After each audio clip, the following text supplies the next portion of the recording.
Chapter 78. The 7th Order Array and Talisman Crafting. Recharge successful. Balance is 53.2 million gold. Would you like to use the Immortal simulation now? Each simulation costs 1 million gold. In Changsheng's eyes, there was neither joy nor sorrow. He had become someone who had witnessed the grand world.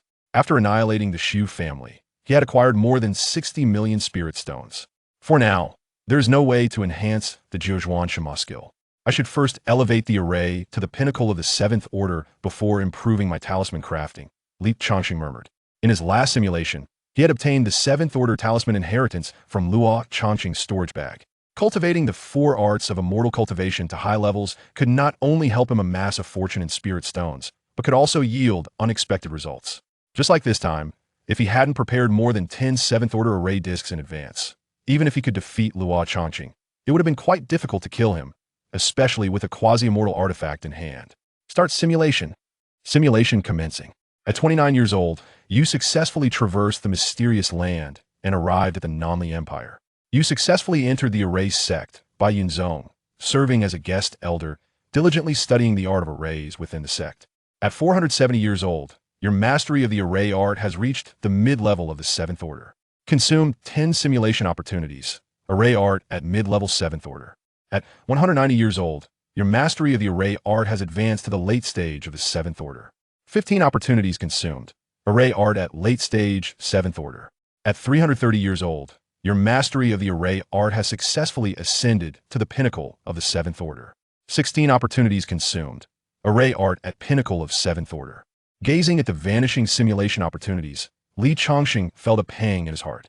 Merely enhancing his array art had cost him 41 simulation opportunities, leaving only 13 remaining. My talisman crafting is only at the pinnacle of the 4th Order. I wonder how far I can cultivate it with these remaining simulation opportunities, Changsheng murmured.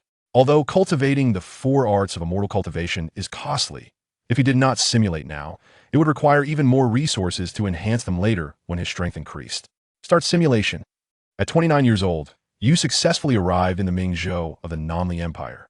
You joined the Zinbihu mansion, diligently practicing the art of talisman crafting.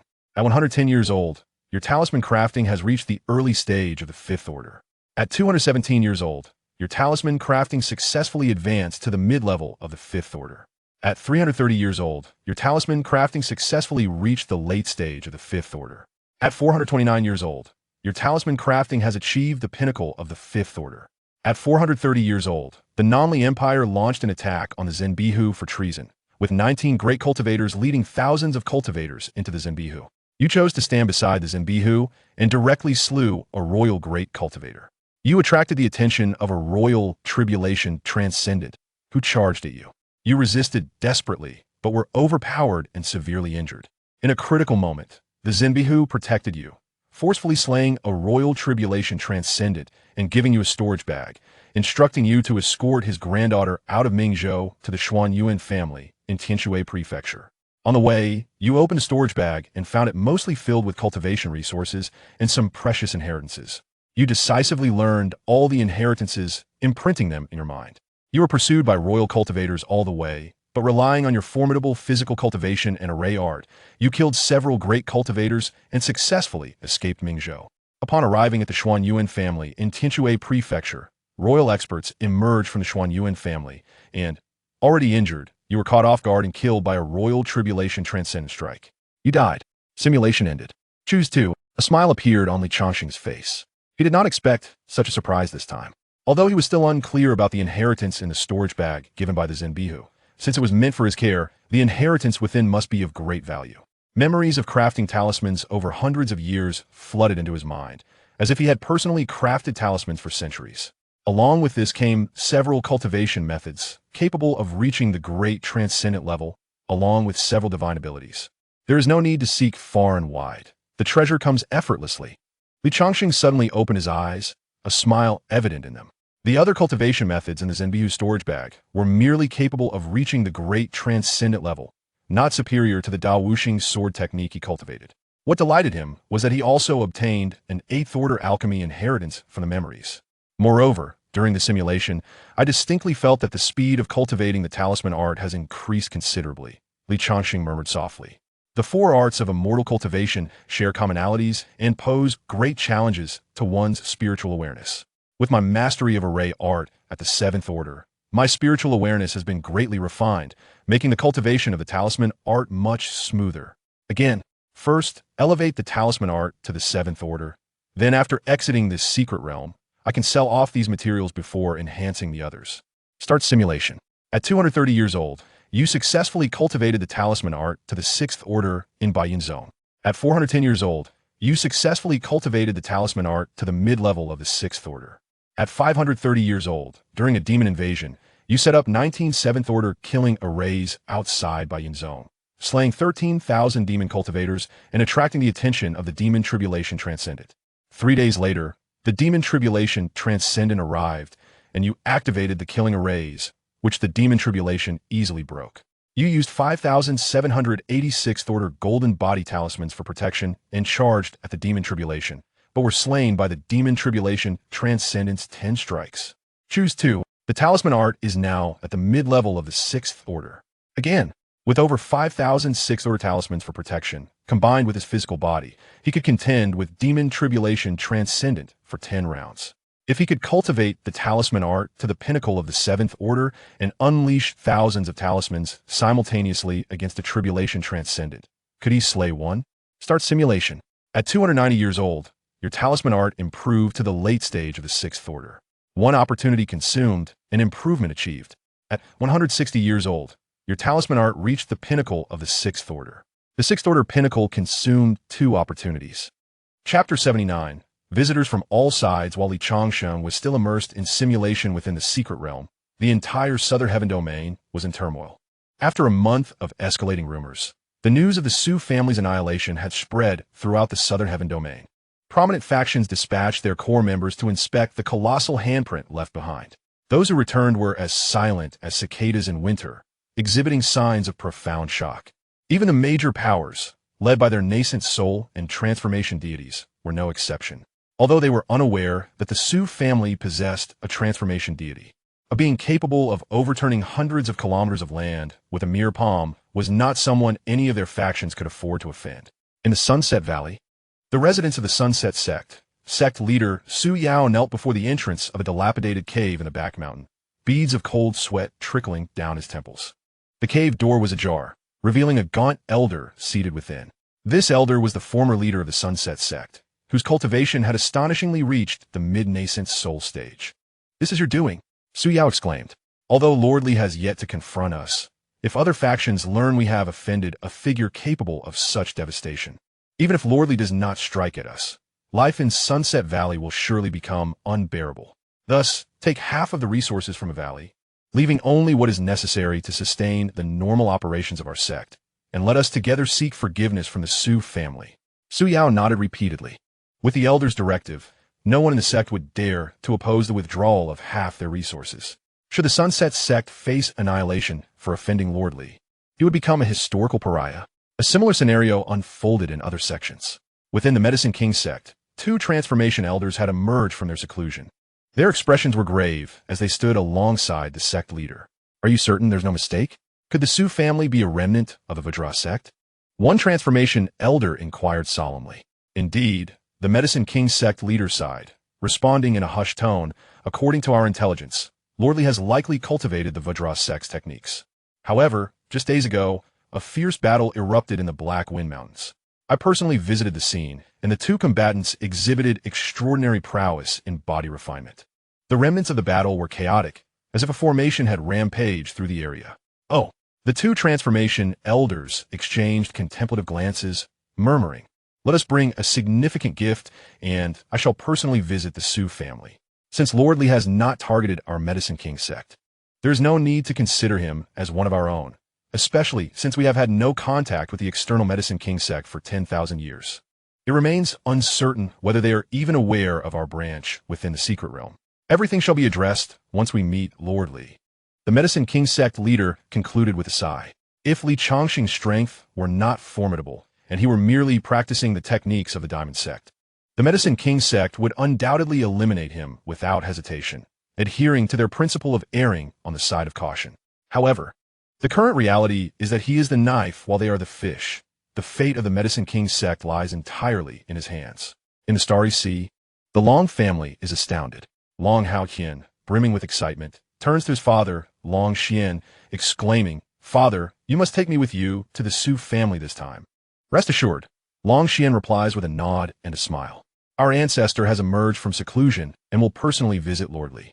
He has specifically requested for us to accompany him, as our Long family has only you, me, and Zheng Xianyu, who shares ties with our esteemed elder. Long Xian has completely forgotten that several years ago he referred to Li Changsheng as a fellow Taoist. Now, even with 100-fold courage, he would not dare to use such an address. Within the Su family, chaos ensues.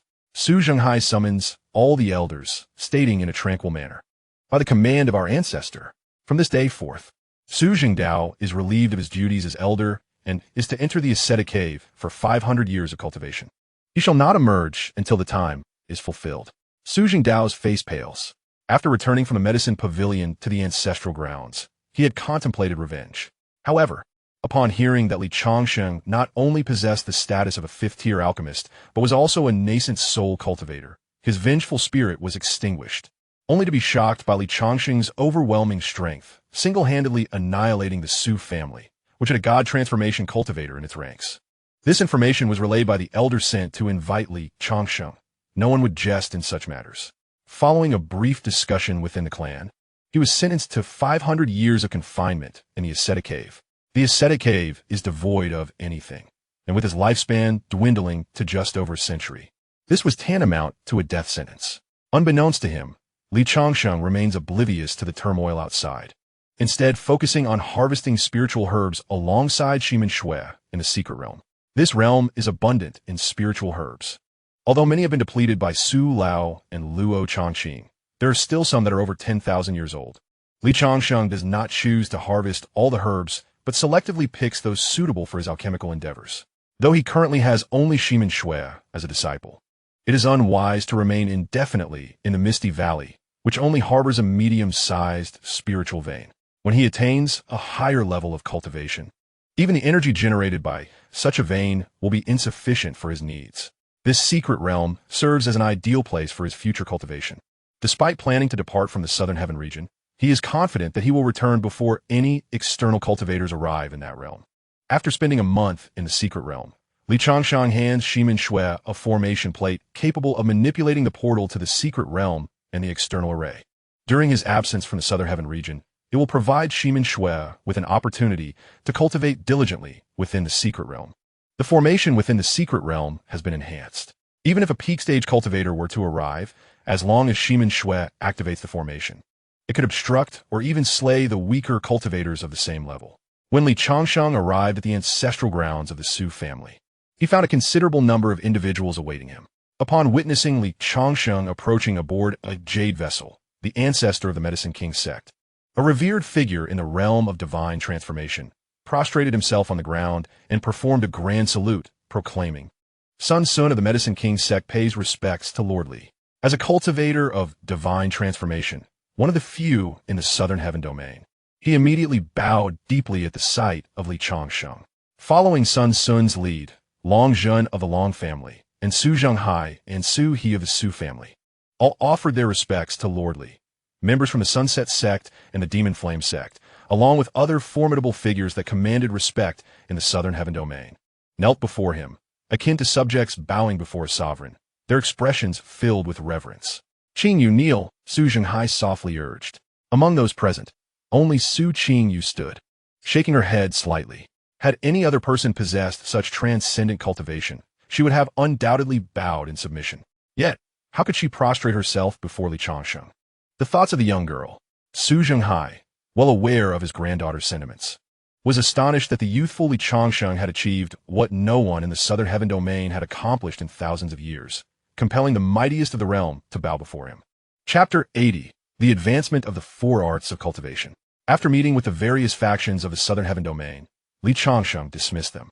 He had no ambitions of unifying the Southern Heaven domain.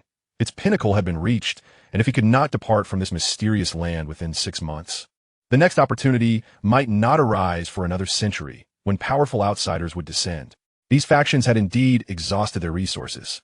Li Changsheng gazed at the mountains of spirit stones piled within his cave dwelling, a smile gracing his face. Initially, he had not intended to harvest them before his departure. He merely wished to trade his materials for some spirit stones, raising his alchemical and talisman-making skills before attempting to simulate a method to enhance the 9 transformations of deities and demons. He was pleasantly surprised at how cooperative these factions had been, providing him with a total of over 130 million spirit stones, alongside various treasures that could easily sum up to 100 million spirit stones. With such an abundance of spirit stones, Li Changsheng no longer felt the urgency to sell his materials. The cultivation world in the Non-Li dynasty was undoubtedly far more prosperous than that of the Southern Heaven domain, and the prices for these materials might fetch a handsome profit. Recharge successful, balance is 15.6 billion currency. Would you like to use the cultivation simulator immediately? Each use costs 1 million currency. With wealth at hand, one naturally must indulge. He mused inwardly about the transformations that might occur without leaving the secret realm. Simulation commencing. At the age of 29, you single-handedly annihilated the Su family, instilling fear throughout the southern domain, prompting various factions to pay their respects and bestow upon you the title of Li Tianjun. 6 months later, you successfully entered a mysterious realm, yet chose to remain in the southern domain. Within this secret place, you devoted yourself to the arduous practice of alchemy. By the age of 97, your alchemical skills ascended to the 6th tier. At 140, a spatial portal appeared above the southern domain, heralding the arrival of formidable outsiders. A month later, a powerful figure from the external apothecary sect sought you out. After a conversation, you disclosed the circumstances surrounding Luo Changqing. The outsider invited you to join them at the Star River sect in 5 years, to which you acquiesced. At 142, Su Qingyu, who had entered the Void Return realm, visited the secret realm and conversed with you before departing the next day. 5 days later, news of Su Qingyu being coerced into marriage reached the secret realm. Upon your arrival at the Su family, you found that Su Qingyu had tragically shattered her own soul. Enraged, you confronted the forceful suitor, Su Wudao, but were obstructed by a formidable cultivator of the Great Ascension stage by his side. Channeling your full strength, you vanquished both the Great Ascension practitioner and Su Wudao.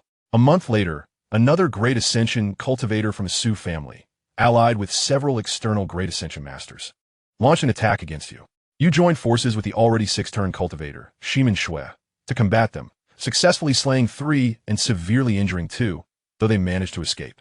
Your reputation soared, and you were revered by external cultivators as the Reckless Diamond. At 144, Luo Changqing's master, a half-step immortal, invaded the secret realm of the Diamond Sect, capturing Xianxia and swiftly eliminating both you and a hidden Great Ascension master from the Apothecary sect in mere 2 moves. You have perished. Simulation concluded. Select 2.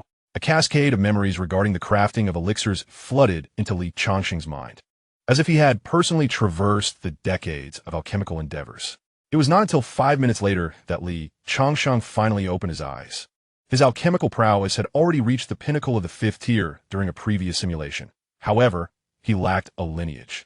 With the inheritance now in hand, his ascension to the 6th tier was a natural progression.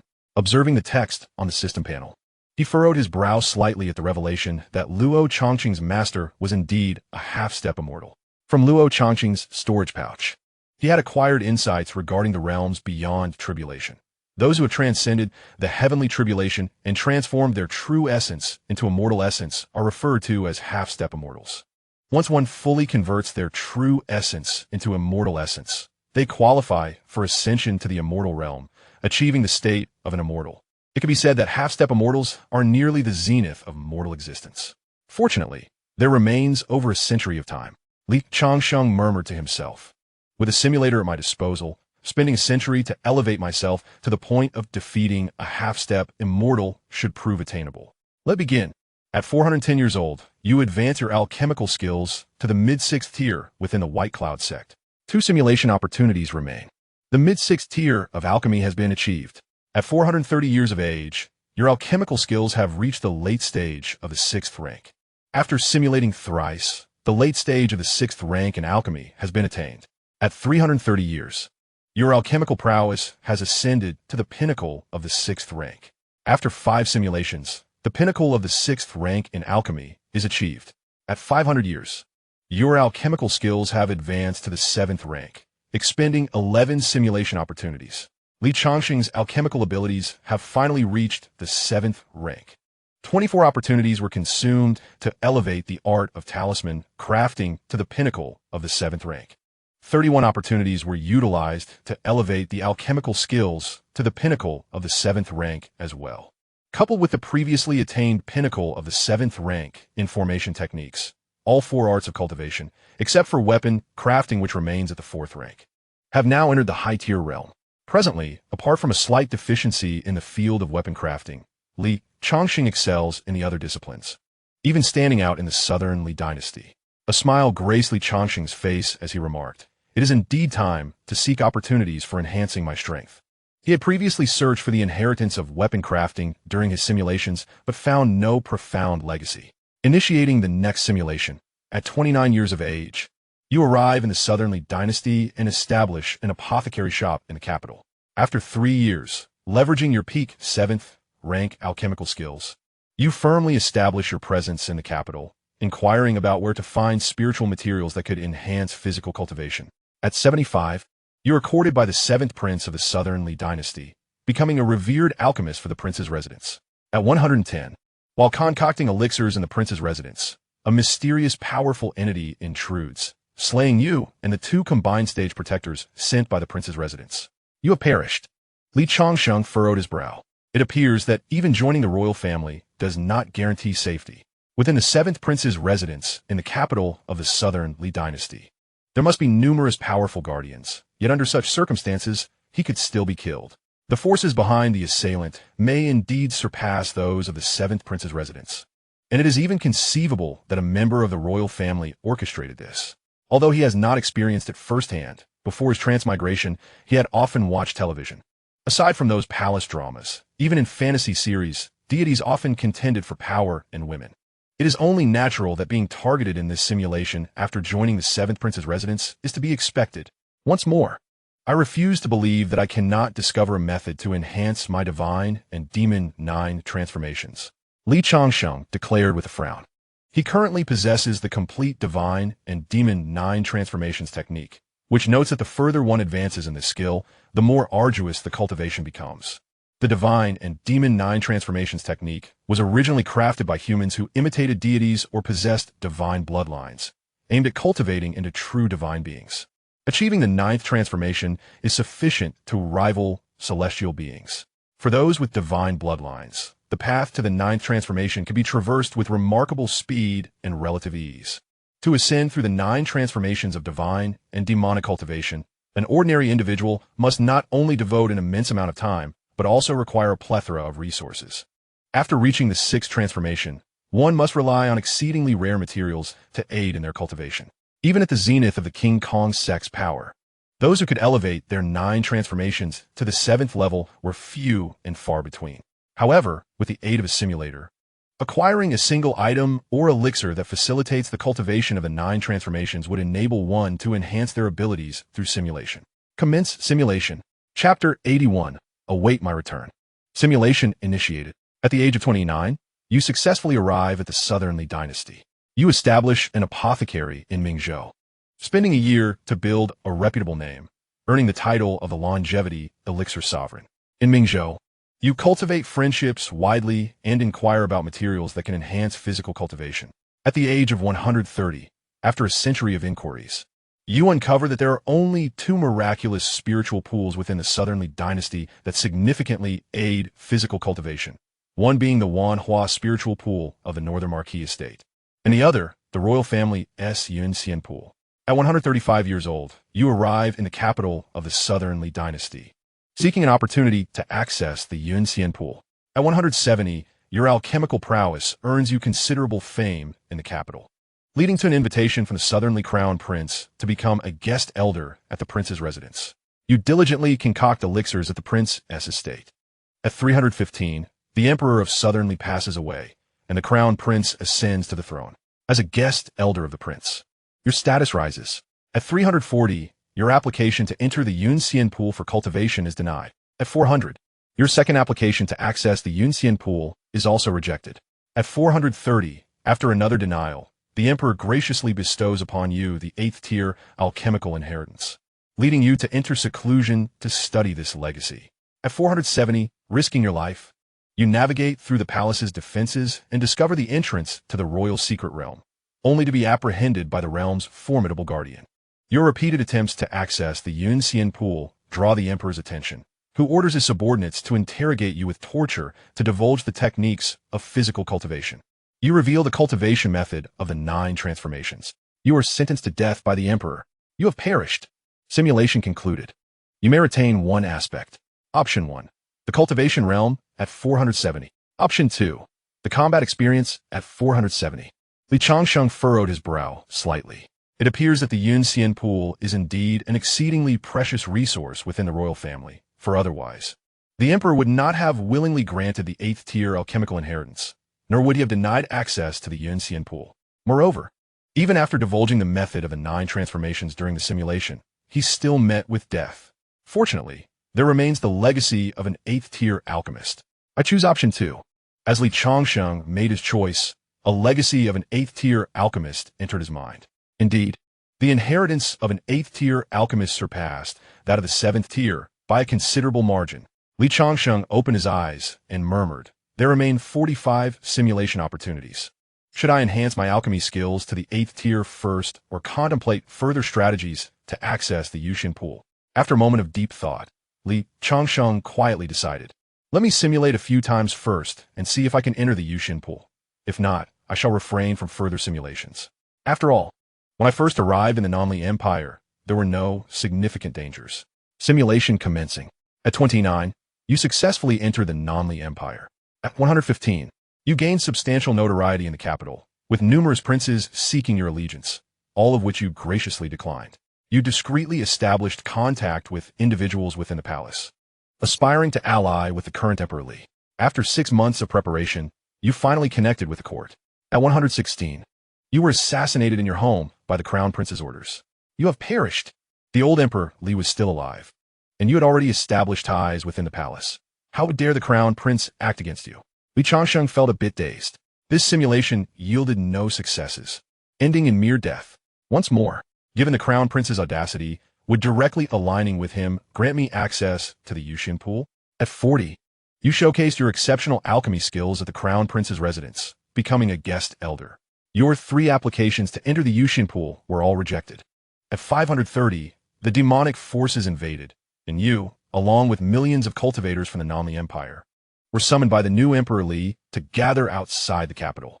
Including yourself, millions of cultivators were offered as sacrifices to the demon god by the new emperor, allowing him to successfully ascend to the realm of immortals. You have perished. What? A coldness crept across Changsheng's face. Was this Emperor Li a traitor to the demonic forces? He had not anticipated that this simulation, which lasted until the age of 530, would conclude in such a manner. He even suspected that the demonic invasion was somehow connected to this new emperor. Taking a deep breath, Changsheng felt a semblance of clarity return. No more simulations for now. Before departing, it would be prudent to assist the Su family. Additionally, he needed to refine the medicinal pills required for his disciples and subordinates' cultivation over the years. In the following period, Changsheng dedicated himself to concocting elixirs within his cave dwelling. Although his stay with the Su family had been brief in previous simulations, the members of Su Qingyu's lineage had treated him quite favorably. Half a year later, Changsheng stood aboard a jade vessel alongside Su Qingyu. At this moment, Su Qingyu had remarkably advanced to the late golden core stage, her white dress billowing elegantly as she stood beside Changsheng, her gaze reflecting a complex array of emotions. "Are you confident in leaving the Tianan region?" Su Qingyu asked after a brief silence. Moments ago, Changsheng approached her and presented a storage pouch containing dozens of precious elixirs, including several breakthrough pills for the transformation stage, as well as over a dozen infant transformation pills. The sudden bestowal of such treasures stirred something within her. Indeed, Changsheng nodded and remarked, "I am somewhat aware of the situation concerning the beastly forest. After this journey, I fear I shall be absent from the southern celestial domain for a considerable period. In 110 years, when the gates to the outside world reopen, I shall return." He did not conceal this from Su Qingyu. Given that he had ventured into the beastly forest, other factions aware of its opportunities had refrained from sending representatives. Who in the southern celestial domain would dare contend with Lord Li for such fortunes? Accompanying Su Qingyu was also his desire to ascertain whether there were suitable opportunities for her within the forest. As for his disciple, Shimen Shui, her greatest fortune lay within her divine and demonic bloodline. If she followed a proper path, she could grow to rival celestial beings. I will wait for you, Su Qingyu declared, her cheeks flushing. Li Changsheng observed her with keen interest, for it was the first time he had witnessed the usually aloof Su Qingyu exhibiting such feminine charm.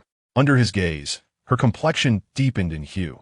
She resembled an ostrich, lowering her head in shyness and avoiding his gaze. After much internal struggle, she had mustered the courage to speak, only to find Li Changsheng silent, seemingly lost in thought. Suddenly, she felt a powerful arm envelop her. I shall return in a century. After a half-day's journey, they arrived at the beastly forest. This vast expanse was shrouded in a gray mist, and from the air, Li Changsheng could discern that the fog-covered area seemed boundless, even with his keen sight. He could not perceive its end, which stretched at least 10,000 miles.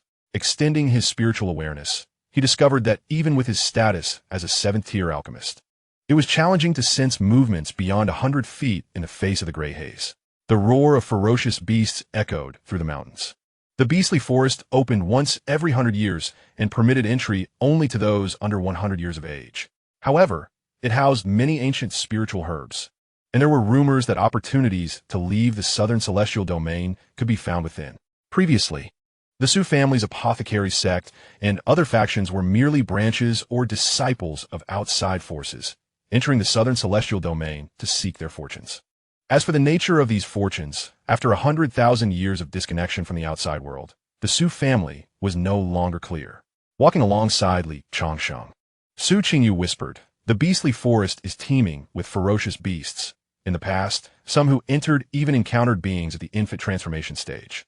Before she could finish her thought, she fell silent, for Li Changsheng was a figure known as the Celestial Lord. What did a mere infant transformation beast mean before him? Chapter 82. Allow me to break through first. Let us proceed and explore. Li Changsheng smiled gently and stepped into the beastly forest. Suddenly, as they entered the mist, a gray line shot forth from a nearby tree. Bang! Li Changsheng flicked his fingers, and a beam of sword light cleaved the gray line in twain, revealing it to be an exceedingly diminutive gray serpent, now severed into two lifeless segments. "It is the gray line serpent," Su Qingyu murmured softly. "This creature is a common beast within the Thousand Beast Forest. Although its cultivation is merely at the foundation establishment stage, it is exceedingly elusive, capable of bringing even peak foundation establishment cultivators to their demise if they are not vigilant." Clearly, Su Qingyu had conducted extensive research prior to their entry, displaying a profound familiarity with the Thousand Beast Forest. "This place indeed feels amiss. The range of my divine sense has diminished 100-fold, likely due to the mist," Li Changsheng remarked quietly. "There should be few beasts within the Thousand Beast Forest that could pose a threat to me.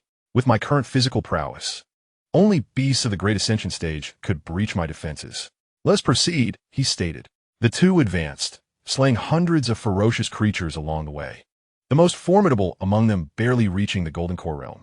However, as they ventured deeper, they managed to gather some aged spiritual herbs. Yet for Li Changsheng, who possessed the secret realm of the Vajra sect for cultivating spiritual herbs, these finds were trivial. Bang! Li Changsheng flicked his fingers once more, obliterating the head of a peak foundation establishment gray bear, which collapsed lifelessly to the ground. Su Qingyu adeptly collected the bear's carcass.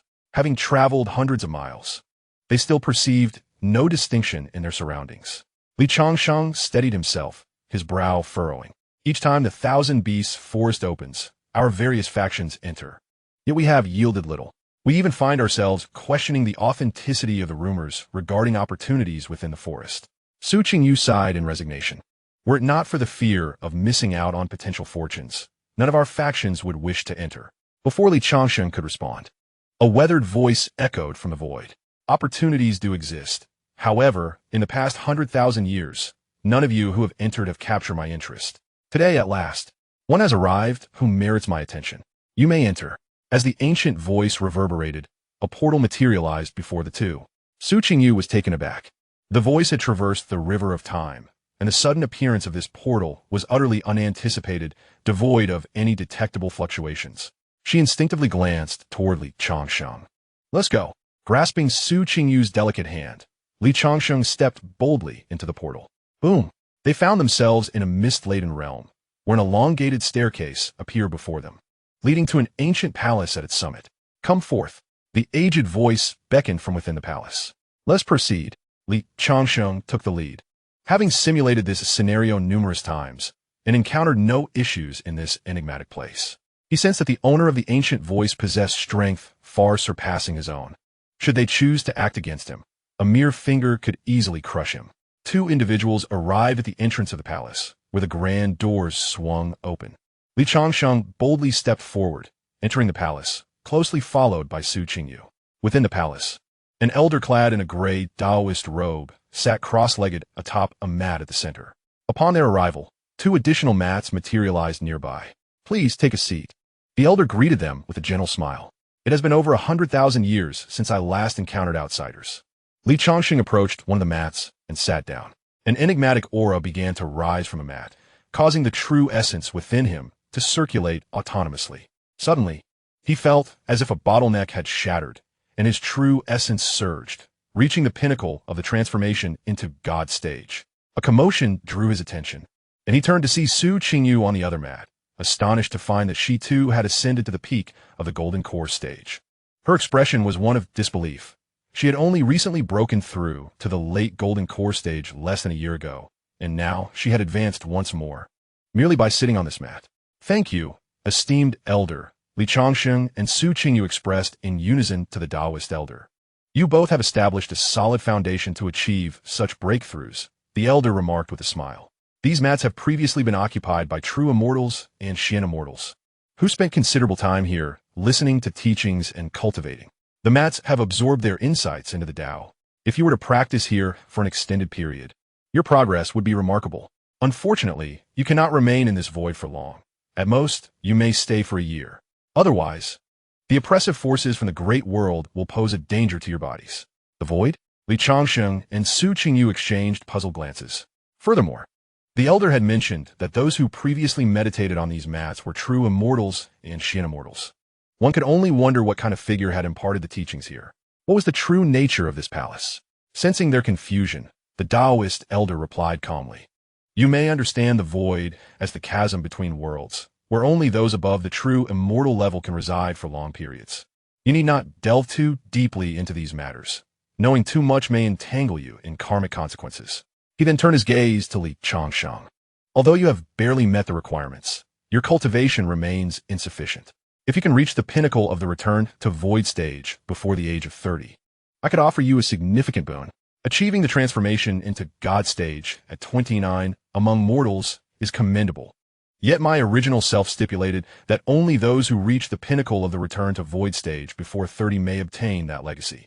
However, even if you do not receive the legacy as a transformation into God before 30, according to the rules, you may receive a vial of true essence within the palace, which will enhance your cultivation speed. Upon hearing this, Li Changsheng's eyes lit up. Given that those present for the teachings were true immortals and Xian immortals, how formidable must the legacy left by this palace's master be? Esteemed elder, allow me a moment to break through. Li Changsheng respectfully inclined his body toward the Taoist elder. Oh, the Taoist robe revealed a glimmer of interest on his face. Could this young man before him truly believe that he could transcend a significant boundary within a year? Fortune favors the bold. Based on previous simulations, it appeared that the Taoist elder bore him no ill will. Although his actions were consistently prudent, the allure of this inheritance was simply too overwhelming. Commence the simulation. Li Changsheng mused silently. Commence the simulation. Simulation initiated. At the age of 29, you consumed a potion of true essence within the palace, enhancing your aptitude. Half a month later, you traversed through the palace's teleportation array to the South Li dynasty. You secluded yourself in the White Cloud sect for rigorous cultivation. At 430 years of age, you successfully entered the Void Return realm. At 530 years, the demonic tribe invaded, and you perished. Choose one. Boom. An overwhelming aura emanated from Li Changsheng. He had reached the Void Return. Chapter 83. I truly did not intend to break through. Again, Li Changsheng did not conceal his intentions. Reaching the pinnacle of the Void Return was essential to obtain the inheritance, and he was still far from sufficient. Consuming 10 million gold, commencing simulation. At 29 years of age, you consumed a potion of true essence within the palace, enhancing your aptitude. Half a month later, you traversed through the palace's teleportation array to the South Li dynasty. You secluded yourself in the White Cloud sect for rigorous cultivation. At 240 years of age, you successfully entered the mid-stage of the Void Return. At 510 years, you successfully entered the late stage of the Void Return. He had reached the late stage of the Void Return. A look of astonishment appeared on the Taoist elder's face. Originating from the celestial realm, he had countless true immortals and profound disciples beneath him. Yet this was the first time he encountered someone as peculiar as Changsheng. Despite possessing only mediocre talent, dwarfed not only by his own disciples, but even by the young girl beside him, within mere moments. Changsheng not only transcended a significant boundary, but astonishingly broke through two minor realms as well. Moreover, judging by the young man's demeanor, he seemed intent on further breakthroughs. Was he here for the inheritance?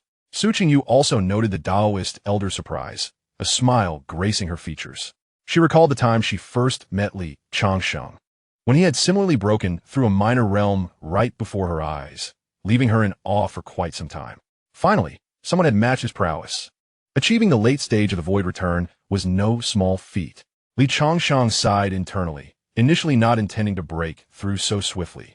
Fortunately, he was still at the Void Return realm, where each simulation required only 10 million spirit stones, a cost he could manage. However, once he reached the combined body realm, each simulation would demand a staggering 100 million spirit stones, making it nearly impossible to conduct frequent simulations, even with the entire southern sky region supporting him. First, he would aim for the pinnacle of the Void Return. Changsheng contemplated. Simulation initiated. You secluded yourself in the White Cloud sect for rigorous cultivation. At 430 years of age, you successfully entered the pinnacle of the Void Return. At 530 years of age, the invasion of the Demon Clan has transpired, and you have perished. The pinnacle of the Void Return has been reached. The elder in the Dao robe appeared somewhat bewildered. As a top-tier powerhouse who has traversed the immortal realm for countless years and instructed innumerable disciples, he had never encountered such a phenomenon. Even the offspring of formidable immortals did not achieve breakthroughs so effortlessly. How on earth did this youth accomplish this? Changsheng rose to his feet, gazing at the elder in the Dao robe with a smile, and inquired, "Senior, given my current state, might I be granted that inheritance?" Indeed, Xianxia nodded. He was merely a wisp of divine consciousness. The rules set by his true form dictated that human cultivators under the age of 30 who achieved the divine transformation could obtain a drop of true essence, while those at the pinnacle of the Void Return under 30 could receive the inheritance left by his true form. Since this young man met the criteria, he could indeed receive the inheritance. Having lived for so many years, he had witnessed many who possessed great fortune. In the realm of cultivation, sometimes opportunity outweighed innate talent. He had seen individuals with 5 spiritual roots ascend to the true immortal realm through fortuitous circumstances, as well as renowned geniuses who remained stagnant at the immortal realm, unable to progress. "Little girl, you shall cultivate here," the elder in the Dao robe instructed, glancing at Changsheng. "Follow me." "Yes," Changsheng replied, accompanying the elder as they moved forward. The palace was far grander than he had imagined. The place they had just occupied resembled a venue for lectures, whereas the elder now led him to a majestic hall. The great door of the hall was adorned with a plaque crafted from an unknown material, inscribed with the characters Xianxia. A faint aura of chaos swirled around the plaque. "How should I address you, senior?" Changsheng asked softly. "I am but a remnant soul. You may call me Elder Gu," the elder in the Dao robe replied with a calm demeanor. "Understood, Elder Gu." Changsheng acknowledged as he entered the Changcheng hall. In the center of the hall, he beheld a transparent sphere of light floating serenely. "Approach it. Simply touch it with your hand." Elder Gu's voice was serene. Without hesitation, Changsheng placed his palm upon the sphere. Suddenly, an overwhelming influx of information surged into Changsheng's mind. Despite having undergone countless memory infusions from the system, none were as raw and forceful as this one. It was not until half a day later that Changsheng finally opened his eyes. Within his mind resided 2 new legacies. One was a cultivation method known as the Tsang Qiong sword cannon, which could lead one to the realm of the Immortal King. The other was a body refinement technique called the Changsheng law body, which, when perfected, would grant the ability to grasp the moon with a single hand or shatter a planet with a mere finger. However, these two techniques encompassed vast knowledge, and given his current realm, he could only cultivate the most superficial aspects. The amplification of the Changsheng law body on the physical form was unparalleled, far beyond what the 9 transformations of gods and demons could offer. Yet, at his present cultivation level, he could only practice the first layer, with the subsequent 5 layers requiring him to reach the golden immortal realm. Upon seeing Li Changsheng open his eyes, Elder Gu smiled. If you have any questions, feel free to ask. Li Changsheng sat cross-legged on the ground and inquired, Elder Gu, is this inheritance left by your true self? What was your previous realm? How is the realm beyond that of immortals classified? These 2 techniques are indeed terrifying, although he was not well versed in the realms above immortals. The mere title of Immortal King must signify something extraordinary. My true self indeed resides in the realm of the Immortal King, Elder Gu replied, shaking his head. When a mortal transcends the tribulation of heaven, transforming their inner true essence into immortal essence, they can ascend to become an immortal. The immortal realms are categorized as human immortal, earth immortal, heaven immortal, true immortal, mysterious immortal, golden immortal, and supreme golden immortal. As for the realms beyond, you will naturally comprehend them upon reaching the golden immortal stage. For you at this moment, knowing too much serves no beneficial purpose. As if struck by a revelation, Elder Gu turned his gaze toward Li Changsheng and cautioned, 200,000 years ago, turmoil erupted in the immortal realm. My true self, being a powerful immortal king, was ambushed and gravely injured, forced to flee to the mortal realm. I am but a remnant soul, with many memories lost. Yet it seems my true self wished for me to impart a message to his successor. Many powerful beings in the immortal realm are no longer human, unless absolutely necessary. Do not ascend to the immortal realm. A chill ran down Li Changsheng's spine. What had transpired in the immortal realm to evoke such lamentations, even from a figure of the immortal king? It felt as though he had become entangled in a considerable drama. If ascension to the immortal realm is not an option, how shall I cultivate beyond the immortal realm? He asked softly. There are 2 paths, Elder Gu replied gently. The first is within certain grand worlds in the mortal realm, where the essence of the world is dense enough to support cultivation up to the golden immortal realm.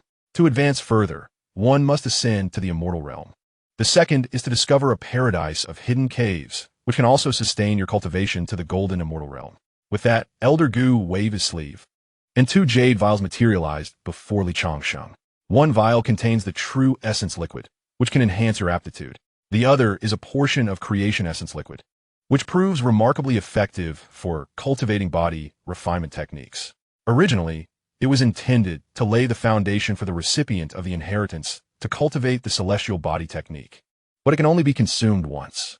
The technique you practice, the 9 transformations of gods and demons, is also quite commendable for foundational body refinement in the immortal realm. You may first cultivate it to its pinnacle before transitioning to the celestial body technique, yielding unexpected results. Thank you, Elder Gu, Li Changsheng said, bowing slightly in gratitude. Elder Gu nodded slightly. Li Changsheng then settled into a meditative position, first consuming the true essence liquid in one gulp. Boom! A surge of terrifying energy erupted from his dantian, violently altering the quality of his physique. The effect of the true essence liquid on his aptitude was several times more potent than the cleansing elixir he had previously concocted. Even with Li Changsheng's robust physique, he felt a prickling pain. After half a day, Li Changsheng opened his eyes and silently probed the changes within his body. His entire body felt significantly lighter, as if his aptitude had nearly reached the level of possessing dual spiritual roots. Truly, the transformative essence was remarkable. One could only imagine the potency of the primordial liquid. Contemplating this, Li Changsheng unhesitatingly poured another vial of the primordial liquid into his mouth. Thunderous energy surged within him, akin to a parched individual quenching their thirst after years of drought. Crack! A metaphorical barrier seemed to shatter. He had ascended to the late stage of the 9 transformations of gods and demons. Yet, he had absorbed less than 1/10 of that gentle energy. Half a month elapsed before Li Changsheng emerged from his meditative state. As he sensed the surging power within him, a smile graced his face, only to dissipate swiftly. Simultaneously with the breakthrough of his physical form, He had unexpectedly entered the realm of integration. He had not intended for such a breakthrough. The cost of a simulation was an exorbitant 100 million spirit stones. Merely contemplating it left him exasperated. Chapter 84, Initial Arrival. The 9 transformations of gods and demons had successfully advanced to the 7th transformation. Changsheng rose, gently shaking his body, feeling the immense power within. He felt as though he could effortlessly crush the void. Alas, the primordial liquid could only be used once, and in the presence of Elder Gu, it would be difficult to explain how he had changed without consuming it. Changsheng mused silently. He had considered utilizing the simulator to mimic the use of the primordial liquid, but ultimately abandoned the idea. He had already revealed too much in his pursuit of the inheritance, although simulating it would allow him to keep the primordial liquid for his disciple Shimin Shui. It seemed futile. Once he became sufficiently powerful, what treasures could he not acquire? Let us proceed. Meditating on the futon will aid your understanding of the Tao, Elder Gu said, nodding with satisfaction as he led Changsheng out of the celestial hall. Upon entering the grand hall where they had arrived, he noticed Su Qingyu seated in meditation, her aura steady. After half a month, her golden core pinnacle strength had been entirely solidified. She could now attempt to condense her nascent soul. Changsheng chose not to disturb Su Qingyu and instead turned to Elder Gu, whispering, "Elder, is there a passageway to leave the southern heaven region?" "Oh." Elder Gu glanced at Changsheng in surprise, then nodded. The southern heaven region is a peculiar place within the Azure Sky realm, one of the 4 forbidden zones with its own oddities. Over 100,000 years ago, an external celestial artifact sealed the entire southern heaven region, rendering entry and exit impossible. However, this place is a realm of void, so leaving the southern heaven region is not particularly difficult. The Azure Sky realm? Changsheng's expression reflected confusion, as this delved into knowledge beyond his understanding. Didn't he, the one who imparted the 9 transformations of gods and demons, to you mention these fundamental aspects? Elder Gu observed the genuine perplexity on Changsheng's face and was momentarily taken aback. In the southern region of Tiannan, nestled within the Azure realm, lies one of the 3,000 worlds of the lower realms, albeit merely a middle thousand world. Generally, when cultivators transcend the heavenly tribulation, they are presented with 2 choices: to ascend to the immortal realm or to enter one of the great thousand worlds where further advancement is possible. However, the lower realms contain only 9 great thousand worlds, each governed by a golden immortal. Yet, to pursue further elevation beyond the golden immortal stage, one must ascend to the immortal realm. Changsheng nodded slightly and remarked, "Once I stabilize my cultivation, I would appreciate it if Elder Gu could escort me out of the Tiannan region." "Very well," Elder Gu replied with a slight nod. "However, this young girl cannot accompany you. Exiting from this place would subject her to formidable spatial turbulence. While your physical form could withstand it, her cultivation is far too insufficient. It would be best for her to remain in the Tiannan region to cultivate for now." After a brief pause, Elder Gu addressed Changsheng, "When you depart, do take this individual with you." He gestured toward a corner of the grand hall. It was then that Changsheng noticed a figure in the corner, a gaunt elder clad in a black robe, his face resembling that of a horse, prostrate on the ground. A look of anguish etched upon his features, as if an immense mountain pressed down upon him, rendering him breathless. Having been in the grand hall for some time, this was the first instance he had observed the presence of another. With a flick of his sleeve, Elder Gu alleviated the weight upon the black-robed elder, who immediately knelt before Changsheng, bowing repeatedly. "Great Immortal, please spare me. I shall no longer speak out of turn. For thousands of years, no one has visited here. Keeping me around provides you with a means of amusement." Elder Gu paid no heed to the black-robed elder and simply stated to Changsheng, "This man is named Imo Changkong, a denizen of the immortal realm and a disciple of the blood demon sect. He once possessed the cultivation of an earth immortal, but his loquaciousness led to my decision to confine him here for over 4 millennia. Now, he retains but a fraction of his former power, barely able to manifest the strength required to transcend tribulations. I have placed a restriction upon him. I shall impart to you the means of control, and henceforth, his life and death shall be in your hands." Half a year later, in the southern dynasty, Mingzhou, deep within the Black Mountain Range, a sudden spatial fluctuation erupted, casting forth 2 figures from the void, crashing into the depths of the mountains, coughing and spitting out the dust from his mouth. Imo Changkong hurried over to the already poised Changsheng, ingratiatingly proclaiming, "Young master, your physical form is indeed unparalleled. You emerged unscathed from the spatial turbulence. I'm truly ashamed." Li Changsheng glanced at Mo Changkong, feeling somewhat speechless. Who would have imagined that this obsequious elder had once been a formidable earth immortal? He had gleaned from Elder Gu the backstory of Mo Changkong, who was a disciple of the prestigious blood demon sect. 8,000 years prior, the sect faced a catastrophic calamity, resulting in a devastating conflict within its depths. The battle shattered mountains and caused the entire blood demon sect to be obliterated. Mo Changkong had been caught in the turmoil, falling into a rift created by the cataclysmic battle, and by mere fortune, he had managed to endure the chaotic currents of the immortal realm's fissures, ultimately descending into the mortal realm and landing in a place of void. Then he was subdued by Gu Lao. "Let us go and see where we are," Li Changsheng stated calmly. "Yes, yes, yes," Mo Changkong repeatedly nodded. At this moment, his life was entirely in Li Changsheng's hands. With but a single thought, Li Changsheng could invoke the prohibition to take his life. Moreover, he vaguely suspected the identity of the elder within the immortal hall, knowing that Li Changsheng was that elder's disciple. If he could curry favor with him, perhaps not only could he restore his cultivation, but he might also advance further in the future. Thus, he endeavored to please Li Changsheng by all means possible. As both were newcomers, their awareness of their surroundings was limited. They chose a direction and sped forth. Their pace was remarkably swift, and, after half a day, they arrived at the outskirts of an unknown mountain range. "Young master, 500 miles to the east, there are individuals engaged in combat," Mo Changkong, who had been closely following Li Changsheng, announced. "Let's take a look," Li Changsheng replied with a nod, having sensed the commotion from the battle 500 miles away. Although he had learned from the simulator that they were in the Southern Li dynasty, he was still unaware of the specific details and felt it prudent to investigate further. At the edge of the Black Mountain Range, Xianxia shielded his two junior sisters behind him, his expression grim as he stared at the group of several cultivators before him. He had merely brought his sisters to the Black Mountain Range to collect materials for crafting array discs, yet unexpectedly encountered bandit cultivators. If he had not been a fourth-tier array master, activating the array disc upon their arrival, he and his two junior sisters would likely have met a gruesome fate. "Should you desire wealth, I am willing to surrender my storage bag to you. We are disciples of Qingfeng's sect. I beseech you to show us some mercy." The leading bandit cultivator, however, regarded him with disdain and coldly retorted, "What is Qingfeng's sect to us? Do you think we're still in the days of the old Taoist Qingfeng? Dispose of this brat, and take these two delicate female cultivators back for our brother's amusement." The two elegant female cultivators hiding behind Zhao Xianyuan turned pale, anxiously glancing at him. Zhao Xuanyuan's complexion also shifted. Their Qingfeng sect was not a prominent sect. Previously, his master, Taoist Qingfeng, had been a returning void cultivator, a notable figure within a 1,000-mile radius.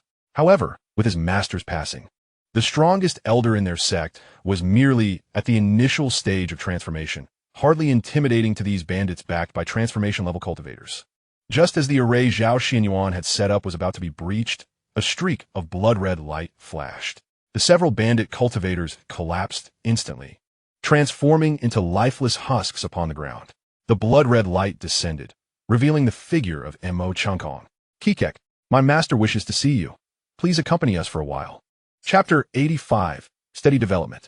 Upon witnessing this scene, the two female cultivators turned even paler. Zhao Xuanyuan's legs trembled. After 200 years of cultivation, this was the first time he had witnessed such an eerie method of killing. And the old man with the horse-like face before him did not seem like a benevolent figure. The blood-red light surged, drawing in the very essence of life. Moreover, if the servants are so ferocious, one can only imagine the terrifying nature of their master. It is akin to emerging from the dragon's lair only to step into the tiger's den. However, now I find myself at the mercy of others, akin to fish on a chopping board, compelled to follow this ruthless individual. Zhao Xianyuan and his companions anxiously trailed behind Mo Changkong, only to discover upon arrival that the figure awaiting them was not the grotesque brute they had envisioned, but rather a graceful young man clad in azure. "Senior sister, he is truly handsome," whispered the youngest disciple of Qingfeng's sect, her voice barely audible. "Junior sister, be quiet," the slightly older senior sister admonished, despite secretly agreeing that the young man was indeed striking. Yet, who could ascertain whether he was a formidable villain? Li Changsheng offered a faint smile. He was not a brutal person. He had merely sought them out as they were the first individuals he encountered upon arriving in the Southly dynasty, hoping to glean some insights about the region. After half an hour, Li Changsheng, accompanied by Mo Changkong, resumed their journey. According to Zhao Xinyuan, they were currently situated in Mingzhou, one of the 13 states of the Southly dynasty.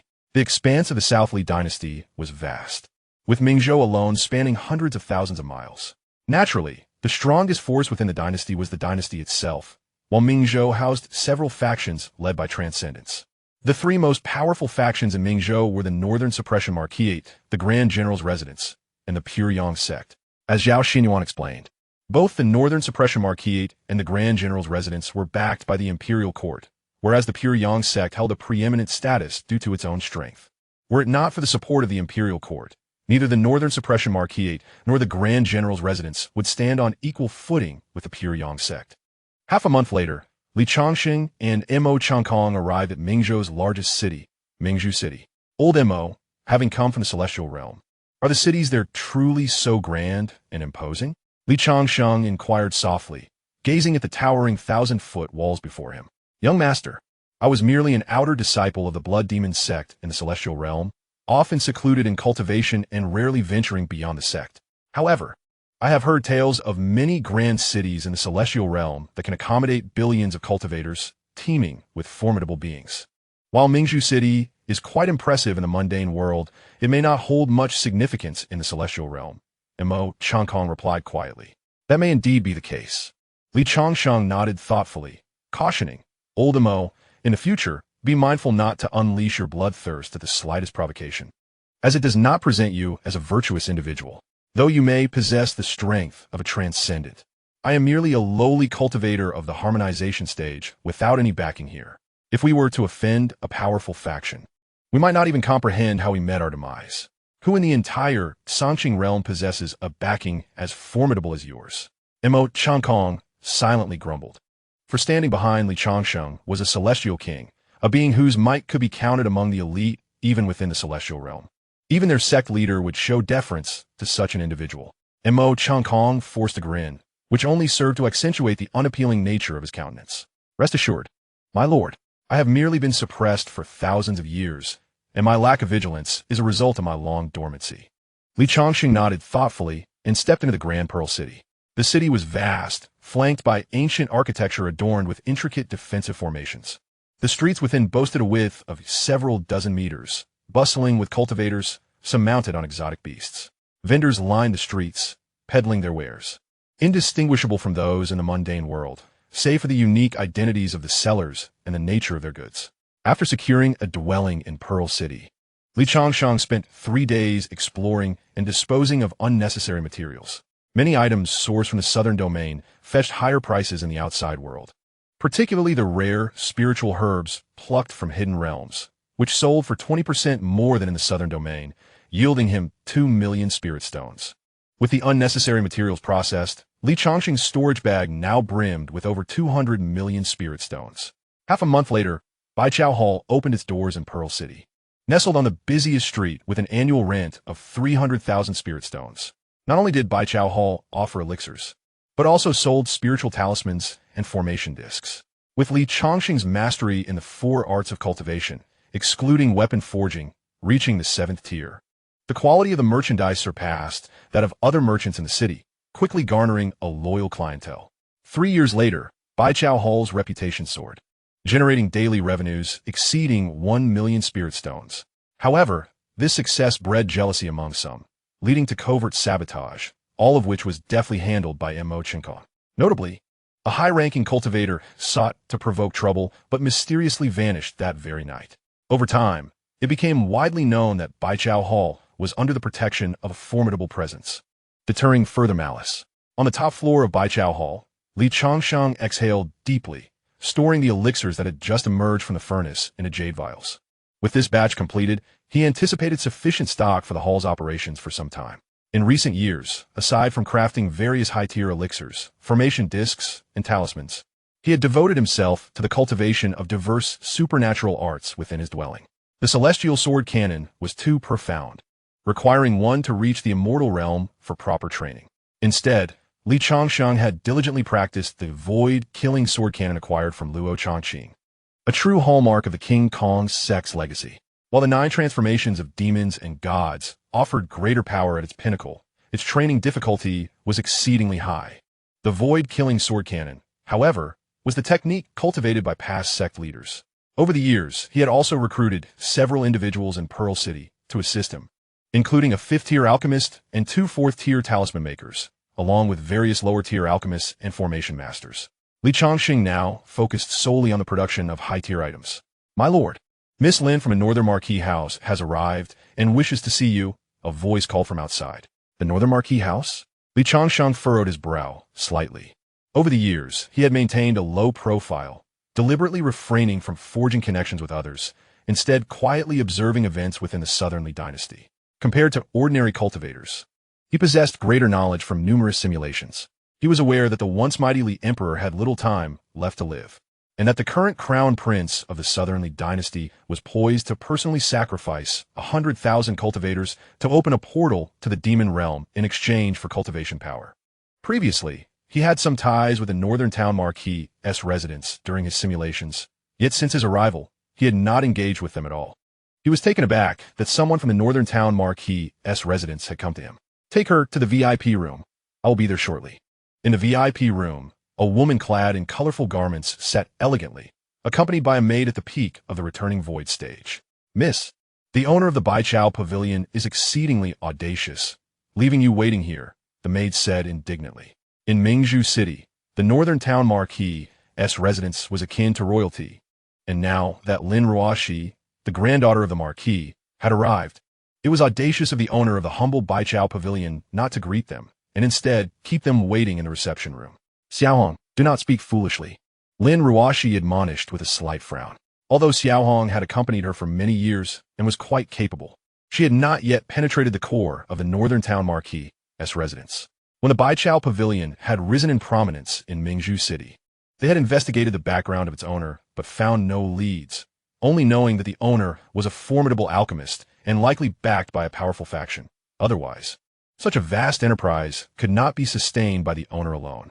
In Mingzhu City, there were dozens of factions engaged in the business of alchemy, spirit talismans, and formations, many of which were protected by great ascension cultivators. The fact that Baichao Pavilion had endured demonstrated its strength. He had come to negotiate business with Baichao Pavilion and had no intention of offending anyone. Li Changsheng did not keep them waiting long and soon arrived. He had heard much about Lin Ruoxi in Mingzhu City, known as the Qilin Maiden of the Northern Town Marquis' residence. Having reached the harmonization stage before the age of 100, and alongside Fian, the fairy of Mingyu sect, they were celebrated as the twin pearls of Mingzhou. Upon meeting Lin Ruoxi, Li Changsheng was struck by the veracity of the rumors. She was indeed a striking beauty. "Lady Lin," he said, offering a slight bow. Lin Ruoxi, taken aback by Li Changsheng's youthful visage, had already learned from intelligence reports that the owner of Baichao Pavilion was quite young. Yet she had not expected him to appear so youthful, seemingly not yet 50. Nonetheless, his cultivation had already reached the harmonization stage, rivaling her own prowess. She had come from the Northern Town Marquis' residence, and after expending countless resources, she had only recently attained the harmonization stage before her centenary. But this young man appeared even younger than herself. "I have heard of young Master Li. I hope it is not too presumptuous of me to approach you for a business discussion." Lin Ruoxi slightly bowed her hands towards Li Changsheng. The ability to cultivate such a young and unified force speaks volumes about the power behind it, one that even the Northern Duke's residence would not dare to underestimate. "Business?" Li Changsheng furrowed his brows slightly. Since arriving in Mingzhu City, he had had no dealings with the Northern Duke's residence. What kind of business could possibly come knocking at his door? He inquired with a composed demeanor. "Xiaohong, you may leave," Lin Ruoxi instructed the maid with a casual glance. "Yes." Once the maid exited the room, Lin Ruoxi gestured with her hand, casting several soundproofing spells. "Miss Lin, there is no need for concern. I have already set up a soundproof array here. Even if a Grandmaster were outside, they would be unable to hear our conversation," Li Changsheng reassured her. Lin Ruoxi, foregoing any pretense of shyness, stated directly, "To be forthright with you, young Master Li, the Northern Duke's residence has recently encountered some friction with the General's residence. A sect that had originally collaborated with us has since withdrawn their partnership. Therefore, we wish to place an order for a batch of medicinal pills, array discs, and spirit talismans from your Baichao Pavilion. Li Changsheng nodded in understanding. The rivalry between the Northern Duke's residence and the General's residence was hardly a secret in Mingzhou. They had been at odds for over 10,000 years, with one consistently pressing against the other. How much do you estimate you will need? He inquired. After all, when business presents itself, one ought not to refuse. We require medicinal pills for cultivation assistance and healing, specifically those of the 5th tier or above. As for the talismans and formations, I have prepared a list. Lin Ruoshi explained, retrieving a jade slip from her storage bag. Li Changsheng accepted the jade slip, scanning its contents with his consciousness, and nodded. The items you require from the Northern Duke's residence are valued at approximately 3.5 billion spirit stones. My Baichao Pavilion can guarantee full payment within a year. However, you will need to remit half of the payment up front. That is agreeable, Lin Ruoshi said, her expression brightening. In recent years, the relationship between the Northern Duke's residence and the royal family had become quite delicate, while the General's residence had garnered strong support from the royals. Once, Mingzhou was the domain of the Northern Duke's residence, but they had gradually been overshadowed, with many powerful alchemy and talisman-making sects choosing to ally with the General's residence. The supplies from the smaller sects were insufficient to meet the needs of the Northern Duke's residence. Young master, I shall send someone with the spirit stones tomorrow. Lin Ruoshi continued, pausing briefly before producing an invitation from her storage bag. Tomorrow, we are holding a resource exchange meeting organized by the Northern Duke's residence. Such gatherings occur once every 100 years and feature many rare items. If you are interested, I encourage you to attend. Li Changsheng accepted the invitation, replying nonchalantly, if time permits, I shall consider attending. Just as Lin Ruoshi departed, a series of knocks echoed from outside. Young master, may I enter? A sultry voice called out. Li Changsheng's brow furrowed slightly in the reception room as he coldly replied, come in. A woman adorned in a flowing yellow gown gracefully entered through the door. Her movements captivating. The slightly form-fitting dress accentuated her exquisite figure, yet it was her stunning appearance that truly commanded attention. Even when compared to the recently departed Lin Ruoshi, she held her own effortlessly. Her charm blended with a hint of innocence, alluring yet refined, and her delicate visage bore an air of fragility. Young Master Li, it has been far too long. I have missed you dearly, she remarked with a gentle smile upon noticing Li Changsheng. Her smile, enchanting as it was, prompted a response from him. Song Fian, what brings you to seek my company? Li Changsheng replied coolly, his demeanor unchanged. The visitor was none other than Song Fian, the other half of the renowned pearls of Mingzhou alongside Lin Ruoshi. Dear young master, your words wound me so, Song Fian responded with a slight smile, settling beside Li Changsheng. Leaning closer, she whispered softly, surely, you must know why I am here? If you do not articulate it, how could I possibly know? Li Changsheng retorted, unabashedly wrapping an arm around her slender waist. When opportunity presents itself, one must seize it. In his past life, Li Changsheng had indulged in numerous such encounters, making him quite familiar with this scenario. At the touch of his embrace, Song Fian stiffened momentarily, a blush of embarrassment and indignation crossing her features. She attempted to twist away from his grasp, but his hold remained steadfast, unyielding as a mountain. With one hand still encircling her waist, Li Changsheng downed a cup of spirit tea from the table and remarked lightly, I have already expressed my disinterest in the organization you represent. Should you come again, I will be compelled to teach you a lesson. It seems my words have not resonated with you. Chapter 87. The Dragon Tiger Pill. Noticing the slight amusement on Li Changsheng's face, Song Fian felt a wave of anxiety. Li Changsheng, I have come to extend an invitation for you to join our Xianxia sect. Over the years, you must have recognized that our strength rivals that of the 3 major powers in Mingzhou. Aligning with us would only serve your interests. Li Changsheng frowned slightly, pushing Song Fian away with a dismissive gesture. I'm not interested.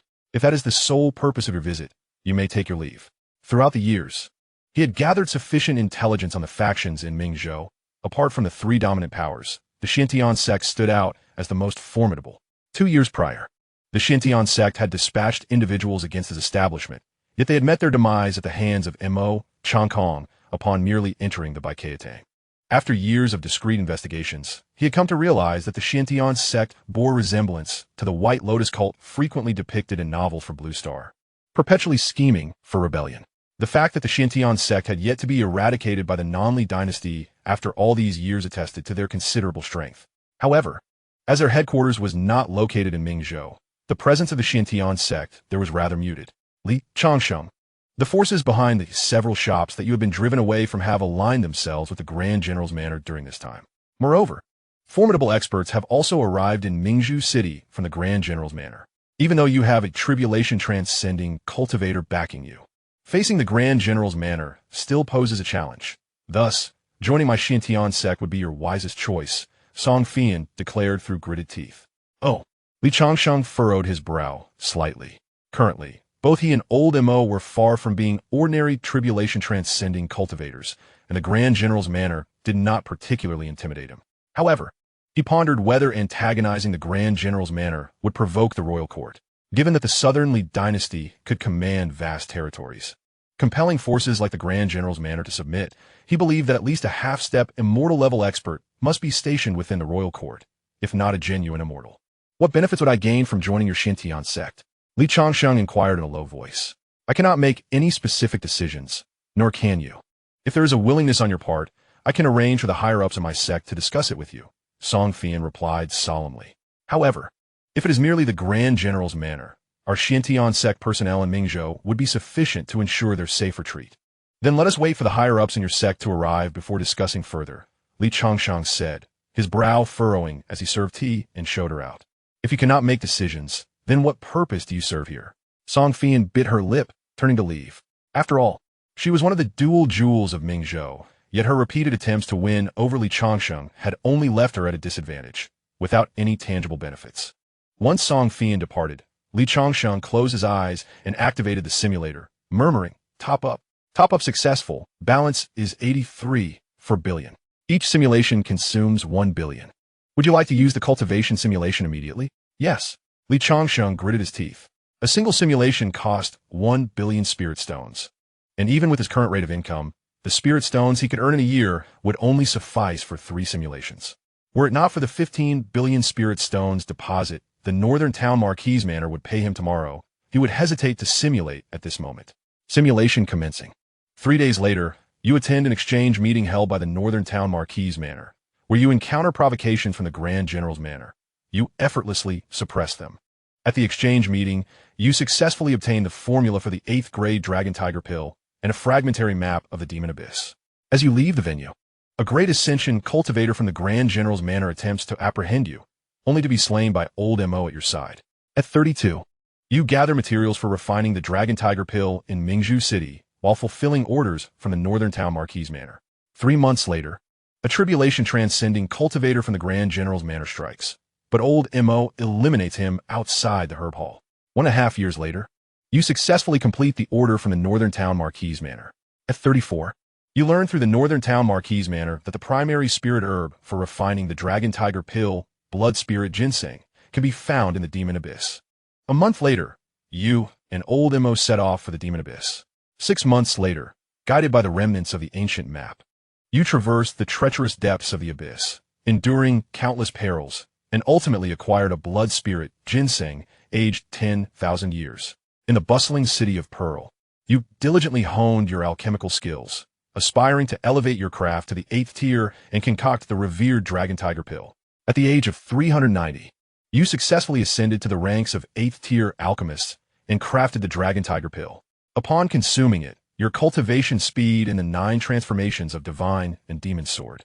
6 months later, the effects of the Dragon Tiger pill concluded, prompting you to seek the materials for its creation once more, yet you found nothing. At 430, the forces of the General's Mansion, accompanied by several royal tribulation practitioners, launched an assault on the Northern Duke's residence, mistaking you for one of its denizens. And you were attacked by 2 tribulation cultivators. Together with old Mo, you vanquished the 2 adversaries. However, half a month later, as you and old Mo stormed into the General's Mansion, a shadow of darkness emerged from the back courtyard, leading to your demise. You perished. As the simulation concluded, Changsheng furrowed his brow. Was there truly a shadow of darkness within the General's Mansion? Did this imply a collusion with the demonic forces or a connection between the General's Mansion and the current Crown Prince? Selecting option 2, Changsheng made his choice. An influx of alchemical expertise surged into his mind. Accompanying this was a tremendous surge of vitality. Upon refining this energy, his strength increased by approximately 10%. His eyes brightened. Indeed, the Dragon Tiger pill was worthy of its 8th tier status, yielding remarkable results. With sufficient Dragon Tiger pills, he could ascend to the mid-stage of the 7 transformations in merely a few decades. However, the materials for crafting the Dragon Tiger pill were exceedingly rare, particularly the primary ingredient. The blood spirit ginseng aged 10,000 years, a top-tier spiritual material whose rarity was unparalleled. Fortunately, a specimen awaited him in the abyss, and now, as an 8th-tier alchemist, he no longer needed to hone his proficiency to concoct the Dragon Tiger pill. Once he produced it, with the aid of spirit stones, he could elevate the 9 transformations of divine and demon to the pinnacle of the 7th transformation. As for the efficacy of the Dragon Tiger pill on the 8th transformation, that remained uncertain until he reached the summit of the 7th. The formula was already etched in his mind.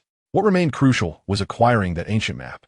It seemed imperative to attend the exchange meeting in 3 days. However, before that, there was an opportunity to further enhance the 9 transformations of divine and demon. Onward. At 32 years of age, you obtained the remnants of the abyssal map at the exchange meeting. 6 months later, you successfully retrieved the blood spirit ginseng from the abyss. At 340, with the aid of the Dragon Tiger pill, you triumphed in advancing the 9 transformations of divine and demon to the mid-stage of the 7th transformation. After expending 6 opportunities, the 9 transformations of divine and demonic forces has reached the mid-stage of the 7th transformation. Chapter 88, The Eastern Suburb Villa. 3 days later, the exchange meeting organized by the Northtown Mark residents is held at the Eastern Suburb Villa. Spanning several dozen miles, the villa is ablaze with lights, resembling the brightness of day despite the onset of dusk. Numerous servants and maids bustle about within the villa. Changsheng, accompanied by old Mo, drifts gracefully into the scene. Observing the incessant flow of people, Changsheng furrows his brow slightly. Wasn't this supposed to be an exchange meeting? Why are there so many individuals present? He initially anticipated that the gathering would consist of merely a few dozen people, exchanging and seeking what they required. However, the throngs of guests before him starkly contrasted with his expectations. Young master, the atmosphere between the general's residence and the Northtown Mark residence has been tense lately. It seems the Marquis wishes to utilize this exchange meeting to showcase their connections and influence. Old Mo quietly elucidated beside Changsheng. The actual exchange meeting will likely commence only after this evening's banquet concludes. Changsheng nodded slightly. Having resided in Mingzhu City for 3 years, he had spent most of his time in his cave, dwelling concocting various items, rarely venturing out. In contrast, Mo Changkong had been flourishing in the public eye, managing the 100 Herb Hall with considerable success, after sustaining an injury to his essence within the rifts of the celestial realm. Mo Changkong required elixirs of celestial grade for recovery.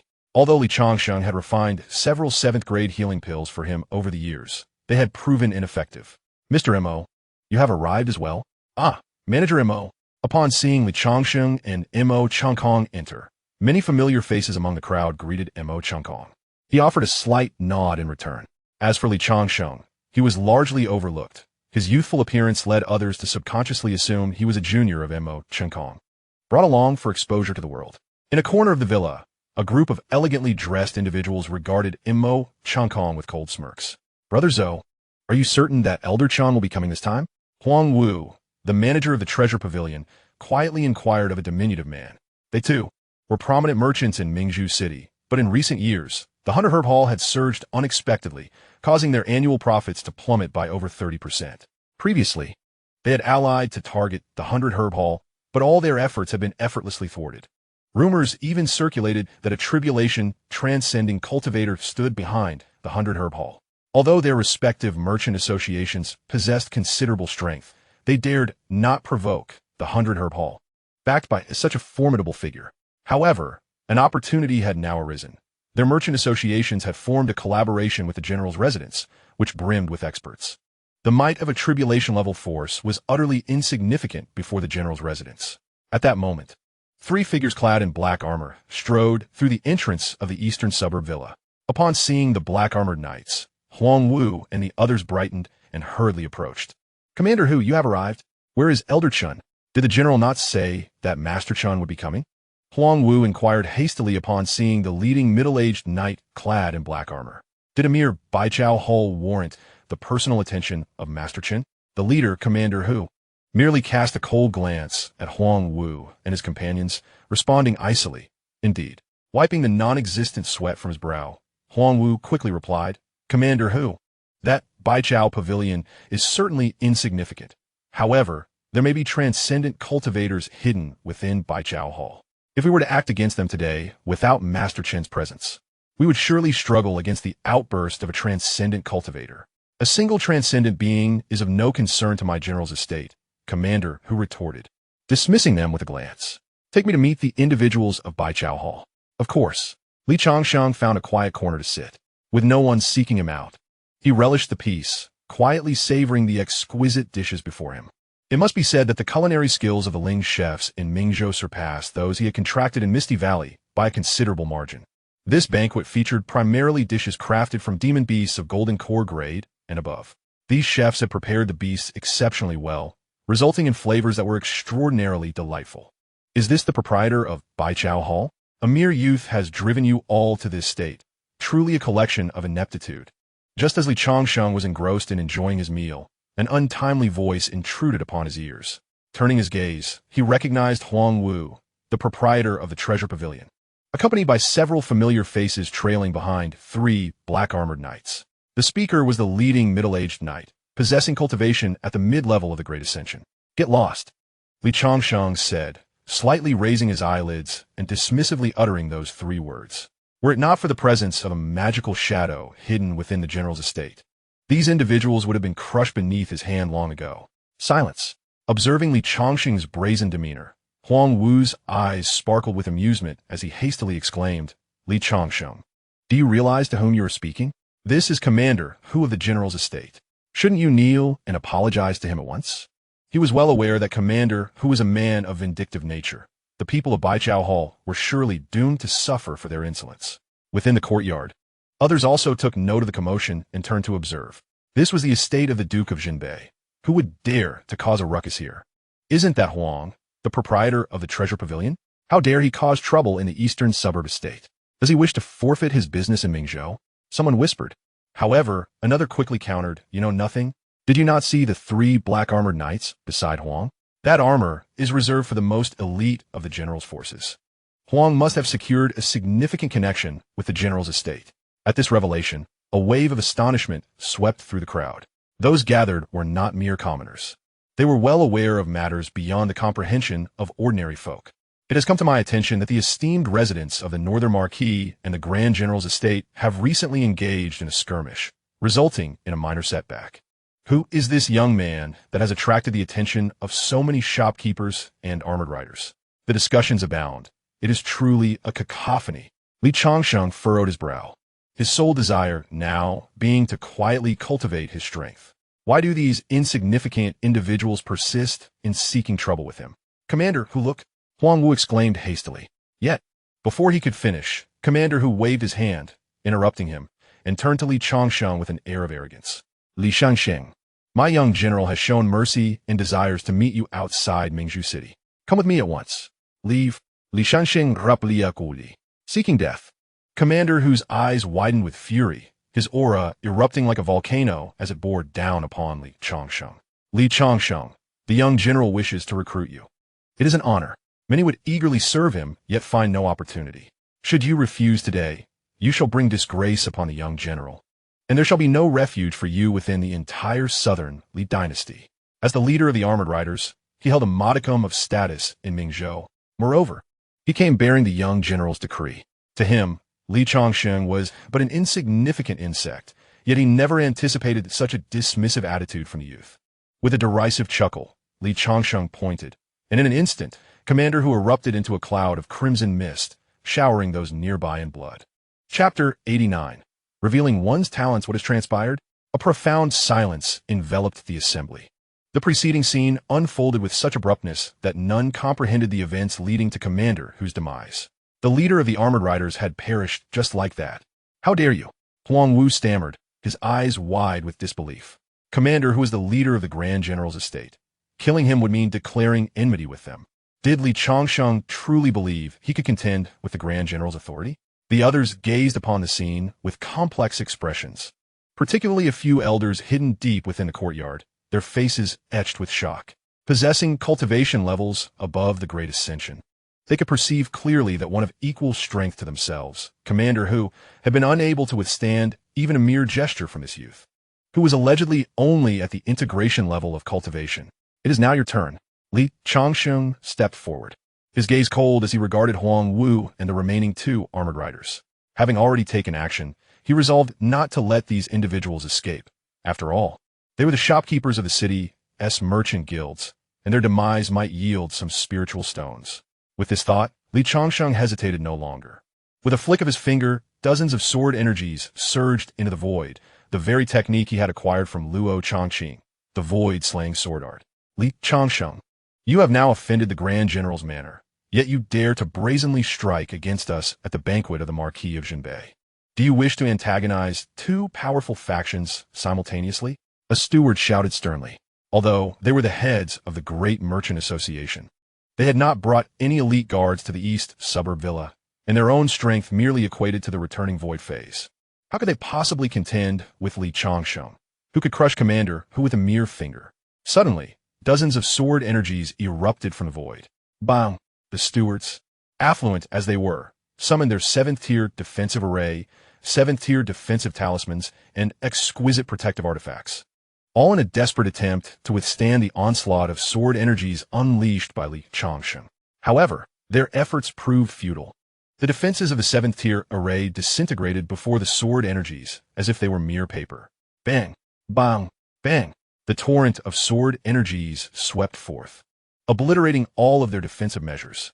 First, 2 armored knights fell, followed by the other stewards, all reduced to ash in an instant, their souls annihilated. Li Changsheng delicately lifted his fingers, and several storage bags landed in his grasp. Although a demonic shadow loomed within the Grand General's manor, it was certain that the Southernly dynasty harbored beings of celestial realms. Based on previous simulations, it was anticipated that only after the Crown Prince ascended the throne and successfully sacrificed a powerful being to open the portal to the demon realm would the demonic forces gain substantial strength in the Azure realm. Presently, that demonic shadow likely dared not act recklessly.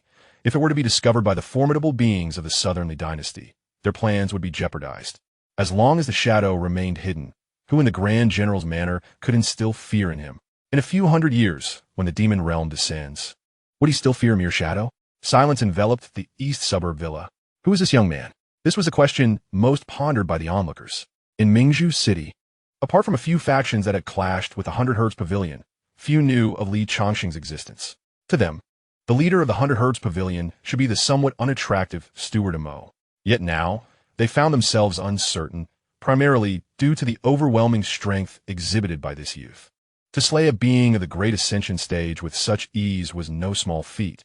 This individual was undoubtedly remarkable. Deep within the east suburb villa, a tribulation-transcending cultivator gazed on in astonishment. As a guest elder of the Marquis of Jinbei, he had been tasked with intervening should Li Changsheng find himself in peril. Yet he had not anticipated the shock Li Changsheng would deliver. At such a tender age, the power he had just displayed was not inferior to that of a peak Great Ascension cultivator. The other experts attending the exchange also observed Li Changsheng from the shadows, their expressions filled with uncertainty. They too were unsure if they could match this youth in combat. Impudence! A furious roar echoed. A figure clad in black armor surged through the air, landing above the east suburb villa. You dare to kill one of my black armored riders? The armored figure descended with great force, causing the entire eastern villa to tremble. Were it not for the numerous protective formations above the estate, this single impact would have reduced the entire residence to ruins. Nevertheless, this stomp resonated like an earthquake, startling the maidservants into a state of panic, causing some to collapse to the ground. The younger members of various factions quaked in fear, succumbing to a state of weakness. The approaching elder in black armor exhibited a cultivation level that had reached the pinnacle of the Great Ascension, a mere step away from entering the realm of tribulation. At this moment, he unleashed his oppressive aura without restraint, overwhelming those present with an oppressive force akin to a mountain pressing down upon them, rendering them breathless. Yet, At the center of this oppressive atmosphere, Changsheng remained utterly unfazed. He leisurely approached the table laden with wine, lifting a cup of spirit wine and consuming it in one gulp. "If you're going to kill me, then do it. What are you waiting for?" Changsheng remarked coldly as he turned to face them. In that instant, a terrifying aura descended upon the armored knight, causing the elder to feel as if he were being scrutinized by a reawakened ancient beast, cold sweat trickling down his brow. What sort of monster is this? So young yet so formidable. Should I persist in my defiance, I might very well meet my end. The elder's legs trembled as he forced a smile, saying, "Young Masterly, we come with no ill intent. Our general merely wished to invite you for a friendly meeting, having heard of your prowess as a contemporary genius. I was merely distraught when I saw my subordinate fall, and I spoke thoughtlessly. I hope you can forgive me." The crowd erupted in astonishment, for many recognized the elder's identity. He was Luo Bao, the ruthless leader of the Black Armored Knights, who had served the general's house and extinguished many factions. Those who fell into his hands suffered greatly before their demise. In the realm of cultivation in Mingzhou, Luo Bao's name struck terror akin to a remedy for a child's night terrors. Yet, here he was cowering? Changsheng smiled faintly and took a step forward. Upon witnessing this, Luo Bao's heart sank, and he hurriedly exclaimed, "Changsheng, do not miscalculate. The consequences of completely offending the general's house are beyond your capacity to bear." "I have indeed heard of you, Luo Bao," Changsheng replied, shaking his head as he stepped forward once more.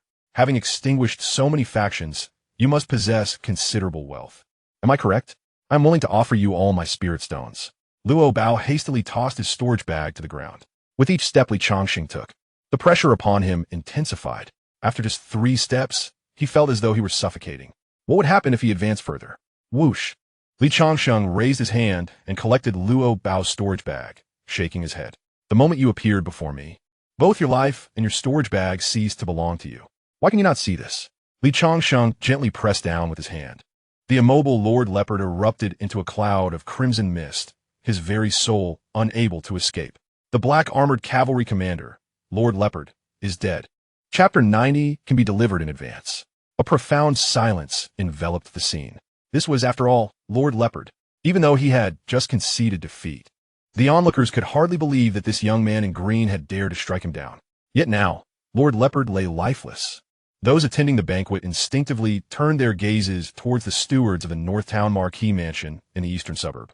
However, the 2 stewards, both possessing great cultivation, wore expressions of bewilderment. They clearly had not anticipated that Changsheng would dare to take lethal action against Lord Leopard. With someone as formidable as Lord Leopard now deceased, they were not foolish enough to act rashly. This harbinger of death had slain Lord Leopard, and they were certainly not inclined to approach him. Yet, with the stewards of the Northtown Marquis Mansion present, they were at a loss for what to do. Such audacity! To lay hands on someone from my general's mansion, seeking death. At that moment, an enraged shout echoed from afar.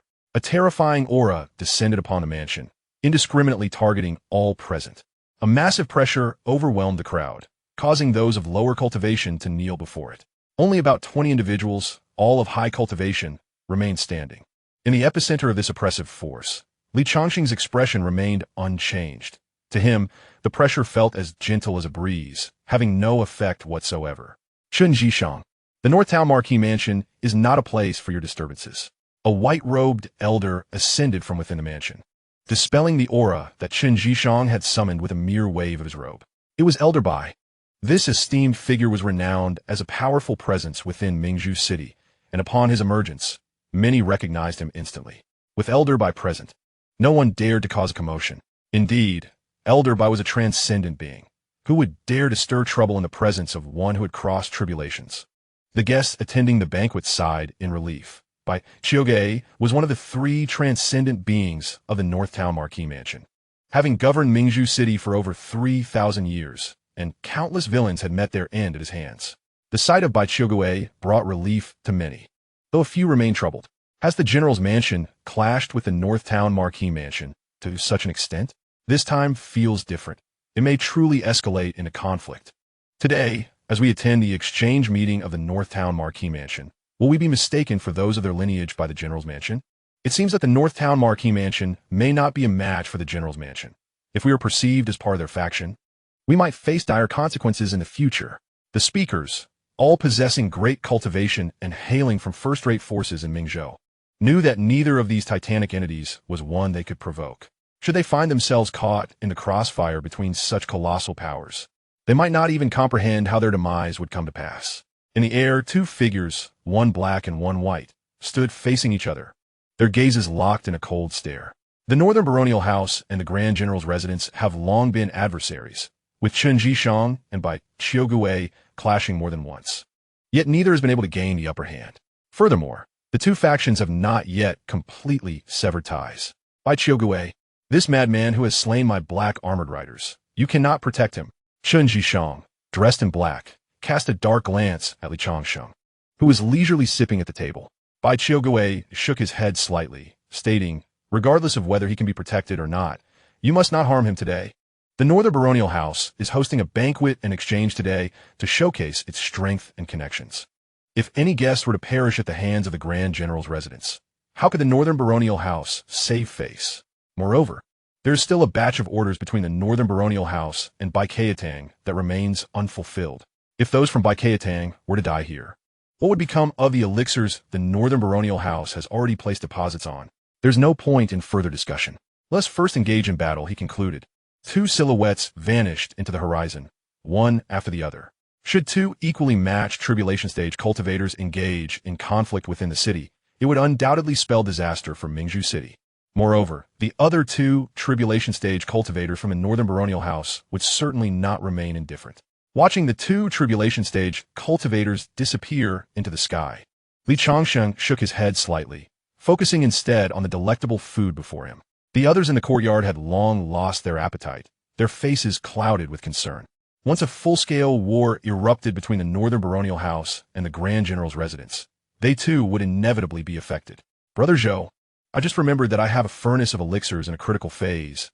I must take my leave, one guest suddenly remarked. Ah, you mention it. And I recall I too have a furnace at home, another replied. Just moments after Bai Qiugui and Chen Zhishang departed, nearly half of the attendees had already left. Many others wore expressions of hesitation, caught between fearing to offend the Northern Baronial House if they fled, or being mistaken for its allies by the Grand General's residence if they stayed.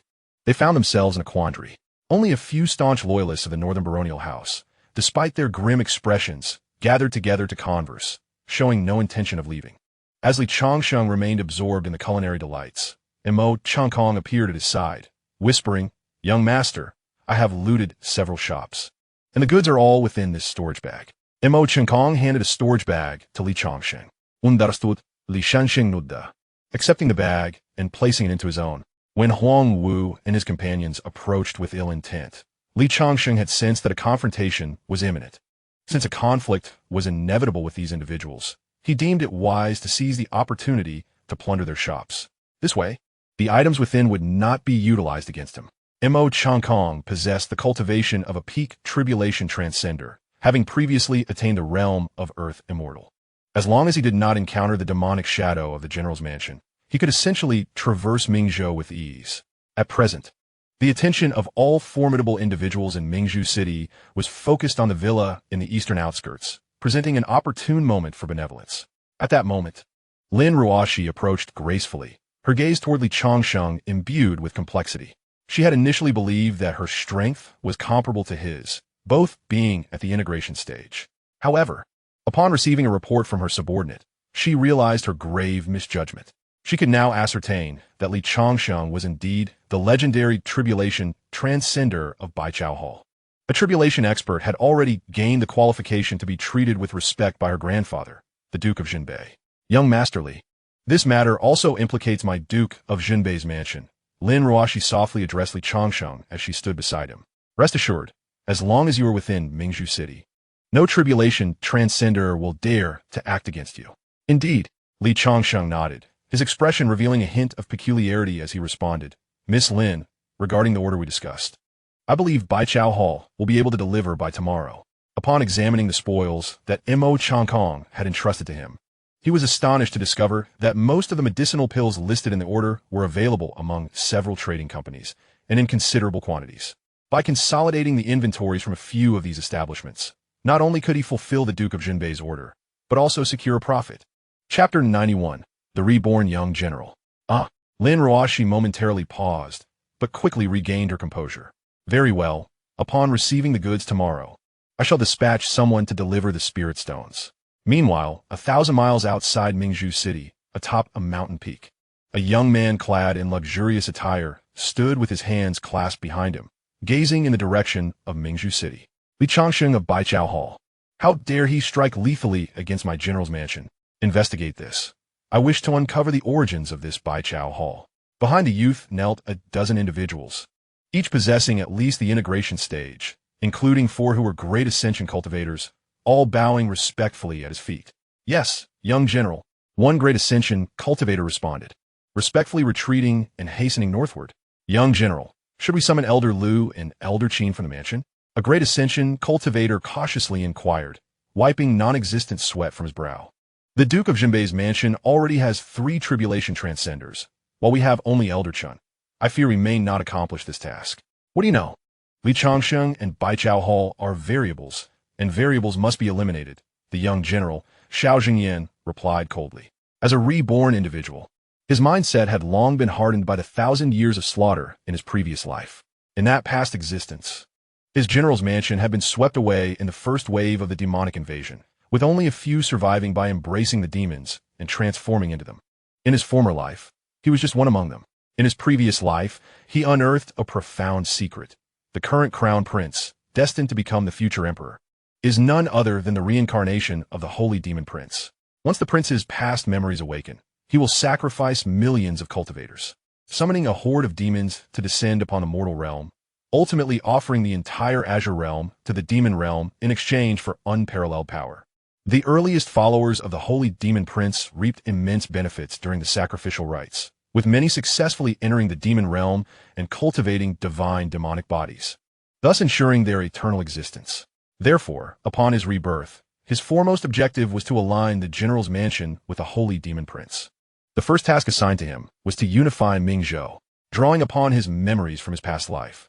He adeptly persuaded 2 tribulation stage cultivators to join the general's mansion as guest experts. His next endeavor was to consolidate the prominent factions within Mingzhou while isolating the Northern Duke's mansion. The preceding events unfolded smoothly, allowing him to attract numerous forces that once belonged to the Northern Duke's mansion to his side. Now he merely needed to proceed methodically, akin to boiling a frog in warm water, gradually dismantling the Northern Duke's influence.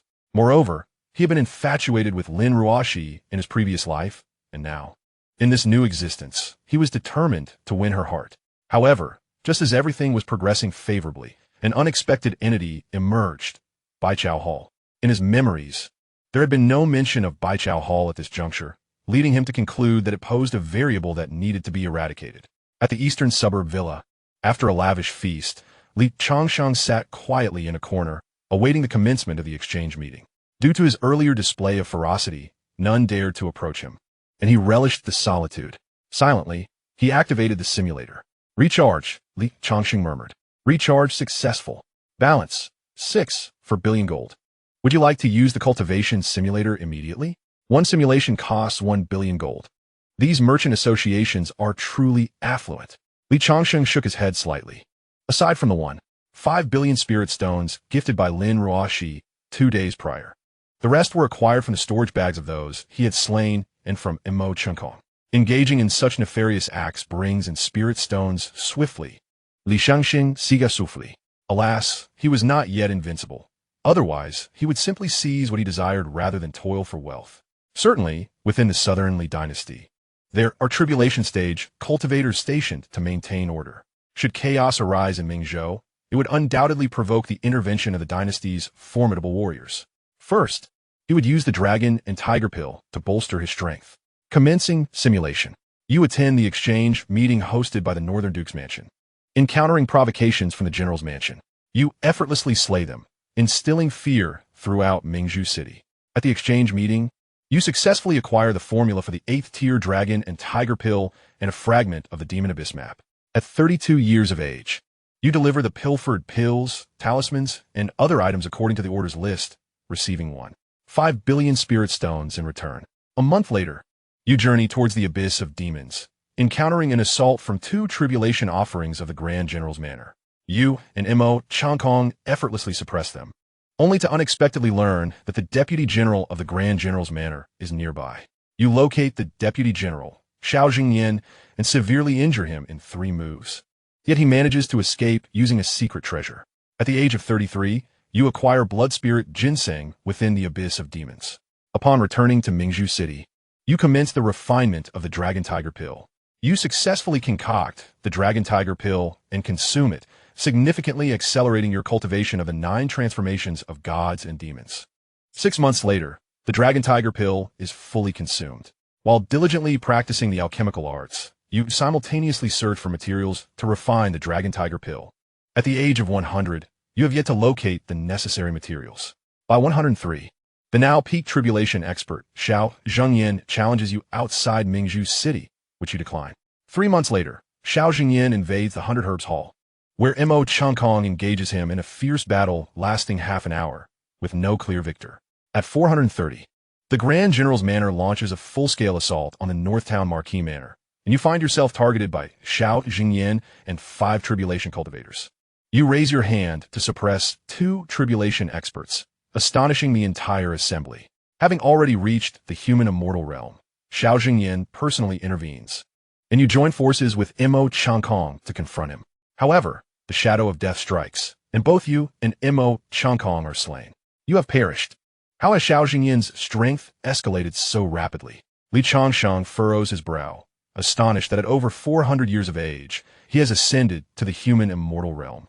And even with the combined might of 2 top-tier tribulation experts, they are no match for Xianxia.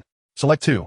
As Li Changsheng makes his choice, the memories of cultivating the 9 transformations of gods and demons through the Dragon Tiger Pill flood his mind, allowing him to vividly perceive the rapid enhancement of his physical strength post-consumption of the pill. Once more, at 32, you obtain a fragment of the Abyss of Demons and exchange conference. You successfully refine the Dragon Tiger Pill and, aided by it, make swift progress in your cultivation. By 33, with the aid of the Dragon Tiger Pill, you successfully advance the 9 transformations of gods and demons to the later stage of the 7th transformation. After expending 13 opportunities, you have reached the later stage of the 7th transformation. Chapter 92, The Origin Fruit. Finally, you have attained the later stage of the 7th transformation. Li Changsheng, feeling the surging power within, murmurs, I should now be able to effortlessly crush a late-stage tribulation cultivator, right? Yet, it is still insufficient. With 51 simulation opportunities remaining, let us see if I can propel the 9 transformations of gods and demons to the 8th transformation. Commence simulation. You successfully refine the Dragon Tiger Pill and diligently cultivate the 9 transformations of gods and demons. At 530, as the portal to the demon realm opens and the demon race invades, you single-handedly slay 3 demon tribulation leaders, capturing the attention of demon powerhouses, leading to your demise at the hands of an immortal-level demon. Once more, at 530, you are slain by a demon powerhouse in the Azure Blue realm. At 530 years of age, you met your demise. At 370, you successfully achieved the pinnacle of the 7 transitions of divine and demonic transformation. The 9 transitions of divine and demonic transformation. At last, you have reached the apex of the 7th transition. Onward, initiating simulation. At 32, you successfully acquire the map to the Abyss of Demons of the conference. A month later, as you journeyed towards the Abyss, you encountered an ambush from 2 tribulation guardians of the Grand General's Manor, which you and Mo Changkong easily subdued. The young general of the Grand General's Manor, Xianxia, appeared, and you severely wounded him in 3 moves, yet he managed to escape using a secret treasure. At 33, you obtained the blood spirit Ginseng within the Abyss. Upon returning to Mingzhu City, you commenced the refinement of the Dragon Tiger Pill. You successfully concocted the Dragon Tiger Pill. After consuming it, however, your progress in the 9 transitions of divine and demonic transformation stagnated. Emerging from seclusion, you directly led Mo Changkong to ambush the experts of the Grand General's Manor. Within a month, you and Mo Changkong had slain 2 tribulation guardians and over 10 powerful beings of the Great Ascension, instilling fear throughout the Grand General's Manor. 3 months later, Xianxia and a shadow from the Abyss confronted you and Mo Changkong. Mo Changkong inflicted serious injuries upon Xianxia. While you engaged in a fierce battle with the shadow, sustaining grave wounds after 300 exchanges. Utilizing the Blood Demon Sect's secret technique, Changsheng activated the blood escape method and whisked you away. A year later, upon recovering from your injuries, you ventured near the Grand General's manor to gather intelligence, and unexpectedly discovered Xianxia leading a group towards the abyss. You followed closely. A month later, as you delved deeper into the abyss with Xianxia's entourage, you stumbled upon a nearly ripened source fruit. At the moment of the source fruit's maturation, Xianxia and his subordinates clashed with ferocious beasts guarding it. Seizing the opportunity to claim the fruit, you were taken aback to find two beasts defending it, forcing you into battle with one of them. Seeing this, Xianxia abandoned the other beast and charged at you. You found yourself besieged on both sides and sustained heavy injuries. As you fled the abyss, the shadow from the Grand General's manor pursued you in your weakened state. You were no match for it, and you perished. The source fruit. To think there exists a source fruit within the Azure Realm. Changsheng could no longer contain his expression. The source fruit is regarded as a top-tier extraordinary fruit even in the Celestial Realm, bestowing significant benefits even to true immortal cultivators, enhancing their foundational strength. Consuming it at lower realms further accelerates cultivation speed and bolsters one's foundation. Although the source fruit, like the primal essence liquid, is only effective upon its first consumption, a single source fruit not only greatly aids in your cultivation, but can also elevate your 9 transitions of divine and demonic transformation to the 8th transition. The 8th transition of the 9 transitions is sufficient to rival ordinary immortals. Changsheng felt a stirring of ambition. Why does Xianxia exude an aura reminiscent of a fated child of fortune? Changsheng's brow furrowed slightly. In the previous simulation, Xianxia, at the age of 100, reached the pinnacle of tribulation, and upon his reappearance, he had ascended to the realm of human immortals. This is the Changsheng realm, a world not accommodating to immortals. Thus, entering the realm of human immortals is no trivial feat should I capture Xianxia and interrogate him. Or should I wait outside the demon abyss for a year and a half for his arrival? Changsheng pondered. From the numerous simulation outcomes, it was evident that Xianxia harbored secrets, as he had never been subdued. I cannot afford to remain stagnant. Otherwise, the origin fruit will slip from my grasp. Xianxia murmured. The 2 ferocious beasts guarding the origin fruit were immensely powerful, and this simulation indicated that the demonic shadow within the general's mansion was likely at the threshold of human immortality, comparable in strength to Luo Changsheng's master. With adequate preparation, a confrontation is not out of the question. Presently, the Longhu pill no longer aids in cultivating the 9 transformations of deities and demons. Thus, to seize the origin fruit, I must explore alternative methods. Commence. Simulation initiated. Simulation begins. At 32 years old, after delivering the goods to the Northtown Marquis' residence, you return to your cave abode to focus on refining spirit talismans and formations of the 7th tier or higher. A year and a half later, you await the arrival of Xianxia and his companions at the entrance of the Demon Abyss. 15 days hence, they arrive at the Demon Abyss, and you set up the prepared formations at the entrance. A day later, a battered Xianxia and his group emerge from the abyss, entering the formation's domain. You swiftly activate the formation, striking down 7 injured Great Ascension cultivators with an unprecedented swiftness, leaving only 3 tribulation cultivators and Xianxia's demonic shadow charging toward you. Unhurriedly, you summon the 10 defensive formations previously arranged, hurling 937 7th-tier killing talismans, severely wounding the 3 tribulation cultivators. However, Xianxia, protected by a secret treasure, remains unscathed, while the demonic shadow breaks free from the formation's confines to engage you in battle. You are grievously wounded and make a hasty retreat. The demonic shadow and Xianxia pursue relentlessly. But fortunately, you receive aid from Changsheng, allowing for a successful escape. 3 months later, exhausted and on the brink of collapse, you and Changsheng are slain by the demonic shadow. You have perished. The pinnacle 7th-tier formations and talismans seem inadequate against a being at the threshold of human immortality, Changsheng muttered softly. Yet, since it is confirmed they will emerge from the entrance of the Demon Abyss, the task becomes simpler.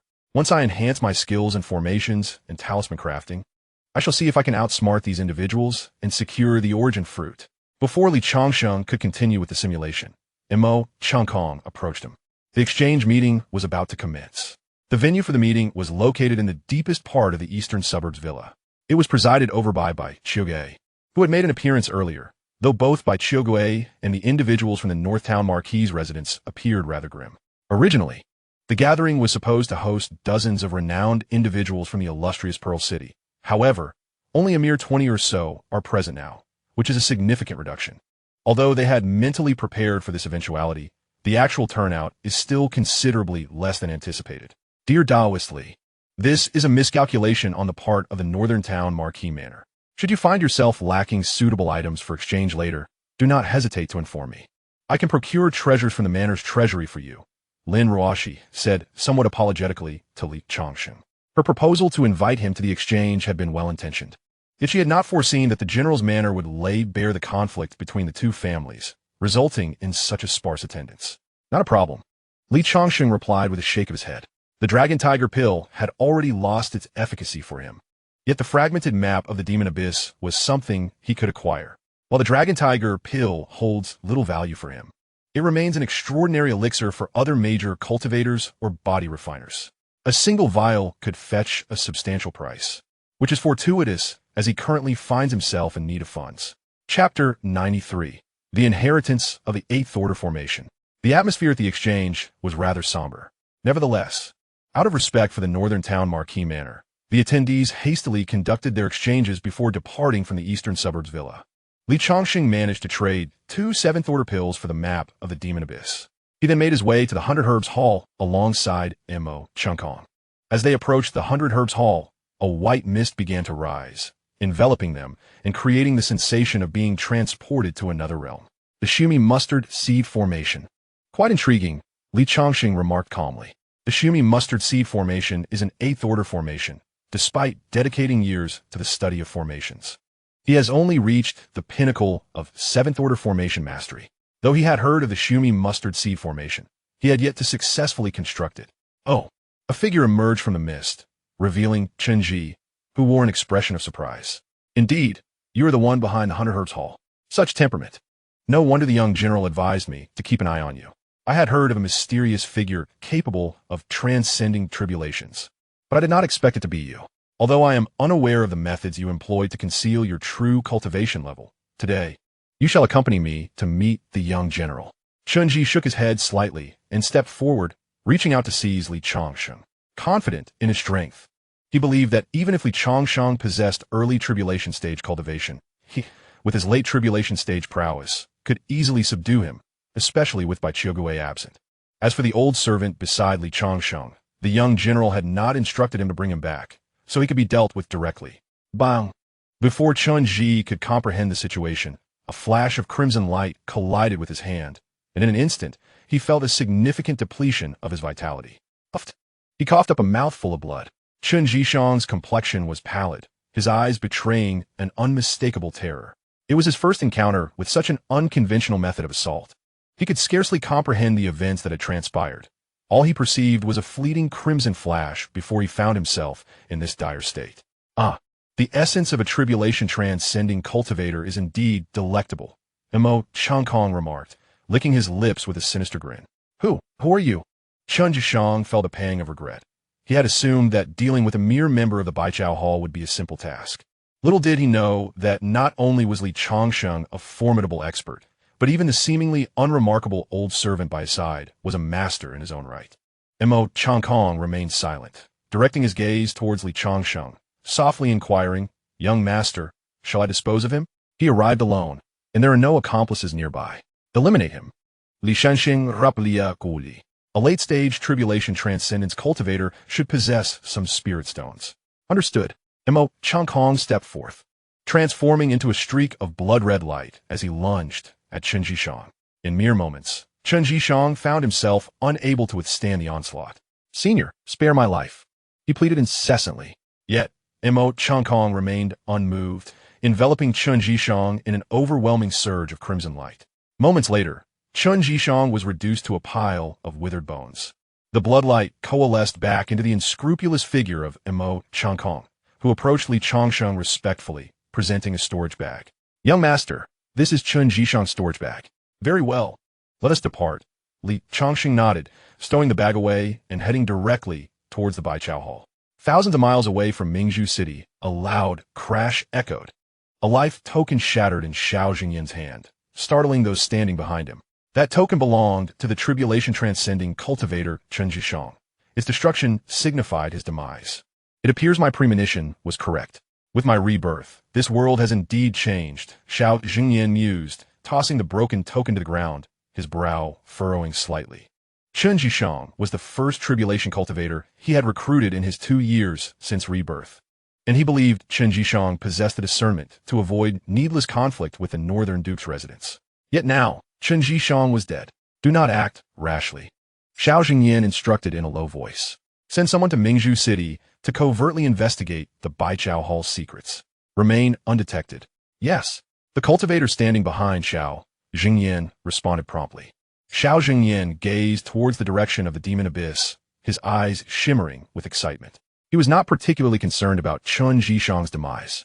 In a year and a half, the source fruit would mature. In his previous life, the source fruit was consumed by Li Chunyang, the Daozi of the Pure Yang sect. During the invasion of the demon realm, Li Chunyang shone brilliantly, having slain countless demons. In the 34th year of the demon invasion, he even challenged the Holy Demon Prince with his peak Earth Immortal Cultivation. Although he ultimately fell and was killed, that battle inflicted injury upon the Holy Demon Prince. However, now that he had been reborn, this source fruit was something he was determined to acquire. Li Changsheng returned to the Baichao Hall and entered his cave dwelling. He handed over some materials obtained that day to Imo Changkong to be sold in the shop. Sitting cross-legged in the cave, he softly murmured, "Recharge. Recharge successful. Balance, 474. 3 billion coins. Would you like to use the Immortal Cultivation Simulator? Each use costs 100 million coins." In the East Suburbs courtyard, there remained 31 simulation opportunities. With the 20 billion spirit stones acquired from Chun Jishang's storage bag, he had invested them all into the simulator. The path of formation must be elevated to the 8th rank. This should be attainable within the White Cloud sect, Li Changsheng whispered. Previously, he had cultivated within the White Cloud sect during simulations.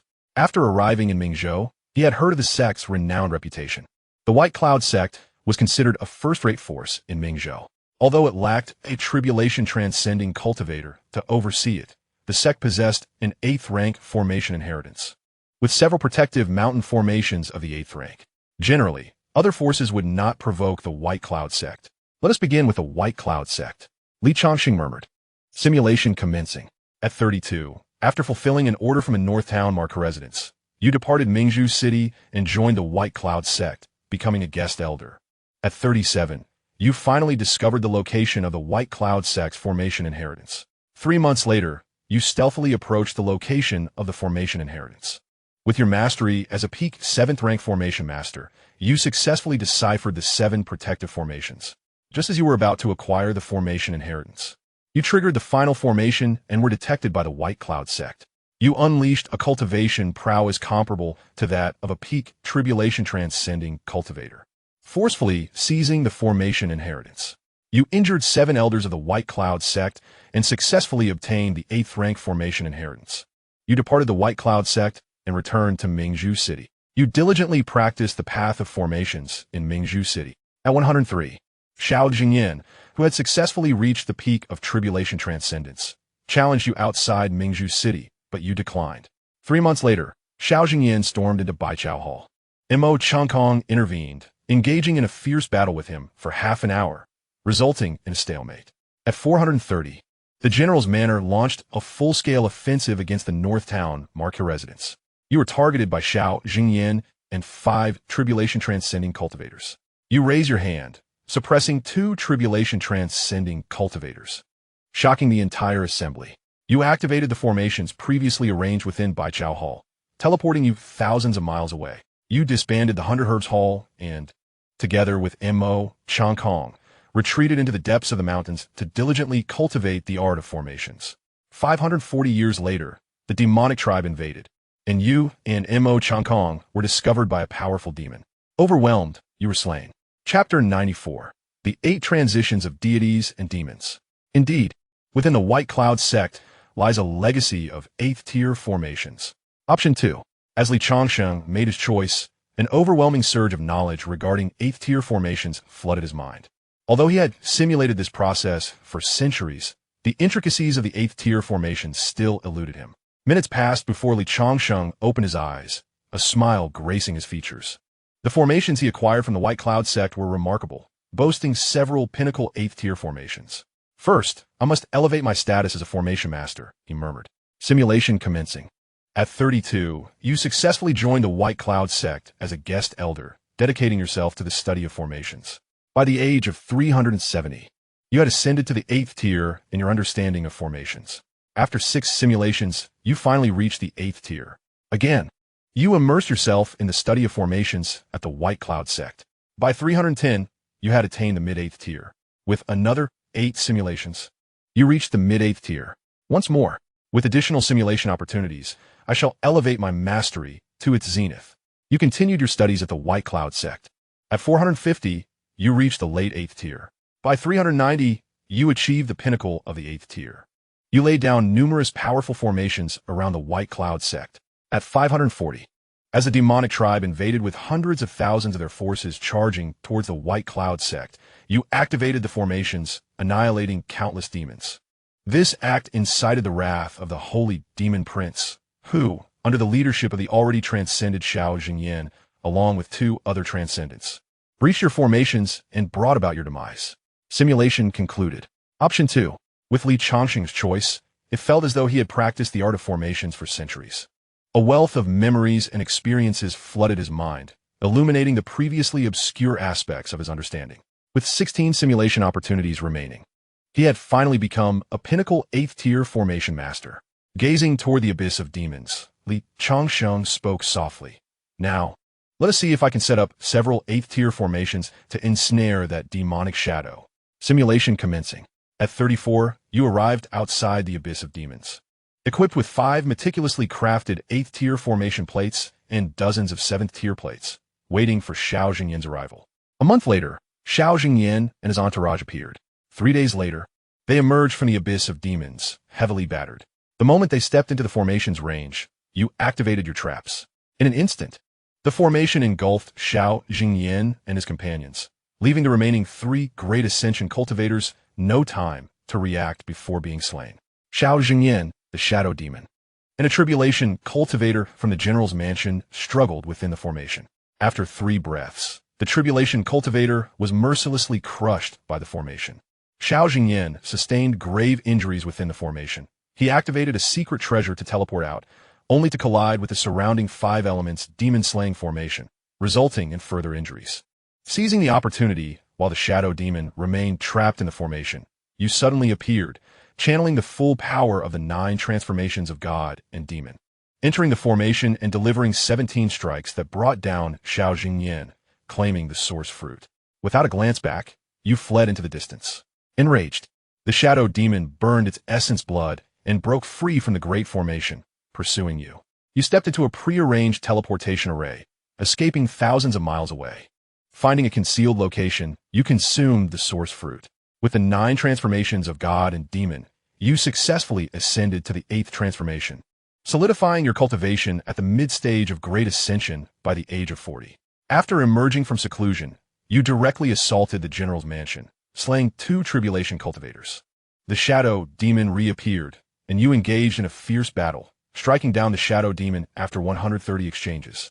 Your actions drew the attention of the holy demon prince. You rushed towards the capital of the Nanli dynasty, intent on unraveling the holy demon prince's schemes. Along the way, you were confronted by 2 demon beings of the human realm. You boldly retaliated, severely wounding both demons, though you also sustained injuries.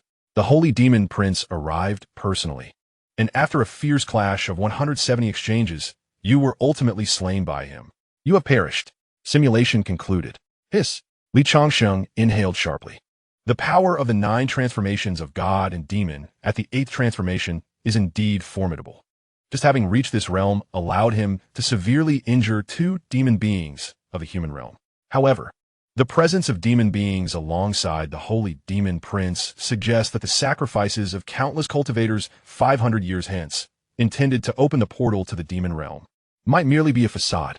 Furthermore, the holy demon prince's strength is such that even he, having attained the 8th transformation, found himself no match for the prince. What hidden cards does the Nanli dynasty possess that instills such caution in the Holy Demon Prince, preventing him from openly seizing the throne and opening the portal to the demon realm? It appears that the depths of this azure green realm are far more profound than I had anticipated. Li Changsheng shook his head, muttering softly, "Choose option 2. Although his cultivation had risen to the Great Ascension realm during this simulation, he had no desire to enhance his power further.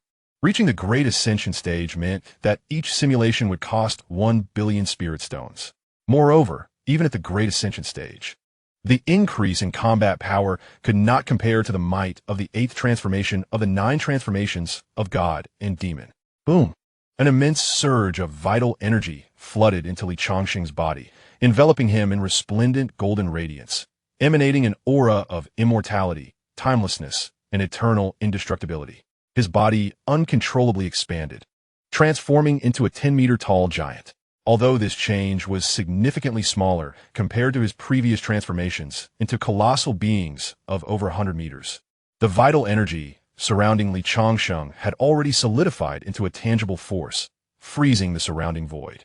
Thunderous roars reverberated from within Li Changsheng, the sound resembling the galloping of 1,000 horses, each echo powerful enough to slay a deity-level cultivator.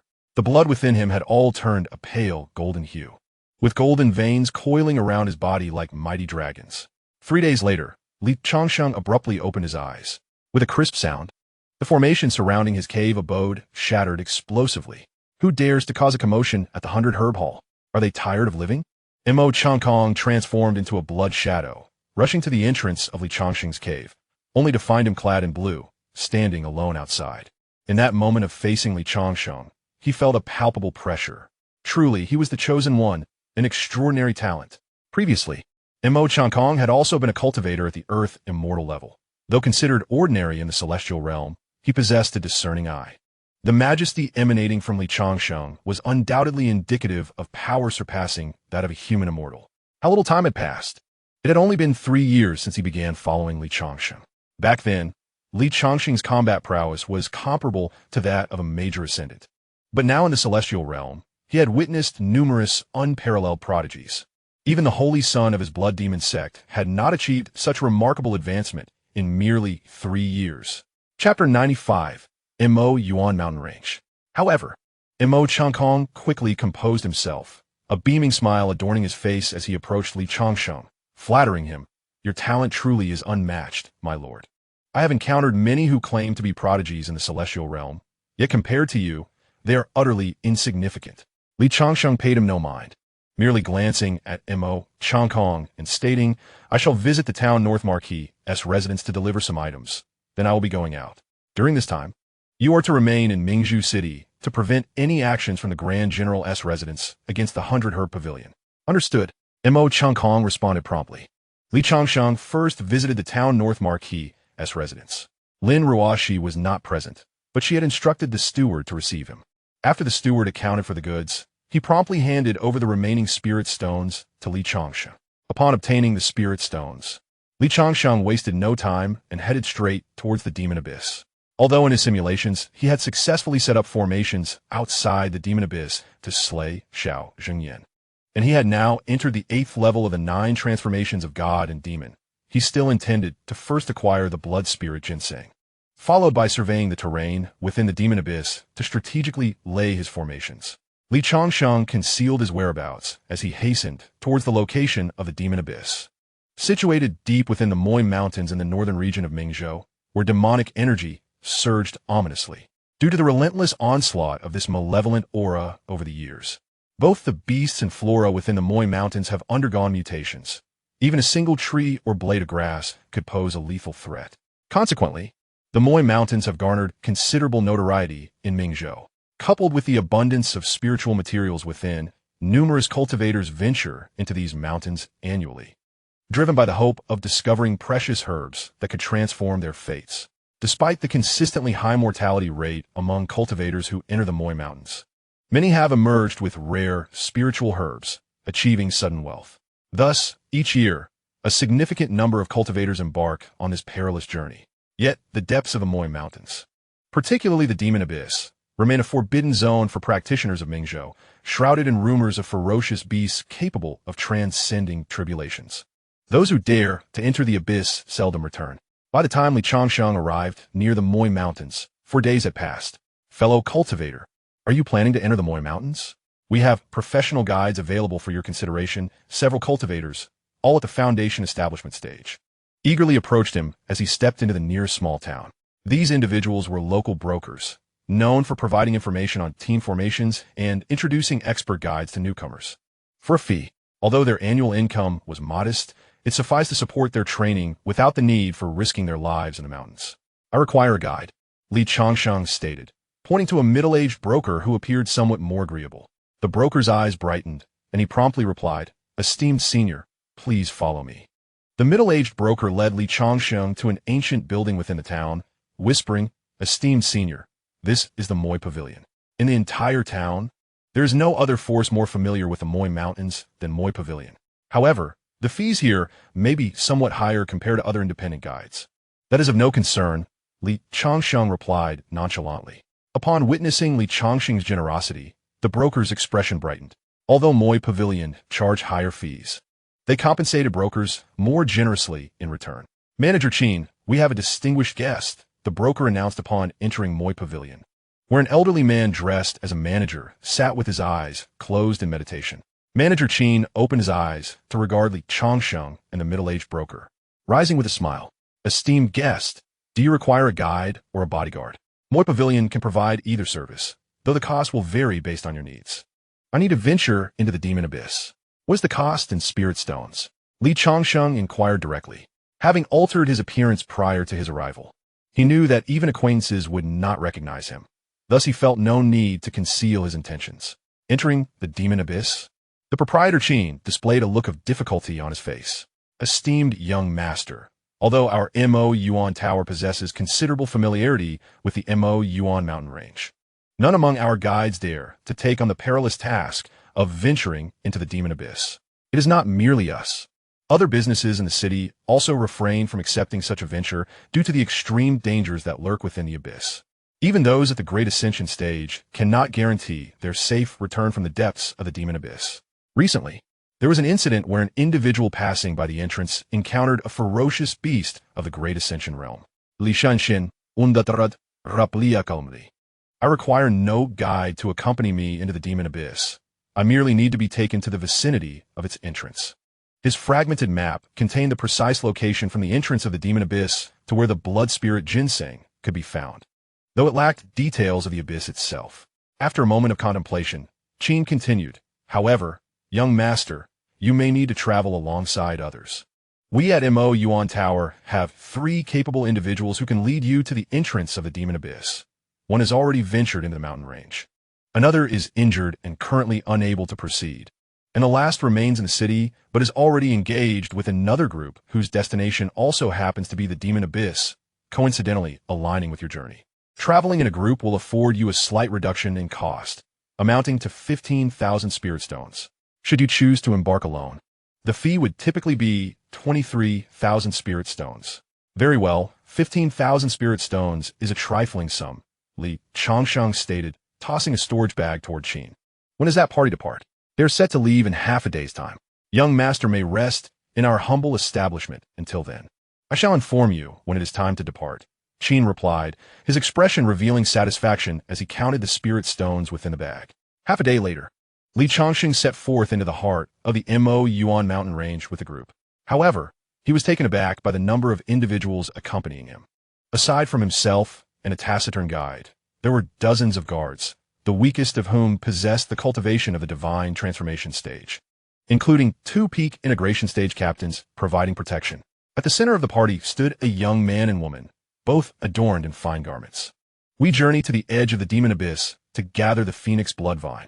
Will the presence of this individual hinder our efforts?" The young man, Lu Yuan, furrowed his brow as he cast a glance at Li Changsheng, who lingered at the rear of the group. The strength of Mo Yuan Tower is formidable. This guide possesses late-stage integration cultivation. It is best to avoid unnecessary complications. Once we reach the demon abyss, we can part ways with them, Lu interjected calmly.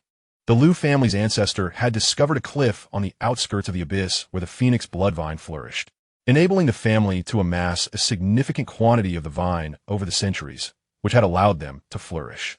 Now, the time had come once again to harvest that precious phoenix blood vine. This vine is the principal ingredient for crafting the ethereal elixirs that assist great ascension cultivators in their training and holds immense value, as the ancestor had asserted. The yield from that particular patch could be sold for no less than 100 million spirit stones, had it not been for the calamity that befell the Liu family.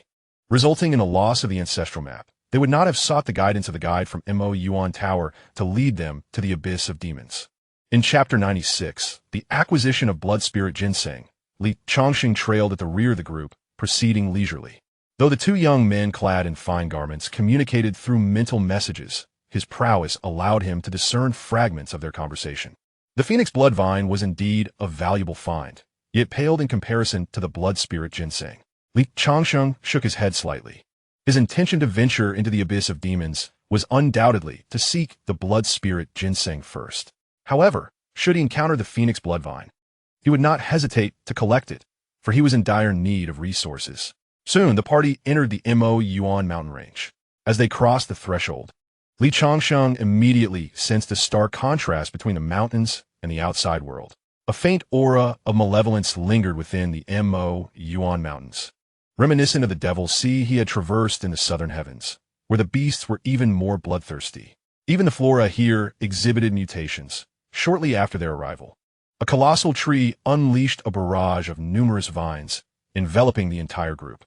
Fortunately, the guards of the Liu family were quite formidable, bolstered by two peak stage body integration protectors, who managed to obliterate the tree without incident. Under the guidance of the Mo Yuan Tower's guide, they journeyed through the mountains for 3 days until they finally reached the entrance to the abyss of demons. I shall accompany you no further.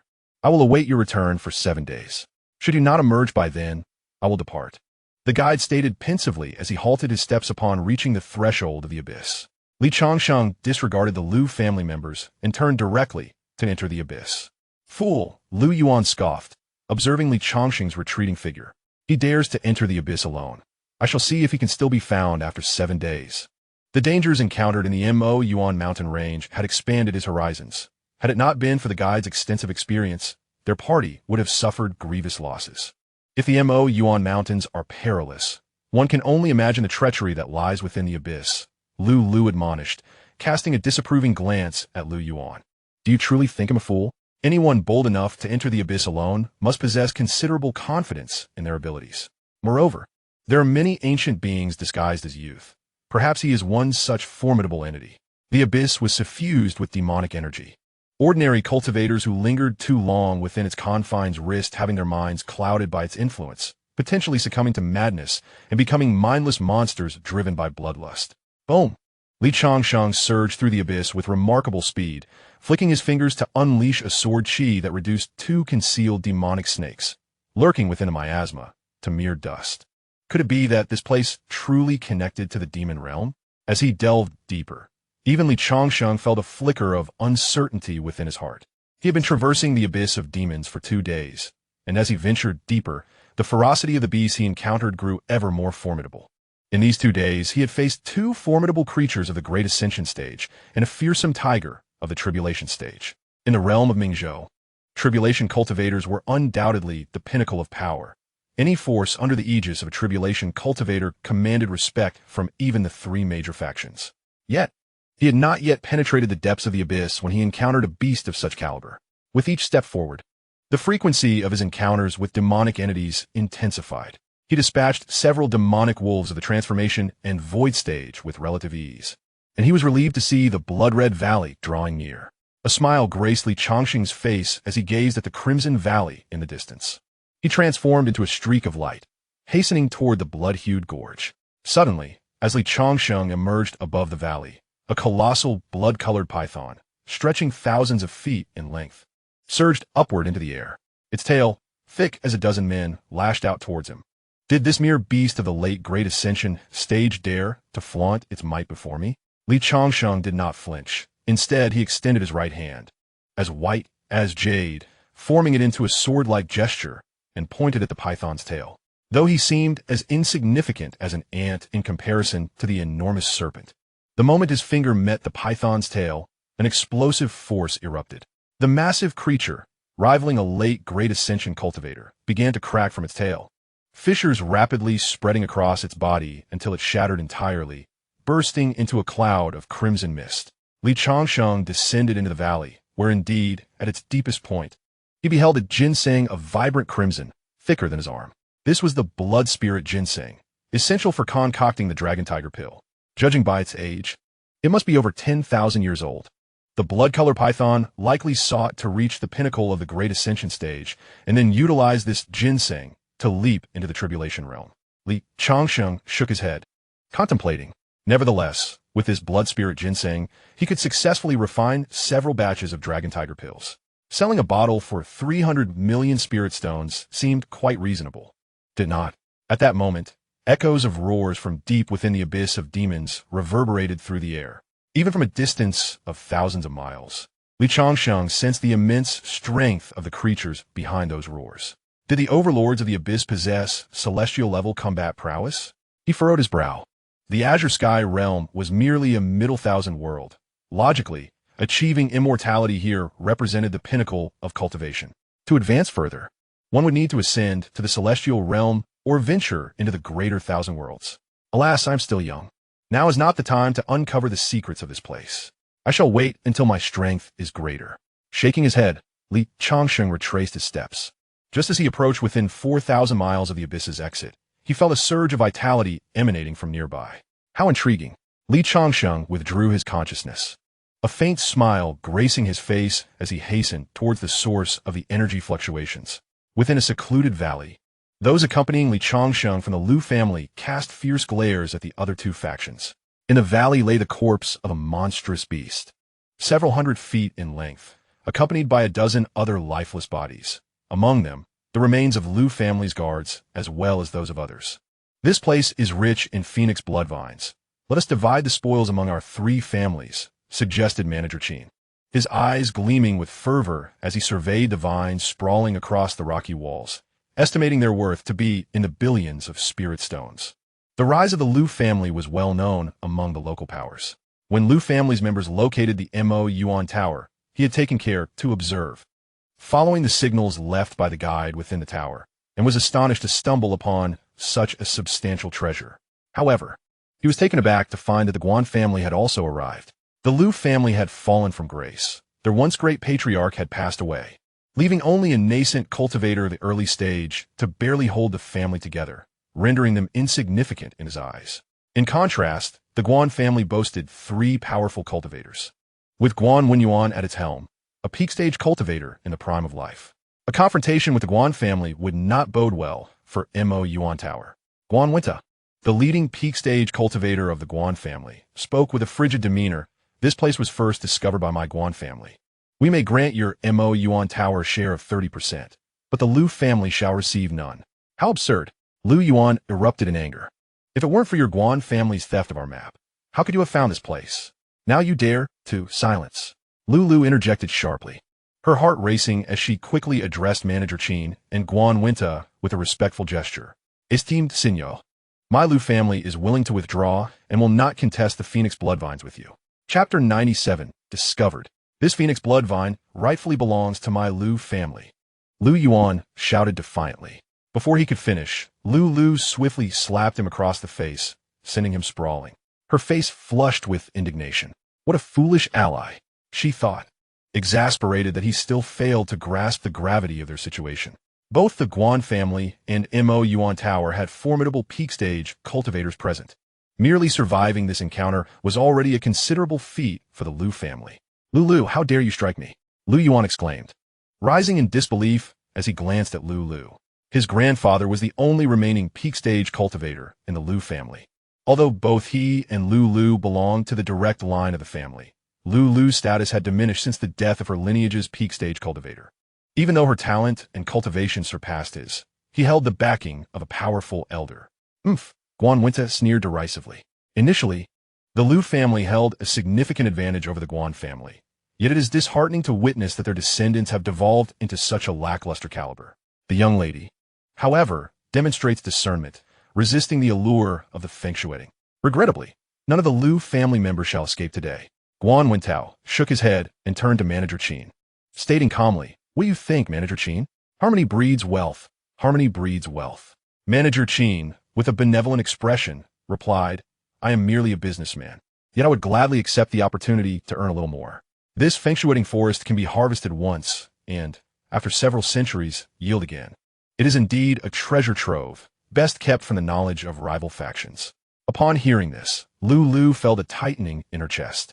The guard of the Lu family were also visibly anxious, their gazes fixed on the Moi building and the Guan family. Both sides were fortified by powerful ascendant cultivators, leaving them with little hope of defense. Lu Yuan came to the realization that both the Guan family and Moi building were far superior to the current Lu family, and they would not be swayed by the presence of his grandfather, an ascendant cultivator. Even if his grandfather were present, it seemed their hearts had already turned to murder. What to do? Instinctively, Lu Yuan turned his gaze toward Lu, seeking a pillar of strength. Yet Lu, enveloped in despair, was hardly concerned with him. The alliance between the Moi building and the Guan family left them without a chance to flee. "Kill!" Guan Wentao uttered a single word, devoid of elaboration. Manager Qin gestured, and the Moi building's forces surged toward the Lu family. "Miss Run, we will hold them off," shouted a guard of the Lu family, who had been standing behind Lu. He ignited his true essence and charged at the two most formidable peak-stage cultivators from the Guan family. "Uncle Lu!" Lu cried out, tears brimming in her eyes. Uncle Lu, though merely the captain of her family's guards, had earned her grandfather's deep trust. Since her grandfather's passing, he had remained by her side for protection, now sacrificing his true essence for her sake. "You worthless fools, stop them at once. Fourth uncle, take me away." Lu yelled upon hearing the commotion. She turned to see Lu Yuan, accompanied by another guard of peak-stage cultivators, already several hundred meters away, indifferent to their plight. A smirk of disdain appeared in Lu's eyes. Did Lu Yuan truly believe he could escape safely with merely the assistance of a single cultivator against two ascendant masters? The Lu family's cultivators were retreating steadily. Upon engagement, they had already lost 30% of their forces, given their inferior strength and numbers. Had it not been for many Lu guards' resolve to fight to the death, adopting a mindset of killing one to break even, two for profit, they would have been obliterated by now. At that moment, Guan Wentao made his move. With a swift step, he appeared several hundred meters away, pursuing Lu Yuan. As Lu's guard commander unleashed his true essence, he pressed fiercely against the three peak-stage cultivators of their faction. Manager Qin furrowed his brows slightly, and, with a wave of his hand, a surging wave of true essence surged toward Uncle Lu. Uncle Lu, having forced back the three peak-stage cultivators with a single move, unleashed a formidable blade of light several dozen zhang long, slicing toward the torrent of true essence that Manager Qin had sent forth. With a resounding crash, the blade of light shattered, sending Uncle Lu hurtling backward, crashing heavily near Lu. Swift resolution is imperative. This is the demon abyss, not a sanctuary, Manager Qin stated coldly. Although they were merely at the periphery of the demon abyss, formidable foes, even those at the Great Ascension stage or the Tribulation stage, could occasionally intrude. Should they encounter a Tribulation stage beast, escape would be a futile dream. Yes. Upon hearing this, the members of Mo Yuan Tower and the Guan family ceased to hold back, charging toward Lu's clan. Are we destined to perish today? Lu thought, supporting the severely injured Uncle Lu. Yet, from the corner of her eye, she caught sight of a familiar figure on the cliff adorned with phoenix bloodvines. Seemingly oblivious to the battle unfolding below, diligently harvesting the vines. No one noticed him.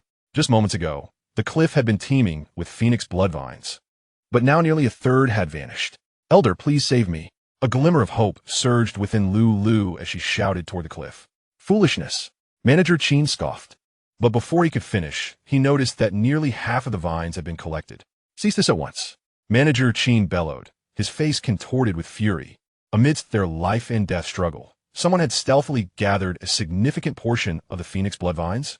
Seeking death, with a face full of rage, Manager Qin stepped forward, a premium spiritual weapon long knife appearing in his hand, and he swung it toward the familiar figure. A blade of light stretching 100 zhang surged forth, resembling an enraged dragon as it cleaved toward the figure. The owner of that figure was none other than Changsheng. Without turning around, as the blade of light approached. He flicked his finger. A sword light, as thin as a cicada's wing, shot forth, colliding with Manager Qin's blade of light. With a crisp sound, the 100-jong blade was sliced in two as if it were mere tofu, dispersing into gusts of wind that vanished into thin air. Sighing, Li Changsheng paused his actions and turned back, speaking indifferently. "You may continue your fight. Must you not pretend I am invisible?" Ha ha ha. Manager Qin, exasperated yet amused, suddenly recalled that this youth was the one who had entered the demon abyss alongside Lu's clan. He had assumed that after so many days, the boy had perished within. Yet here he was unexpectedly reappearing. The youth seemed to possess merely initial stage cultivation, but judging by his recent display, his true prowess was undoubtedly far beyond the confines of the initial stage. However, just moments ago, he refrained from exerting his full strength for fear of harming the blood phoenix, vine clinging to the cliff. "Young man, I presume you have come here with the Lu family. Everyone seeks fortune, yet you have quietly harvested such a considerable amount of blood phoenix vine. Do you not think it's somewhat dismissive of me, the Mo Yuan Tower?" Chapter 98, The Accomplishment. At this juncture, the onlookers began to discern the unfolding events, all eyes turning toward the Changsheng. The members of the Lu family had gathered, once numbering over 40, but now only a dozen remained around Lu, each bearing wounds, with Lu herself appearing pale and gravely injured. Everyone's gaze fell upon Li Changsheng, among them many of the Lu family's guards who recognized him. Initially, they had deemed his solitary venture into the demon abyss as an act of folly. Yet, it now seemed evident that this youth had come prepared. "Please, senior, spare our lives. Once we return to the Lu family, I am willing to offer you half of our lineage's assets," Lu implored, kneeling on the ground. "He Qin," the manager scoffed coldly. "Today, you shall meet your demise. No one can save you. Youth, I concede you possess some degree of strength. But Mo Yuan Tower is not to be trifled with. No entity within the Mo Yuan Mountains has dared to offend us thus far. Surrender the blood phoenix vine you have gathered, and I may spare your life." Li Changsheng remained unmoved, merely turning to Lu and inquiring, "How many spirit stones can your lineage offer?" He was reluctant to expend the spirit stones he currently possessed for simulations, as the few attempts had yielded minimal improvement. Moreover, in a year and a half, he would need to confront Xiao Jingyan and the Shadow Demon, requiring substantial materials for crafting formations. Presently, his spirit stones were insufficient to procure the necessary components. Thus, he sought a means to earn money. The blood phoenix vine on this cliff could be refined into a potion worth around 2 billion spirit stones, enough to create 4 8th-grade killing formation discs. Securing some spirit stones from a Lu family would ensure he had sufficient funds to prepare for the Shadow Demon in a year and a half. Lu hesitated slightly. Earlier, in her desperation for survival, she had hastily spoken without calculating the value of half their lineage's assets in spirit stones. "Senior, I am unsure of the exact amount, but I can guarantee at least 10 billion spirit stones." With determination, Lu continued, "I cannot make decisions for the Lu family, but even if I must liquidate all our lineage's assets, I will ensure you receive 10 billion spirit stones." She had no choice but to gamble. If this senior could single-handedly contend with both the Mo Yuan Tower and the Guan family, he must be at least a peak ascendant or even a transcending tribulation powerhouse. 10 billion spirit stones in exchange for her survival seemed a worthwhile trade. If she were to perish, the assets of her lineage could very well fall into unknown hands. 10 billion, and I shall spare your lives, Li Changsheng replied coolly. 10 billion was indeed a price worthy of his intervention. At that moment, Guan Wentao descended into the valley, cradling an injured individual. Upon witnessing the scene before him, he frowned slightly and unceremoniously discarded the gravely wounded Lu Yuan and the commander of the combined realm guards onto the ground. Coldly, he inquired, "Manager Qin, what is the meaning of this?" Manager Qin offered a slight smile, glancing at Li Changsheng, and replied nonchalantly, "The young scion of the Lu family has offered 10 billion spirit stones to beseech this esteemed elder for salvation." His tone brimmed with sarcasm, for he never believed that Li Changsheng could rival him. With Guan Wentao's arrival, his confidence soared even higher. "Kill him swiftly, do not squander time." Guan Wentao internally cursed Manager Qin for his ineptitude, astonished that a mere youth could instill such fear in him for so long. He took a step forward, appearing mere paces from Li Changsheng, and unleashed a ferocious punch towards him. Seeing this, Manager Qin brandished his long sword, summoning 3 spiraling torrents of qi. each stretching hundreds of feet, which surged through the valley, cleaving the earth as they advanced towards Li Changsheng. Slice! Li Changsheng formed his fingers into a sword-like shape and made a swift, diagonal slash. With a thunderous roar, this strike was executed without the slightest infusion of true essence. It was a blow propelled solely by the might of his physique. Yet, as he swung, the energies of the universe recoiled, and an invisible blade instantaneously took form. This blade, centered around Li Changsheng, extended forward, stretching several thousand meters ahead. The very fabric of existence was cleaved in twain by this ethereal blade. Everything obstructing its path was unceremoniously severed, be it the Qi torrents or Guan Wen Tao's devastating punch, both disintegrating in an instant.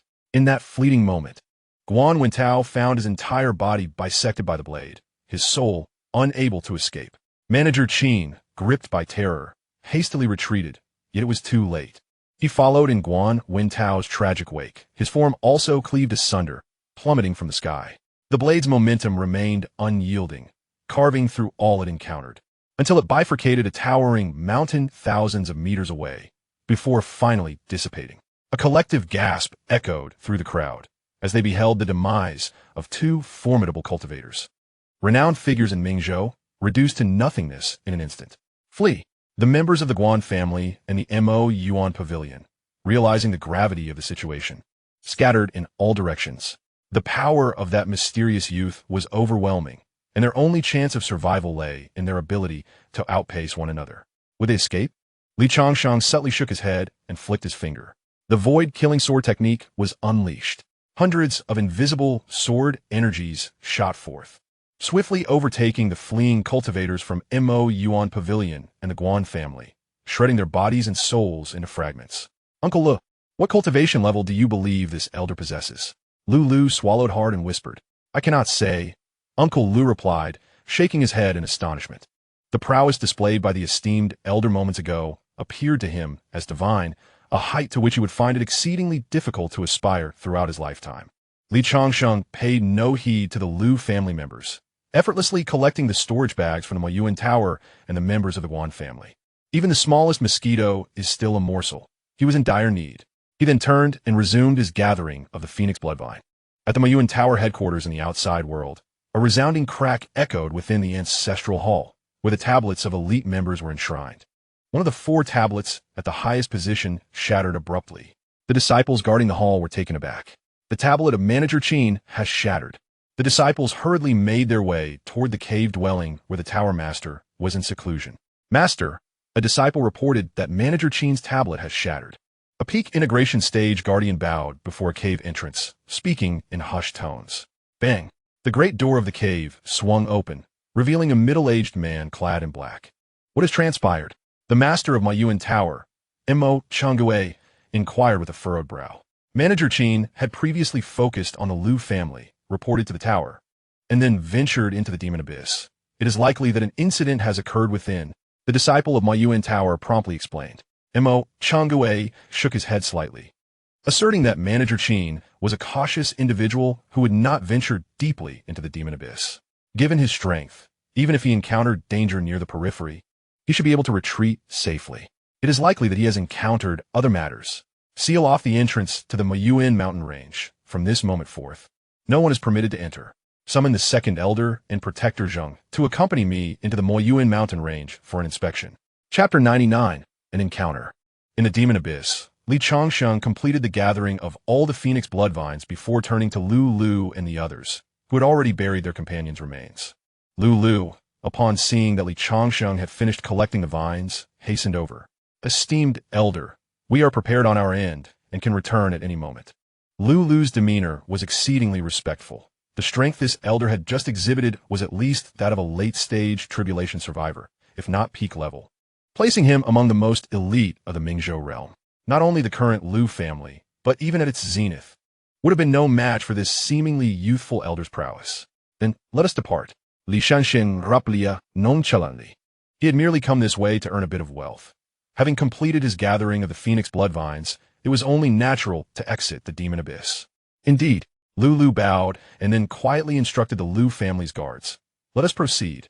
Just moments ago, Lu Yuan, severely injured by Guan Wen Tao, lay on the ground. and another Lu family guard leader, seeing that Lu had no intention of including them, revealed a look of urgency. Lu, you cannot leave me behind here. Just now, the Guan family and Mo Yuan Tower were overwhelming. I could not assist, even if I wanted to. Lu Yuan shouted loudly. His injuries were grave. Guan Wentao had shown no mercy, leaving both men in a state of near incapacitation. Recovery would take decades at the very least. Escaping the abyss through one's own strength is utterly impossible. Presently, they struggled to move, and even a single entity of the nascent soul realm could easily claim their lives. Remaining in the abyss or the Mo Yuan mountain range would only lead to a dead end. Stay close to the elder and do not concern yourselves with them. Lu remarked coldly, casting a fleeting glance at the gravely injured Lu Yuan. She was all too familiar with Lu Yuan's character. Even if she brought him back to their clan now, he would not express gratitude. His survival would only bring her endless trouble. The surviving guards paid no heed to the fallen Lu Yuan. Had it not been for Lu's plea to this elder, they would have faced certain death today.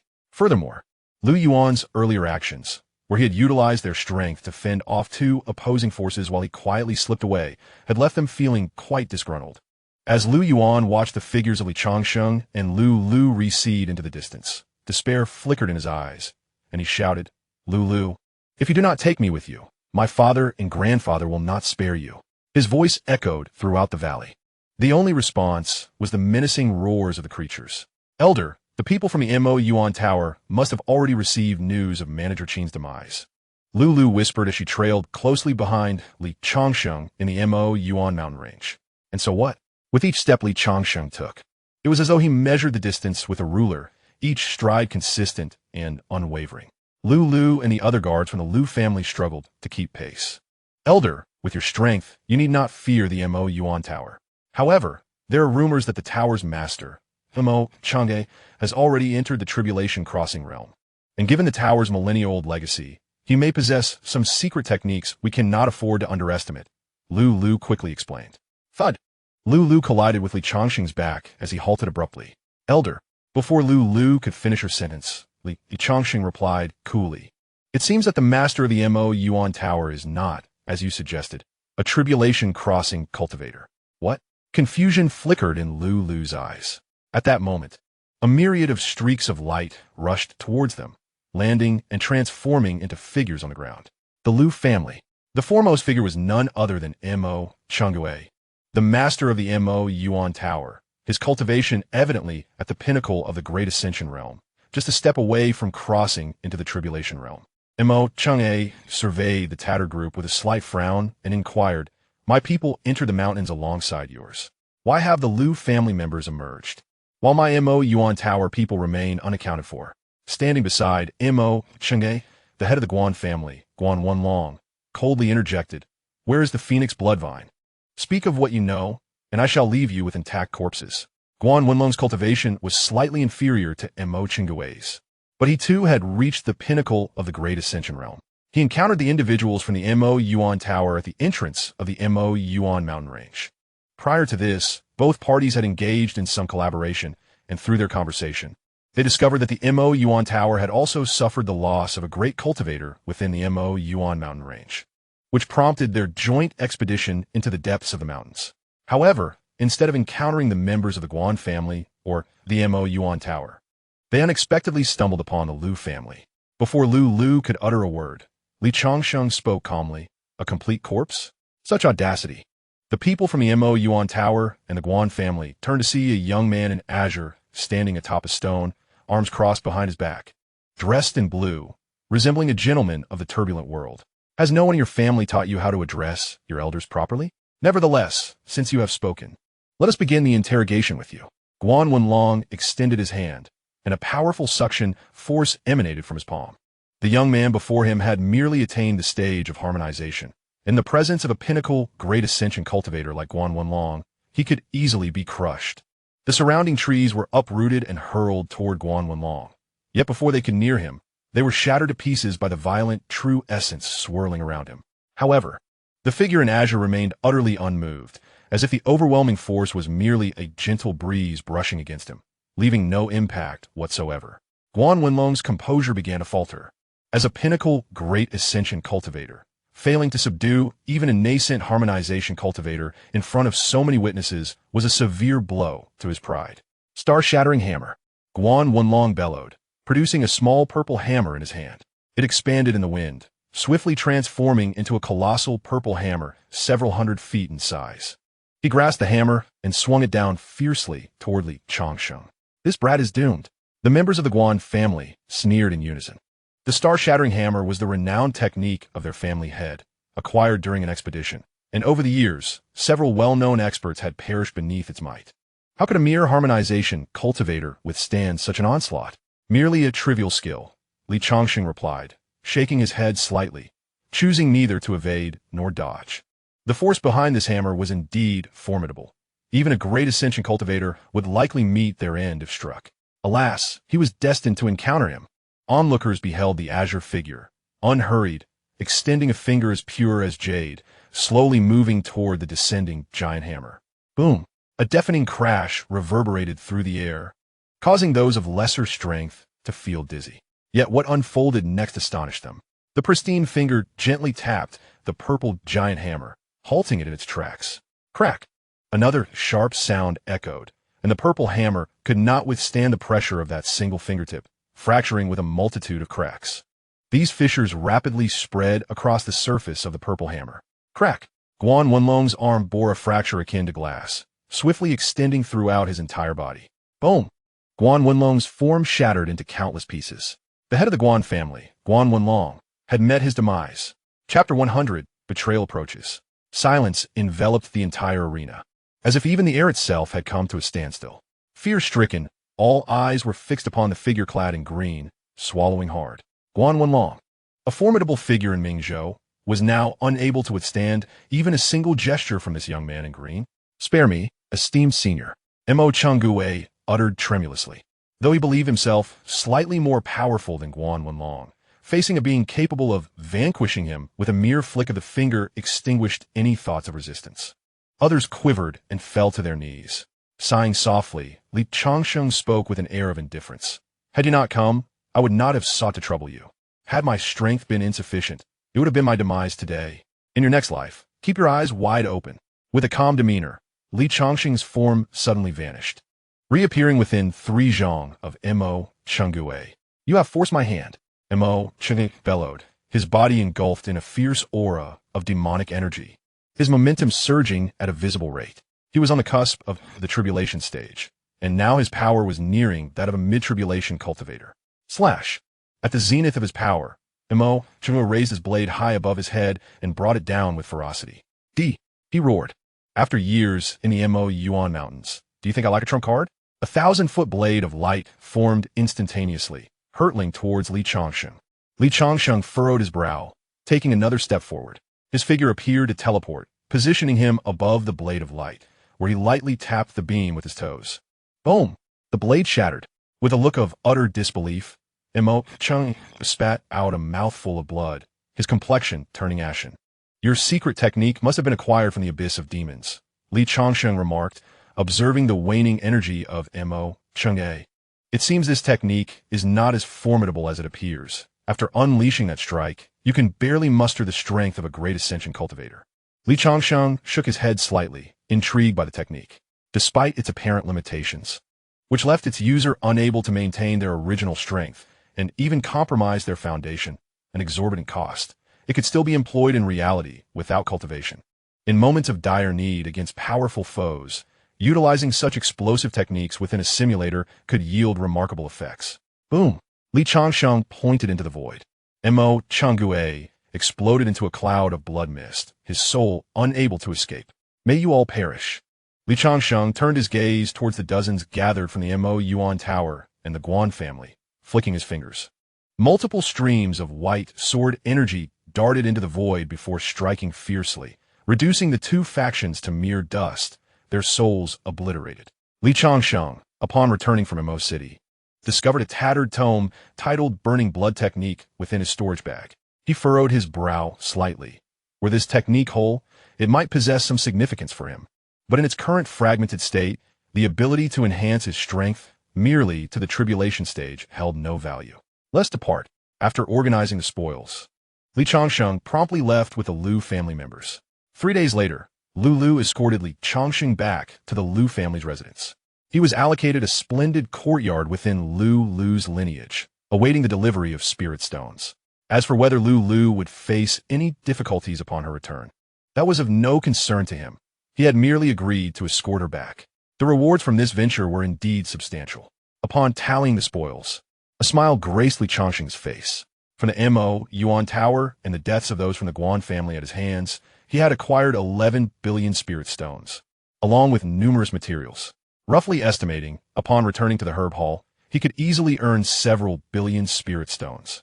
Coupled with the blood spirit ginseng, phoenix bloodvine, and the 10 billion spirit stones Lu promised him, this journey had yielded tens of billions in spirit stones. Truly, a ruthless act of killing and arson could fill one's coffers. Yet he lamented, "Alas, I am but a good person. Others do not provoke me, and thus, I am loath to engage in such nefarious deeds."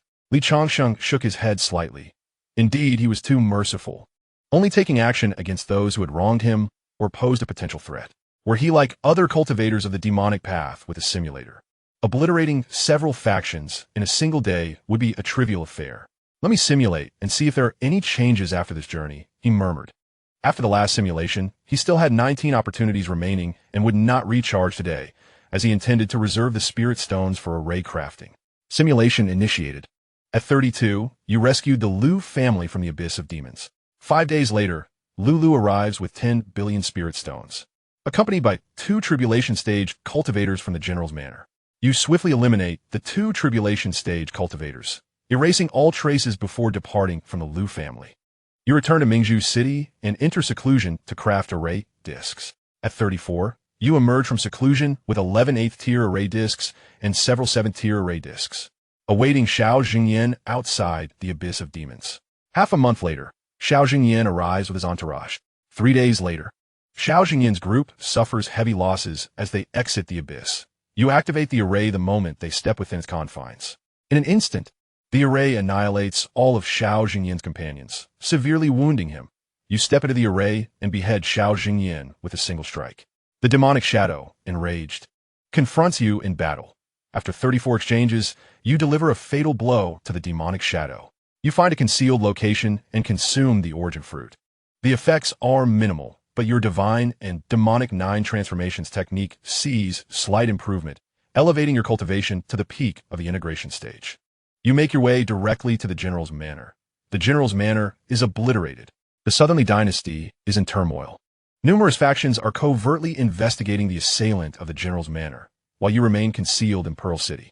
At the age of 430, the Holy Demon Prince, having purged the internal dissenters within the Southernly dynasty, begins a campaign against the formidable powers of other states.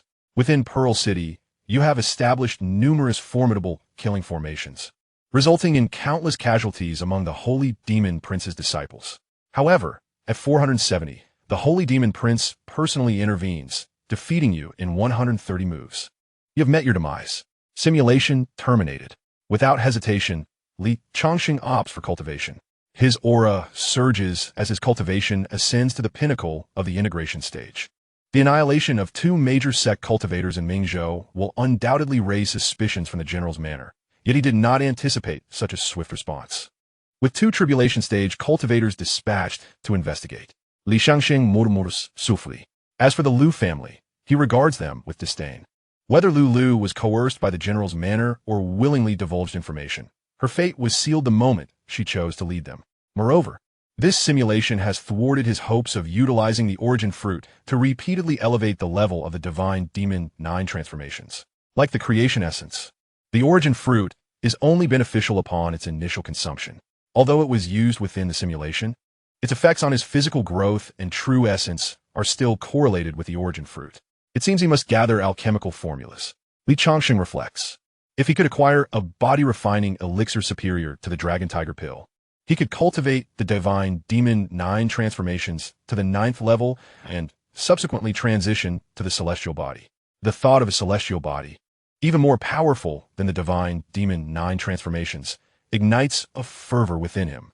Chapter 101, Fishing. Meanwhile, within the ancestral grounds of the Lu family, Lulu kneels before a wrathful, middle-aged female cultivator. You wretched girl, why is it not you who perished? Father, Yuan is your own grandson. You must take a stand for me, the woman exclaims in fury. Had it not been for a brooding, middle-aged male cultivator intervening, she would have incinerated Lulu with her rage. Ancestor, our Lu family's map was seized by the Guan family, and the people from Mo Yuan Tower followed us into the demon abyss. Had it not been for a senior passing through that valley, not a single one of us would have returned, Lulu mournfully explains. Lu Yuan was killed by Guan Wentao, and I have already promised that senior to liquidate our family's assets to accumulate 10 billion spirit stones to secure our lives. By the time that senior arrived, Lu Yuan had already been slain. However, Guan Wentao, who killed Lu Yuan, was also slain by that senior, and upon our departure from the Mo Yuan mountain range, that senior eliminated the master of Mo Yuan Tower and the head of the Guan family. Thus, Lu Yuan's revenge has been avenged. Upon hearing this, Liu Bei, the last remaining major cultivator of the Lu family, displays a glimmer of hope on his face. Are you certain that both the master of Mo City and Guan Wenlong are dead? Certainly. The demise of Mo Fei and Guan Wenlong unfolded right before my eyes. Lulu asserted with unwavering conviction. Excellent, excellent. Liu Beizheng repeated thrice, a joyous expression illuminating his face. This time, you have performed admirably.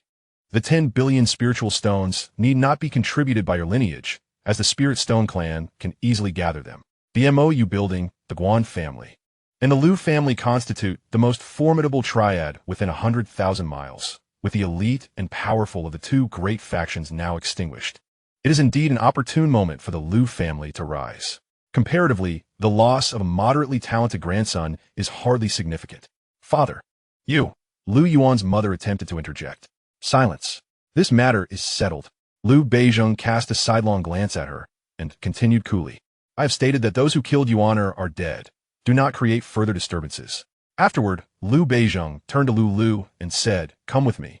Certain prominent figures wish to learn of the events that transpired in the MOU realm. You shall accompany me to report. With that, he led Lulu towards an opulent villa.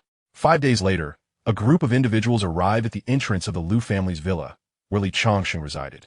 Among them was the current head of the Liu family, Liu Beizheng, accompanied by two figures shrouded in black robes, emanating a faint aura of demonic energy. Lulu pressed closely against one of the black-robed figures, her complexion slightly flushed, evidently having just completed a task. Leaning against the black-robed individual, she spoke in a sweet tone, Elder, the mysterious person is inside the villa. Our Liu family has surrounded the area for several miles. Not even a mosquito could escape. Liu Beizheng felt a sense of satisfaction seeing Lulu so adeptly ingratiating herself with this elder. These two were indeed from the general's mansion. By allying with them, the Liu family could expand their territory for tens of thousands of miles, leaving no one daring to oppose them. Let us proceed to meet this mysterious powerhouse, one of the black-robed individuals remarked, casting a glance at Lulu. Just then, the villa's door opened automatically. Since you have arrived, why not come in? Changsheng's voice resonated from within the villa. The two black-robed figures stepped inside first, prompting Liu Beizheng and the Liu family experts to hastily follow suit. Upon entering the courtyard, they beheld a small lake within the villa, where a youth clad in green sat in a flat-bottomed boat, fishing with a rod. At the very moment they entered, the youth lifted his rod, revealing a koi fish at the peak of chi refining. The boy's face lit up with delight as he removed the fish, stating nonchalantly, After 5 days, the fish has finally taken the bait. The two black-robed figures paused momentarily, and the expressions of the other Liu family members darkened. It seemed the youth had been awaiting their arrival all along. Enough with the theatrics. The figure cloaked in black, gripping Lulu's arm, spoke coldly, Boy, do you have any connection to the 100 Herb Hall? Upon receiving news of the destruction of the Mo Yuan Tower and the Guan family, the young general hastily dispatched them to investigate, eager to ascertain the events that transpired. He had also instructed that if the mysterious powerhouse encountered was affiliated with the 100 Herb Hall, they should not hold back and eliminate them without mercy. Changsheng disregarded the black-cloaked man, placing the koi into the fish basket, and replied nonchalantly, Does it matter who I am associated with? I waited 5 days merely to allow you to gather spirit stones. Otherwise, I would have acted long ago. With that, Changsheng flicked his fishing rod, and the sword energy transformed into a fishing line that surged violently towards the individuals at the entrance of the courtyard. What audacity! The solitary figure in black bellowed, rapidly enlarging into a giant over 3 meters tall, his body covered in scaled armor. His hands morphed into deadly claws, glimmering with a cold light. As they lunged towards the sword, energy manifested as a fishing line. Crack! The fishing line sliced through, and one claw shot skyward. Emerald blood gushing forth from the severed appendage, splattering onto several nearby Lu family cultivators. Sizzle! In an instant, as the emerald blood struck, the Lu family cultivators were corroded as if doused in the most potent sulfuric acid. They perished before even a scream could escape their lips. Reduced to mere pools of blood. Liu Bei was left utterly stunned. The strength of the general's mansion appeared almost inhuman. What are you waiting for? Act quickly. The black cloak was torn apart, revealing beneath it a head reminiscent of a crocodile. Ribbit! The black-cloaked figure, still holding Lu, emitted a croaking sound as its tongue shot forth towards Li Changsheng, who was seated in the small boat. The jade boat, emanating a soft glow, repelled the tongue, sending it flying back. What is this? Li Changsheng furrowed his brow, casting the fishing rod once more, the fishing line bursting forth with blinding sword light. With a swift thrust, the fishing line cleaved through two black-cloaked figures before they could even react, severing them in half. Two shadows shot out from the corpses, darting rapidly towards the west. Do you think you can escape? Li Changsheng's expression remained unchanged as he flicked his finger, and two dazzling beams of sword light erupted from the void, obliterating the fleeing shadows into nothingness. Li Changsheng lightly tapped his toes, causing the jade boat to shrink swiftly into his hand. Approaching the corpses, he waved his hand, and the black cloaks vanished, revealing their true forms. One resembling a crocodile with a scaly body, the other covered in warty bumps akin to those of a toad, with faint yellow liquid seeping from its skin. These two creatures appeared to possess tribulation-level cultivation, yet it seemed forcibly augmented, aside from bullying some major realm cultivators. Any tribulation-level individual could easily vanquish them. Ugh! Upon seeing the toad-like creature, Lu turned away and retched. Though she served this person yesterday, still resembling a human, the moment she contemplated the true nature of her service, she could no longer contain herself. Li Changsheng cast a knowing glance at Lu and murmured, "Indeed, those from the realm of cultivation possess a unique flair." Chapter 102. The Pinnacle of the Eighth Transformation. Do you have anything to say? Li Changsheng spoke softly, observing the members of the Lu family present. Their expressions shifted dramatically, particularly Lu and Liu Beizheng, who had expended considerable effort to curry favor with the general's residence by flattering the tribulation cultivator. Now, this enigmatic powerhouse before them had effortlessly eliminated the half-human, half-ghost tribulation cultivator with a mere gesture. Enough! Li Changsheng sighed softly, shaking his head as the jade vessel materialized beneath him, ascending rapidly into the sky. Could it be? As they beheld the jade vessel soaring higher, the members of the Lu family displayed expressions of hope, believing they might survive. However, before the joy could fully blossom on their faces, thousands of sword lights cascaded down from the heavens, enveloping not only the Lu family members in the courtyard, but also the cultivators stationed several miles away. Boom, boom, boom. The sword energy surged. Mere breaths later, not a single living creature remained within a radius of several dozen miles. At the Mingzhou general's residence, a shadow of malice emerged within the cave, where Xianxia was in seclusion. Another variable has arisen, he thought grimly. Since his reincarnation, the number of uncertainties have been steadily increasing. First, the emergence of the Baichao Hall, and now troubles brewing in the Moya mountain range. In his recollection, the destruction of the Moya Tower should have occurred post the demonic tide outbreak, with the Moya mountain serving as a portal for the demon realm to enter the Azure Sky realm. The outbreak would render the vicinity a hellscape. Yet, there were still nearly 500 years until the demonic tide, and the Moya Tower had already fallen. This cannot stand. The primordial essence must be obtained otherwise. When the demonic tide unleashes, I shall have no chance of survival, unable to keep pace with the Saint Demon Prince. After meticulously collecting the storage bags of the Lu family members, Li Changsheng unleashed a single palm strike, annihilating the area surrounding the courtyard for several dozen miles. Even if the general's residents came to investigate, they would discover nothing. 10 days later, Li Changsheng returned to Mingzhou City. After delivering the spoils of his journey to Mo Chenkong, he immediately entered a state of seclusion, refining array discs within his cave. Yet, He no longer focused on crafting 7th-tier array discs, as his strength had surpassed that of the demonic shadow. His array crafting was merely a precaution to prevent the demonic shadow and Xianxia from escaping. Half a year later, Changsheng emerged from seclusion, placing the dragon tiger pills and the elixirs crafted from phoenix bloodvine that he had refined during this period up for sale at Baichao Hall. He then resumed his closed-door training. During this time, the Duke of Northern Town's residents made several visits, seeking to renegotiate supplies with Baichao Hall. But Li Changsheng rebuffed their advances. Although he did not disdain the scarcity of spirit stones, his primary focus was to acquire the origin fruit. While its significance to him had diminished, it remained a commendable option, whether reserved for his loved ones or sold. One origin fruit, when offered, was unlikely to be secured for less than 10 billion spirit stones. A cultivator of considerable talent consuming the origin fruit, provided they did not meet an untimely demise, could eventually attain the status of a tribulation transcender. For a prodigy, it could even guarantee an advanced half-step into the realm of human immortals, with the prospect of reaching that exalted state. 7 months elapsed. Within his cave abode, Li Changsheng ceased his crafting of array plates.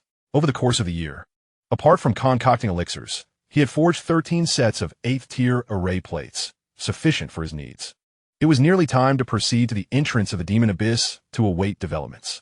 Li Changsheng murmured to himself. However, after crafting the array plates, he found himself with more spirit stones than he had anticipated, prompting him to consider further enhancements. Although the efficacy of the origin fruit had diminished, it still held some merit for him at present. He would first explore whether he could elevate the divine demonic 9 transformations further. Recharge. Recharge successful. Balance is 5. 1 billion currency. Would you like to immediately use the cultivation simulator? Each use costs 100 million currency? Yes. Simulation commencing. At 34 years of age, you discreetly depart Mingzhu City with Mo Changkong, awaiting at the entrance of the demon abyss. 2 months later, Xiao Jingyan enters the demon abyss with others. 3 days after, Xiao Jingyan exits the abyss, and you activate the array, annihilating all but Xiao Jingyan and the demon shadow. You engage in the array, swiftly subduing Xiao Jingyan and defeating the demon shadow in 17 moves.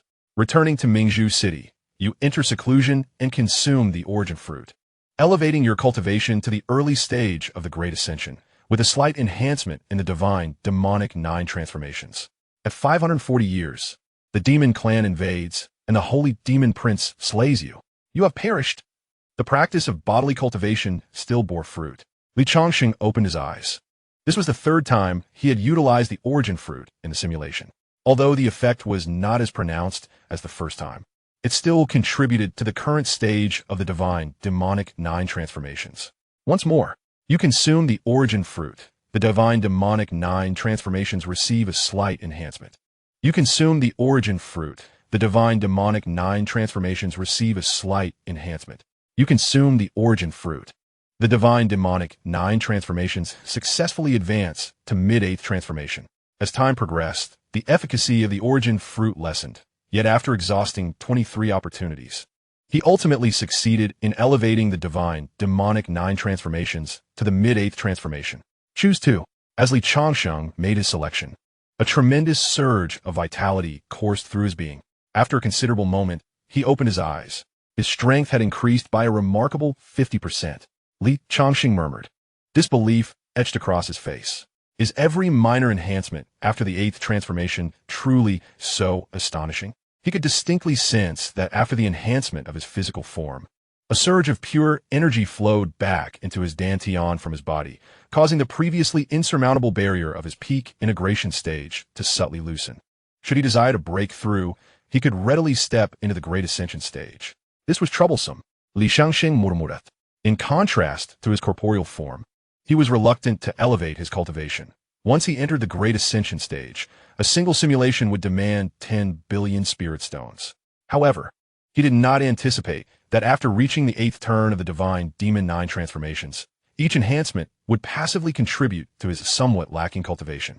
Yet, should he wish to bolster his strength, he could only do so by transcending the divine demon 9 transformations, thus ensnaring him in a vicious cycle, should his physical form advance. His integration stage cultivation would inevitably falter. Conversely, if he refrained from breaking through, he would face certain demise upon the invasion of the demon race. It appeared that he could no longer afford to develop cautiously. Xianxia murmured. Once more, initiate simulation. You're outside the demon abyss, slaying Xiao Jingyan and his companions, then annihilating the general's manor.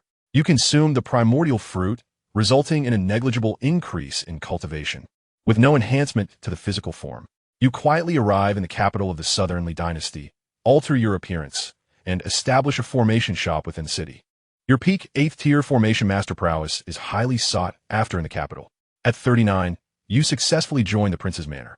At 117, you demonstrate immense value within the prince's manor, gaining the favor of the holy demon prince. After accumulating considerable contributions, you request entry into the royal family's Yuxian pool for cultivation, which is met with rejection from the holy demon prince. At 118, you set up 117 killing formations outside the royal family's secret realm and boldly enter, where you are confronted by 2 semi-immortal guardians. Utilizing your formidable physical prowess, you subdue them in 3 moves. You successfully enter the Yuxian pool. 7 days later, you absorb all the energy from the Yuxian pool, smoothly advancing the divine demon 9 transformations to the pinnacle of the 8th turn. Another day passes, and your killing formations are breached. A peak immortal ancestor of the royal family assaults you, leading to a fierce battle lasting an hour and a half, which you ultimately suppress. The holy demon prince arrives, cursing you for disrupting his opportunities, and 2 demon race beings at the immortal realm brazenly attack you. An hour later, you slay the 2 immortal demons, gravely wounding the holy demon prince. Just as you prepare to deliver the final blow, the holy demon prince ignites his demonic blood, summoning an unknown entity from the demon realm for a strike. You desperately defend. You're still defeated in a single blow. You have died. Chapter 103. Return to the Demon Abyss. The Yuxian pool is truly formidable. It has elevated my physical form by 2 minor realms. Gazing at the text on the panel, Li Changsheng murmured. Furthermore, the panel indicated that after absorbing the energy from the Yuxian pool, the holy demon prince vehemently cursed him for ruining his opportunities. Could it be that the fortuitous opportunity spoken of by the holy demon prince is none other than the Yunnan pool? In previous simulations, he had repeatedly placed himself under the tutelage of the holy demon prince. Yet despite his significant contributions, he was consistently denied entry into the Yunnan pool. This situation now appears to make sense. Moreover, the holy demon prince, decades later, does not seem as formidable as one might have imagined. At the very least, it took him an hour and a half to subdue the peak human ancestor among the royal family, while he effortlessly dealt with the holy demon prince and his 2 demonic allies in just 1 hour, inflicting casualties with ease. However, the ability of the holy demon prince to summon a powerful entity from the demon realm poses a considerable challenge. Li Changsheng furrowed his brow slightly. The strength of the holy demon prince's summoning strike is formidable, yet it undoubtedly comes at a steep price. Otherwise, he would have long since summoned a powerful being to eliminate the peak human ancestor guarding the Yunnan pool. Let's proceed with the enhancement. With Li Changsheng's decision made, an immense surge of vitality coursed through his body. Boom! A tremendous pressure filled the entire cave, causing Mo Changkong, who was guarding outside, to tremble slightly, his face betraying disbelief. Incredible. Just over a year ago, he had only unleashed power comparable to that of a human immortal, and now it seems he has advanced further. This force feels nearly as potent as I was before sustaining injuries. Montak Chinkong whispered. Within the celestial realm, he too was a late-stage Earth immortal, and although separated by an array, he was all too familiar with this kind of pressure. Inside the cave, Li Changsheng opened his eyes. His internal vitality had coalesced, and his cultivation had seamlessly ascended to the Great Ascendant stage. One simulation now costs 1 billion spirit stones, though his current rate of earning spirit stones is not slow. Seeing the panel display such a steep cost for a single simulation caused him to involuntarily gasp. The Baichao Pavilion, now among the top commercial establishments in Mingzhou, had managed to recruit quite a few talents from the other factions after he had Mo Changkong intervene following their previous setbacks. Nonetheless, even with these efforts, the Baichao Pavilion could only amass around 1 billion spirit stones in a year, which, after deducting fees, was insufficient for a single simulation. Currently, the royal family should have no ties to the demon clan, which presents an opportunity for maneuvering, Li Changsheng mused. The non-Li royal family, being the most powerful force in the Changsheng realm, boasts countless strong individuals. Even the renowned Yaowang sect and the Long family, which he had heard of in the Tianan domain, pale in comparison to the Nanli dynasty. In fact, even the Xinghe sect backing the Yaowang sect does not measure up to the Nanli dynasty. Despite these factions being absent from Mingzhou, Li Changsheng had gathered some insights about them through various channels over the years. If an invasion by the demon clan is inevitable, he cannot thwart alone and must unite with other major forces to take action. However, with my current strength, it should be unnecessary to employ formations to eliminate Xiao Jingyan and his associates, Li Changsheng murmured. Over the years, the refinement of formations has consumed a considerable amount of his spirit stones. Had he known he could elevate to this level, he would have abstained from crafting formations, thus conserving a portion of his resources. Let us attempt another simulation. The simulator still holds over 2 billion in funds, sufficient for 2 more attempts. Commencing simulation. At 34, you successfully vanquished Xiao Jingyan and others beyond the abyss of demons. You relentlessly obliterated the General S Manor. News of your solitary conquest of the General S Manor reverberated throughout the Southernly dynasty. Countless factions sent invitations, all of which you declined. The Southernly royal family also sought to engage you, wishing to appoint you as a guest elder. You acquiesced. At 39, upon discovering a demon clan powerhouse targeting the royal family, you swiftly eliminated them with a mere gesture. By 57, the chief elder of the Southernly royal family, Dongmen Feng, felt threatened by your prowess and conspired with the holy demon prince to strike against you, only to be met with your counterattack. At 60, you were designated as the chief elder of the Southernly dynasty. You set a formation and stealthily incapacitated the 2 royal guardians of the Yuxian pool, entering the pool to cultivate, successfully reaching the late stage of great ascendance. After absorbing the pool's essence, you departed quietly. Though the royal family harbored suspicions, they acted against you without evidence.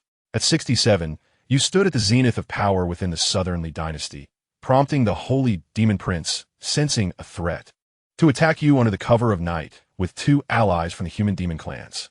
You effortlessly dispatched the 2 adversaries and severely wounded the holy demon prince. In desperation, the holy demon prince ignited his lifeblood to summon a formidable being from the demon realm for a strike. Despite your fervent resistance, you were ultimately overwhelmed and perished. You have died.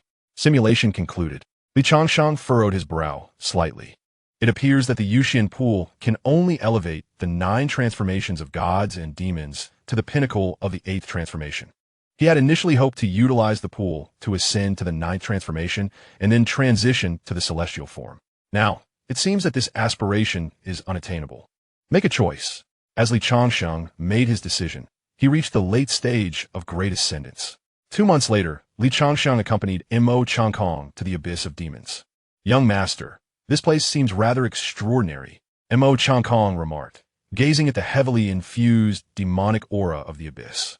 This location likely has some connection to the demon realm. Oh, it dawned on Li Changsheng that Mo Changkong, hailing from the blood demon sect, though not a demon himself, possessed knowledge that might surpass his own. How did you discern that? Young master, Mo Changkong replied in a hushed tone. The intensity of the demonic energy in the depths of this abyss rivals that of the demon caverns provided to outer disciples in my blood demon sect. Moreover, all 18 caverns in our sect are linked to the demon realm, each guarded by a formidable presence above the profound immortal level. This place is certainly not simple. Regrettably, the old servant has injured his essence. Otherwise, he would have eagerly sought to delve into the depths of this abyss for a period of cultivation. Mo Changkong shook his head. Within the blood demon sect of the celestial realm, one must accrue contribution points to access such a densely infused area of demonic energy for training, though the requirement is not excessive. Given his standing as an outer disciple of the blood demon sect, it would be impossible for him to cultivate here daily. If this place is connected to the demon realm, wouldn't the demon race be able to invade the azure blue realm at any moment? Li Changsheng furrowed his brow. If it truly connects to the demon realm, why would the holy demon prince sacrifice countless formidable cultivators to open the portal? Alas, you are mistaken. Mo Changkong swiftly clarified upon sensing Li Changsheng's misunderstanding. The azure blue realm is merely a middle thousand world, and it can barely accommodate cultivators at the human immortal level. Thus, any demons above that realm cannot traverse here, and even true immortals would find it arduous to safely cross the world barrier. let alone those below the true immortal rank. My own passage from the celestial realm to this lower realm was made possible because the fierce battle shattered the world barrier, and I was fortunate to escape with my life. A shadow of lingering fear crossed Changsheng's face, while he remained uncertain if the protagonists of that fierce battle included powerful figures from the Blood Demon sect. Those capable of shattering the celestial realm's barrier must be at least of the celestial sovereign level, and there could hardly be more than 20 such beings in the entire celestial realm. Chapter 104. Gathering of Forces. How much do you know about the demon realm? Changsheng inquired with a furrowed brow. If we cannot prevent the holy demon prince from opening the portal to the demon realm, the relentless influx of powerful demons may spell the end for the entire azure blue realm. I am but an outer disciple of the blood demon sect in the celestial realm, and know little. Changsheng stroked his beard thoughtfully. Despite possessing the cultivation of the earth immortal level, he was not deemed particularly strong within the blood demon sect, ranking only moderately. His longevity was merely a testament to his age. In truth, he had little potential left, which had hindered his entry into the inner sect. Indeed, Changsheng nodded. Choosing not to elaborate further, he resolved to wait until the barrier enveloping the southern domain dissipated before consulting Elder Gu. Time flew by. Another month passed. Changsheng and Changsheng remained at the entrance to the Devil Abyss. How many have entered thus far? Changsheng asked, his brow furrowing. The situation exceeded his expectations. A continuous stream of cultivators had ventured into the abyss, some as lowly as the transformation stage.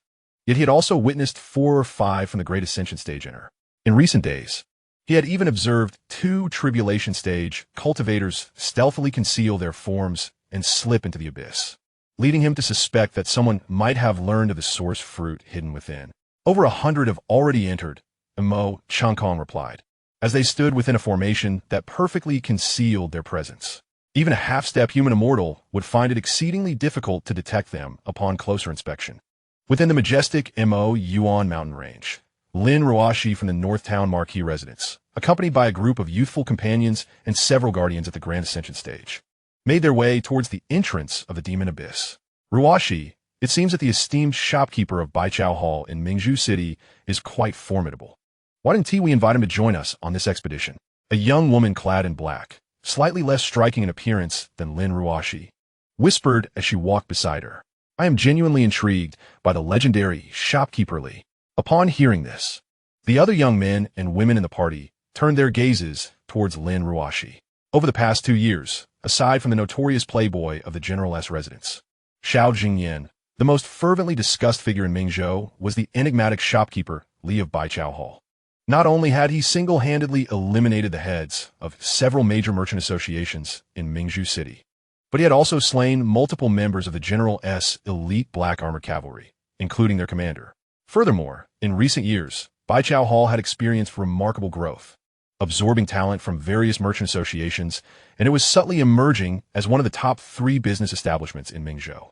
However, the elusive shopkeeper Li had rarely made public appearances in recent years, and invitations extended by various factions have been left unheeded. Many had taken it upon themselves to exalt this mysterious figure as the foremost individual of the younger generation in Mingzhou, leaving many curious yet without the opportunity to meet him. As for the rumors regarding the celestial spirit grass within the Demon Abyss, it remains uncertain whether they are mere fabrications. Moreover, I am not particularly acquainted with Taoist Li, so it would be inappropriate to extend a hasty invitation, Lin Ruoshi replied, shaking her head. Although she possessed a modicum of knowledge about Changsheng, it was superficial. They had only met a handful of times. Chungyang, that esteemed shopkeeper Li, is still of your lineage. In the past, the title of the foremost individual of the younger generation in Mingzhou belonged to you. Now that someone else has taken it, why not emerge from seclusion and challenge him? The black-clad young woman remarked, her eyes sparkling as she addressed Chungyang, who stood at the rear of the group. The others also turned their attention to him. A few years prior, Chungyang was universally acknowledged as the leading figure among the youth of Mingzhou, and even Lin Ruoshi, a fellow prodigy, held him in high regard. Yet, in these past 2 years, not only had the playboy of the General S residence, Xianxia, ascended to the pinnacle of Grand Ascension, but the previously unheard-of shopkeeper Li had also emerged. With a twig casually held in his mouth, Chungyang nonchalantly responded, I had a skirmish with Xianxia half a month ago. I can hardly contend with him, let alone claim the title of the foremost among the younger generation in Mingzhou. It would be better to let Xiao Zhengyan and that shopkeeper Li compete for the title. Given that members of the North Town Marquis residence have also entered, should I send an old servant to investigate? Mo Changkong quietly inquired, observing Lin Ruoxi's entry into the demon abyss. Go ahead and take a look, Li Changsheng nodded. He believed that dealing with Xiao Zhengyan and his companions required only his own efforts, and there was no need for Mo Changkong's assistance. Understood. Mo Changkong nodded slightly, his figure vanishing as he melded seamlessly with the dark energies of the abyss, rendering him nearly undetectable even to cultivators undergoing tribulation. 3 days later, Xiao Zhengyan, accompanied by over 20 individuals, arrived at the entrance to the abyss. At last, a look of elation spread across Xiao Zhengyan's face as he gazed upon the entrance. According to his memories from a past life, Li Chunyang had acquired the source fruit during this very period within the abyss.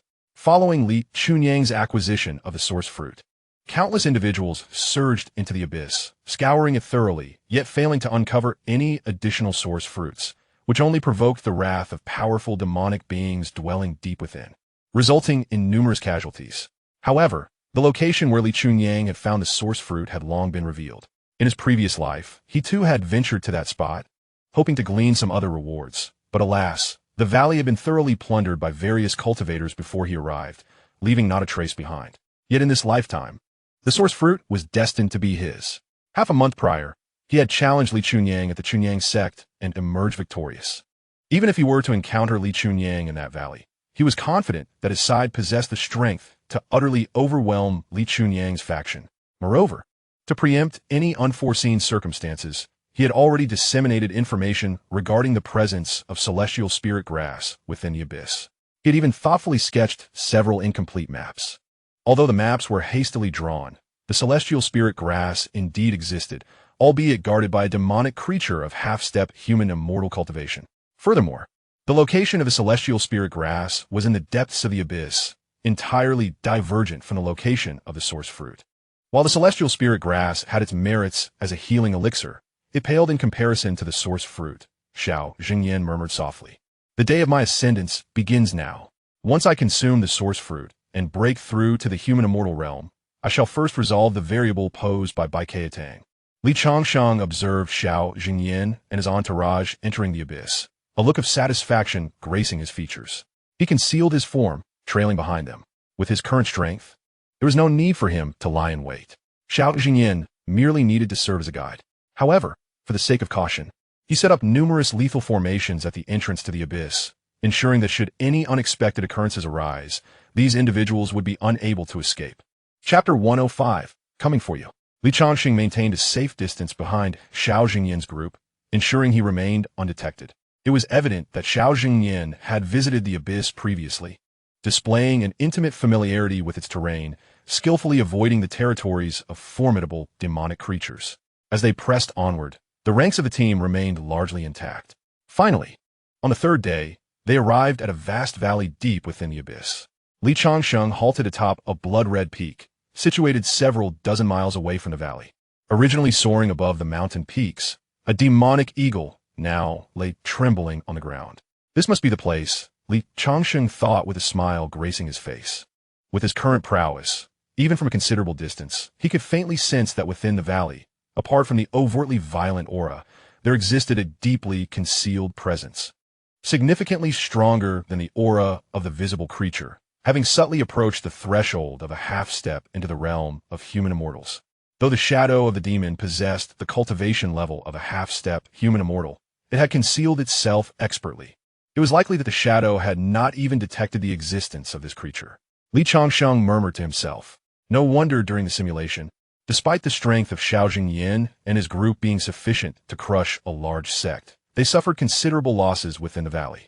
As Li Changsheng focused his attention, Xiao Zhengyan and his party had already entered the valley's vicinity. A resounding roar echoed as a massive blood-colored tiger leaped forth from the valley, directly lunging at Xiao Zhengyan and his companions. Be careful. This creature possesses strength at least equal to that of a late-stage tribulation cultivator.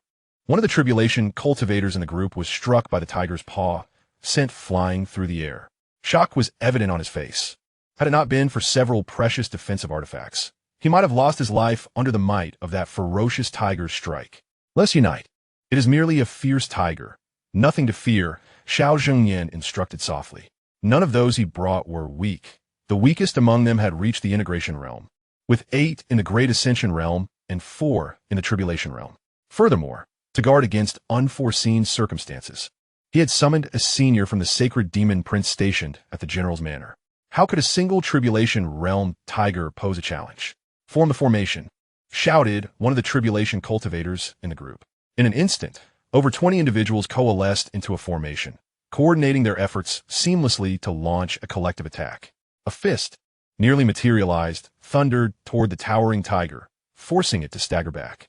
However, as this ferocious beast primarily cultivated its physical form and boasted an enormous stature, such an assault, while injuring the tiger, was far from sufficient to inflict significant harm.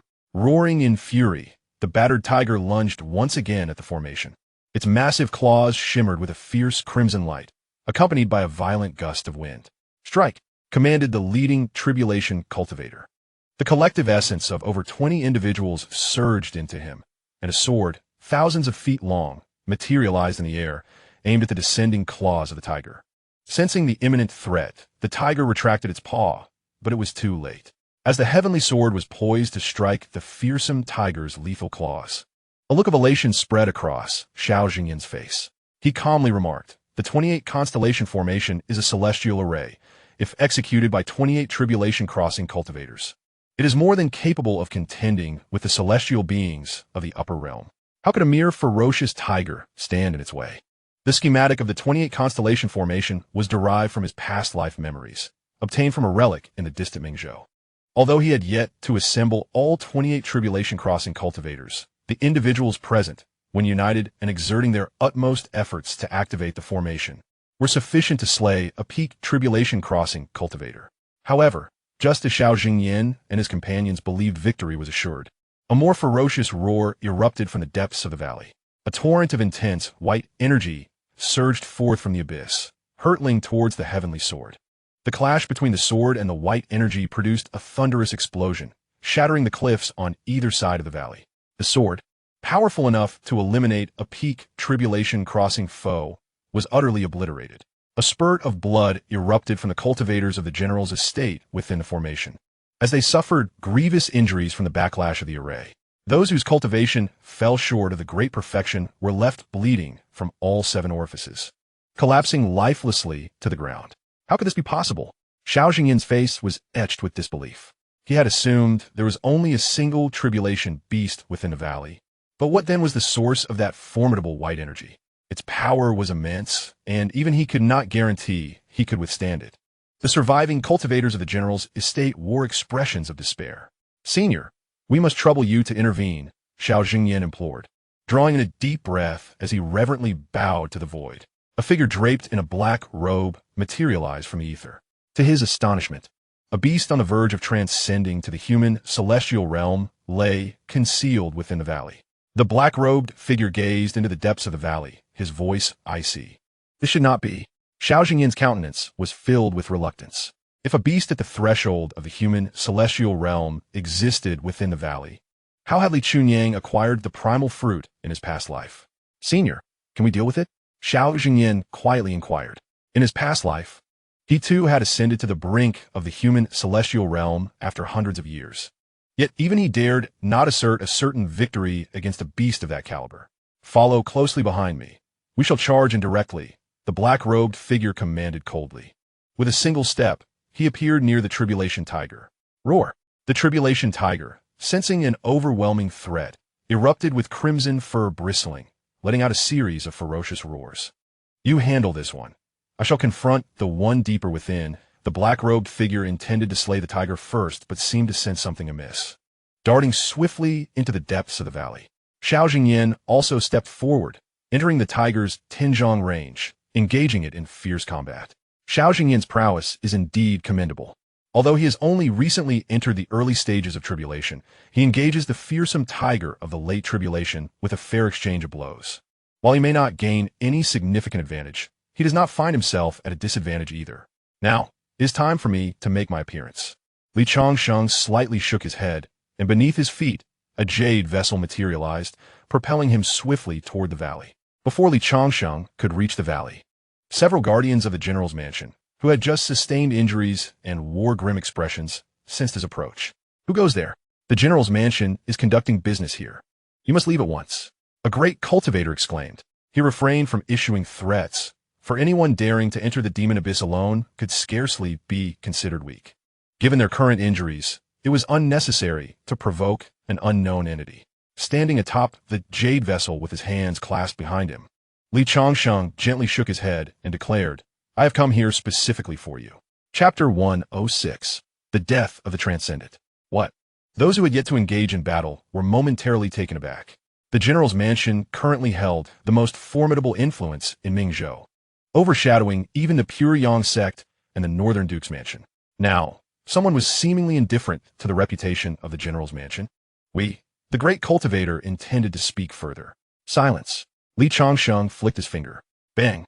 The great cultivator's body erupted into a mist of blood. How could this be? The others gasped in disbelief. Even the tribulation cultivators of the general's mansion were rendered speechless. That individual was a peak great cultivator, a formidable force within the general's mansion. Yet now, flee! A voice, uncertain of its owner, cried out, prompting the severely injured individuals who had neglected to assist Xianxia to scatter like birds. Fleeing in all directions. Could they escape? Li Changsheng's voice turned cold. Whoosh!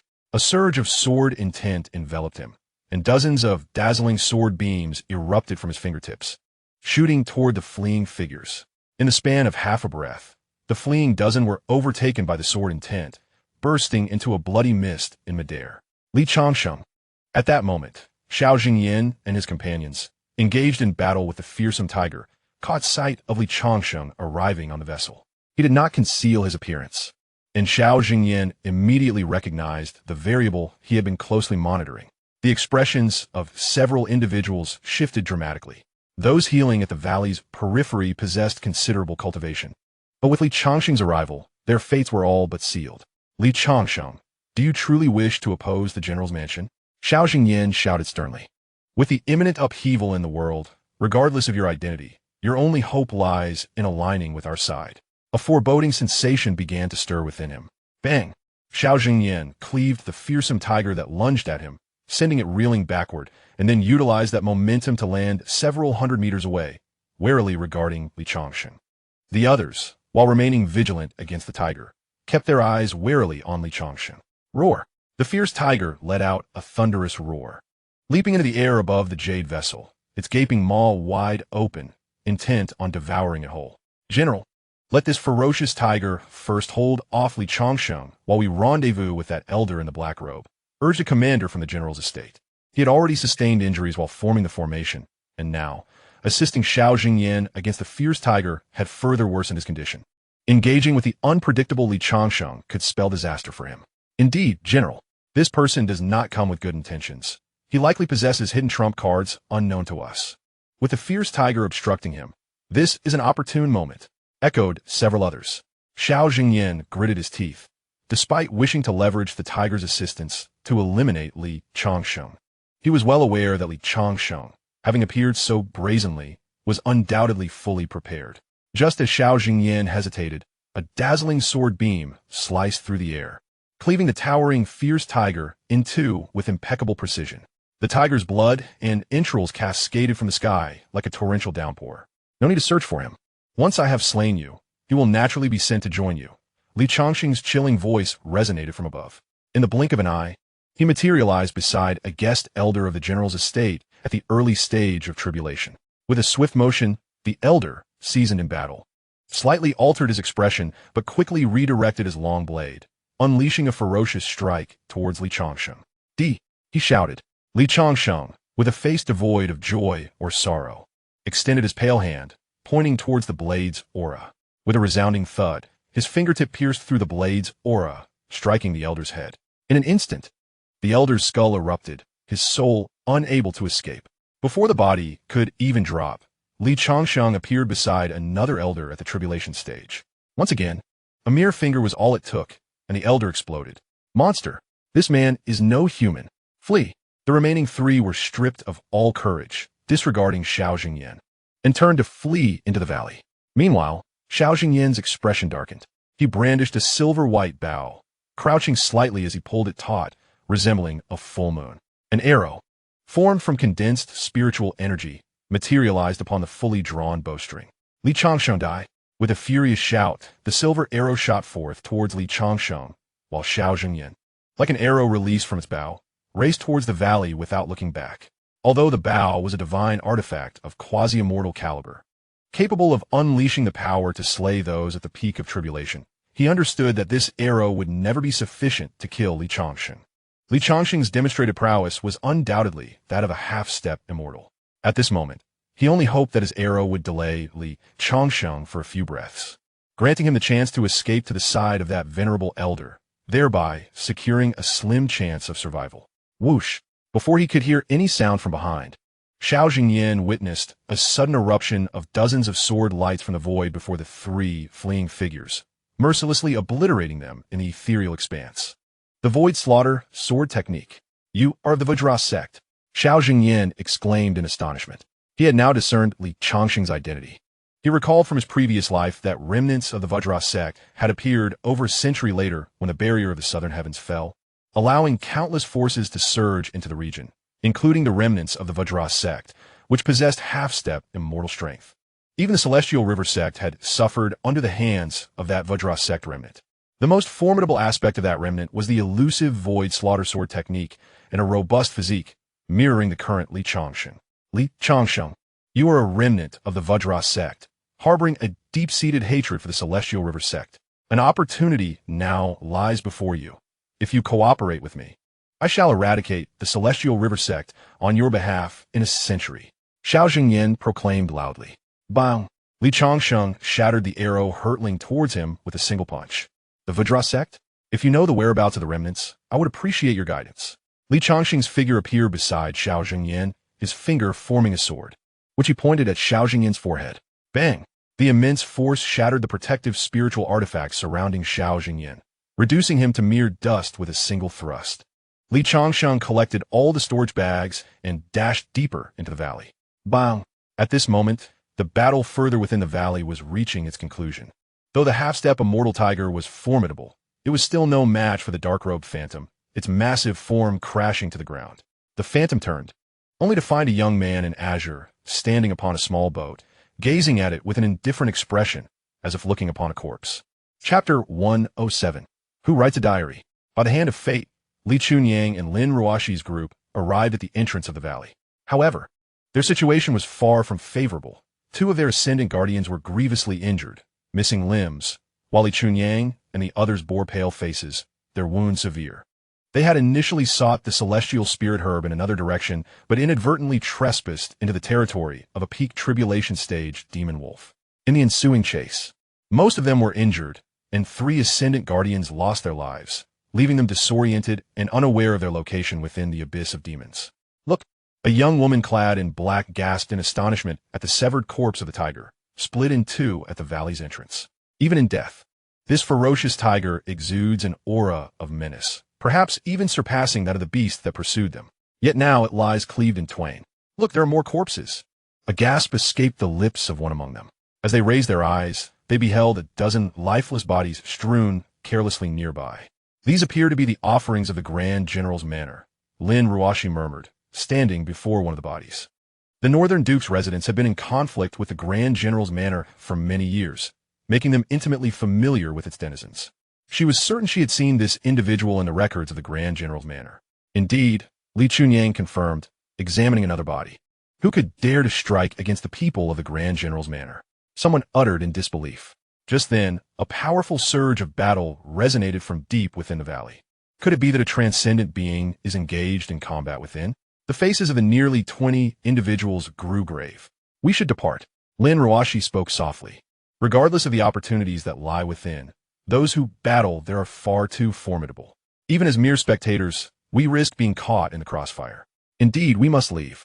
This place is not meant for us. Li Chunyang and the others nodded vigorously.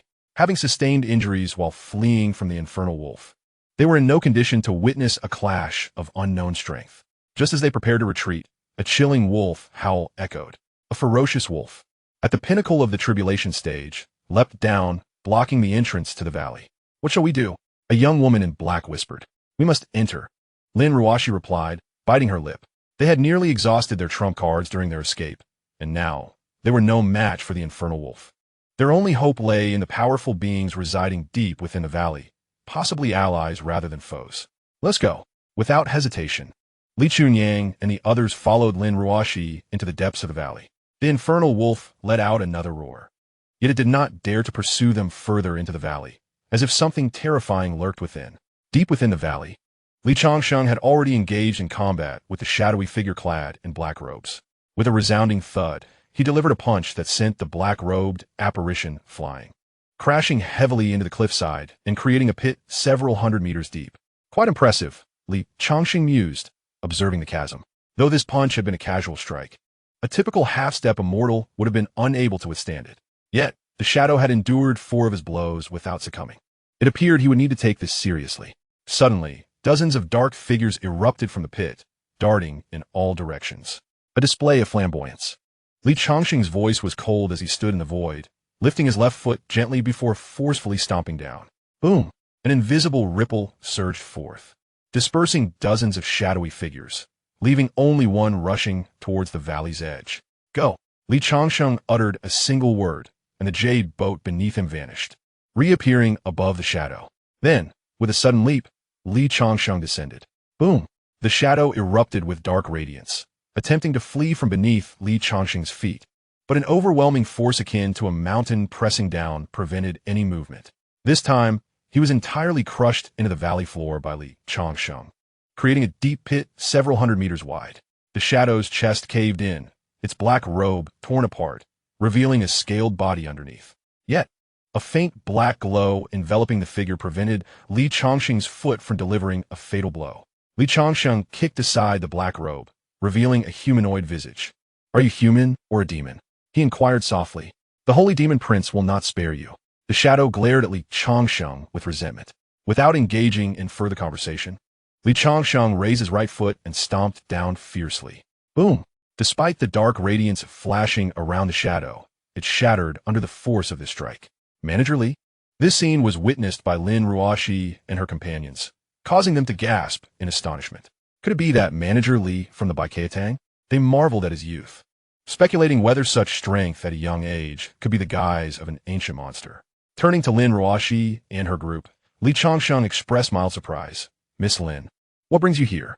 Lin Chunyang and the others felt a tightening in their chests. They did not recognize this enigmatic Manager Li, nor were they aware of his attitude towards their uninvited presence. "We were pursued by a peak tribulation demon beast," Lin Ruashi whispered.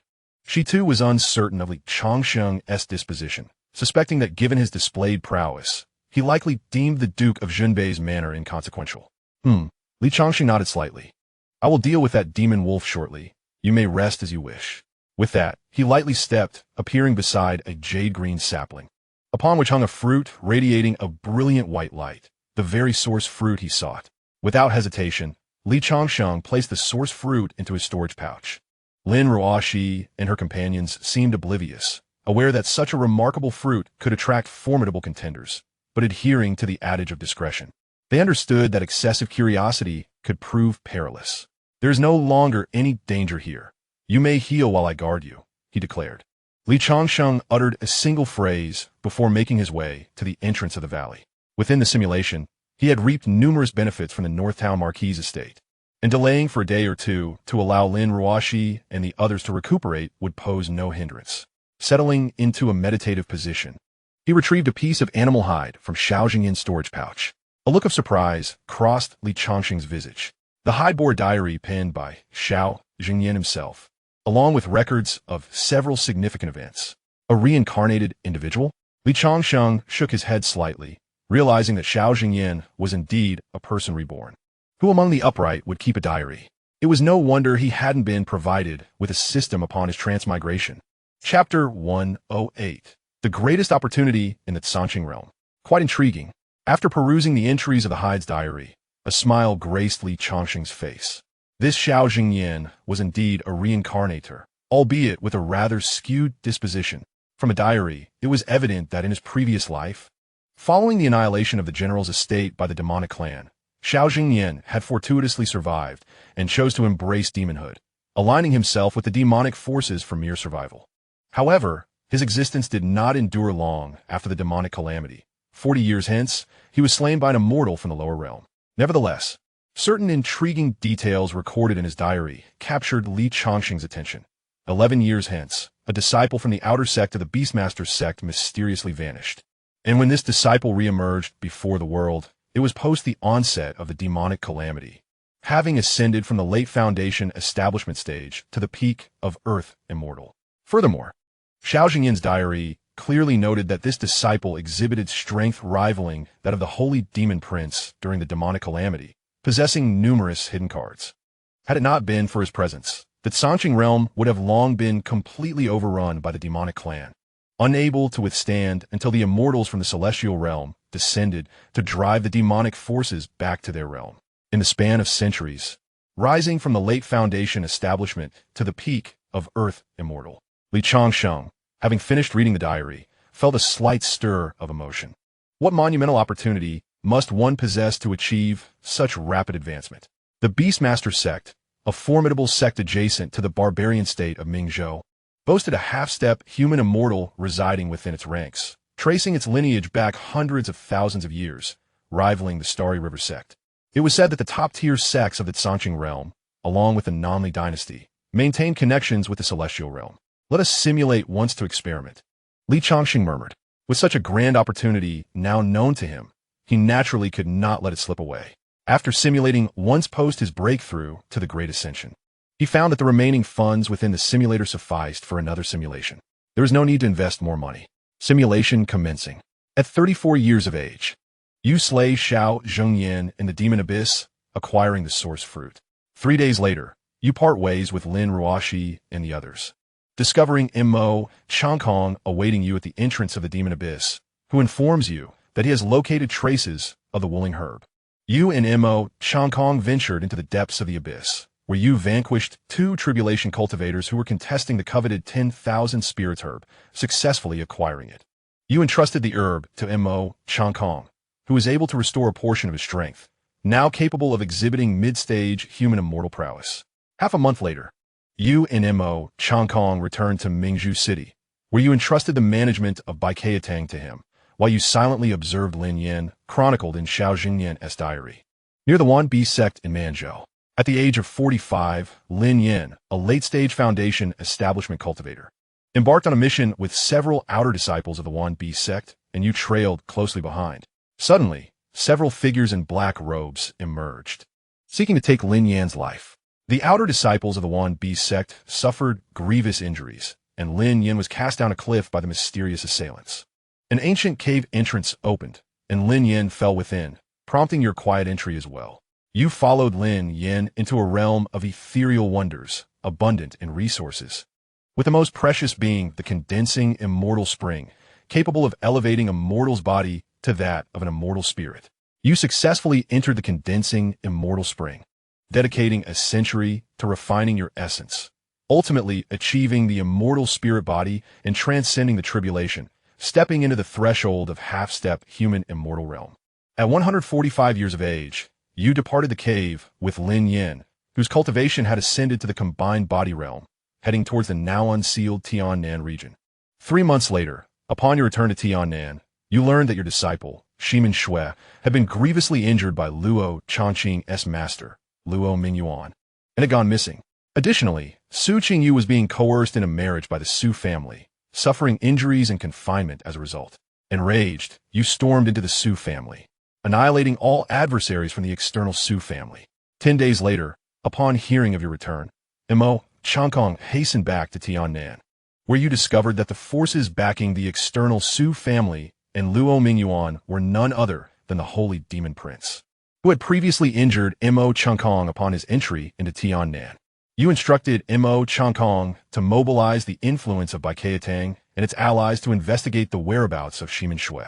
3 months later, you learned that she was being hunted on the starry seas, prompting your immediate rush to the open waters.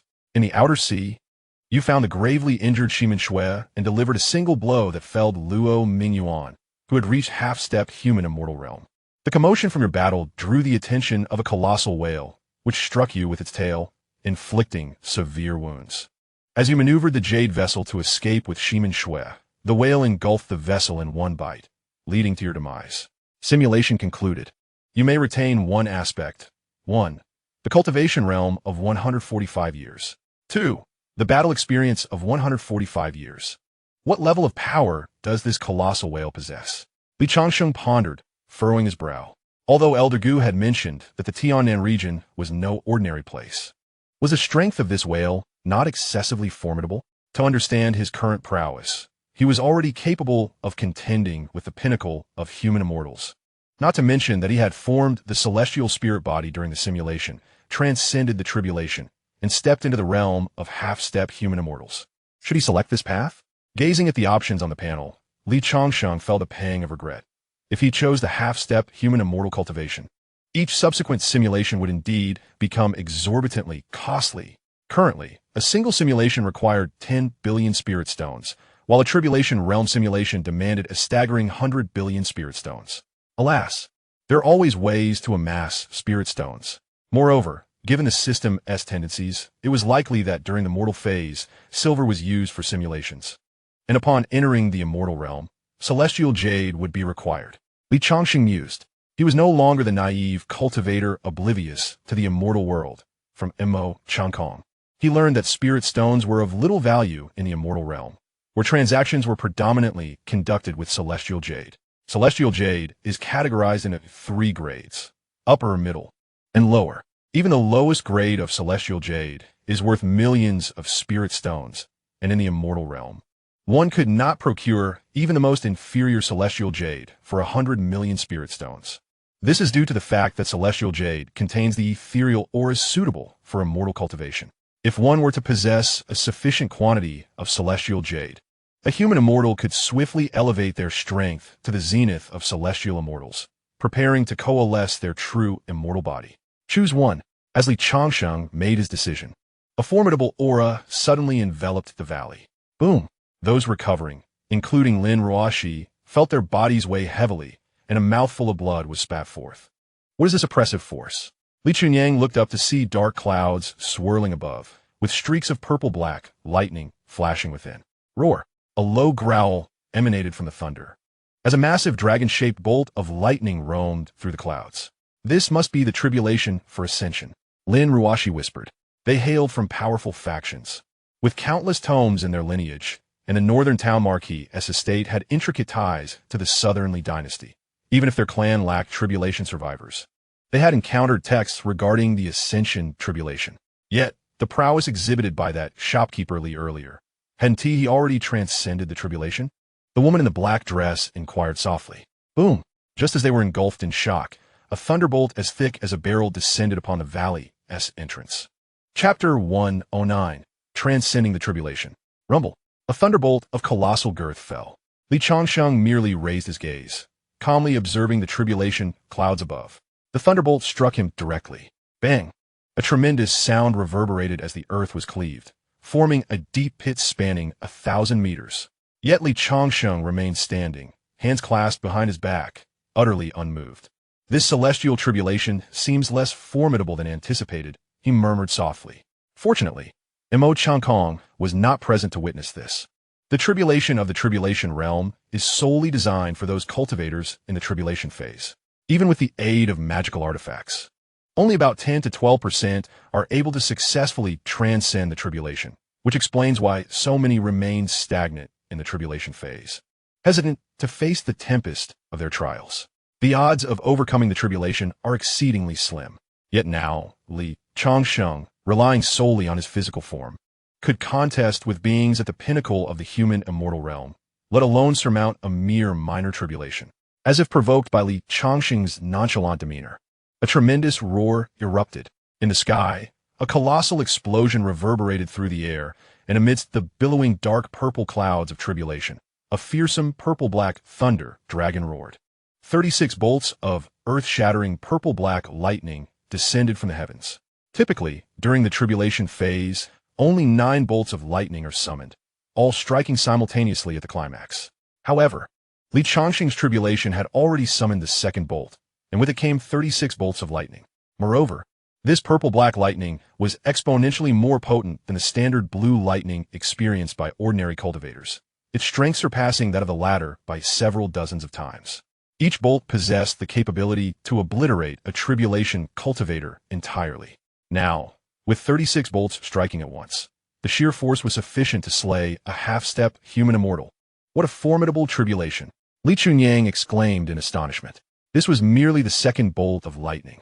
He had witnessed his pure Yang sex ancestor undergo tribulation, and during that time, the final strike consisted of merely 12 bolts, which were evidently weaker than the tribulation faced by this esteemed Li. Ancient texts recorded that only those of extraordinary talent, capable of contending with immortals in the tribulation realm, would attract such a powerful tempest. Yet, even the renowned Motion Sword Lord, who ascended to the celestial realm 14,000 years ago, faced only 36 bolts during his tribulation. If the second wave of lightning is already this formidable, could it be that Li Changsheng surpasses the Motion Sword Lord of Yore? Lin Ruoshi's face was a picture of disbelief.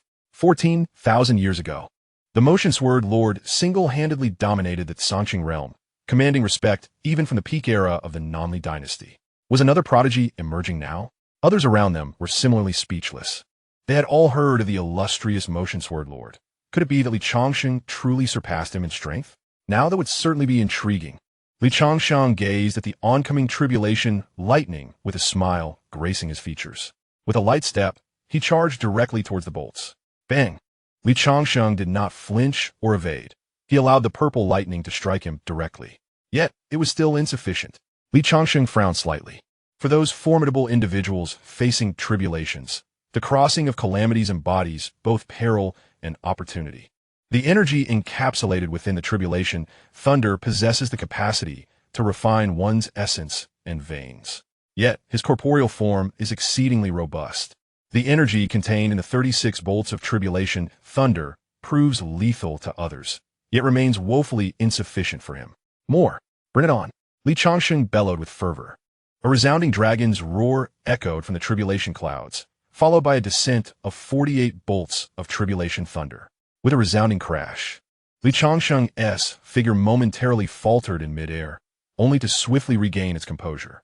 He furrowed his brow slightly, launching himself skyward towards the violet-black storm clouds. What is he attempting to do? Li Chunyang exclaimed, his eyes wide with disbelief. Having cultivated for over 8,000 years, the ancestral master of pure Yang sect had approached his own tribulation with utmost caution, fearful of being struck by the thunder. To facilitate his passage through the heavenly tribulation, he had even summoned the sect's revered artifact, the pure Yang sword, from the ancestral hall. Yet now, the shopkeeper was recklessly charging into the tempest. Ruoshi, you who often peruse ancient texts, have you ever witnessed someone boldly entering the storm clouds like this? A prominent figure from the late stage of the integration realm inquired of Lin Ruoshi in hushed tones. Indeed, I have never seen such audacity. Lin Ruoshi replied, after a brief pause. Not enough. Far from sufficient. The tribulation cloud seemed utterly incensed by Li Changsheng's defiance. Countless violet-black bolts of thunder surged towards him, engulfing him in an instant. Crackling and popping echoed as the terrifying bolts danced across Li Changsheng's corporeal form, every inch of his skin enduring the baptism of this thunder.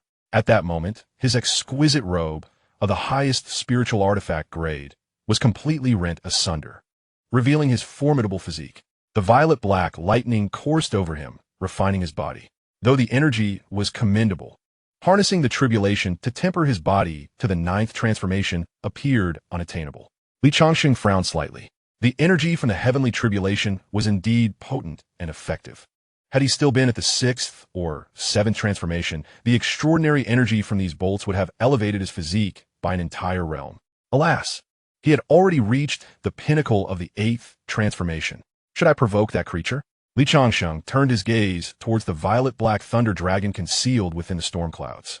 With a roar, the thunder dragon appeared to be incited, unleashing 108 bolts of thunder, each imbued with a faint golden glow, their power surpassing that of the previous strikes. Boom! The thunder crashed against Li Changsheng's form. Ah!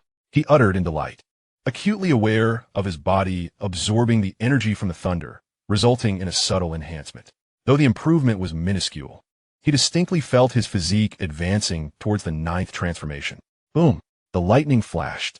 And it was not until half an hour later that the ominous clouds in the sky gradually dissipated. At this moment, Changsheng had donned a new azure robe and gazed at the fading calamity clouds, expressing a hint of regret as he remarked, "Alas, the tribulation lightning was somewhat lacking in intensity. If only it had been 20 times stronger and persisted for a few more days, I might have already stepped into the realm of 9 transformations." Changsheng shook his head slightly. The calamity clouds were supposed to disperse much earlier, but he felt the enhancement of his physical body and continued to provoke the mindless thunder dragon until he had exhausted its power, finally shattering the calamity clouds with a single palm strike. "Commence simulation," Changsheng murmured. "Insufficient balance. Current balance is 3 billion. Each simulation requires 10 billion. Would you like to recharge immediately?" Upon seeing the words that appeared on the panel, Changsheng let out a sigh of relief. Normally, a half-step human immortal had not yet ascended and was still in the tribulation phase. He had been concerned that the system might categorize a half-step human immortal as a distinct realm, in which case a single simulation would cost a staggering 100 billion spirit stones. It seemed that the system was not as merciless as he had feared. In his previous life, large gaming companies would not miss such a lucrative opportunity. Chapter 110, Celestial Spirit Grass. Changsheng circulated the true essence within his body, furrowing his brow. Indeed, one's constitution could not be directly obtained from a simulation. Would he have to make a trip to the 10,000 B sect? He pondered quietly. Moreover, in the simulation, he and Lin Yan had entered a paradise of caves. Once cultivators from the lower realms reached the pinnacle of human immortals, their only paths for further advancement, aside from entering the top-tier Great Thousand Worlds, were to enter such paradises, which could accommodate far stronger beings than the Middle Thousand Worlds. Furthermore, these paradises were suffused with celestial spiritual energy, allowing those above the immortal realm to cultivate with remarkable efficiency. The existence of celestial spirit grass truly resided within the abyss of demons. This herb was a rare treasure that barely reached the immortal grade. Should he possess the alchemical skills of a human immortal, he could concoct the immortal essence pill, sufficient to allow Changsheng to return to the earth immortal realm. Regrettably, it seemed that the entire azure green realm lacked a single inheritance of alchemy at the immortal level, Changsheng lamented. 3 days later, after Lin Ruoxi and Li Chunyang had nearly recovered from their injuries, Changsheng escorted them to the outskirts of the abyss of demons before bidding them farewell. He had only incurred a slight debt of gratitude to the Northern Protectorate in the simulation, and in the present world, his interactions with the Northern Protectorate were limited. Ensuring Lin Ruoxi and her companion's recovery had already demonstrated his benevolence, and their strength was not insignificant. As long as they did not encounter demonic creatures at the late tribulation stage or above, they possessed the means to protect themselves. The outskirts of the abyss were now devoid of danger. When Changsheng arrived at the entrance of the abyss, Changsheng was already waiting there. Upon seeing Changsheng emerge, Changsheng hurriedly approached. "Young master." Changsheng nodded slightly and inquired, "What news have you uncovered?" Changsheng replied in a hushed tone, "Young master, you are aware of the injuries I bear. The celestial spirit grass would aid in my recovery.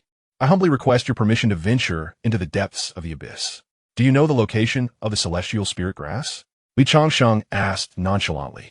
"The celestial spirit grass typically thrives in areas rich in blood energy. My cultivation of the blood demon scripture makes me particularly sensitive to such energies. If the grass truly exists, I should be able to locate it with a bit of time," Changsheng answered eagerly. "Then let us proceed," Changsheng declared, striding towards the depths of the abyss. Indeed, the two delved deeper into the abyss, traversing for several days. At their current pace, they could have easily exited the Mingzhou region in mere days, yet they had not yet reached the abyss's deepest recesses. Despite the influx of adventurers into the abyss, Changsheng and Changsheng encountered very few human cultivators in its depths. At this depth, any mountain or valley could harbor a tribulation-level demon, or even one surpassing that threshold. "Young master, that blood-red mountain ahead has blood energy almost solidified," Changsheng pointed out. "If the celestial spirit grass truly exists, it is most likely to be found atop that mountain." They had passed through several locales dense with blood energy, yet none compared to the richness emanating from the blood-red mountain. "The wonders of this mountain are not to be underestimated," Changsheng remarked, furrowing his brow. The peculiarities of the blood-red giant mountain eluded even his keen sight. The celestial spirit grass is a potent treasure for demons, and the creature occupying this mountain must possess considerable strength. Changsheng shook his head and stated, "Let us proceed. As long as the being atop the blood-red mountain has not reached the earth immortal realm, I am more than capable of engaging it in battle."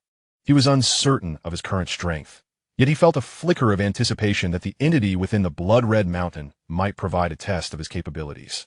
Changsheng transformed into a streak of light, racing towards the towering blood-red mountain, while Changkong followed suit, becoming a flash of crimson light. Suddenly, as they entered the blood-red giant mountain, countless eyes opened amidst the thick crimson mist. The slopes were teeming with grotesque, blood-furred monkeys with long, sharp claws. Demon spirit monkeys.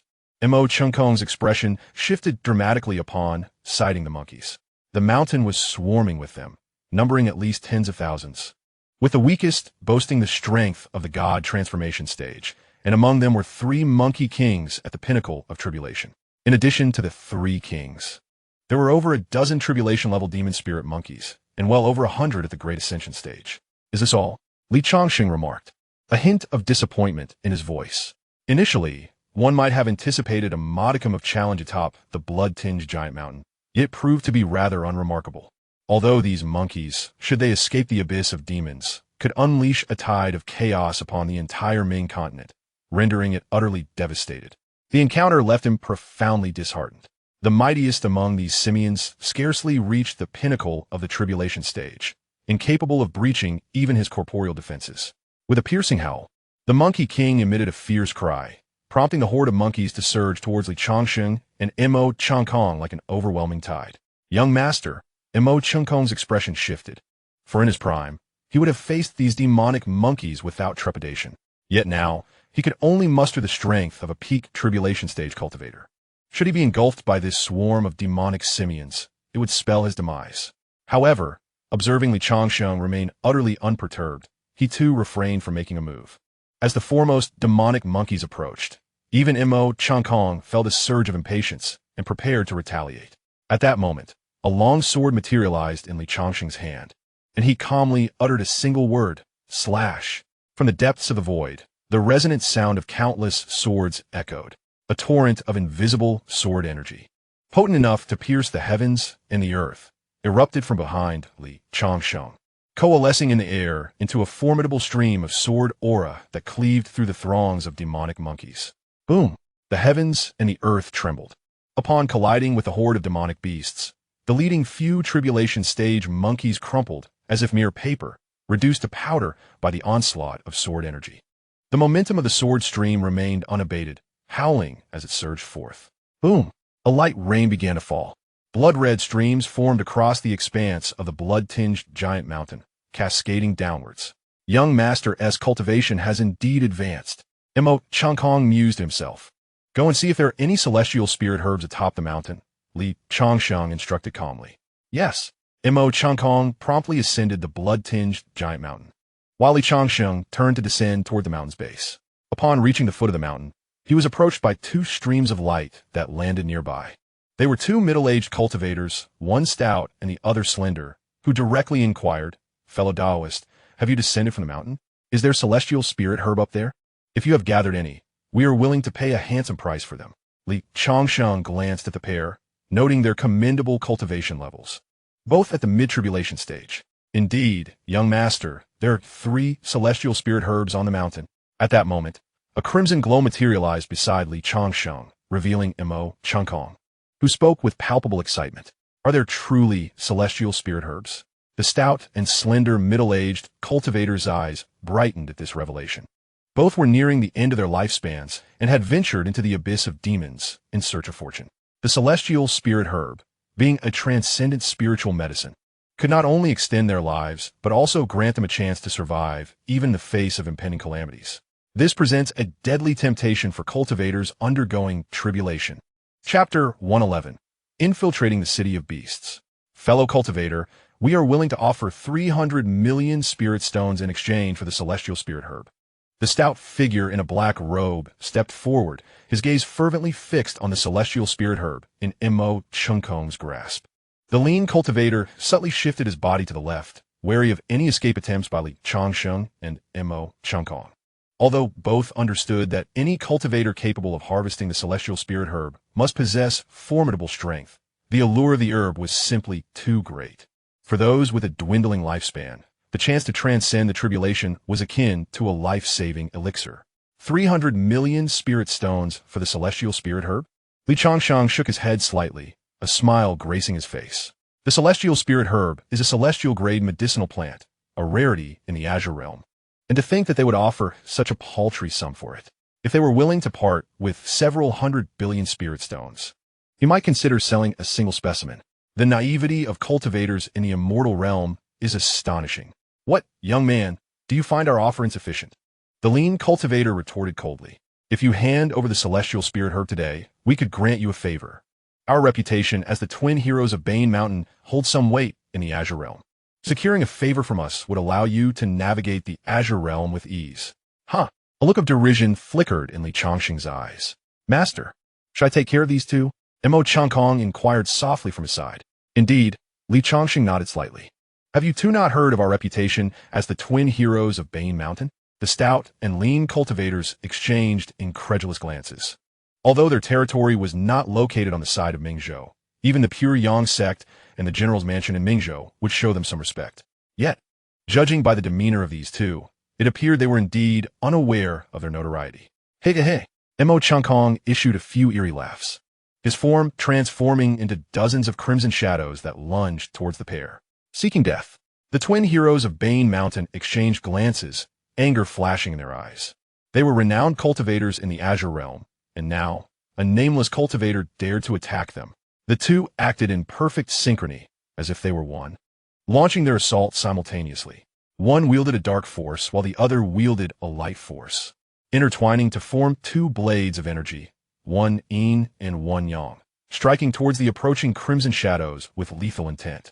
Though they were only mid-tribulation cultivators individually, their combined strength rivaled that of a late-stage tribulation cultivator delivering a full-force strike. The stout cultivator bellowed, bringing down the yin-yang celestial blade. Hey. The crimson shadows emitted eerie laughter, not evading the attack, but instead charging directly into the path of the yin-yang celestial blade. Boom! The yin-yang celestial blade sliced through the shadows, crashing into the ground and leaving behind fissures stretching thousands of meters. Yet, the crimson shadows remained unaffected, surging forward towards the two cultivators. What transpired here? The twin heroes of Bane Mountain displayed a look of alarm upon their faces, despite their millennia of cultivation. They had never encountered such a peculiar form of assault.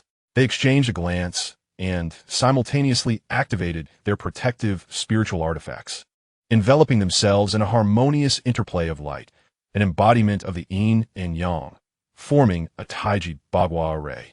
With a crackling sound, the blood shadows collided against the yin-yang Bagua, emitting faint wisps of black smoke as their forms hesitated momentarily.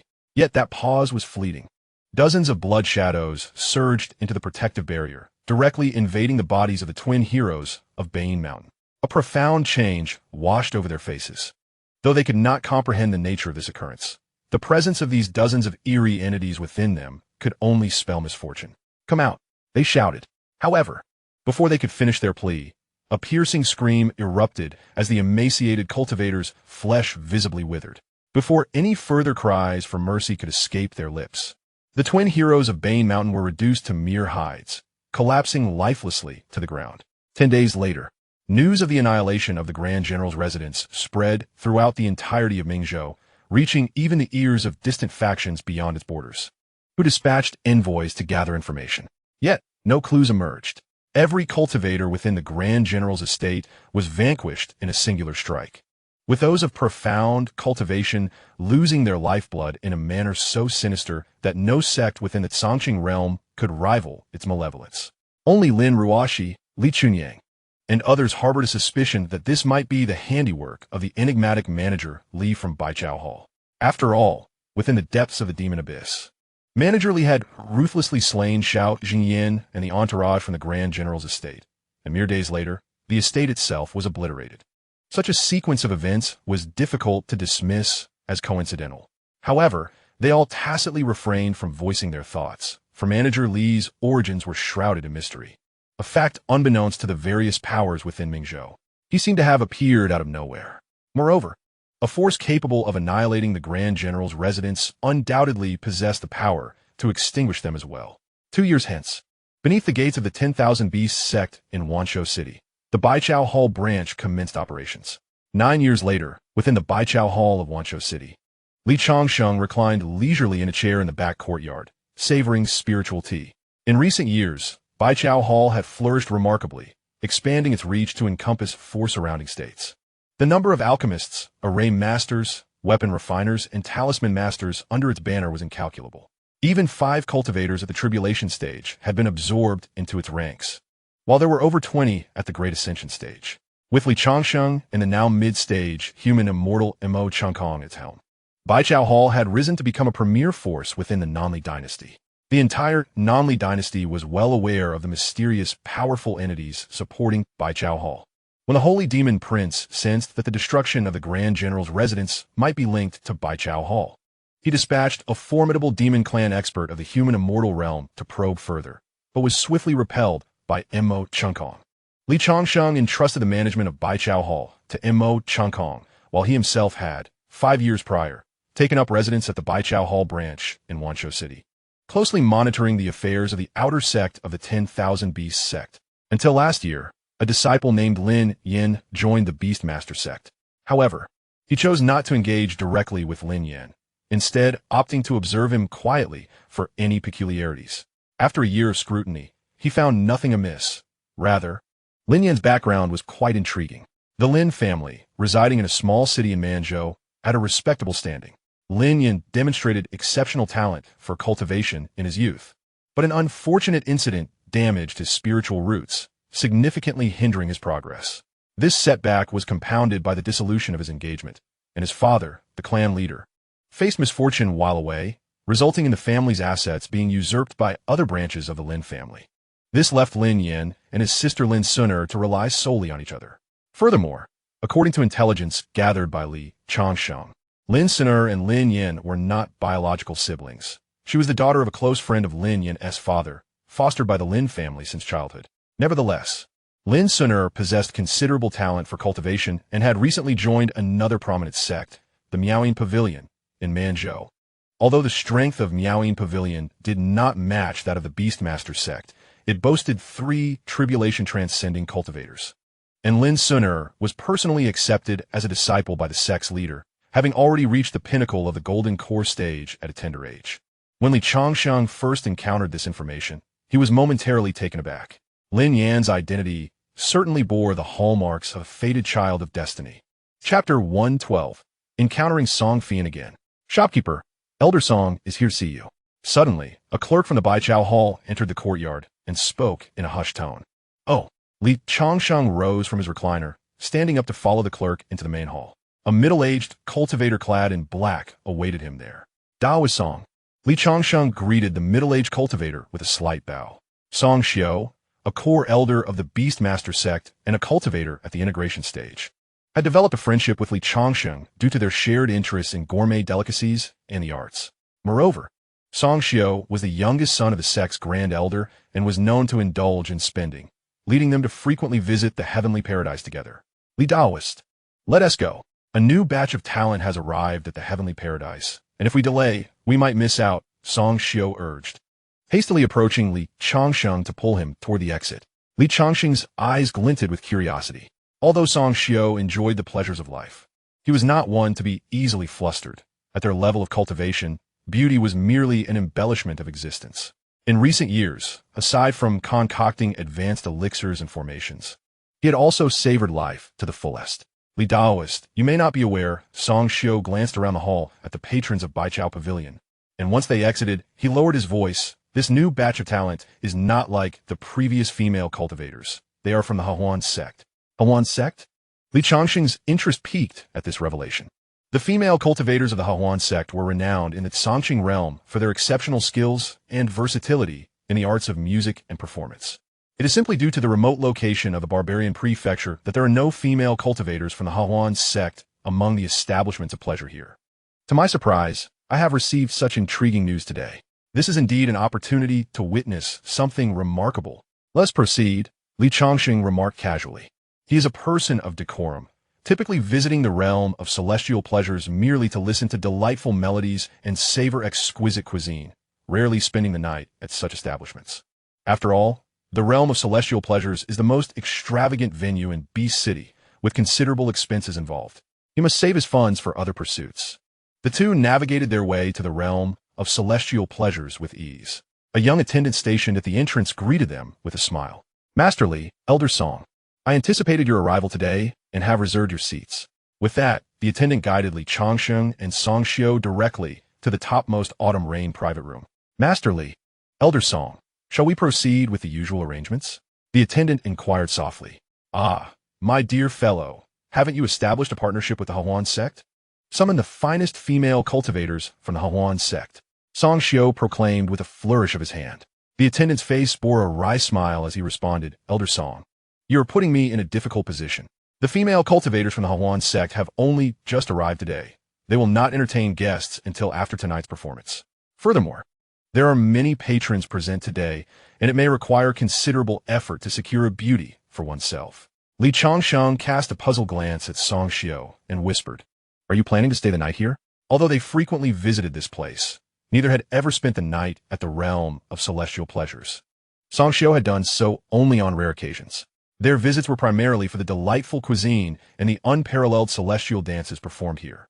Each individual present is exceptionally talented and possesses an enchanting manner of speaking, which is why they often return. Moreover, the seductive practitioners of the Hawan sect are not to be underestimated. They rely on engaging with highly skilled cultivators to enhance their own abilities. Should one indulge in a night of passion with a seductive practitioner from the Hawan sect, a typical cultivator might need half a year to recuperate.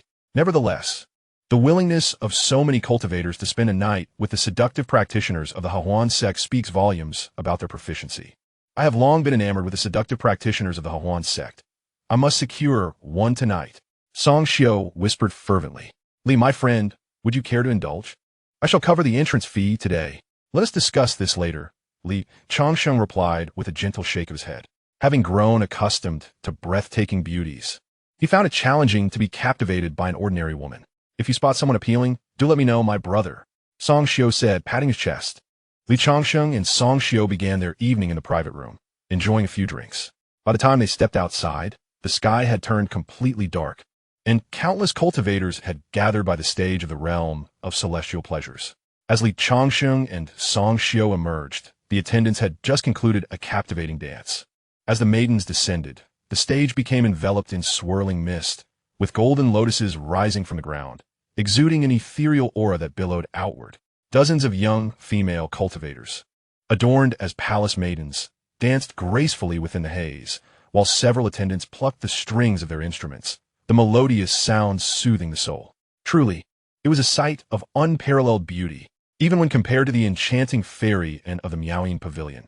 It was no less captivating. Xianxia gazed at the enchanting figure at the center of the stage, his face betraying a look of infatuation. He was not alone. The great cultivators present also displayed similar expressions of fascination, unable to regain their composure upon witnessing the most radiant woman on stage. Only a handful of individuals exhibited expressions of concern. Li Changsheng looked up and spotted the hidden figure of Song Tue, the elder of the Beast sect and Xianxia's father, a peak tribulation transcending cultivator. It was evident that the lineage was indeed inherited. Li Changsheng shook his head slightly, realizing that Song Tue must have discerned the extraordinary nature of the Hecatist sect woman on stage. He recognized her as Song Fian, who stood alongside Lin Ruoxi as the twin jewels of Mingzhou. Back when he had emerged from the Southern Sky region, Song Fian had invited him to join the Xiantian sect, but to his surprise, after several years, she had joined the Hecatist sect, her enchanting abilities now profound, to the point that even great cultivators could fall prey to her charms. What astonished Li Changsheng the most was the faint traces of demonic energy emanating from Song Fian. Since leaving the Southern Sky region, he had often engaged with demons and was quite sensitive to such energies. Although the demonic aura surrounding her was weak, it had not escaped his notice.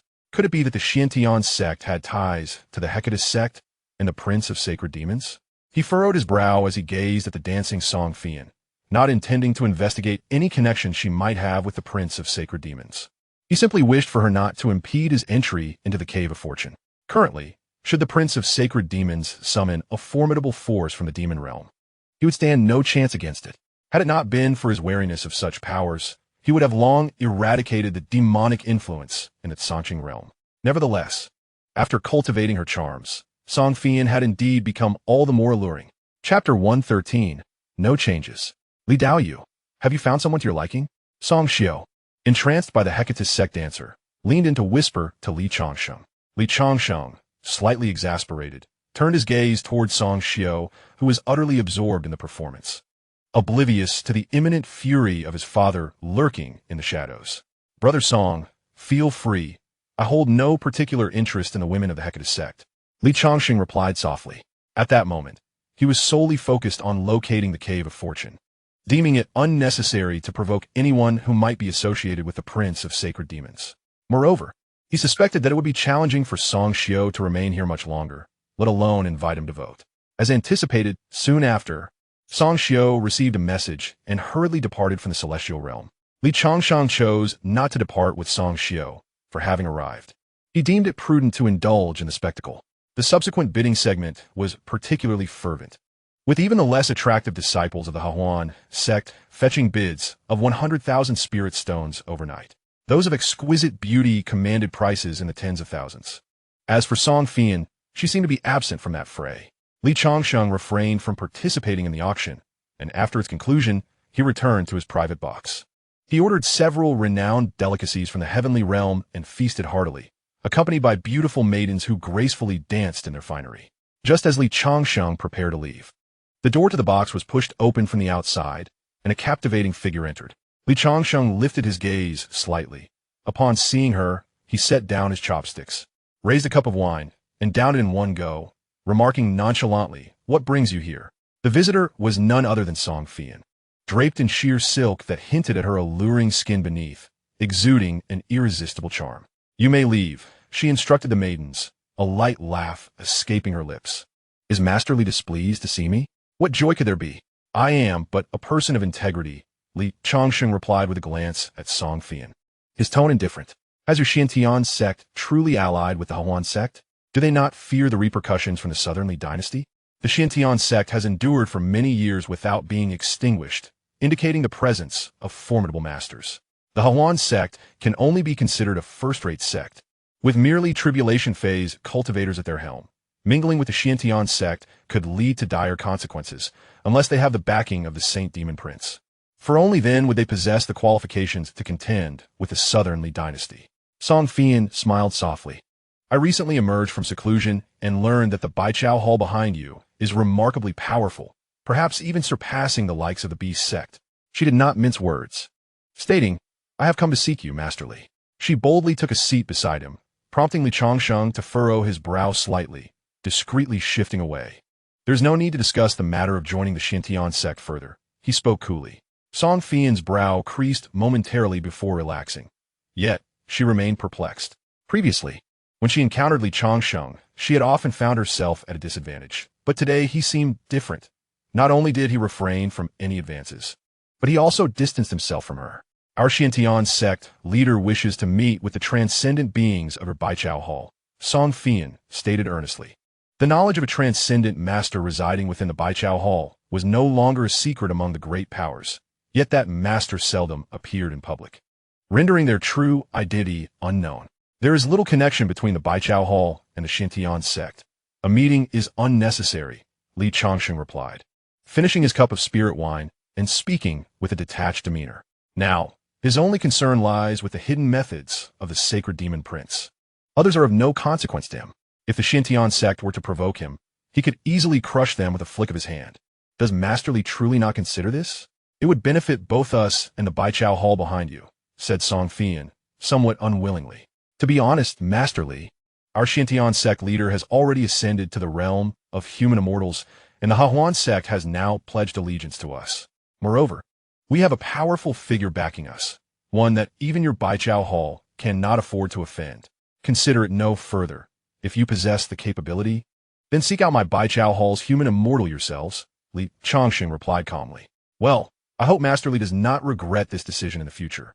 With that, Song Fian turned and left, her sleeves sweeping dramatically. May you not come to ruin my endeavors, or I shall be left with no choice but to eliminate you all. Li Changsheng murmured as he raised a cup of wine. After years of tempering his mind and spirit without engaging in conflict, he had grown fond of this tranquil existence. Yet he sensed that this peace would soon be disrupted. 3 months passed swiftly. Life for Li Changsheng remained unchanged. He spent his days refining elixirs and strolling through the bee city, indulging in leisure. He had not seen Song Fian again, nor had the Xianxia sect troubled him. Life was rather pleasant. One day, as he emerged from the cave dwelling behind the Baichao Hall and entered the main hall, he was surprised to see an unexpected visitor, Lin Yin, dressed in the garb of a Baichao Hall apprentice. Would this affect the direction of Lin Yan's narrative in the future? Seeing this scene, Li Changsheng felt a twinge of unease and whispered, "Commence simulation." During this period, the Baichao Hall prospered immensely, earning over 100 billion spirit stones annually, and with the profits from the destruction of the General S Mansion and the Abyss of Demons. He had accumulated numerous simulation opportunities. Simulation commencing. At 43, you have peacefully spent 9 years in the Beast City. You secretly observe Lin Yan, a Baichao Hall apprentice, discovering that his life is quite monotonous. Aside from studying alchemy at the Baichao Hall, he merely cultivates within the Beast sect. At 45, Lin Yan, now in the late foundation establishment stage, embarks on a mission with several outer disciples of the Beast sect. You follow closely behind when a group of mysterious figures in black attack, seeking Lin Yan's life. The outer disciples of the Beast sect suffer severe injuries, and Lin Yan is knocked off a cliff by the enigmatic assailants. A time-worn cave entrance opens, and Lin Yan falls within. You two enter stealthily. Accompanying Lin Yan, you enter a paradise of caves, successfully accessing the immortal condensation spring. After a century of effort, you successfully cultivate an immortal spirit body, enhancing your physical form. At 145, you choose to remain in the cave paradise to cultivate the 9 transformations of gods and demons. At 540 years old, the invasion of the demon realm commenced. Although you had laid countless deadly formations outside the cave and slain 1,000,000 demon entities, you were ultimately breached by the holy demon prince and his formidable demon kin. A fierce battle ensued, in which you vanquished tens of thousands of demon warriors. Yet you found yourself besieged by 9 formidable demon cultivators of the human immortal realm and the holy demon prince. Despite your efforts, 2 of the human immortal demons fell. But ultimately, you were outnumbered and met your demise. You have perished. Upon reading the information displayed before him, Li Changsheng heaved a sigh of relief. Chapter 114. The beginning. Choosing option 2, a surge of vital energy coursed through his being. Boom! The blood energy surged, and he could distinctly sense the transformation within. Although he remained distant from the next elevation of Divine and Demon 9 transformations, his physical training had evidently progressed. Such an enhancement would typically require at least 40 simulations. Li Changsheng furrowed his brow. Each simulation cost a staggering 10 billion spirit stones, and 40 would amount to 400 billion. Including processing fees, that totals 500 billion. The premier sects of the Azure Green Realm are undoubtedly worth more than 400 billion spirit stones. However, accounting for the assets and valuables within the sect, the cultivators also expend a significant amount of spirit stones during their training. No sect could readily produce such a sum at once. Perhaps it is best to proceed steadily. From the simulations, it appears that until I solidify my celestial spirit body, there will be no imminent danger. Once I emerge from the blessed land, the spirit stones within the herbal pavilion should suffice. Li Changsheng murmured to himself. It was not that he wished to take an unorthodox path, but the reason Lin Yin could access the blessed land remained unclear, and he was unaware of its location. He could only adhere to the established narrative to successfully locate that hidden cave of blessings. A sudden heist of such vast wealth could incite chaos within the Azure Green Realm, potentially jeopardizing the events surrounding Lin Yan. Casting a glance at Lin Yan, Li Changsheng then proceeded toward the counter. The shopkeeper. The cultivators of the herbal pavilion greeted Li Changsheng with respectful bows, although they were unaware of his true identity. In the pavilion's branch of B City, all matters were under the jurisdiction of a shopkeeper. They speculated that he might be a disciple of a prominent figure from the headquarters, perhaps even a descendant of the esteemed human immortal cultivator there. Thus, within the branch, everyone treated Li Changsheng with utmost reverence. Nodding in acknowledgement, Li Changsheng briefly assessed the apprentices, including Lin Yin, before turning to depart. 2 years swiftly passed.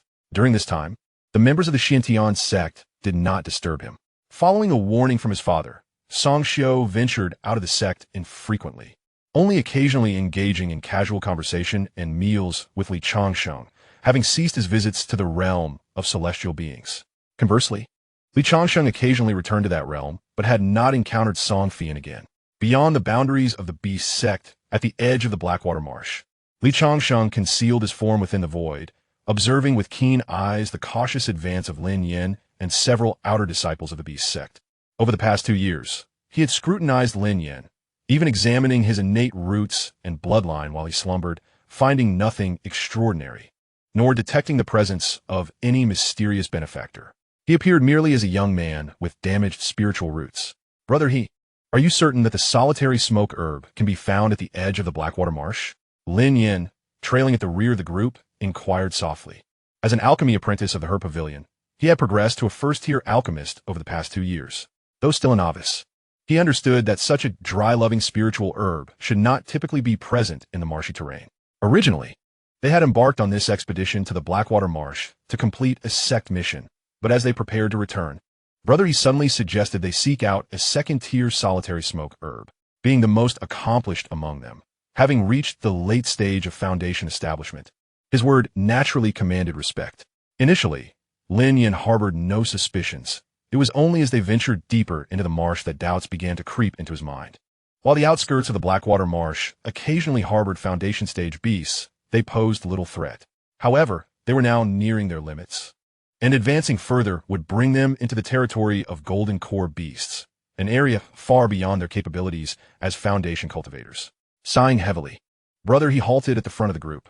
I did not intend to act against you, but the rewards offered are simply too enticing, he murmured, casting a glance at Lin Yin. What? The outer disciples of the beast sect felt a sudden tightness in their chests.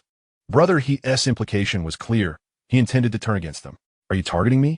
Lin Yin asked quietly, his voice laced with tension. Indeed. Someone wishes for your demise and has offered me 3,000 spirit stones to lure you into the depths of the Blackwater Marsh, into the territory of a formidable golden core beast. Should you perish there, no one would suspect foul play, Brother He stated, shaking his head with a nonchalant demeanor. But we have yet to enter the territory of the golden core beasts, Lin Yin retorted coldly. Moreover, Brother He, you are merely at the late stage of foundation establishment. Do you truly believe you can contend with all 5 of us? Indeed, to turn against fellow disciples is a grave sin. A foundation stage disciple from the beast sect interjected coldly. Among them, 3 were at the mid-foundation stage and 2 at the early stage. The notion that Brother He could single-handedly eliminate all of them was utterly preposterous. Son Shitty, under normal circumstances, I would not stand a chance against you, Brother He replied, a mocking smile gracing his lips. He then produced a beast-controlling pouch, summoning forth a spider several meters in length, emanating a terrifying aura. With a human face, an apex ghost-faced spider at the peak of foundation establishment. Expressions of astonishment adorned the faces of Lin Yin and his companions. Within the Wan Beast sect, while there were indeed practitioners of swordsmanship, body cultivation, and spellcasting, the most prevalent path remained that of beast mastery, forming bonds with spiritual beasts and employing them as their paramount weapon. Initially, the 5 of them held an undeniable advantage over Brother He, but the unexpected emergence of a peak foundation establishment ghost-faced spider utterly transformed the tide of battle. Let us strike together. Hold nothing back, or we shall all meet our doom. Brother Sun's voice boomed as a mid-grade magical staff manifested in his hand. With a flourish, he lunged towards the ghost-faced spider, embodying the prowess of a body cultivator. Kill. The remaining companions, witnessing this, hesitated no longer. Lin Yin and his 3 allies simultaneously charged at Brother He. Brother Sun could not hold back the ghost-faced spider for long. They needed to eliminate Brother He to have even a sliver of hope for survival. Li Changsheng concealed himself in the void, observing the skirmish with a slight shake of his head. Though Brother He's cultivation was mediocre, his ghost-faced spider was a formidable entity at the peak of foundation establishment. If Brother Sun could not withstand the onslaught for even 3 minutes, this conflict would likely conclude swiftly without intervention. Moreover, unbeknownst to Lin Yin and the others, Li had already discerned that a cadre of over a dozen figures cloaked in black had quietly encircled them. 10 miles away, Two individuals were employing magical artifacts to observe the fray. Among them, an elder clad as a servant possessed a cultivation level at the peak of Golden Core. Young master, it is merely Lin Yan. Let this old servant deal with him directly. Why go through such elaborate measures? The elder inquired softly, activating the heavenly mechanism mirror with his true essence. Other individuals may be expendable, a young man in splendid attire countered, shaking his head. Yet Lin Yan and Sun have grown up together, sharing a deep bond. Should Sun discover that Lin Yan's demise was orchestrated, she will undoubtedly pursue the matter. If she uncovers any trace, it could lead to dire consequences. Alas, had Lin Yan fallen for the trap, it would have been most fortuitous for him to perish at the hands of that Golden Core tiger. Once we have dealt with Lin Yan, these others need not survive. Ensure you dispatch him personally, leaving no remnants behind. Chapter 115. The Emergence of the Cave Heaven and Blessed Land. Bang! At the periphery of the Blackwater Marsh, Brother Sun was sent flying by the ghost-faced spider's claw, his magical staff clattering to the ground. Brother Sun, Lin Yan, and the others' expressions turned ashen. They had anticipated swiftly dispatching Brother He, yet they underestimated his myriad of tactics. Faced with their four-pronged assault, he maintained his composure until the ghost-faced spider defeated Brother Sunday. Ha ha ha! Brother He laughed heartily, nonchalantly stating, "Today, I shall escort you on your journey, my dear junior brothers. At least you shall have company on the road to the Yellow Springs. Let the ghost-faced spider eliminate them." As Brother He's words fell, several strands of spider silk erupted from the creature's maw, enveloping the group. "Take senior Brother Sun away. I will hold him off," Lin Yan exclaimed as he darted forward, a cerulean orb materializing in his hand, which he hurled fiercely at the ghost-faced spider. Boom! The azure sphere detonated, unleashing a terrifying surge of energy that engulfed the creature in a torrent of pale blue lightning fire. This thunderfire orb had been entrusted to him by his sister, Lin Sun'er, as a means of self-defense. He had refrained from using it earlier due to its overwhelming power, fearing it might harm senior Brother Sunday. Now, with Sun already carried away from the spider by junior Brother Ma, the moment had arrived to strike. A wave of fearsome energy swept through the area. Lin Yan was caught in the periphery of the explosion, sent sprawling backward as blood spewed from his mouth, crashing heavily onto the ground. Merely being in the vicinity of the thunderfire orb's eruption had inflicted grievous injuries upon him. One could only imagine the extent of damage the ghost-faced spider had sustained at the epicenter of the blast. "You possess a thunderfire orb," Brother He exclaimed, disbelief etched across his features. The thunderfire orb was a disposable treasure that could only be forged by a fourth-tier artifact master. Its unleashed power comparable to that of a Golden Core cultivator. The crafting process was exceedingly complex, and even a fourth-tier master faced a low success rate. Each orb commanded a price exceeding 10,000 spirit stones. The fact that Lin Yan, an outer disciple, possessed such a valuable item was astonishing. Boom! As the dust settled, the ghost-faced spider lay battered, its claws shattered and smoke billowing from its body, resembling a charred husk. Brother He's expression twisted in anguish. He had invested substantial resources to nurture the spider to its peak foundation establishment stage, only to see it perish so abruptly. Even if he succeeded in killing Lin Yan today and retrieved half of the 1,500 spirit stones, he would still incur a loss of several thousand spirit stones. The cultivation of a peak foundation establishment beast demanded not only spirit stones, but also a considerable investment of time. "I refuse to believe you still have another thunderfire orb," Brother He declared vehemently, launching himself into action. Even without the ghost-faced spider, he was a late foundation establishment cultivator. With a bit of time, he could surely dispatch these individuals. Afterward, he would seize their storage bags and reclaim the other half of the 1,500 spirit stones, which would somewhat mitigate his losses. A radiant sword light burst forth from Brother He's hand, swiftly splitting into 4 blades aimed at the group. "Junior Brother Ma, take senior Brother Sun and flee. The 3 of us will confront that scoundrel He," one of Lin Yan's companions shouted. Without hesitation, junior Brother Ma bolted toward the outskirts of the Blackwater Marsh, carrying senior Brother Sun on his back. However, they had not traveled far when a dozen shadowy figures clad in black appeared before them, exuding a menacing aura as they charged forward. "Brother Lin, there are assassins," junior Brother Ma urged, not daring to delay. He sprinted toward Lin Yan and the others, aware that as a mere early foundation establishment cultivator, his only hope lay in following the main group. Observing the approaching assassins, He Chang's expression turned grave. He sheathed his sword, standing alert as he regarded the menacing figures. Initially, young Master Qi had merely instructed him to lead Lin Yin and his companions into the territory of the Golden Core demonic beasts, without mentioning the dispatch of additional personnel. "Gentlemen, I am also Qi." Before He Chuang could finish his words, the leader of the black-clad figures waved his hand, interrupting him, commanding, "Eliminate them all. Leave out a single one alive." The remaining black-clad individuals remained silent, yet moved in unison to besiege those present. These black-clad assassins were all at the Foundation establishment level, with 3 having reached the pinnacle of this stage, while their leader was a practitioner at the early Golden Core stage. Clearly, these black-clad figures were well-trained killers. Their strikes were swift and precise. Within mere 3 breaths, He Chuang, attempting to flee, was dispatched by their blades. Although Lin Yin and his companions managed to fend off a few attacks through teamwork, they were all grievously injured, with Lin Yin alone sustaining comparatively lighter wounds. What is happening? In the void, Li Changsheng furrowed his brow. It seemed that Lin Yin was unaware of the subtle transformations occurring within him. His once crimson blood had gradually turned a pale blue. The fact that Lin Yin endured several blows from the black-clad assassins with only minor injuries was attributable to this blue blood coursing through his veins. Could it be that Lin Yin possessed the bloodline of the divine demons? Yet, the divine bloodline within Shimen Shui, akin to his own, cultivated through the 9 transformations of divine demons, was a soft golden hue, entirely different from the blue blood Lin Yin bore. Bang! Lin Yin was once again struck by a black-clad assassin's blade, sent crashing to the ground. "This lad is rather peculiar," remarked one of the black-clad figures. "No matter how peculiar, he is but a Foundation establishment novice." The leader of the black-clad figures stepped forward, extending his hand to grasp. Lin Yan's body was uncontrollably drawn toward him. Just as Lin Yan's form neared, he expelled a surge of energy. Bang! A tremendous force of true essence erupted forth. Bang!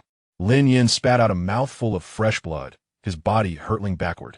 At that moment, Li Changsheng lifted his gaze toward a cliff 1,000 meters away, distinctly sensing a spatial fluctuation emanating from that location. Who would have imagined that a hidden paradise could lie concealed amidst such desolate mountains and waters? Li Changsheng sighed deeply. The Blackwater Marsh was not considered particularly treacherous in the Changsheng realm. The most formidable demonic beasts therein were merely at the transformation stage, and the area was rife with toxins, with few valuable spiritual herbs.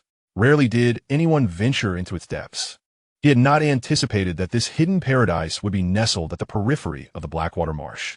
"Sooner, it seems I shall not see you again in this lifetime." Despair flickered in Lin Yan's eyes, although he could sense the changes within himself. In just a few fleeting moments, his cultivation was on the verge of breaking through to the mid-Foundation establishment stage. Moreover, the speed at which his injuries were healing surpassed his expectations. Yet, the enemies he faced were overwhelmingly powerful, at least Golden Core practitioners. Even if you were to break through to mid-Foundation establishment, it would be of little consequence. However, surrendering was an impossibility. To kill one is to break even. To kill 2 is to profit. The leader of the cloaked figures declared, and with a gentle sweep of his long sword, an unmatched blade of light surged forth towards several individuals. Lin Yin let out a long howl. At the brink of life and death, a formidable power erupted within him. He wielded his long sword fiercely, and a crimson blade of light, stretching over 10 meters, transformed into a fire dragon that charged vehemently toward the incoming blade of light. At that moment, a look of delight appeared on Li Changsheng's face. Just as Lin Yin unleashed his overwhelming strength, the portal to the cave opened. Chapter 116. The Condensation of the Celestial Body. Upon witnessing the cave's opening, Li Changsheng ceased to conceal himself and stepped forth from the void, appearing beside Lin Yin. With a flick of his finger, a wave of invisible sword energy shot forth. Before Lin Yin and the others could comprehend what transpired, several cloaked figures exploded mid-air, their souls obliterated. "Shopkeeper!" Lin Yin gazed incredulously at the figure before him. The person was none other than the shopkeeper of Baichao Hall in the Bee City, someone he was all too familiar with. As a first-tier alchemist of Baichao Hall, he could receive several spirit stones monthly, yet he could not fathom why such a prominent figure would appear in the Blackwater Marsh. The shopkeeper of Baichao Hall held a status that even the beast sect treated with reverence, and it was rumored that Li Changsheng was a disciple of a powerful human immortal from Baichao Hall. He could not believe that such a person would personally venture into the Blackwater Marsh to gather spiritual herbs and fortuitously save him. It was conceivable that everything that had transpired during this time was orchestrated by Changsheng, and the power that had suddenly manifested within him was likely the only reason the shopkeeper had taken an interest. Reflecting on this, Lin Yan could not help but smile bitterly. He was unaware of the extent of Changsheng's strength. Yet he knew that the shopkeepers of Baichao halls and other major cities possessed at least the power of the Great Ascension stage. No matter how many centuries he cultivated, he would not be sufficient to be pinched by a single finger of a Great Ascension cultivator. Regardless of Changsheng's intentions, the mere prospect of survival brought hope. "Thank you for saving my life, shopkeeper." Lin Yan hurriedly approached Changsheng, speaking with utmost reverence. Changsheng remained silent, merely extending his hand to grasp the air. Boom! A terrifying wave of energy erupted, and two figures were seized from the void and thrown to the ground. These individuals were the masterminds behind the plot against you, and I have already incapacitated them. You may decide how to deal with them. Once that is resolved, follow me to another location. Changsheng's voice was cold. He had no intention of pondering Lin Yan's thoughts. He merely sought to quietly condense the celestial spirit body without any disruptions. If it were not for his suspicion that the cave was a blessed land left by someone sharing Lin Yan's bloodline, he would not have brought Lin Yan inside.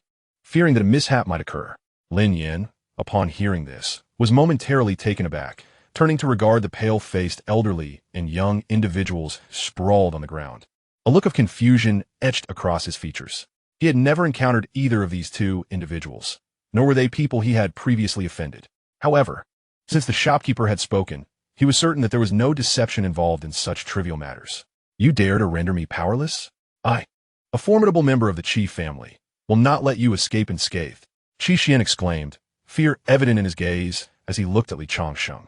Moments ago, he and Uncle Fu had been observing the situation through the heavenly mechanism mirror when a mysterious figure clad in green had appeared, and they were suddenly seized by an irresistible force from the void.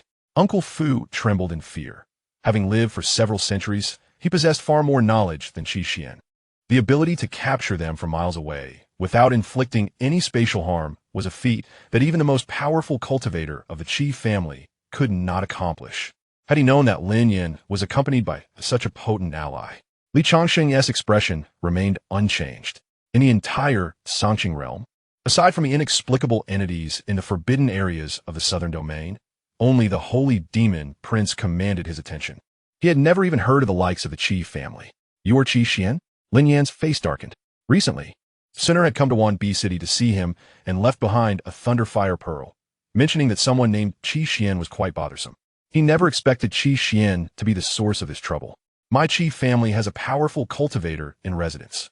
Before he could finish, Changsheng flicked his finger. Bang! Xianxia and Uncle Fu were reduced to dust, leaving no trace behind. With a swift motion, he tossed several pills to Lin Yan's companions and lifted Lin Yan's body, transforming into a streak of light that surged toward the void 1,000 meters away. As they traversed through an ancient stone door concealed in the void, a vast expanse of celestial land, enveloped in boundless immortal light, unfolded before them. Not far from where they landed, celestial cranes danced gracefully, while two peculiar beasts with traces of the Qilin bloodline frolicked nearby. Springs of spiritual essence dotted the ground, converging into streams that flowed freely across the celestial earth. Majestic, immortal mountains rose in an orderly fashion, with spiritual beasts occasionally flitting in and out of view among them. Any single spring here surpassed the misty mountain's spiritual veins in the southern domain by tenfold. Was this truly the realm of immortals? Gazing at the scene before him, Lin Yan's eyes reflected disbelief. Not to mention the spiritual beasts that stretched dozens of meters in length. Even the celestial cranes dancing nearby exuded formidable pressure, indicating at least a foundation-building level of cultivation.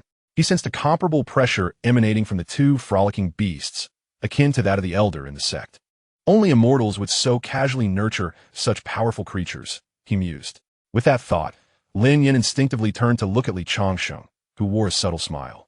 He had finally entered a paradise of hidden realms. "Let's proceed." Changsheng, without the slightest hesitation, steered the jade vessel, propelling Lin Yan towards the most resplendent radiance of the celestial light. The two plunged into a transparent barrier, encountering no hindrance whatsoever. Upon their descent, they found themselves by a pool suffused with ethereal energy. To call it merely a pool would be an understatement. It resembled a small lake, spanning a mile in size, devoid of any creatures or beasts, yet the ascending celestial aura hinted at the extraordinary nature of this place. It seemed as though this locale was prepared specifically for outsiders. With a thunderous sound, Lin Yin settled cross-legged upon the ground, an inexplicable force emanating from within him. After several breaths, he finally opened his eyes. A profound astonishment etched upon his face as he turned to Changsheng and quietly inquired, "What exactly is this place?" "Merely inhaling the air here has allowed me to break through 2 minor realms, reaching the pinnacle of foundation establishment, just a step away from condensing the golden core. A single breath here equates to a decade of arduous cultivation in the outside world. Though this realm may not be the celestial realm, it is not far removed from it." Changsheng's eyes mirrored the shock of his companion. The distinction between the periphery of this blessed land and the outside world was minimal, save for the richness of spiritual energy. Even when compared to the secret realms of the foremost sex, this place was even more saturated.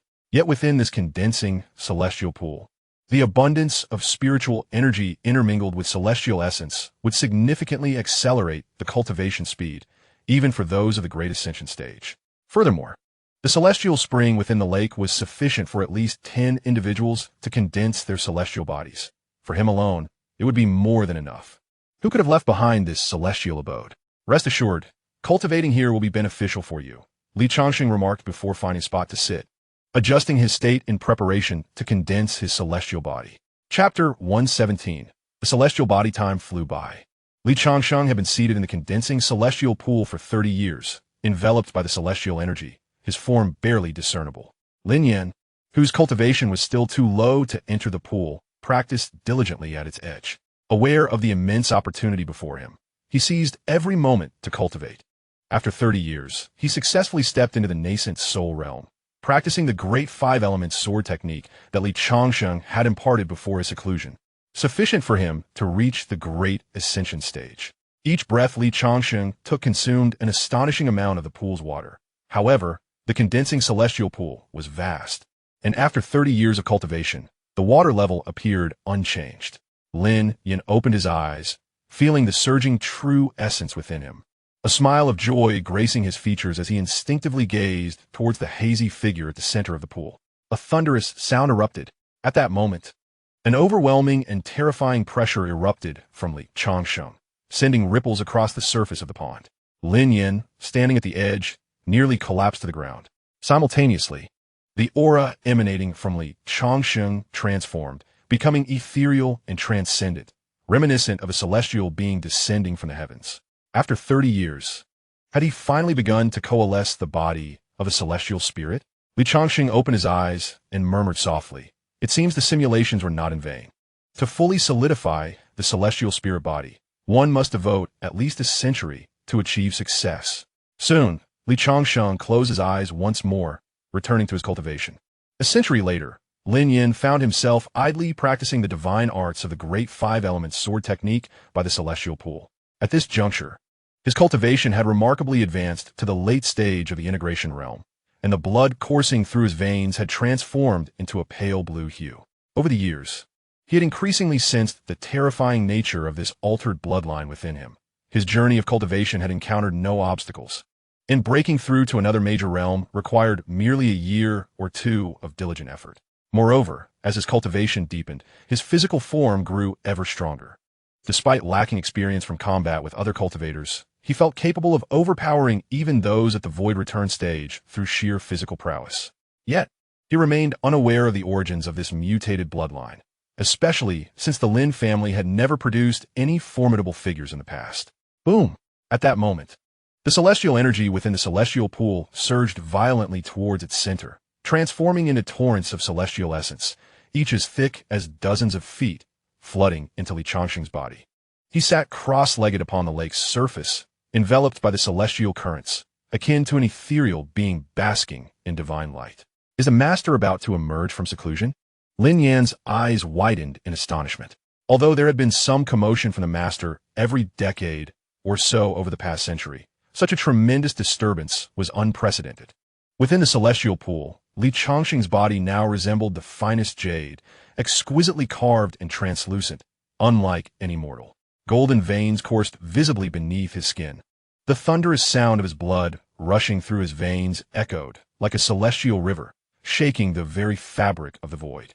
Countless streams of pure energy surged into Li Changsheng's body, visibly expanding his meridians, while the remaining impurities within his already pure physique were expelled.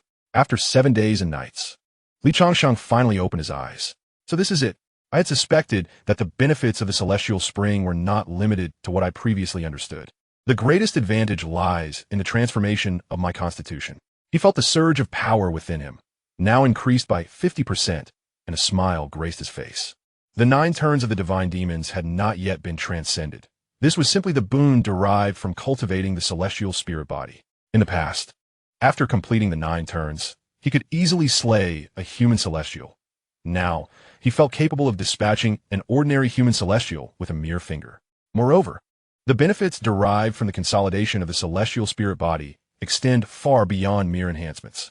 As Li Changsheng immersed himself in the transformations occurring within, he murmured, "Not only has the pace of my cultivation accelerated, but a considerable amount of the energy absorbed over the years has been concealed within this corporeal form, allowing for a significantly more efficient practice of the 9 transformations of deities and demons. It appears that to cultivate the 9 transformations to its utmost realm, an abundance of spirit stones may not be requisite. However, presently, I possess only enough spirit stones for a mere dozen simulations, thus there is no urgency. A century has elapsed, and it would be prudent to first retrieve the spirit stones amassed by the Baichao Hall before proceeding with further simulations." After solidifying his cultivation within the celestial pool, Li Changsheng ventured forth with Lin Yan to explore the confines of the cave realm. For years, he had been focused on consolidating his celestial body, while Lin Yan, aware of the formidable beasts lurking beyond the celestial pool, refrained from venturing outside its bounds. Li Changsheng meticulously scoured the entire cave domain, yet found no clues regarding its mysteries. He did, however, refine the restrictive stone tablet governing the cave's entrance. Thus, upon his return, he could easily access the cave's entrance simply by stepping into the Blackwater Marsh, eliminating any concerns of being unable to re-enter. Let's depart. A century has passed. I wonder how the outside world is transformed. Li Changsheng declared as he mounted a rock of half-step human immortal realm. This extraordinary beast boasted an impressive lineage, descending from the golden-winged Great Pong. Though its bloodline was somewhat diluted after extensive training within the cave realm, it possessed sufficient physical prowess to engage in battle with ordinary human immortal cultivators. Li Changsheng had expended considerable effort to subdue the rock. As for the 10,000 Beast sect, a century later, Xianxia had ascended to the initial stage of the Great Ascension realm. With his innate talents already formidable, combined with the advantageous support of a prosperous father, it was only natural for him to advance further within a century. Within an ancient and rustic cave dwelling, Song Xiao sat across from his father, Song Tweezy, his expression darkened. "The manager of the Baichao Hall is my friend. Can we not extend some leniency?" Song Xiao spoke softly. Ever since his father had retrieved him from the realms of heaven and earth, he had been diligently honing his skills. To his surprise, upon emerging from seclusion, he received alarming news that the 10,000 Beast sect was planning to take action against the Baichao Hall. Song Tweezy shook his head slightly and replied, "I am aware of your amicable relationship with Li Changsheng from the Baichao Pavilion. However, with the royal lifespan nearing its end, the Crown Prince is set to ascend the throne. The Crown Prince has already issued orders to take action against the Baichao Hall. Presently, all major factions are aligning themselves. If our 10,000 Beast sect fails to take a stand now, we may face dire consequences." Song Xiao's face reflected a sense of helplessness. Although he shared common interests with Li Changsheng, he was merely an elder of the Great Ascension stage, even with his father's influence. In the face of such a pivotal moment for the sect's survival, it was unlikely to make a significant impact. Similar occurrences unfolded across various cities. Whispers from the Crown Prince's residence stirred discussions among the powerful factions.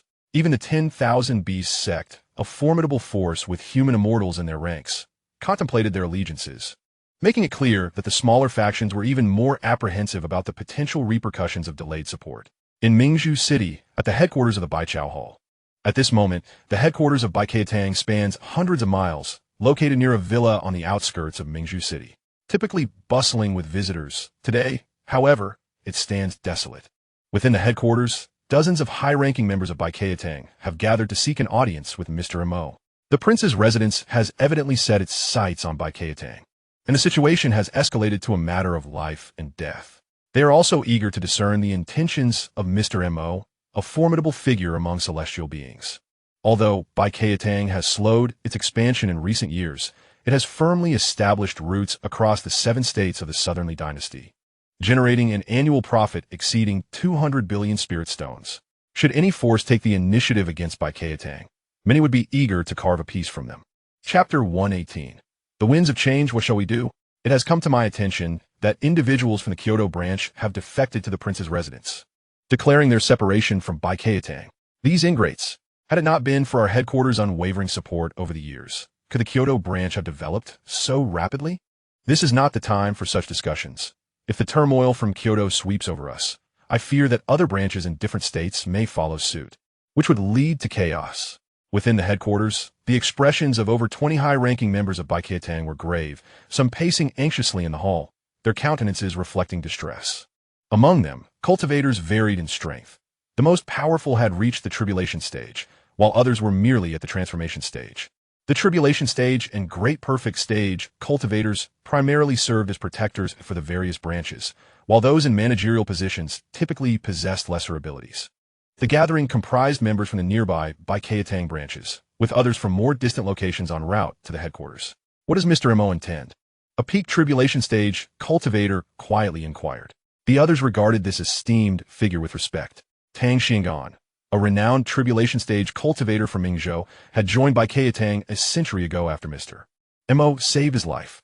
Over the years, most of the significant troubles faced by Baikayatang have been resolved through Tang Xuangan's efforts, requiring little intervention from Mo Changkong. It could be said that Tang Xuangan now stands as the most esteemed individual in Baikayatang, aside from Mo Changkong. As for Li Changsheng, before entering the cave realm, he had deliberately diminished his presence, rarely making appearances. Many who joined Baikayatang later were aware of Mr. Mo's connection to a manager named Li, yet they knew little of his age or appearance. Mr. Mo is still in seclusion. He has been informed and should be emerging soon. One of the managers from headquarters hastily remarked, "I have arrived." At that moment, Mo Changkong stepped through the door. Upon his entrance, all present stood in unison to greet him. "Mr. Mo, what course of action do you propose? Although our influence may not match that of the Southernly Dynasty, we are certainly not a force that can be easily bullied by others. Indeed, let us confront them head-on, eliminate a few of the factions instigating trouble." A warning to the others. The crowd was agitated. "No, we shall first retract our industry, relinquishing ventures in other states and bringing back everything we can to the headquarters." Mo Changkong spoke calmly. "Mr. Mo, that is unacceptable. Indeed, such a decision would inflict considerable losses upon Baichao Pavilion." The crowd grew frantic at Mo Changkong's words. For a century, Baichao Pavilion's enterprises had spread across half of the Southernly Dynasty, and surrendering them now seemed utterly regrettable. "Enough." Mo Changkong raised his hand to quell the fervent crowd, speaking with a measured tone. "This matter is settled. Once the young master returns, all that has been consumed must be regurgitated." Indeed, the young master possesses remarkable foresight, Mo Changkong mused. Before Li Changsheng's departure, he had instructed him that if the Crown Prince's faction were to act against Baichao Pavilion, they should simply let go and safeguard the spiritual stones. Furthermore, the young master had mentioned he would enter seclusion for approximately a century. Now, as the time draws near, he finds himself eagerly anticipating the young master's emergence from seclusion. During those years, he had witnessed the young master's remarkable growth, evolving from a mere void-returning cultivator to an entity beyond his comprehension. Now, a century later, to what heights has he ascended?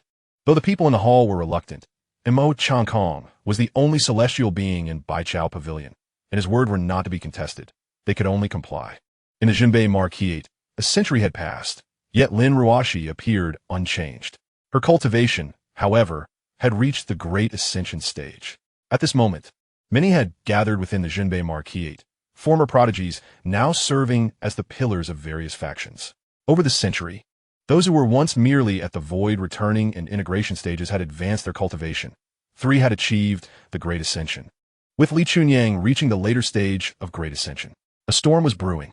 Do you think Baichao Pavilion can withstand this ordeal? Li Chunyang spoke softly. Others may have little faith in Baichao Pavilion, especially since the one poised to strike was the crown prince, about to ascend to the pinnacle of power. However, Li Chunyang and his companions had witnessed Li Changsheng's prowess in the abyss of demons. During this century, it had been said that the celestial expert within Baichao Pavilion was none other than Mr. Mo, yet they understood that Manager Li's strength was certainly formidable. While Baichao Pavilion's might may not rival that of the Crown Prince's, as long as the Crown Prince had not yet claimed the throne, he could not tap into the true foundation of the Southern Li dynasty, rendering the conquest of Baichao Pavilion a complex endeavor. This matter is beyond our concern, and we cannot intervene, Lin Ruoshi remarked, gazing towards the direction of Baichao Pavilion's headquarters. As Mo Changkong delivered his orders, all branches of Baichao Pavilion began to gather their belongings and head towards Mingzhou. With this movement, various factions also stirred. In an instant, half of the Southern Li dynasty seemed to sway precariously. 3 days later, a golden beam was witnessed piercing into the headquarters of Baichao Hall. According to eyewitnesses, the beam moved with astonishing speed, so much so that even with his cultivation at the returning Void Realm, he could not discern its true nature, only vaguely identifying it as resembling a golden avian creature. In Song City, situated miles away from Mingzhou City, the head of the Xuantiangong, Wu He, along with 2 elderly men clad in black and white, sat within a private room of a tavern. Song Fian stood beside them, attending to their drinking needs. An aura of terror emanated from the trio, all of whom were cultivators of the human immortal realm.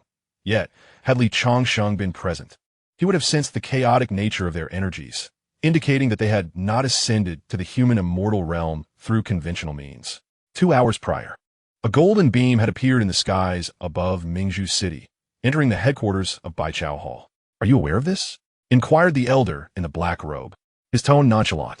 "Of course we are aware," replied the elder in white, his face marked with disdain. "However, even if that golden beam contained a human immortal, it would be of little consequence in the face of overwhelming forces." Only Ren Wu furrowed his brow and cautioned, "My friends, do not underestimate the situation.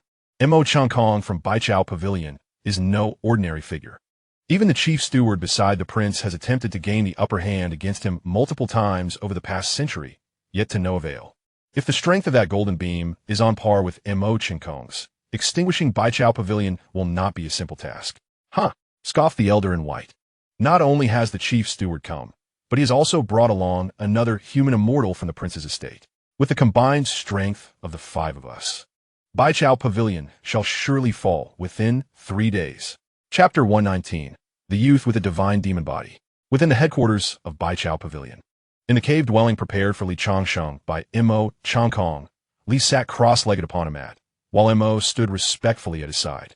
"Young master, now that you have returned, should we continue the withdrawal of our branches?" Mo Changkong asked in a hushed tone. "Although all our experts are currently deployed, many branches have suffered significant losses during their retreats due to assaults from other factions." Li Changsheng slightly raised his eyelids and replied coolly, "You should personally eliminate the 2 factions bold enough to make a move, then bring back the members from the various branches.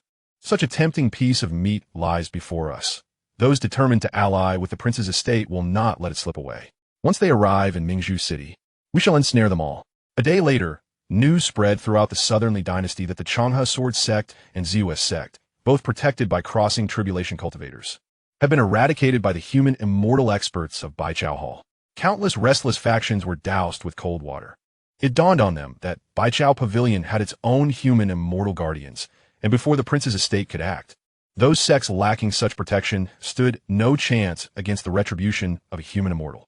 They hastily lowered their banners and ceased their activities. However, these factions were not willing to relinquish such a substantial prize and gathered in Feng City, not far from Mingzhou City. In a mere day, the number of tribulation cultivators gathered in Fengsheng had surpassed 13, with countless others below the Great Ascension stage. Powerful figures from the prince's residence had also quietly arrived in Fengsheng.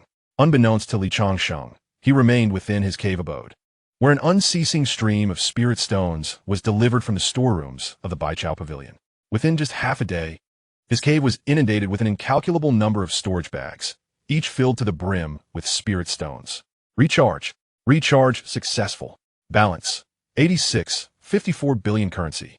simulating a consumption of 10 billion spirit stones. Would you like to use the cultivation simulator immediately? Gazing at the balance displayed on the system panel, a smile graced Li Changsheng's face. Under the leadership of Mo Changkong, the Baichao Pavilion had developed at an astonishing rate, far exceeding his expectations. He had initially thought that, after a century of operations, accumulating 500 billion spirit stones would be a considerable achievement, yet the harvest had proven to be significantly greater. Before deducting any handling fees, the number of spirit stones had already surpassed 1 trillion. Commenced simulation. He decided to run a standard simulation first, to observe any changes after a century. Simulation initiated. 2 days later, under the leadership of the Grand Steward of the Prince's residence, dozens of factions united to attack Baichao Pavilion in Mingzhu City. Mo Changkong single-handedly faced the Grand Steward and 2 human immortals. The Xintian Sectmaster and another human immortal invaded Baichao Pavilion, and with a mere gesture, you dispatched the 2. You then broke out from Baichao Pavilion, defeating 2 of the 3 human immortals engaged with Mo Changkong. While only the Grand Steward managed to escape severely injured, you pursued and eliminated him. Your reputation soared throughout the Changsheng realm, earning you the title of the Divine Monarch of Longevity. Half a month later, you returned to the Southern Heaven region with Mo Changkong, first locating Ximen Shui and Su Qingyu, who had hidden in the void as per your instructions. 1 month later, you arrived at the secret realm of the Vajra sect and found Luo Mingyuan hiding within. With a single gesture, you vanquished him. You brought Ximen Shui, Mo Changkong, and Su Qingyu into the cave realm for cultivation. You entered seclusion to diligently practice the 9 transformations of gods and demons, experiencing normal progress. At the age of 540, the demonic tribe invaded, bringing calamity to the entire Changsheng realm. The location of the cave realm was exposed. You emerged from seclusion and single-handedly penetrated the demonic ranks, slaying 1 million demons. Another month passed, and you faced an encirclement of 1 million demons. Led by the holy demon prince himself, you battled fiercely for half a day, decimating the 1 million demons, with only the holy demon prince remaining. The holy demon prince summoned a mysterious, powerful entity from the demon realm for a decisive strike. Despite your desperate defense, you were obliterated. You have died. Simulation concluded. Li Changsheng let out a long sigh of relief. Before entering the cave realm, he instructed Mo Changkong to send Ximen Shui and Su Qingyu to Gu Lao once the barrier outside the Tiannan domain was lifted. Indeed, after sending them to Gu Lao, Luo Mingyuan could no longer locate Ximen Shui. With Li Changsheng's choice made, an immense surge of vital energy flooded into his body, causing the golden radiance upon his bones to shine even more brilliantly. He estimated that after approximately 40 more attempts, he would elevate the divine demon 9 transformations to the 9th transformation realm. Opening his eyes, Li Changsheng murmured to himself. After condensing the immortal spirit body, what would have required 100 simulations to reach the 9th transformation now only necessitated a few dozen. He had amassed trillions of spirit stones. Moreover, according to the description of the divine demon 9 transformations, upon entering the 9th transformation realm, he would be capable of condensing the divine demon body, possessing a physique akin to that of the youthful divine demons. He hoped the youthful divine demon body would not disappoint him. Once more, you are diligently cultivating the divine demon 9 transformations within the cave realm. At 540 years old, you were slain by a mysterious force summoned by the holy demon prince from the demon realm. At 540 years old, you took refuge in the void where Gu Lao resides. At 545 years old, a powerful demon clan warrior discovered the void, and the holy demon prince arrived with his entourage. You annihilated them all, but the divine demon prince summoned a mysterious demon realm warrior for a final strike, which was thwarted by Gu Lao. Gu Lao's intervention drew the attention of an inexplicable entity within the immortal realm. A colossal hand emerged from the immortal realm, obliterating the entire palace. You have perished.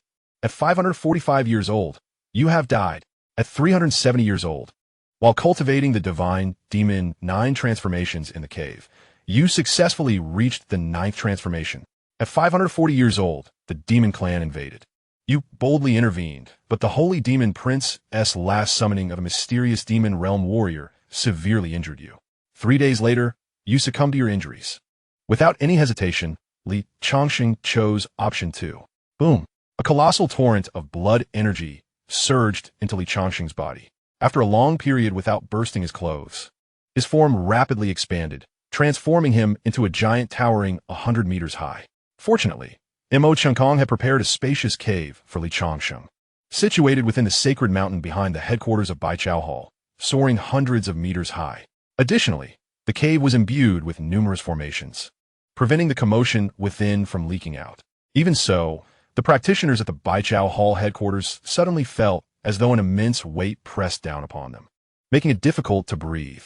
What is happening? A Baichao Hall cultivator who had just returned from a branch turned pale and exclaimed, "Could it be that the prince's residence is about to make a move? Where is Mr. Mo?" Chapter 120. The Great Battle Begins. At this moment, Changsheng could not afford to consider the aura that had leaked out despite being concealed beneath the array formations. The instant he made his choice, a terrifying transformation transpired within him. Not only did his physical form surge to an imposing height of 100 meters, but he also experienced a tingling sensation in his arms as 2 additional limbs sprouted forth. Furthermore, a similar sensation coursed down his back and a pair of magnificent wings, akin to those of a golden eagle, unfurled from his shoulder blades, crackling with the essence of lightning. A long, sinuous tail emerged from his rear, flicking with such force that it shattered the void itself. These manifestations were not mere flesh and blood, but rather a form of energy rapidly transforming into a corporeal existence. Even a vertical eye-like mark appeared on his forehead, as if it were poised to open. Changsheng's expression remained unchanged. He had been forewarned by Elder Gu during his time in the void that upon entering the 9th transformation realm, the dormant bloodlines within would be awakened, evolving towards a divine and demonic form. At that moment, he could choose to retain the essence while discarding the dross. According to Changsheng, the disciple of the blood demon sect had possessed 2 heads and 2 pairs of wings, boasting formidable combat prowess capable of slaying celestial beings with his earthly form, and a cultivation speed twice that of his peers. 1 pair of wings harnessed the power of wind, while the other wielded the might of thunder, making him a renowned prodigy even within the celestial realm. "Return to your places," Changsheng bellowed with authority. He was confident that, equipped with the simulator, he could ascend to the pinnacle of power even without these extravagant attributes. Blood trickled from the corner of Changsheng's mouth as he forcibly extinguished the newly sprouted arms, wings, and tail, leaving only the eye-like mark on his forehead intact and unchanged. After half an hour, his form returned to normal, though a faint red mark now adorned his brow. Opening his eyes, Changsheng murmured, "I had hoped to lure the holy demon prince to Elder Gu and resolve the matter there. But it appears that plan is no longer feasible. Elder Gu's adversaries in the celestial realm are far too formidable. Should they take action, their presence would surely be detected." In his recent simulation, a colossal hand had reached out from the celestial realm, obliterating both him and Elder Gu along with the palace. One could only imagine the immense power wielded by the owner of that giant hand. In comparison, the mysterious entities summoned by the holy demon prince paled in significance. Half an hour passed, and the oppressive aura enveloping the headquarters of the 100 Herbs Hall finally dissipated. However, it left a shadow of dread in the hearts of the cultivators within, as they faced a critical juncture for the survival of the 100 Herbs Hall. With Mr. Mo absent, the emergence of such a powerful figure in the vicinity of the headquarters only heightened their anxiety. Many members returned to their quarters, their expressions a complex tapestry of concern. 2 days later, the elite of the 100 Herbs Hall convened at the headquarters. The atmosphere was solemn, with many faces marked by sorrow. The chief steward of the prince's residence had arrived with numerous powerful allies outside Mingzhu City, and after this battle, the assembly wondered how many among them would survive. Mr. Mo, Xianxia, Zhen Hongwei, and Wunan have left the city with several members from headquarters to betray us. In my moment of negligence, I failed to stop them. Tang Xiangan, filled with fury, stood beside Changsheng and said, "It matters not." Changsheng shook his head, responding with an air of indifference. "Those who remain here shall not be wronged by Baichao Pavilion in the future. The cultivators outside the city are merely insignificant beings, and those who have betrayed us will ultimately pay for their actions." Seeing the sincerity in Changsheng's demeanor, the high-ranking members of Baichao Pavilion displayed glimmers of hope upon their faces. Mr. Mo's origins are shrouded in mystery. Before Baichao Pavilion's establishment, there were no rumors regarding him within the Changsheng realm. He seemed to have materialized from thin air, and it is even rumored that he is not from this realm, but hails from another world. Could it be that Mr. Mo is backed by formidable forces capable of withstanding the onslaught from the prince's manor. Boom! At that moment, an unmatched sword light descended from outside the city, directly striking the headquarters of Baichao Pavilion. A deafening crash echoed as the sword light activated the headquarters defensive array, enveloping it in a massive five-colored barrier.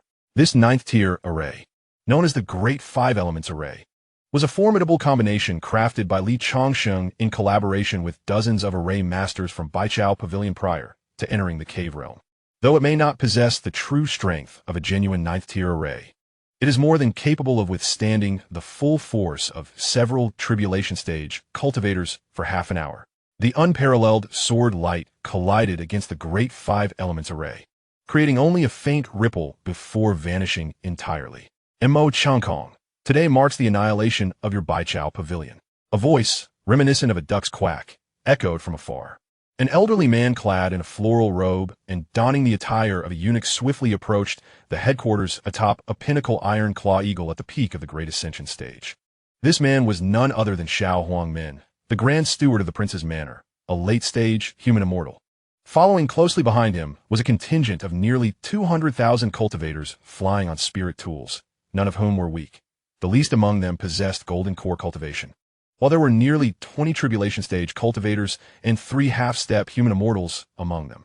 The 4 individuals trailing behind Grand Steward Xiao exuded an aura of terror, unmistakably being 4 human immortal cultivators.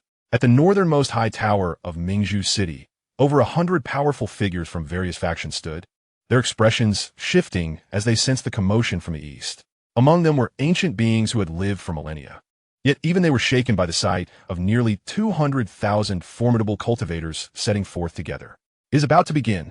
Baichao Pavilion is doomed. Alas! Had they not offended the prince's manor, in several hundred years, the superpowers of our Changsheng realm would number 5, aside from the Nanli dynasty. Whispers spread among the crowd. Yet, it was evident that these powerful beings held little hope for Baichao Pavilion. While they acknowledged its strength, they recognized that it could not withstand the combined might of numerous factions.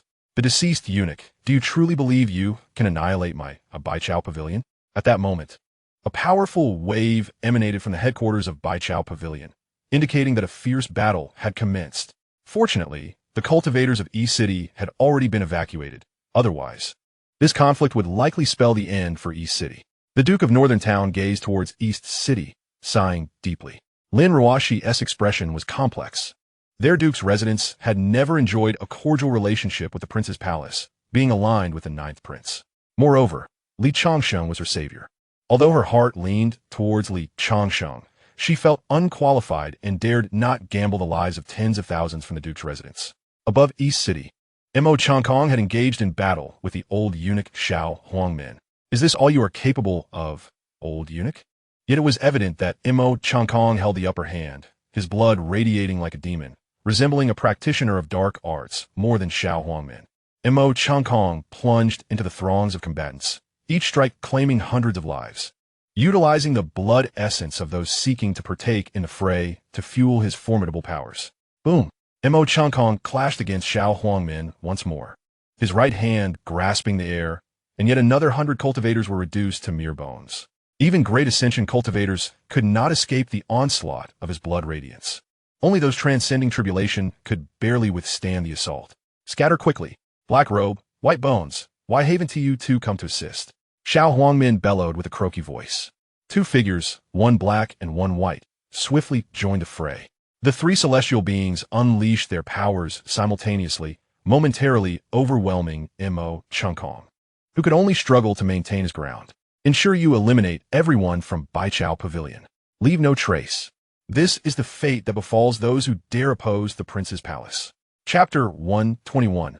A single hand to determine the universe. Kill. The leader of Xianxia charged forward. Enveloped in a shroud of black mist, and unleashed a palm strike.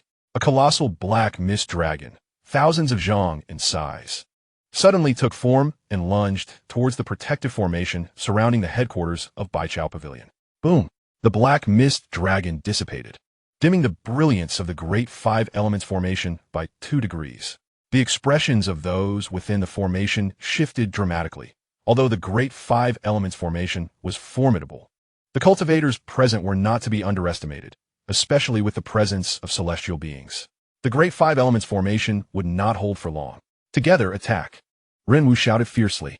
Tens of thousands unleashed their might, sending forth massive gusts of wind, sword light, blade light, lightning, fireballs, and magical artifacts crashing down upon the Great Five Elements formation. Together, strike! Tang Xianxia also roared. The combined force of myriad cultivators was overwhelming. Even he, a peak tribulation transcendent, would be annihilated without the protection of the formation. The people of Baichao Pavilion united their efforts, pouring immense magical energy into the formation, which erupted in a blinding radiance. Boom! Countless attacks collided with the five-colored barrier, and within an instant, it was buried beneath the onslaught. A disciple of Baichao Hall, whose cultivation was somewhat lacking, coughed up a mouthful of fresh blood and collapsed to the ground, unconscious. In a tumultuous chorus, tens of thousands of cultivators unleashed their power. The backlash from maintaining the formation was overwhelmingly fierce. Within mere moments, over 1,000 disciples of Baichao Pavilion, with lower cultivation, succumbed, blood spilling from their lips as they fell. Just then, a sharp cry pierced the air. The disciples of Baichao Pavilion, straining to sustain the formation, beheld a flash of golden light that shot forth from the array, hurtling violently towards the attacking cultivators. With a resounding thud, where the golden light passed, countless cultivators exploded into a mist of blood. Yet in an instant, the golden beam appeared several dozen miles away, racing towards the main force. What manner of creature is that? Its speed is astounding. Cold sweat trickled down the foreheads of the cultivators who had not been struck by the golden light. It was so swift that even the great cultivators present could not discern its true form. You breach the formation, I shall slay it. Only Renwu's expression shifted at the sight of the golden light. With his celestial realm prowess, he strained his vision just enough to glimpse that the essence of the golden light was a remarkably resplendent golden rock. Its power was formidable. Even a great cultivator would find themselves at a loss if struck by the rock's deadly talents. Should the rock be allowed to rampage among their ranks, they would suffer devastating losses before even breaching the headquarters of Baichao Pavilion. Renwu moved swiftly, enveloped in a shroud of dark energy. He transformed into a colossal black mist dragon, surging towards the golden rock. The rock, upon spotting the dark mist dragon, emitted an exuberant cry, undeterred, and charged at the dragon. In the northern part of Mingzhu City, the onlookers were left aghast at this spectacle. They had not anticipated that such a ferocious beast lay hidden within the headquarters of Baichao Pavilion. Not only was it astonishingly swift, but its physical form was also immensely powerful. Even in battle against Renwu, who had already entered the celestial realm, it seemed to hold its ground, with the dark mist dragon subtly appearing to be at a disadvantage. Master, that rock is merely a half-step into the celestial realm, is it not? Li Chunyang, standing beside an elder, inquired softly. The others turned their gaze towards the elder as well.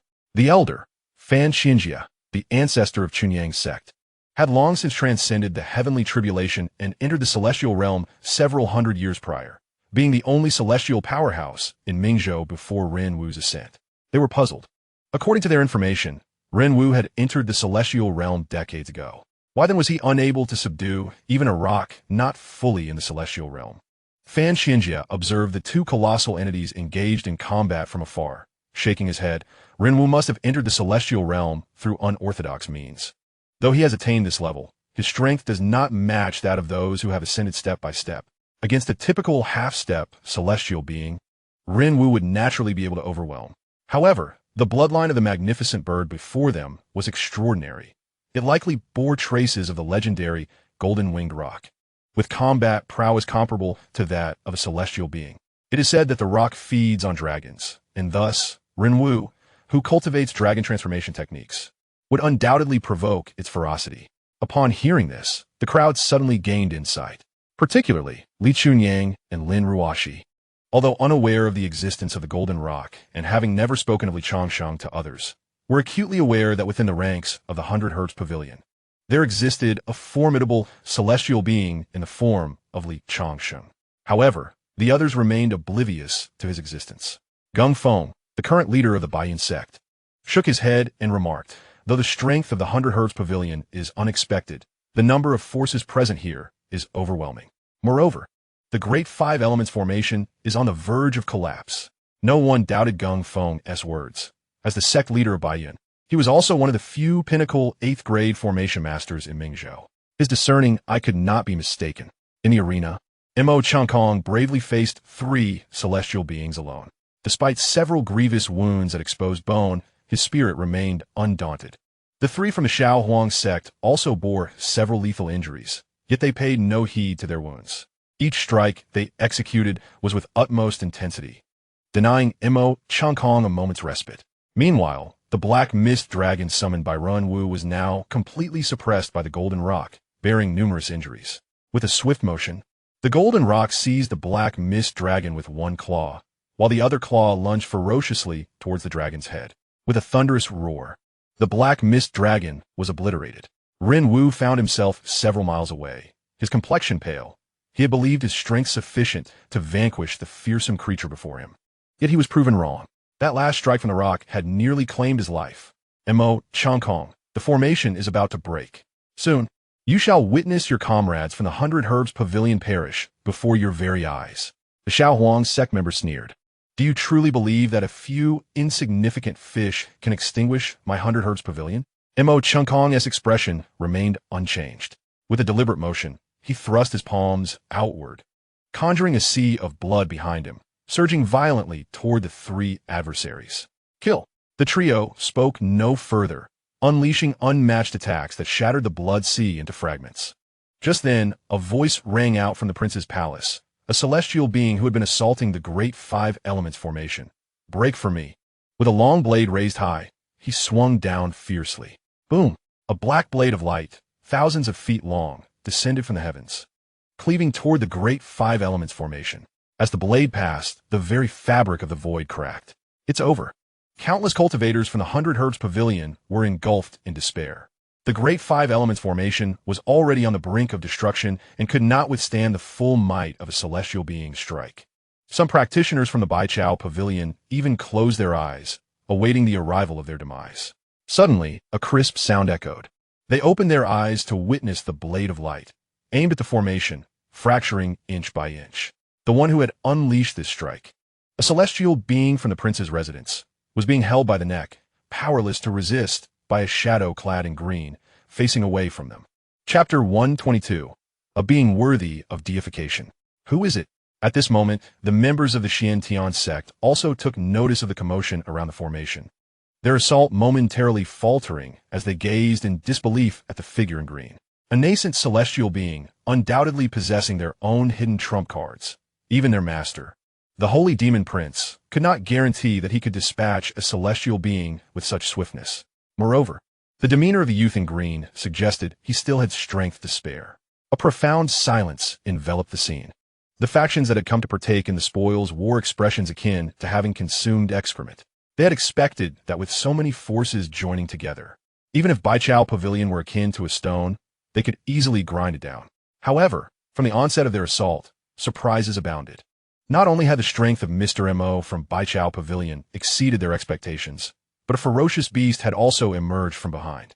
Now, even more astonishingly, a single individual had dispatched a celestial being in one swift move.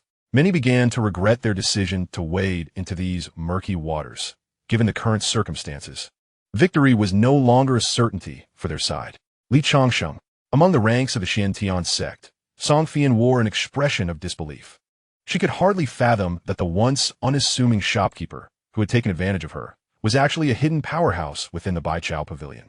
Only now did she realize how foolish she had been a century ago. Meanwhile, spectators from the northern region of Mingzhou City stood frozen in place. They had initially thought that the appearance of the Peng bird marked the final struggle of Baichao Pavilion, only to be stunned by the emergence of yet another formidable being. Shopkeeper Li, he is exceedingly powerful. Li Chunyang swallowed hard and murmured. Those who had encountered Li Changsheng in the abyss of demons wore expressions of complexity. They had long known of his strength, but never anticipated it to be so overwhelming, capable of crushing celestial beings. Chunyang, you know such a formidable individual? Fan Xinjia asked, astonished. The shopkeeper saved our lives in the abyss of demons. Li Chunyang replied with a bitter smile. A century ago, we were pursued by a late-stage demon beast, and it was shopkeeper Li who rescued us. A century ago, We witnessed him transcend the tribulations of ascension. What? The weakest among them were still elders of their respective factions, and the younger generation consisted of the most promising talents from various powers. They were not lacking in experience.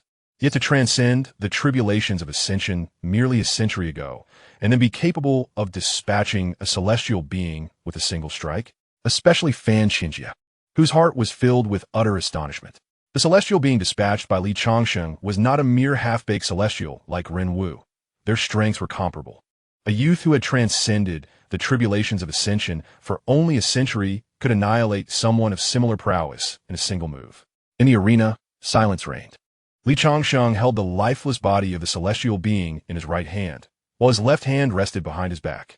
A piercing cry resonated as the rock transformed into a beam of golden light beneath his feet, exuding an air of docility. He had anticipated that the holy demon prince would remain hidden, overseeing the battle from the shadows. Yet to his dismay, only a handful of individuals had come forth to meet their demise. Casting the corpse onto the rock, he surveyed the gathered crowd and expressed his disappointment. His intention had been to engage the current holy demon prince in combat, to gauge his own capabilities, hence his stealthy observations in search of the prince's presence. While there were indeed some furtive figures lurking in the shadows, not a single celestial being was among them, rendering them unworthy of his attention. Furthermore, if he delayed any longer, the impending strike from his adversary would shatter the formation, resulting in significant casualties among the disciples of the herb hall. Who are you, to dare utter the prince's name? The old eunuch, Xiao Huangmin, felt a tightening in his chest. Aside from those of their kind who had been transported from the rifts of the demon realm, few in the azure realm were privy to the prince's name. Even those disciples who had served under the prince for centuries remained unaware of his true identity. Yet this youth in green had boldly spoken it. However, we have long been aware of the hidden experts within the herb hall. Do you think we would come unprepared? Xiao Huangmin's voice was sharp and cold.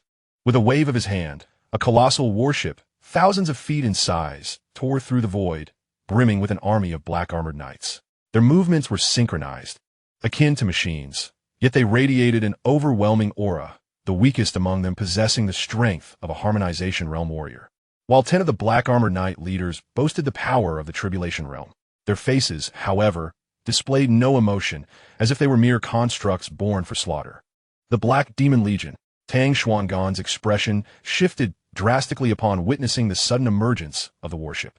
Senior, this is the most elite force under the prince's command. It is said that these warriors are battle-hardened, forged into undying automatons through the prince's dark sorcery, their strength surpassing even that of those before them. The last time the Black Demon Legion made their move was 600 years ago, annihilating a sect under the protection of a celestial being. They transcend the 4 great legions of the Southern dynasty. They are beyond confrontation. Changsheng's interest was piqued, and he replied with a hint of indifference. Very well. Let me test my strength against your automatons today. I hope you will not disappoint me. With that, he stepped forward, a quasi-immortal sword materializing in his hand. He swept the blade through the air with a gentle motion. Boom! The heavens trembled and the earth quaked. A beam of white sword light sliced through the void, turning all in its path into chaos as it cleaved towards the immense warship. Boom! The countenance of the automatons atop the warship remained unchanged as, just before the white sword light could strike, a cacophony erupted. Thousands of automatons simultaneously raised their hands, moving as one. A cataclysmic force erupted from the colossal vessel, colliding with the blinding white sword light. Boom! An overwhelming wave of energy surged forth, indiscriminately engulfing thousands of nearby cultivators, leaving naught but ashes. Is this it? Changsheng furrowed his brow slightly. The combined might of these demonic puppets was indeed formidable, rivaling the peak of the human immortal realm, sufficient to sweep away any major power within the azure blue realm. Yet, even before his breakthrough, he had been capable of battling and even slaying those at the pinnacle of the human immortal level. Now that he had stepped into the 9th turn of the divine demonic cycle, obliterating a peak human immortal posed no challenge, let alone the strength unleashed by these assembled puppets. How tedious! Let us conclude this. With a single hand raised high, Changsheng wielded his sword and struck down fiercely. A dazzling beam of white sword light burst forth, radiating blinding brilliance. It surged forth with ferocity, transforming the void into chaos. The nearest colossal warship, shielded by a 9th tier formation, crumbled as easily as parchment. despite the simultaneous assault of tens of thousands of demonic puppets. They could not withstand the might of Changsheng's strike. In an instant, thousands of puppets were reduced to mere dust. It was not over. The sword light raced onward, slicing through the colossal vessel and extending for 1,000 miles, leaving a trail of chaos in its wake. When the white sword light finally vanished, the Black Demon Legion had been utterly obliterated. Neither adversaries nor onlookers could utter a sound. This was the Black Demon Legion. Vanquished by a single strike from this terrifying figure? Flee! This blow shattered the confidence of the Xiao Emperor sect. Even a holy demon prince could not unleash such a powerful strike. In the face of such an enemy, their only hope lay in awaiting the arrival of a powerful being from the demon realm. Their immediate concern was survival. Even before the Xiao Emperor sect could issue a command, panic ensued. Some cultivators were already fleeing in secret. As they witnessed the Xiao Emperor sect transform into a streak of light racing into the distance, the rest scattered in all directions. Cackling, seeking escape, Mo Changkong let out a sinister laugh, transforming into countless drops of blood rain that descended upon the fleeing individuals. Anyone caught by this blood rain would have their essence drained, becoming more radiant as they pursued others. Ka! The rock, having received Changsheng's command, became a streak of golden light, cleaving through all cultivators in its path. Can they truly escape? Changsheng's expression remained cold. Since these individuals had chosen to strike against the Baichao Hall, they were his enemies, perfectly suited to provide him with the spirit stones necessary to elevate his divine demonic cycle to its zenith. With his celestial sword in hand, Changsheng suddenly vanished from the void, only to reappear mere feet away from the leader of the Xianxia sect, Renwu. Spare me. Before he could finish his plea, an irresistible and formidable force shattered his skull, obliterating his very soul. The first, as Changsheng made his move. One formidable opponent after another fell before him with effortless grace. In merely 7 breaths, the few who had managed to flee were vanquished. Even the Xiao Huangmen could not withstand a single strike from him. Upon his return to Mingzhu City, the entirety of the Eastern District had transformed into a sea of blood, leaving even those accustomed to carnage pale-faced at the sight. Among nearly 200,000 cultivators, at least over 100,000 had perished in the Eastern District. Many factions had sent forth their elite, and after this, the devastation would be akin to utter annihilation. Fan Xianxia gazed at the figure clad in green entering the headquarters of Baiqiatang, his eyes reflecting a complex array of emotions. After this battle, no one would dare obstruct Baiqiatang's development in the Changsheng realm. Even the royal family would have to bow before the Baiqiao. As long as Changsheng remained in the Changsheng realm, it would be he who commanded respect. He could truly be deemed a divine sovereign. Chapter 123 The Changsheng Sword Immortal, Unleash My Might. The Xiao Huangmen has fallen. Within the prince's residence, the Saint Demon Prince wore a grim expression as he crushed a small eunuch behind him. The remaining eunuchs in the room trembled in fear, dreading that they might be the next to meet a grim fate. The few practitioners of demonic energy seated beneath the Saint Demon Prince wore equally dreadful expressions. They were pure-blooded demons, having traversed the rift into the Changsheng realm alongside the Saint Demon Prince hundreds of years prior. Initially, everything had proceeded smoothly. Once the Saint Demon Prince ascended to the throne and eliminated the 2 old immortals of the royal family, they would prevent any ties between the royal family and the celestial beings behind the Nanli dynasty. At that juncture, they could sacrifice hundreds of thousands of cultivators to open a portal to the demon realm, inviting powerful demons to transform the Changsheng realm into a part of the demon world, thus fully dedicating it to the demon sovereign and earning his favor for rewards that would facilitate a rise into a higher realm. Yet now, a formidable opponent had emerged in the form of Baiqiao. Like them, the Xiao Huangmen, also originating from the demon realm, had been eradicated. If this continued, not only would they fail their mission, but survival itself would become a distant luxury. Prince, what shall we do? Inquired a mid-stage human-demon cultivator. Let's take action now. The Saint Demon Prince replied gravely. With my current strength, I am more than capable of dealing with those 2 old immortals of the royal family. Once I eliminate them and acquire the demon bones sealed within the Yunjian pool, I shall possess the power to contend with Changsheng. Moreover, with the demon bones, I can employ the trump card bestowed upon me by the demon lord, without incurring such a hefty cost. The face of the Saint Demon Prince was etched with reluctance. He had once been a peak celestial immortal, But in pursuit of the demon Lord's mission and to obtain the demon bones of the Xianxia demon general imprisoned within the Yunjian pool, he had sacrificed 80% of his cultivation, traversing the rift into the Changsheng realm with merely the strength of a human immortal. Additionally, he had sustained severe injuries during the journey, and it had taken years to restore his power to the pinnacle of human immortality. If granted another 200 or 300 years, he would undoubtedly restore his cultivation to the pinnacle of the Earth immortal realm, thereby easily sweeping through the Southly royal family, which possesses hidden trump cards. However, he is compelled to take risks at this moment. In the abode of Changsheng at the Baichao Pavilion, the cultivators have meticulously sorted through the storage bags acquired from this battle, revealing an immeasurable quantity of spirit stones and countless other precious materials. Half of Changsheng's dwelling is occupied by these storage bags. He chooses to disregard them for now and instead focuses on several jade slips before him. These jade slips are the spoils of this conflict.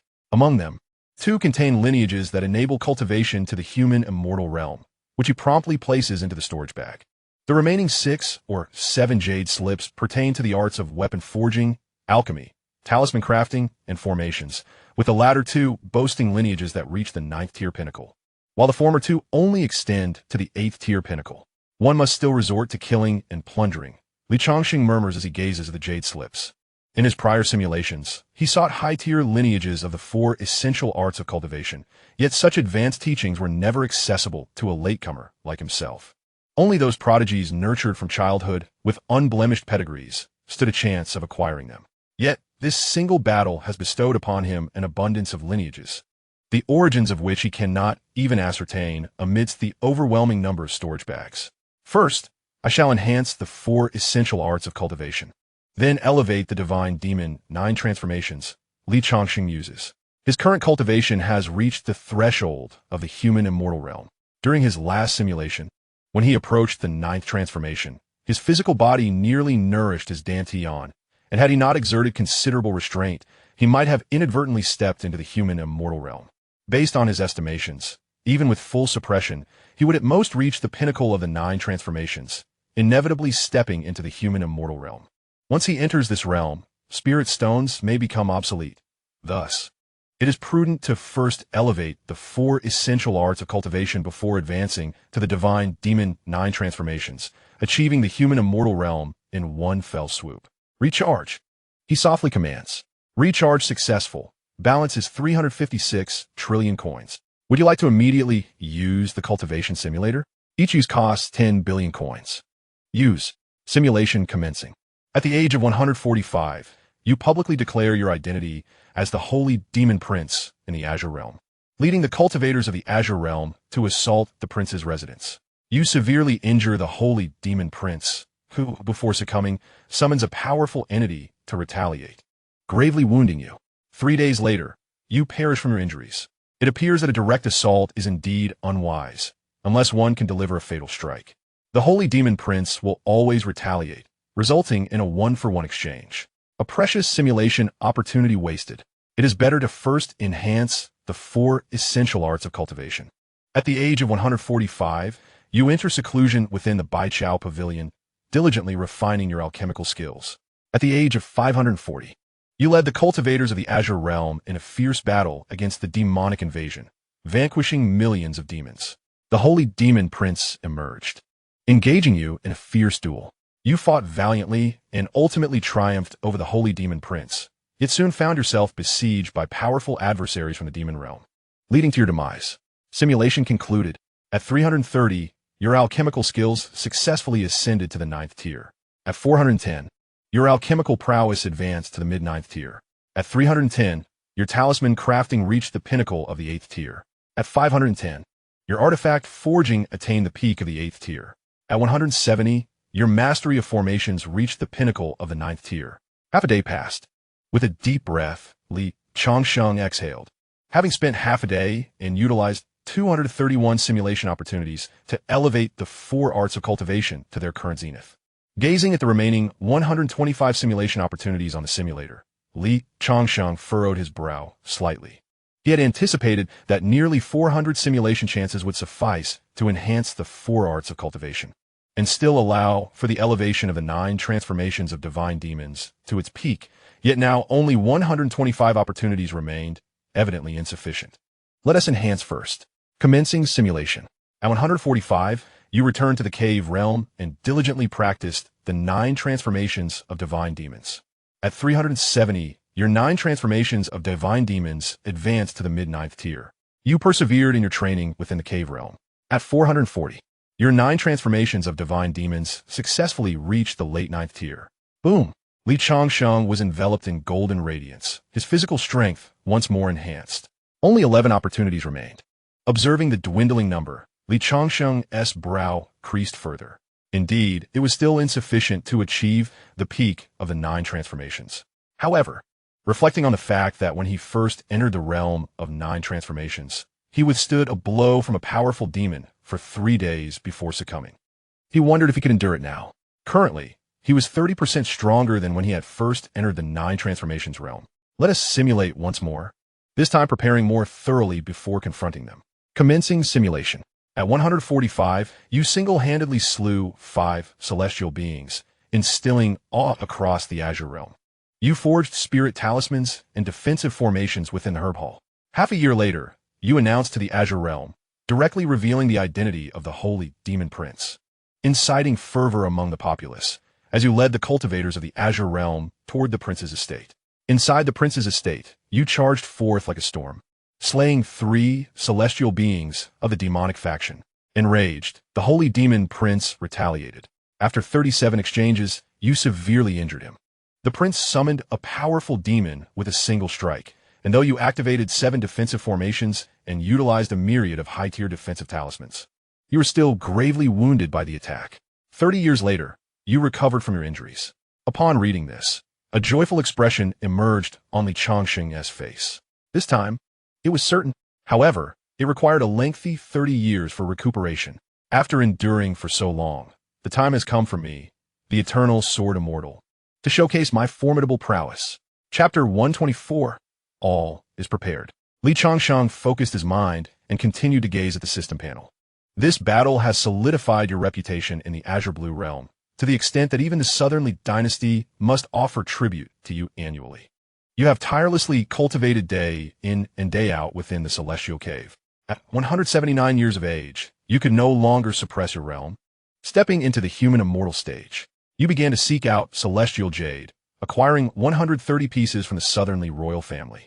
Following the established methods, you commenced the search for Celestial Jade throughout the Azure Blue realm, yet found scarce resources in other sects, with fewer than 10 pieces, leaving you disheartened. At 185 years, you ventured into the void, seeking Elder Gu to inquire about ways to depart from the Azure Blue realm. Elder Gu opened the portal to the Remnant Dragon Illusion for you, and you entered. Within the Remnant Dragon Illusion, you contended with the prodigies of myriad realms for opportunities. At 190 years, while competing with the prodigy Han Ji of the Glazed World for the Dragon Transformation Herb, you severely injured him. However, 3 months later, you were besieged by several prodigies from the Glazed World and barely escaped with grave injuries. The prodigies of the Glazed World relentlessly pursued you, and 6 months later, you were slain. You have perished. Simulation concluded. You may retain one of the following. Option 1. The Cultivation Realm at 190 years. Option 2. The Combat Experience at 190 years. The Remnant Dragon Illusion? Li Changsheng furrowed his brow slightly. The information provided by the simulator was scant, touching upon his areas of ignorance. From the text, it appeared that individuals from other worlds, besides the Azure Blue realm, could also enter the Remnant Dragon Illusion. The Glazed World is one of the 10 vast realms of the lower heavens, teeming with formidable beings, far surpassing the Azure Blue realm, a mere medium thousand realm. Moreover, the prowess of the prodigies within the Glazed World seemed to be nearly on par with his own. It would be prudent to elevate the 9 transformations of divine demons to its pinnacle and cultivate the celestial body before consulting Elder Gu again, Li Changsheng murmured. Casting his eyes upon the 2 options on the system panel, Li Changsheng promptly dismissed the first choice. The human immortal realm offered little enhancement to his combat strength. Furthermore, during the simulation, he had scoured the entire Azure Blue realm, managing to find only over 100 pieces of celestial jade within the Southernly dynasty. Uncertain whether it would suffice for a subsequent breakthrough simulation, I choose option 2. There was no significant alteration, merely an increase in combat experience. With approximately 10 simulation opportunities remaining, he decided to reserve them for now. Once he annihilated the prince's residence and gathered another wave of spirit stones and techniques, he could then prepare to step into the human immortal realm. With this thought, Li Changsheng sought out Mo Changkong, instructing him to arrange for the 7th tier and above talisman and formation masters at the 100 Herbs Hall to devote their efforts to crafting high-tier defensive array discs and spirit talismans. The current 100 Herbs Pavilion was flourishing with wealth. Even if Li Changsheng expended all the spirit stones, they still lacked for nothing in terms of materials. At present, Li Changsheng is regarded as a divine being within the Baichao Pavilion. With a mere command, the entire pavilion sprang into action. Despite the ambiguity surrounding the purpose of crafting numerous defensive array discs and talismans, Li Changsheng did not instruct others to forge defensive artifacts. Rather, during the recent conflict, he had acquired 2 quasi-immortal level defensive treasures. Although there were 2 8th-tier artifact masters within the Baichao Pavilion, they were incapable of producing items of such caliber. Li Changsheng himself remained industrious, commencing the refinement of 9th-tier defensive array discs. Prior to entering a state of seclusion, he proclaimed his intention to meditate for an extended period. All factions that had previously acted against the Baichao Pavilion were mandated to present themselves in Mingzhu City to atone. Failure to comply would result in his personal visitation upon his emergence from seclusion. This announcement sent ripples of apprehension throughout the entire Xianxia realm. Those factions already beleaguered by significant losses feared this was merely a ruse to gather them for annihilation. Yet they also dreaded the consequences of not appearing in Mingzhu City, knowing that they would be inescapably doomed once Li Changsheng re-emerged. Initially, some individuals covertly communicated with these factions, seeking to orchestrate a mutual destruction. However, the recent battle had instilled such terror that many lacked the courage to oppose the Baichao Pavilion. The enigmatic Li Changsheng's prowess was undeniably formidable, even deterring several major sects with ties to the immortal realm from challenging the pavilion. As long as that figure clad in green remained in the Changsheng realm, they dared not take action against the Baichao Pavilion. Ultimately, the leaders of dozens of factions arrived, laden with countless precious spiritual items to offer their apologies. The atmosphere in Mingzhu City became remarkably lively, not only with those seeking forgiveness, but also with factions aspiring to establish connections with the Baichao Pavilion. Song Xiao accompanied his father to Mingzhu City. Although the Wanshou sect had refrained from attacking the headquarters in Mingzhu City, they had intercepted a portion of the Baichao Pavilion's belongings during the retreat. Now, they arrived bearing those seized items along with materials valued at tens of millions of spirit stones, hoping to express their contrition. Despite having an ancestor who ascended to the immortal realm, contact was rare and fraught with great cost. Thus, if Li Changsheng chose not to forgive the Wanshou sect, their fate would be perilous. Song Xiao, you are a friend of that esteemed Li. You shall be the one to approach him, instructed the sect leader of the Wanshou sect, a formidable figure on the cusp of becoming a human immortal. Song Xiao's face flushed, yet he ultimately sighed in resignation and agreed. Although he felt unworthy to face his friend Li, the Wanshou sect was the place that nurtured him. However, it soon became evident that their concerns were misplaced. Li Changsheng's edict was merely a strategy to compel these factions to relinquish more valuable items. He sought to cultivate the divine demonic 9 transformations to its pinnacle, still in need of additional spirit stones. After the arrival of these individuals in Mingzhu City, they did not encounter Li Changsheng, who was in seclusion. Throughout the duration, it was Mo Changkong who engaged with these visitors. Prior to entering his retreat, Li Changsheng had instructed him to extract a substantial sum from these individuals. Mo Changkong, leveraging his extensive experience in commerce over the years, decisively eliminated several of the most boisterous factions, thereby instilling fear into the others. Subsequently, he commenced negotiations regarding compensation with the various powers. These factions had already suffered significant losses, and now Mo Changkong had plundered nearly 60% of the spiritual stones and resources from within their sects, leaving them with just enough to maintain a semblance of dignity. Furthermore, these sects had offended the Baichao Pavilion. Although the pavilion publicly declared that they would no longer pursue the matter, no one could ascertain if they would seek retribution later, which deterred any interaction with these factions. The decline of those who had incurred the wrath of the Baichao Pavilion was inevitable. Half a year later, Li Changsheng opened his eyes within his cave dwelling. He beheld 3 storage bags filled with defensive spirit talismans, alongside 9 self-crafted 9th-tier defensive array plates, a smile gracing his face. These talismans were disposable items. valued at several hundred billion spiritual stones. Gazing towards the direction of the capital, a cold smile appeared on his lips as he murmured, "To withstand that blow, I expended quite a fortune. I hope the prince's manor has something worthwhile." Chapter 125. The body of an immortal come in, Li Changsheng called out casually, having sensed Imo Changkong waiting outside. During the critical moment of crafting the last 9th-tier array plate, he had refrained from allowing Imo Changkong to enter. Upon entering the cave, Imo Changkong placed dozens of storage bags inside and respectfully said, "Young master, I understand you require a substantial amount of spiritual stones. These are what I obtained from those factions during this period. There are also some spiritual objects and herbs still being tallied in the warehouse. I will provide you with a list later." Li Changsheng's consciousness swept over the bags, and a hint of surprise flickered in his eyes. He had anticipated around 10 to 20 trillion spiritual stones, but to his astonishment, Imo Changkong had procured 31 trillion spiritual stones. At this point, even if those factions were not entirely ruined, they would be gravely weakened and unlikely to recover in the short term. Prepare yourself. Tomorrow you shall accompany me to the capital. Once we resolve matters at the prince's manor, we will make a trip to the southern region, Li Changsheng remarked, casting a glance at Imo Changkong. Understood. Imo Changkong replied without hesitation and exited the cave. Recharge, Li Changsheng muttered once Imo Changkong had left the dwelling. Recharge successful. Balance, 261 trillion currency. Simulation costs 10 billion currency per use. Would you like to use the life simulator immediately? First enhance my strength. Then proceed to the capital. Li Xianxia whispered. With an ample supply of spiritual stones, he could elevate his power before heading to the capital. With the cultivation of the 9 turns at its pinnacle, combined with the attainment of the human immortal realm, it seems that after this battle, the need for a 30-year recuperation may be unnecessary. At the age of 145, you return to the cave realm, diligently practicing the divine demon 9 turns technique. By 470, you successfully reach the pinnacle of the 9 turns. Your physical form nourishes your cultivation, allowing you to ascend to the human immortal realm. Within the cave, you immerse yourself in the arduous training of the celestial body and the celestial sword scripture, both of which are of the immortal king level. At 529, you have attained a foundational understanding of both techniques.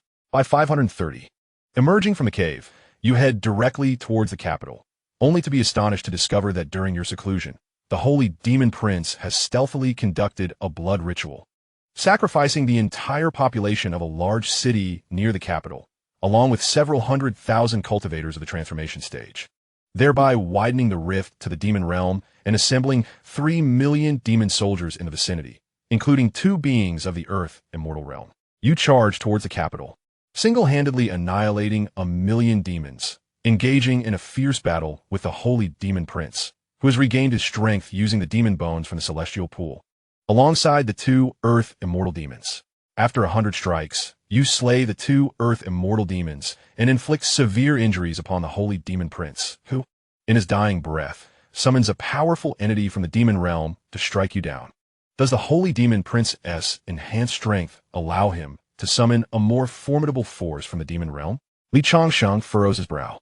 Moreover, the presence of a demon bone within the celestial pool, aiding the holy demon prince in restoring his cultivation, is alarming. Time is of the essence. First, I must resolve the issue of the holy demon prince before considering other matters. Boom! Like the awakening of an ancient divine demon, an incomprehensibly vast pressure envelopes the entire Pearl City. What is happening? Is the individual from the 100 Herbs Hull still intent on not letting us go? Many faces reveal expressions of terror. Yet, this pressure soon dissipates. Within the cave, Li Changsheng opens his eyes, the faint red vertical eye mark on his forehead becoming increasingly pronounced. Ding! Detection indicates that the host's strength has ascended to the human immortal realm. Henceforth, the currency required for simulations can only be in celestial jade. Your balance is 193 trillion. It will now be returned to the host. Please take note. Li Changsheng glances at the screen and promptly closes the system panel. The use of celestial jade was anticipated. After making his choice, the decades of experience from practicing the celestial body and the celestial sword scripture flood into his mind. The celestial body and the celestial sword scripture truly deserve their status as immortal king-level techniques. Though he has only just begun, his strength has multiplied several times over. Li Changsheng murmurs softly, a sense of astonishment filling his heart. He had previously believed that the Divine Demon 9 turns was an immensely powerful technique, capable of contending with youthful divine demons at its pinnacle. Yet now, having practiced the celestial body and the celestial sword scripture, he realizes that he had been but a frog at the bottom of a well. After cultivating the celestial body, the vertical eye on his forehead faintly showed signs of being able to open. During his breakthrough to the ninth transformation, he had intended to extinguish this vertical eye, but despite his relentless efforts, the mark on his forehead persisted. Consequently, he had no choice but to abandon that endeavor. Having merely reached the first level of the Celestial Sword Sutra, his progress was astonishing. One could only imagine the immense power of Elder Gu, the creator of the Celestial Sword Sutra. Yet, his current fate remained shrouded in uncertainty. Contemplating this, Changsheng felt his earlier pride dissolve. Now that he practiced the Celestial Sword Sutra, should he be discovered by those who had targeted Elder Gu, an unfortunate outcome would be inevitable. On the following day, within the city of Mingzhu, a magnificent golden pung bird was seen soaring swiftly towards the north. When Li Changsheng departed with Mo Chengkong, there was no attempt at concealment. The ripple effect was profound. News of Li Changsheng and Mo Chengkong traveling west aboard the golden pung bird spread swiftly, leaving everyone speculating about their destination. A portion of astute individuals immediately directed their attention towards the Crown Prince's residence, situated on the southern side of the capital, atop the divine Phoenix Mountain. While the residences of other princes of the Nanli dynasty were located within the capital, the Crown Prince's abode had always been nestled in the outskirts.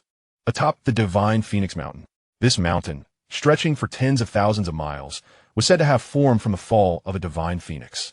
While the veracity of the legend remains uncertain, the concentration of spiritual energy atop divine Phoenix Mountain is undeniably on par with that of the royal ancestral grounds. Thus, the Crown Prince's residence has consistently been established there. Typically, divine Phoenix Mountain is a realm of tranquility, where spiritual beasts frolic and rare herbs flourish. However, today, an atmosphere of solemnity enveloped the mountain. Surrounding the divine Phoenix Mountain were hundreds of thousands of white-armored cultivators, each possessing strength above the golden core stage. Yet, a tense expression marked their faces, for they were to confront the master of Baichao Pavilion, who had effortlessly annihilated the Black Demon Legion with a single sword strike. Though the White Tiger Legion is one of the 4 great legions of the Nanli dynasty, their strength pales in comparison to the Crown Prince's trusted Black Demon Legion. The one capable of obliterating the Black Demon Legion with a single stroke was far beyond their means to resist. Within the divine Phoenix Mountain itself, a thick fog enveloped the range, obscuring visibility. Suddenly, a streak of light shot forth from the imperial city, landing before the White Tiger Legion. An old eunuch, who had reached the half-step human immortal realm, did not even glance at the White Tiger Legion soldiers. Instead, he produced a token and calmly declared, "The Emperor has decreed that the White Tiger Legion shall guard the periphery of the mountain, preventing any cultivators from entering the divine Phoenix Mountain. Should a strong figure from Baichao Pavilion approach, do not obstruct them." After speaking, the old eunuch tossed the token to the general of the White Tiger Legion and transformed into a streak of light, soaring back towards the palace. The general of the White Tiger Legion displayed a look of joy, a sigh of relief escaping his lips. With the Emperor's command, they would finally avoid confrontation with such formidable beings. The words of the old eunuch echoed within the capital, where many high-level cultivators listened, their faces reflecting a myriad of emotions. The news of the Emperor's impending demise had become common knowledge throughout the Nanli dynasty. The impending arrival of the individual from Baikatang warrants profound contemplation, particularly as the royal family refrains from dispatching any noble warriors for assistance, and even prohibits the White Tiger Legion from intervening. Chapter 126. In front of the sacred Phoenix Mountain. Kyoto, the foremost city of the Changsheng realm, is teeming with formidable beings, with a resident population numbering in the hundreds of millions. The Southernly Imperial Palace is situated at the very heart of Kyoto, upon a sacred mountain that radiates with the brilliance of countless formations. Dressed in a majestic dragon robe, the Emperor of Li stands atop the highest point of the sacred mountain, surveying the sprawling city below. Behind him, 2 celestial realm cultivators stand vigil, their eyes betraying a profound concern as they observe the Emperor's silhouette. As his close aides, none comprehend the Emperor's condition better than they do. Although his lifespan has not yet elapsed, 570 years prior, he fell victim to a lethal poison. even with the royal family's formidable heritage. They have only managed to suppress it until now. Had it not been for the Emperor's pinnacle cultivation at the celestial realm, coupled with the suppression of the royal family's ancestral artifact, that peculiar poison would have long since erupted. Yet, despite this, the Emperor, merely 5,000 years of age, already exhibits graying temples and emanates an air of decay. At that moment, a streak of light descended outside the pavilion where the Emperor and his companions stood, transforming into the elder eunuch who had just delivered the imperial decree. Without turning around, the Emperor spoke in a calm tone. Has the command been disseminated? The elder eunuch knelt on one knee, responding respectfully. This humble servant has conveyed your majesty's edict to the 4 major legions and various departments within Kyoto, instructing them to refrain from interfering in matters concerning the sacred Phoenix Mountain. After a brief hesitation, the eunuch continued. However, on my return, I observed that the Divine Mechanism Army, the Broken Cauldron Army, and the Southern Guard Army, totaling several tens of thousands, have already entered the vicinity of the sacred Phoenix Mountain, likely to support the Crown Prince. It matters not, the Emperor replied, shaking his head dismissively. These legions are all direct affiliates of the Crown Prince's household, and their crucial positions within the military have long been supplanted by those of the demonic clan. Even if they escape the sacred Phoenix Mountain unscathed, I shall take action against them. With that, the Emperor turned to face his 2 loyal celestial companions, Daoranjinjuan and Xiaoyaoho, whom he had personally nurtured. When the longevity divine monarch arrives, you shall extend your assistance to him. Although the longevity divine monarch is ruthless in his dealings, he is nonetheless a member of the human race. One must be wary of those who are not of our kin. Their intentions may be divergent. While I am uncertain of the motives of the demon that occupies my son's body, this individual now possesses strength that rivals my own. If we do not eliminate him in this battle, it may prove challenging to restrain him henceforth. Yet, a glance exchanged between Daoranjinjuan and Xiaoyaoho revealed their apprehension. Xiaoyaoho murmured, "We must be cautious. The longevity divine monarch may not arrive with benevolent intentions. Should he eliminate the demon possessing the crown prince and then turn his blade against the Southernly dynasty, how shall we respond?" Their concerns were valid, for they well understood the formidable power of Changsheng. The strength of the crown prince's faction, the Xiao Huang men, surpassed theirs. Yet they had fallen victim to Changsheng's ruthless prowess with alarming ease. In their stead, they feared they would be unable to withstand even a single strike from Changsheng. As the Emperor of Nali gazed down upon the city of Kyoto, he let out a long sigh and spoke with a measured tone. If the immortal Lord of Longevity truly possesses the power to vanquish that demonic creature, then my Nali dynasty cannot stand against him. If he desires this city, what harm is there in conceding it to him? At Phoenix Mountain, the 3 legions, Divine Machine, Broken Cauldron, and Southern Guardian, stood guard at the outermost perimeter. Deeper within lay a legion shrouded in black robes, emanating a faint aura of malevolence, their eyes betraying a thirst for bloodshed. In the innermost palace of Phoenix Mountain, the Prince of Sacred Demons stood amidst his formidable demonic subordinates, their expressions grim. They had anticipated a 2-month preparation to fully activate the magical artifact before striking at the Nali imperial family. Yet, to their astonishment, the immortal Lord of Longevity had come to challenge them. What an outrageous turn of events. The human race is merely sustenance for my demonic kin, and now they dare to ascend upon Phoenix Mountain, treating us with such disdain. A mid-stage immortal with ram-like horns and a body covered in scales bellowed in fury. The faces of the other demons mirrored his wrath. Having traversed from the demon realm, they regarded the entire human populace of the Azure Realm as prey. Were it not for their fear of the Jade Sword, a divine artifact wielded only by those of royal blood that could unleash its full might, they would have already opened a passageway with the blood of the Nali royal family. Opening a portal to the demon realm is no trivial matter. It requires the blood of hundreds of thousands of royals, alongside the essence of numerous high-level cultivators. Otherwise, they would have long since bathed several cities in blood to achieve that end. But for now, the immediate concern is to survive the encounter with the immortal Lord of Longevity. The 9 Nether Blood Transformation Array has long been laid out atop Phoenix Mountain. Even if that young man possesses the prowess of a pinnacle immortal, he cannot breach it. Moreover, we may find an opportunity to ensnare him within the array and eliminate him. The Prince of Sacred Demons declared coldly. Uncertain of whether the 9 Nether Blood Transformation Array could indeed withstand Changsheng, he felt indifferent to the fate of his demonic kin. should they be driven to desperation. He could resort to his trump card, albeit at a grave cost. Its use would necessitate centuries of recuperation and would sap his foundational strength. Yet, it is preferable to death. At that moment, a golden radiance surged from the south, racing toward Phoenix Mountain. Clear the way.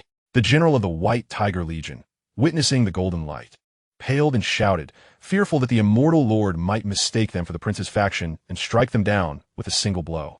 The troops of the White Tiger Legion retreated in haste, displaying no intention of obstructing the brilliant light. The speed of the golden bird was astonishing, appearing within 1,000 miles in the blink of an eye. The faces of the Divine Machine, Broken Cauldron, and Southern Guardian legions turned cold. As a middle-aged man with half-step immortal cultivation and a suffusion of demonic energy bellowed, "Form ranks and prepare to kill." The three legions aligned perfectly, merging into a singular, formidable force. As the general uttered the word kill, a thunderous sound erupted. Three legions, comprising hundreds of thousands, concentrated their true essence, forming an immense black arrow of true energy that pierced the void, hurtling towards the golden rock. As a member of the human race, willingly serving the demon clan. How despicable. Changsheng coldly articulated these words. Among these three legions, except for a handful, the vast majority bore a faint trace of demonic aura. Though they had not transformed into demon puppets, they were perilously close. Crack! Changsheng unsheathed his sword.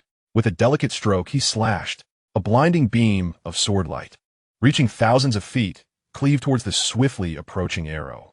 Boom! A resounding crash echoed as the black arrow of true essence was obliterated by the brilliant sword light. Spurt! Hundreds of thousands of cultivators simultaneously spat blood, many revealing expressions of terror, while only a few retained a bloodthirsty gleam, fixating on the rushing white sword light. Rumbling. A tremendous sound reverberated, as if the earth itself were turning.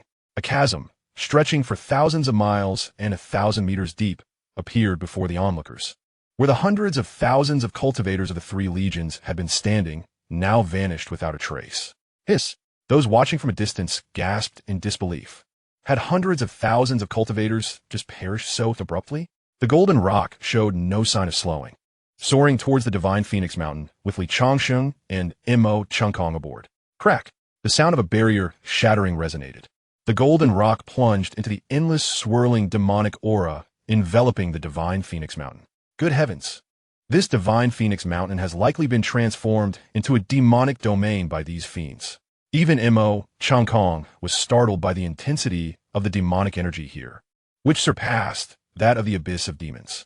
With so many pure-blooded demons, could this place also be connected to a rift in the demon realm? Given their strength, the demonic energy posed no barrier to their vision. Amidst the black miasma, at least dozens of demons lay concealed.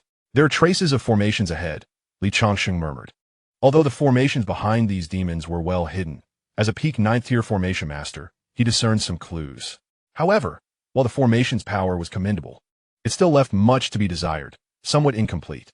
It might suffice against peak human immortals, but to him in his current state, it was inconsequential. Young master, allow me to deal with these demons. Mo Chungkong, his face lined with age, said with an ingratiating demeanor. The essence of these demons would greatly aid in restoring my strength. Back in the blood demon sect, I was too weak to venture into the demon lair where true immortal demons resided. But now, the strongest here barely reach the tribulation stage. Although their quality is lacking, their numbers are ample, perfect for my cultivation. If I refine the essence of these demons, I may regain my strength to the mid-earth immortal stage. Very well. Changsheng nodded in agreement. Mo Chungkong, having reached the pinnacle of the earth immortal realm within the sinister blood demon sect, naturally possesses his own hidden cards. Without considerable prowess, he would have long been relegated to a mere stepping stone for others' advancement. Upon hearing the words, a look of delight emerged on Mo Chungkong's face. The blood demon scripture he practiced required an abundance of fresh blood for rapid enhancement of his strength, particularly the blood of demons, which was most desirable. Such an opportunity, devoid of peril and abundant in demonic blood, is exceedingly rare even in the celestial realm, transforming into a streak of crimson light. Mo Chungkong surged forth towards the multitude of demons. Changsheng also descended from the golden rock, instructing the magnificent bird to remain grounded while he piloted the jade vessel directly towards the summit of the divine Phoenix Mountain. At the pinnacle of the mountain, the holy demon prince and his companions beheld Li Changsheng, who stood upon the jade vessel, having entered the 9 nether blood transformation array. Their faces illuminated with joy. The moment Li Changsheng stepped into the confines of the array, demonic energy surged, and a blood-red barrier enveloped him, revealing 13 figures within the formation. The other 12 demons were grotesque in appearance, each more hideous than the last, save for the holy demon prince, who bore a pallid complexion with delicate features, resembling a human in form. As Li Changsheng's divine consciousness swept over the 13 figures, his expression remained unchanged as he remarked, "Is this the ultimate foundation of your demon clan in the Azure Green Realm? Merely 5 Earth Immortals and 8 half-step Earth Immortals? What does this signify?" Anger flared upon the faces of the demon assembly. In the entirety of the Azure Green Realm, there are fewer than 10 sects possessing Earth Immortals. And even within the royal lineage, counting the guest officials, their total barely exceeds 5 or 6. Their current lineup, combined with the 9 nether blood transformation array, should be sufficient to obliterate any opposing force. Yet, here stood Li Changsheng, regarding them with an air of disdain. What audacity! A demon with a bull's head and a human body, wielding 2 colossal bronze axes, coldly remarked, "You managed to slay the Xiaowang sect in a few moves. Your cultivation is not to be underestimated. However, today I shall test your worth." "You? Not worthy." Li Changsheng replied coolly, "You are beneath consideration." Furious, the bull-headed demon began to retort, but before he could finish, Li Changsheng deftly appeared beside him, delivering a powerful punch. The bull-headed demon exclaimed in alarm, raising his half-step celestial artifact axes to shield his chest. Boom! The moment Li Changsheng's fist connected with the bronze axes, they shattered with a resounding crash, and his fist struck the bull-headed demon's head. The demon's skull exploded like a watermelon hurled to the ground, and the body slowly descended from the air. Li Changsheng retracted his fist, pristine and unblemished by blood. Observing the corpse plummeting, he remarked with indifference, "Is this what qualifies you to test my worth?" The countenance of the other demons within the 9 nether blood formation shifted dramatically, as the demon bull among them ranked second only to the holy demon prince in strength, having attained the pinnacle of the human immortal realm. Moreover, he practiced a renowned body-refining technique from the demon realm, endowing him with terrifying defensive capabilities. Even when besieged by several human immortals, he could retreat with ease. In his past encounters within the demon realm, he had withstood 3 strikes from a mid-stage Earth Immortal without succumbing, successfully escaping thereafter. Yet now, he had not even exchanged a single blow under Li Changsheng's hand before his skull was obliterated by a single punch. The several demons exchanged glances, each reading the fear reflected in the other's eyes. Counter with the formation. The holy demon prince bellowed, vanishing from sight as he concealed himself within the blood-red demonic aura. The remaining few began to dissipate, but before they could fully meld into the formation, Li Changsheng lightly stomped his foot. Bang! Bang! Bang! The bodies of several half-step human immortals suddenly erupted, their souls unable to escape. Attack! The 9 nether blood formation was a peak 9th-tier formation, and with the combined strength of the few of us, we could contend with an initial stage Earth Immortal practitioner. Hold nothing back. With the holy demon prince's declaration, the crimson hue enveloped the entire formation, the blood mist swirling as if alive, desperately infiltrating Li Changsheng's corporeal form. Even the void surrounding Li Changsheng began to exude a faint scent of decay, as if the very space was being eroded by this sanguine mist. Alas! Li Changsheng's physique had long been cultivated to the realm of immortality, his body radiating a brilliant golden light, exuding an essence of immortality, everlasting and indestructible. How can this be possible? How can there be anyone in the mortal realm capable of refining their body to such an extent? Within the formation, the holy demon prince's eyes widened in disbelief. The aura emanating from Li Changsheng's form was unmistakably that of a perfected physical body, a hallmark of the youthful demigod. Those who could refine their bodies to such a degree before reaching the immortal realm were invariably top-tier prodigies. With such a physique alone, one could stand invincible among Earth Immortals. I cannot hold back any longer, the holy demon prince thought to himself. Go all out. With a mighty roar from the holy demon prince, the 9 nether blood formation abruptly transformed, the blood mist enveloping them and morphing into a colossal blood dragon, surging towards Li Changsheng, who radiated golden light. The 9 nether blood formation was inherently not one designed for direct confrontation. Rather, it subtly eroded its foes. Once the blood mist entered a person's body, even a human immortal could be reduced to mere puddles of blood after half a day's exposure within the formation. Yet now, the corrosive power of the 9 nether blood formation had no effect on Li Changsheng's corporeal form.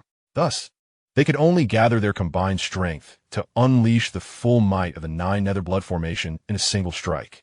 The blood dragon soared into the sky, ascending towards the heavens, and the cultivators throughout the capital beheld the commotion emanating from the divine Phoenix Mountain. What is happening? Is the battle this intense? Even the Emperor Li, adorned in his dragon robe, felt a weight of gravity in his gaze as he beheld the soaring, blood-red dragon. This strike was formidable enough to contend with a nascent earth immortal. The Emperor murmured, if even Li Changsheng were to fall, a flicker of unwillingness crossed his eyes. For many years, the Southern Li royal family had seen over a dozen ancestors ascend to the celestial realm. However, for millennia, they had lost contact with their forebears in the divine domain. After succumbing to poison, he had attempted to reach out to them, but alas, there had been no response. Should Li Changsheng be defeated, even with the royal family's celestial artifacts, they would find it exceedingly difficult to restrain the malevolent entity that had seized control of his son's body. On the summit of the sacred Phoenix Mountain, as the towering blood-red dragon drew ever closer, Li Changsheng's expression remained unchanged. He simply uttered a single word, kill, with a slight tremor of his form. He manifested a colossal avatar, identical in appearance to himself, radiating a golden brilliance. With a mighty hand, he reached out toward the immense crimson dragon. Celestial avatar. Boom! The blood-red dragon was utterly crushed by the grasp of the avatar. The few immortal cultivators ensconced within the dragon were obliterated into a mist of blood. Save for the sacred demon prince, who, hidden within the dragon's head, spat forth 3 mouthfuls of blood, his face alight with a frenzied glee. As the dragon's head neared the colossal hand, he brandished a gleaming, otherworldly green magical artifact, thrusting it violently towards the avatar's hand. This triune absolute needle was his life's magical weapon, damaged during his passage through the rifts of the demon realm, yet it remained a potent artifact, capable of penetrating the protective, celestial aura of an earth immortal. Most crucially, this needle was coated with a lethal poison, potent enough to claim the life of a celestial immortal. Should it merely graze Li Changsheng, his demise would be inevitable. Clang! The triune absolute needle shattered upon contact with the celestial avatar. The arm of the avatar descended upon the sacred demon prince. Boom! Li Changsheng, having cultivated the 9 transformations of divine demons to its peak, could easily vanquish an early earth immortal with a single punch. After mastering the celestial avatar, his strength had multiplied exponentially. Although the sacred demon prince had previously been a celestial immortal, his physical prowess was lacking. He could not withstand such a blow and was sent hurtling away, crashing to the ground and creating a chasm 1,000 meters deep. Silence reigned. Playing dead? Li Changsheng furrowed his brow slightly, lifting his right foot and stamping down forcefully upon the deep pit. Boom, boom, boom, with 3 thunderous stomps. The sacred demon prince was reduced to mere powder, leaving no trace of his existence. This Li Changsheng's form rapidly diminished. Returning to his normal stature as he approached the bottom of the pit, his brow furrowed. Could it be that I have slain the sacred demon prince with a single strike? That seems improbable. He surely had hidden cards yet to play. Li Changsheng murmured to himself. However, as his consciousness scanned the surroundings and detected no signs of life, he breathed a sigh of relief upon confirming that the holy demon prince had perished at his hand. It appears I was overly concerned, he remarked nonchalantly. Before cultivating the celestial body, the holy demon prince could only withstand a few of my strikes. Now, with my strength magnified several times, it is only natural that I could vanquish him with a single blow. What a pity, though, that I had prepared so many spiritual talismans and array discs. Chapter 128. The shock of the Emperor Li. What happened to the commotion? Why has it suddenly fallen silent? Someone spoke from outside the divine Phoenix Mountain. Just moments ago, they had witnessed the blood dragon soaring through the skies. Yet now, there was no sign of activity within the mountain. The disturbances atop the divine Phoenix Mountain had long since reached the outside world, and countless individuals awaited anxiously. Although most cultivators were unaware of the reasons behind the assault on the prince's residence, Emperor Li showed no intention of intervening. Nevertheless, a few factions had caught wind of certain rumors, though they were oblivious to the fact that the prince's body had been seized by the demonic race. They were aware of the underlying tensions between the prince's residence and Emperor Li. They even speculated that Emperor Li might wish to utilize Li Changsheng to eliminate the prince. Could it be that the divine Lord Changsheng was dealt with by that blood dragon? Someone whispered. It is hard to say, replied an elderly man with a head of white hair, radiating a faint aura of authority. The blood dragon's power seemed to surpass the human immortal realm, at the very least reaching its pinnacle. Moreover, the prince's residence is home to many formidable experts. Even if divine Lord Changsheng entered, it would not be an easy task to dispose of the prince's people. I also saw two powerful figures from the royal family enter the divine Phoenix Mountain. The elder added, stroking his beard thoughtfully. The elder was among the few esteemed, loose cultivators in the capital, possessing the strength of a half-step human immortal.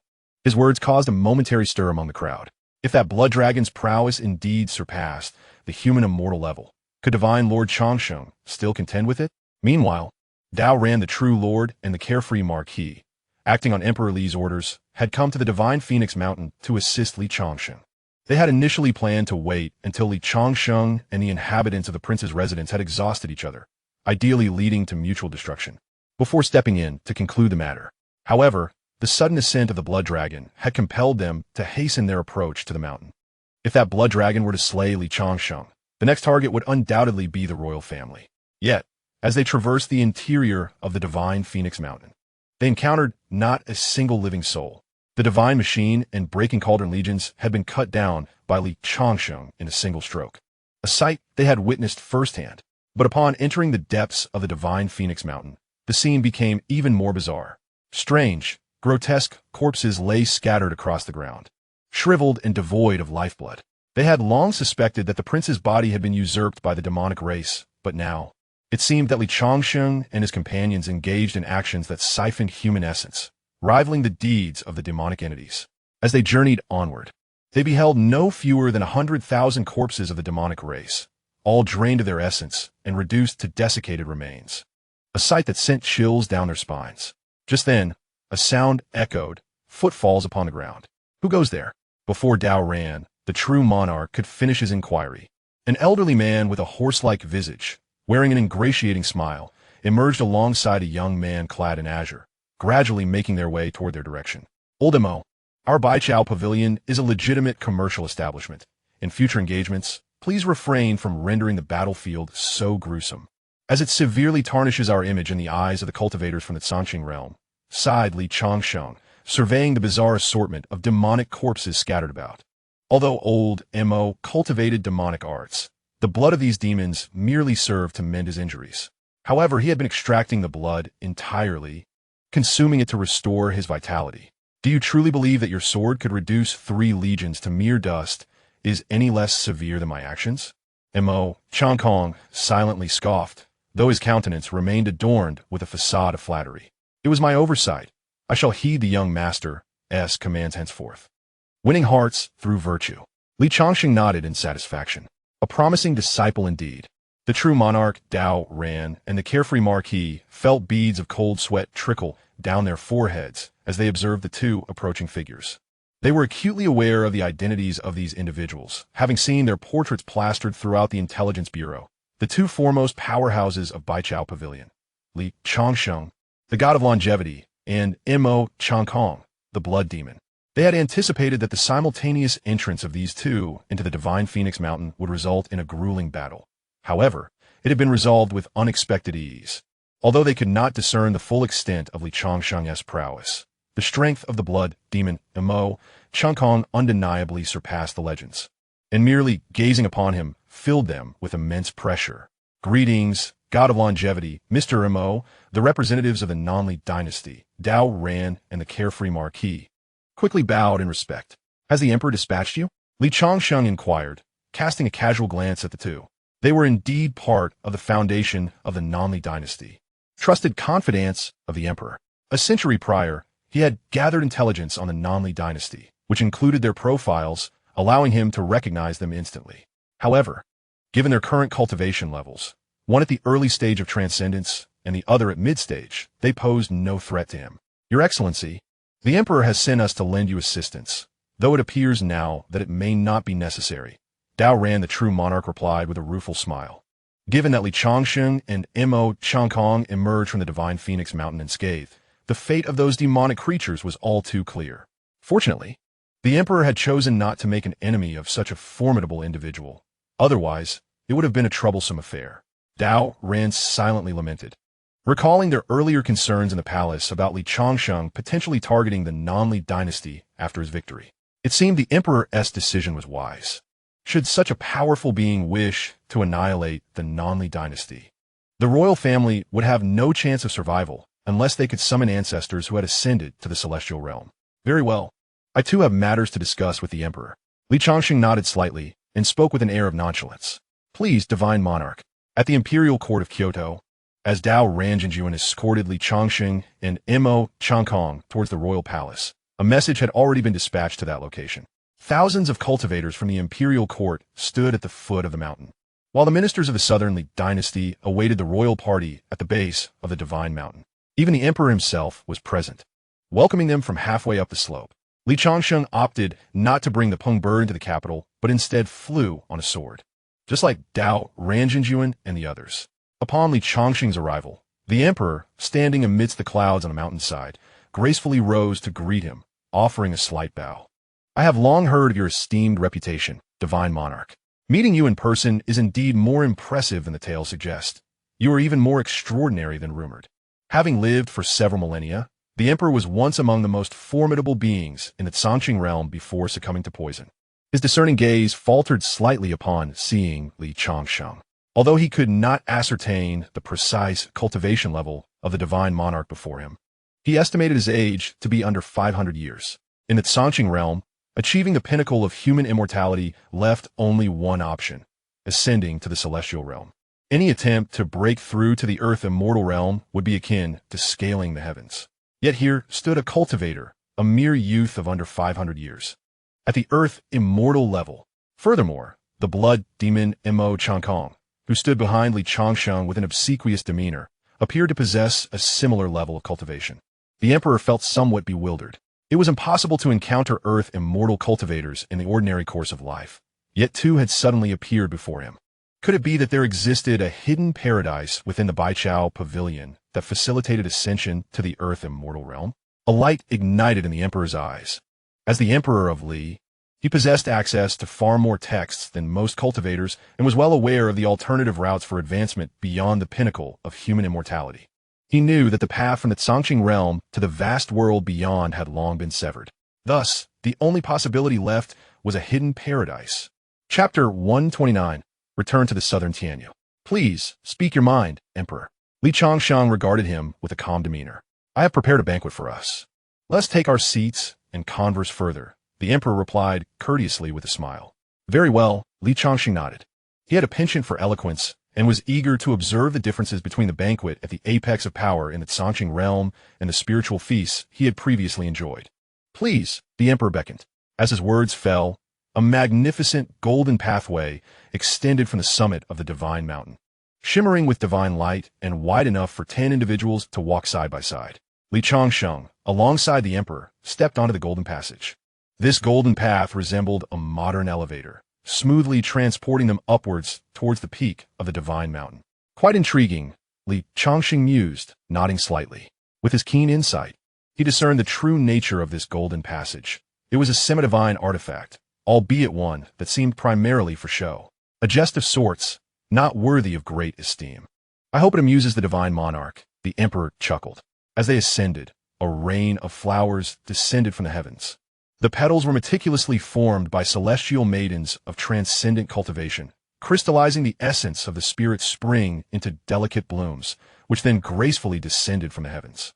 For those of profound cultivation, these petals were merely a visual delight. However, for those of lesser prowess, they resembled a miraculous phenomenon.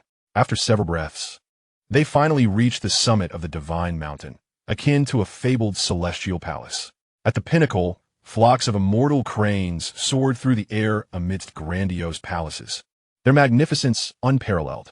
The high concentration of spiritual energy at the summit coalesced into a mist, enveloping the area in a soft, ethereal white.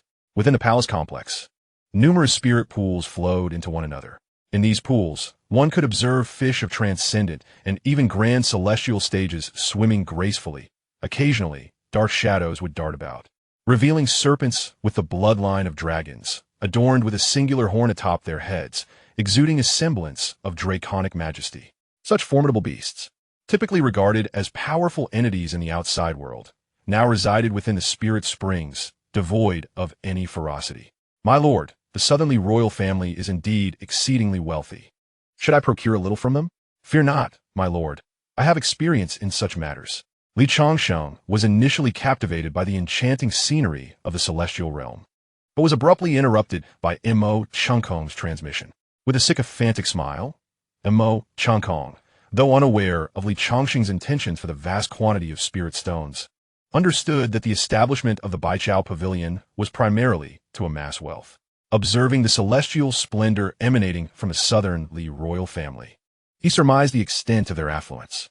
Recently, he had successfully negotiated a substantial sum from those who had previously targeted the Baichao Pavilion. He felt that extorting the Southernly royal family could easily yield decades' worth of income for the pavilion. That won't be necessary, Changsheng replied, through thought. Had it been before his recent breakthrough, he would have readily acquiesced to Changsheng's suggestion. After all, considering the Southernly royal family's vast wealth, what harm would come from extracting a small sum? Not annihilating them entirely and allowing them to retain their imperial status was already a concession. However, regrettably, spirit stones had lost their significance for him now. As they took their seats, numerous maidens adorned in ethereal attire approached, gracefully placing exquisite spirit fruits upon the table. A throng of beautiful, celestial maidens, who would undoubtedly be revered as goddesses in the outside world, danced elegantly, accompanied by the melodious strains of silk and bamboo, creating an ambience reminiscent of fairyland. Reflecting on the disparities, Changsheng sighed inwardly, recognizing the Baichao Pavilion's relative lack of depth compared to the Southernly royal family. A series of spiritual delicacies were served, and after sampling a few dishes, Changsheng discerned that the culinary skills surpassed those of the worldly chefs by a considerable margin. The banquet featured the finest spiritual ingredients, with the majority of meats sourced from the most delectable portions of grand celestial beasts. After reveling in the feast, the celestial maidens withdrew, leaving only Changsheng, Changsheng, and the Southernly emperor in the grand hall. Changsheng turned to the emperor and spoke directly. I have come in search of the celestial jade within the Southernly royal family. Celestial jade? Li Huang was momentarily taken aback, but soon replied, indeed. Within the royal treasury of the Southly dynasty, there exists a limited quantity of celestial jade. In the past, when our ancestors could still communicate with the ascended realm, we possessed a fair amount of this jade. However, after tens of thousands of years, we have lost contact with our ancestors in the celestial realm, and the jade they once bestowed upon us has been nearly exhausted, leaving us with just over 100 pieces. Is it truly only a little over 100 pieces? Changsheng mused, his brow furrowing slightly. According to Changsheng, a single piece of celestial jade held a value equivalent to several million spirit stones in the celestial realm. Nonetheless, the exchange of celestial jade for spirit stones was exceedingly rare, suggesting a price of approximately 10 million spirit stones per piece. Based on his previous calculations, which simulated a requirement of 100 billion spirit stones, a mere 100 pieces of celestial jade would be woefully insufficient for a single simulation. Noticing Changsheng's frown, Li Huang felt a tightening in his chest and quickly added, Divine Lord, I assure you, we truly possess only that much celestial jade. Even among the other sects that once maintained contact with the upper realm, it is likely that they too have little to no celestial jade left. Over the years, they have also lost touch with the upper realm, much like our own situation. Changsheng nodded in acknowledgement. Retrieve the celestial jade from your royal treasury. In exchange, I can alleviate the poison afflicting you. Thank you, Divine Lord. An expression of unrestrained joy illuminated Li Huang's face. As a formidable being in the realm of human immortals, he could normally expect to live for 10,000 years, being only 5,000 years old. The removal of the poison could grant him another 5,000 years, perhaps even allowing him to ascend to the realm of earth immortals and extend his lifespan further. He made no mention of the matter concerning the cave heavens. After 3 days of residence in the Southly royal court, Changsheng departed with Missouri Changsheng.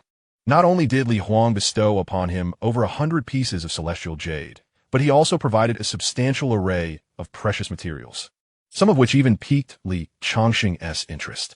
Among these was the demonic bone coveted by the holy demon prince. However, as that item held little significance for Li Changsheng, he gifted it to Mo Changkong. Other items, while not directly useful to him, were exceptionally suited for Su Qingyu and his disciple, Shimin Shui. Should Mo Changkong fully refine the demonic bone, he could not only restore his injuries, but might even take a step further. Upon leaving the capital, Li Changsheng took Mo Changkong directly back to Mingzhu City, while he himself set his course towards the southern region of Tiannan. With the barrier of Tiannan shattered, it had been over a century since his last return. It was high time for him to revisit. Li Changsheng journeyed with great haste, arriving at the Void Realm 3 days later, only to be informed by Elder Gu that Shimin Shui and Su Qingyu had already exited the Void Realm and returned to the Su family, apparently facing some trouble. Li Changsheng did not linger in the Void Realm, but proceeded directly towards the Su family. Chapter 130, Su Can. 5 years prior, the barrier of Tiannan had been breached, allowing countless external forces to surge in, all seeking the legendary opportunities within Tiannan. Rumors abound regarding the immense opportunities within the southern domain, which have even piqued the interest of formidable beings from the celestial realm. It is said that an exquisite celestial artifact was employed to seal the southern domain. However, the celestial being responsible for this sealing has seemingly encountered unforeseen circumstances, leading to their absence for over 100,000 years. Following the shattering of the celestial artifact, countless factions have surged into the domain, digging relentlessly. Yet they have failed to uncover the legendary opportunities. Many have suffered losses in the 4 forbidden areas, with even several transcendental cultivators meeting their demise. And there are whispers that a tribulation stage cultivator was devoured by a colossal whale in the outer seas. As one of the oldest and most enduring factions in the southern domain, the Su family found themselves besieged when the barrier was breached, prompting the arrival of powerful figures from the external Su family. Although the Su family in the Azure Blue Realm does not rank among the top powers, it boasts 3 ancestors of the tribulation stage. Following the barrier's collapse, several powerful Su cultivators took residence, ensuring that no other factions dared to act against them. However, one Su cultivator set his sights on the beautiful Su Qingyu, desiring to take her as a concubine. Fortunately, before entering seclusion, Li Changsheng had entrusted Mo Changkong with sending Su Qingyu and Shimin Shui to the void.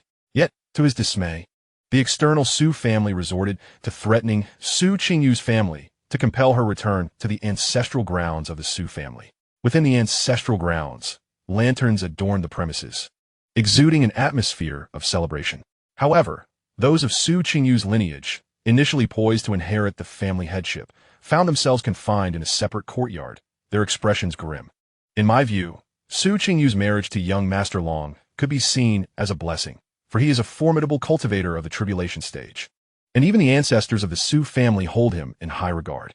I fail to comprehend Su Qingyu's stubbornness, which has left our lineage trapped in this modest courtyard, helplessly witnessing our rightful possessions being seized by the second branch of the family, a middle-aged female cultivator with a long face, resembling one who feels the world owes her a debt, cast a disdainful glance at Su Qingyu, who sat deep within the courtyard discussing matters with Su Zhenghai and Su Quan. Indeed, we initially thought we had discovered a celestial root that would allow our lineage to flourish, only to cultivate a thankless wretch instead. What merits does Li Changsheng, who shares a name with the divine lord of longevity, possess? Young Master Long not only hails from a noble lineage, but also possesses unfathomable strength. How can he possibly compare to that waste? The words of the long-faced female cultivator resonated with the sentiments of many from the first branch of the family, who prided themselves on their noble heritage and could scarcely tolerate being confined within a small courtyard alongside hundreds of others. Had it not been for Su Qingyu's recent breakthrough to the harmonization stage and the elevations of Su Zhenghai and Su Quan to the pinnacle of the returning void stage, they might have taken it upon themselves to forcibly deliver Su Qingyu to young Master Long's bedchamber. The resentment in their words was unmasked, directly reaching the ears of Su Qingyu and her 2 companions. Sighing, Su Zhenghai furrowed his brow, ultimately resigning to a heavy exhalation. During this period, they had heard such words countless times. However, the current predicament of their lineage was indeed a consequence of the actions taken by the 3 generations of their family. Qingyu, there are no advanced practitioners stationed nearby this courtyard. It would be prudent for us to break free. Given the advanced age of you and your grandfather, if you can locate Li Changsheng, there lies hope for survival. Su Quan glanced at the clan members outside the small courtyard and turned to Su Qingyu, speaking softly. But what about these people? Su Qingyu hesitated for a moment before responding. After all, they are of our bloodline. If we flee, Su Long is likely to unleash his fury upon them. Though we share the same lineage, have you seen anyone stand by our side since this incident unfolded? Su Quan retorted coldly. If it were not for our shared heritage, would these people dare to occupy high positions within the Su family? Today, Su Long shows no mercy to the three of us. Why would he concern himself with them? I have already gathered information. Tomorrow presents the optimal opportunity for escape. At that time, you will flee southward while your grandfather and I head north, diverting the guard's attention. This shall be our final act for you. After saying this, Su Quan's gaze towards Su Qingyu carried a hint of sorrow. Perhaps that is for the best. Su Zhenghai nodded slightly. As long as Su Qingyu survives, our sacrifice will not be in vain. Grandfather, father, there is no need to flee. I believe Li Changsheng will return for me, Su Qingyu whispered. Others may be oblivious to Li Changsheng's true identity, but she was well aware. Despite being in the southern heaven domain, the legend of the divine monarch Changsheng had already circulated throughout the region over the past 6 months. Originally, Li Changsheng had arranged for Mr. Mo to escort her and Shimin Shui to the void. Had it not been for Su Long threatening her family's lives, he would not have emerged from the void. She was convinced that Li Changsheng would surely come back for her. Once he returned, all matters would be resolved effortlessly. The Su family possesses great audacity. Li Changsheng stood outside the ancestral grounds of the Su family, observing the diverse individuals coming and going, his eyes reflecting a cold demeanor. During his swift journey, he had gleaned a substantial understanding of the events transpiring within the Su family. How dare this insignificant Su family force marriage upon his beloved? At that moment, as Li Changsheng stood outside the ancestral grounds with a frosty expression, a disciple of the Su family, there to welcome guests, caught sight of him. Initially taken aback, he rubbed his eyes, disbelief etched upon his face. He then hastened towards Li Changsheng, arriving at his side and whispering, "What brings you here? If you wish to rescue Qingyu, you must go to the Fushan Buin. She and the clan leader are confined there. Are you courting death by coming here?" The welcoming Su family cultivator grasped Li Changsheng's sleeve, attempting to lead him away. "Are you Su Can?"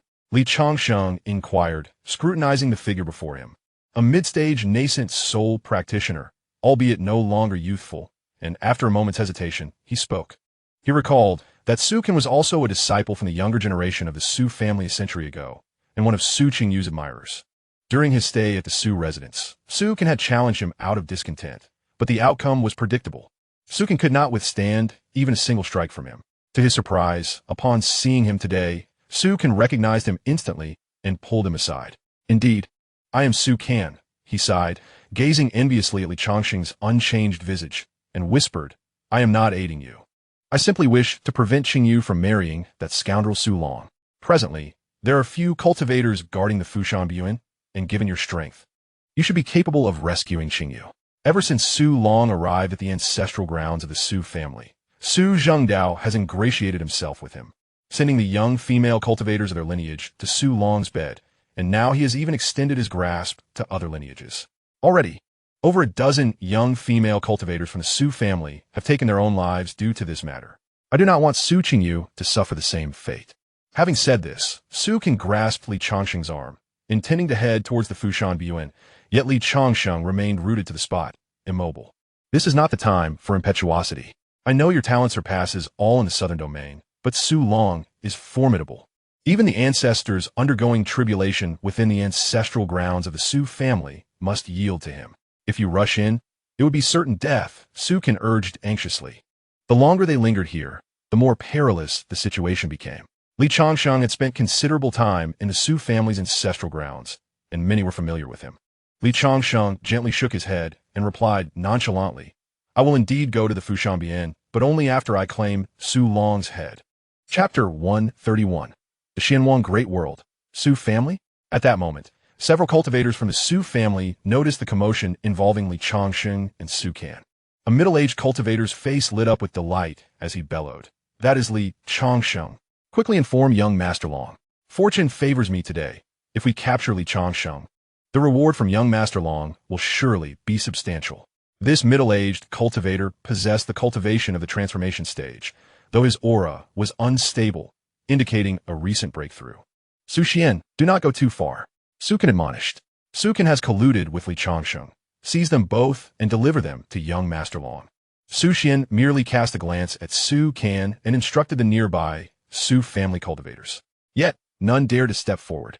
The name and reputation of Li Changsheng were legendary in the southern domain. A century ago, no one knew his true cultivation level. It was said that with a single hand, he could annihilate a transformation stage family, and he had even battled a mysterious powerhouse in the Black Mountain, leaving devastation in his wake. There was no way that mere cultivators at the early Golden Core stage could capture him. Useless fools.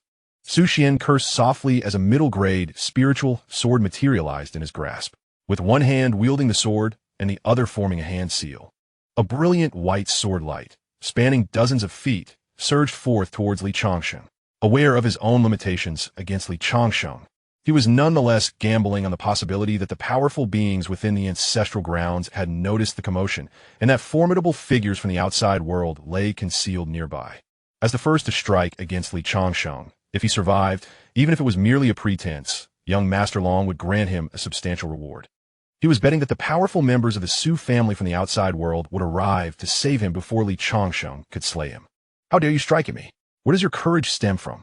Li Changsheng murmured, refraining from making a move. As the sword light approached, he widened his eyes in astonishment. Where his gaze fell, the void shattered, and the towering sword light fragmented, extending deep into the ancestral grounds of the Su family. Bang! A muffled groan echoed through the air. Su Quan and several disciples from the Su family behind him crumbled like porcelain, their bodies marred with bloodstains before erupting into nothingness, dissipating into the cosmos. Su Can's face was a mask of shock, rendering him nearly speechless. Although Su Xian was merely at the transformation stage, the ability to slay a practitioner of the same level with a mere gaze was indeed terrifying. Let's proceed. Li Changsheng uttered 2 words, striding deeper into the Su family's ancestral grounds. Sukin followed closely behind, gradually advancing further into the depths. Before long, 2 corpses fell from the void, their conditions mirroring that of Su Xian, their bodies covered in bloodstains, as if on the verge of shattering. Recognizing the identities of the deceased, he realized they were 2 powerful practitioners from the outside world. This day was bound to bring change. In a daze, Sukin trailed behind Li Changsheng, his mind racing. What kind of strength was required to achieve such a feat? Surely, even the tribulation elder of the Su family residing deep within the ancestral grounds could not accomplish this. Reflecting on Li Changsheng's previous exploits in the southern sky region, Sukin felt a wave of dread for Su Long. Though the commotion at the entrance was minimal, it was detected by those within the depths of the ancestral grounds. Over 100 practitioners surged forth, their appearances varied, but the 3 at the forefront caught the eye: 2 elderly men at the mid-tribulation stage, and a young man in splendid attire, evidently in the mid-stage of the Great Ascension. Notably, the 2 tribulation practitioners exhibited a hint of deference towards the young man. Su Can, what is the meaning of this? An elder from the southern sky region of the Su family was taken aback upon seeing Su Can trailing behind a youth clad in green. However, upon recognizing the young man's face, he trembled, stammeringly. Li Changsheng. Li Changsheng? The expressions of the assembled crowd shifted dramatically. Practitioners from the southern sky region understood the formidable reputation of Li Changsheng in relation to the Su family, while those from the outside world mistakenly believed that the revered Lord Changsheng had arrived. What is happening? The white-robed cultivator, bewildered, had once been a solitary practitioner, laboring for millennia until, by a stroke of fortune, he entered the tribulation realm. Now, he sought to curry favor with Su Long, hoping to secure a livelihood and perhaps acquire subsequent legacies. However, he never anticipated opposing the legendary Eternal Life Sovereign. Even though Su Long had confirmed that he hailed from a vast world, he dared not offend the Eternal Life Sovereign. The white-robed cultivator hastily inquired in a hushed tone, "Why has the Eternal Life Sovereign come to the Su family?" Standing behind Su Long, Su Zhengdao gazed at the approaching Li Changsheng with a look of resentment. He clasped his hands towards the white-robed cultivator and said, "Senior Liu, you misunderstand. This man is merely a reckless individual from the southern heaven region, unrelated to the Eternal Life Sovereign. My son was nearly killed by him, and my own cultivation was ruined due to his actions. I implore you to intercede on behalf of my son young Master Long. Before Su Zhengdao could finish his plea, the white-robed elder flicked his sleeve, sending Su Zhengdao crashing into a stone wall several dozen meters away, collapsing it entirely. The elder took 3 swift strides, appearing just 5 meters from Changsheng. With a thud, he knelt before him. The solitary practitioner, Lu Honyuan, pays his respects to the sovereign. Lu Honyuan prostrated himself, fearful that Changsheng might harbor resentment due to the Su family's affairs. Although few in the Changsheng realm recognized Changsheng's visage, he had the fortune of witnessing the battle in Mingzhu City half a year prior, where he saw the Eternal Life Sovereign's true form, identical to the youth before him. Eternal Life Sovereign? Lu Hongyuan's bow left the assembled crowd of over 100 in stunned silence. Gasps of astonishment echoed through the air. The reckless Changsheng of the Southern Heaven region was indeed the renowned Eternal Life Sovereign from the outside world. As the crowd marveled, Su Long approached Changsheng with an air of disdain, coldly remarking, "What is a mere celestial being from a mediocre middle thousand world like you worth?"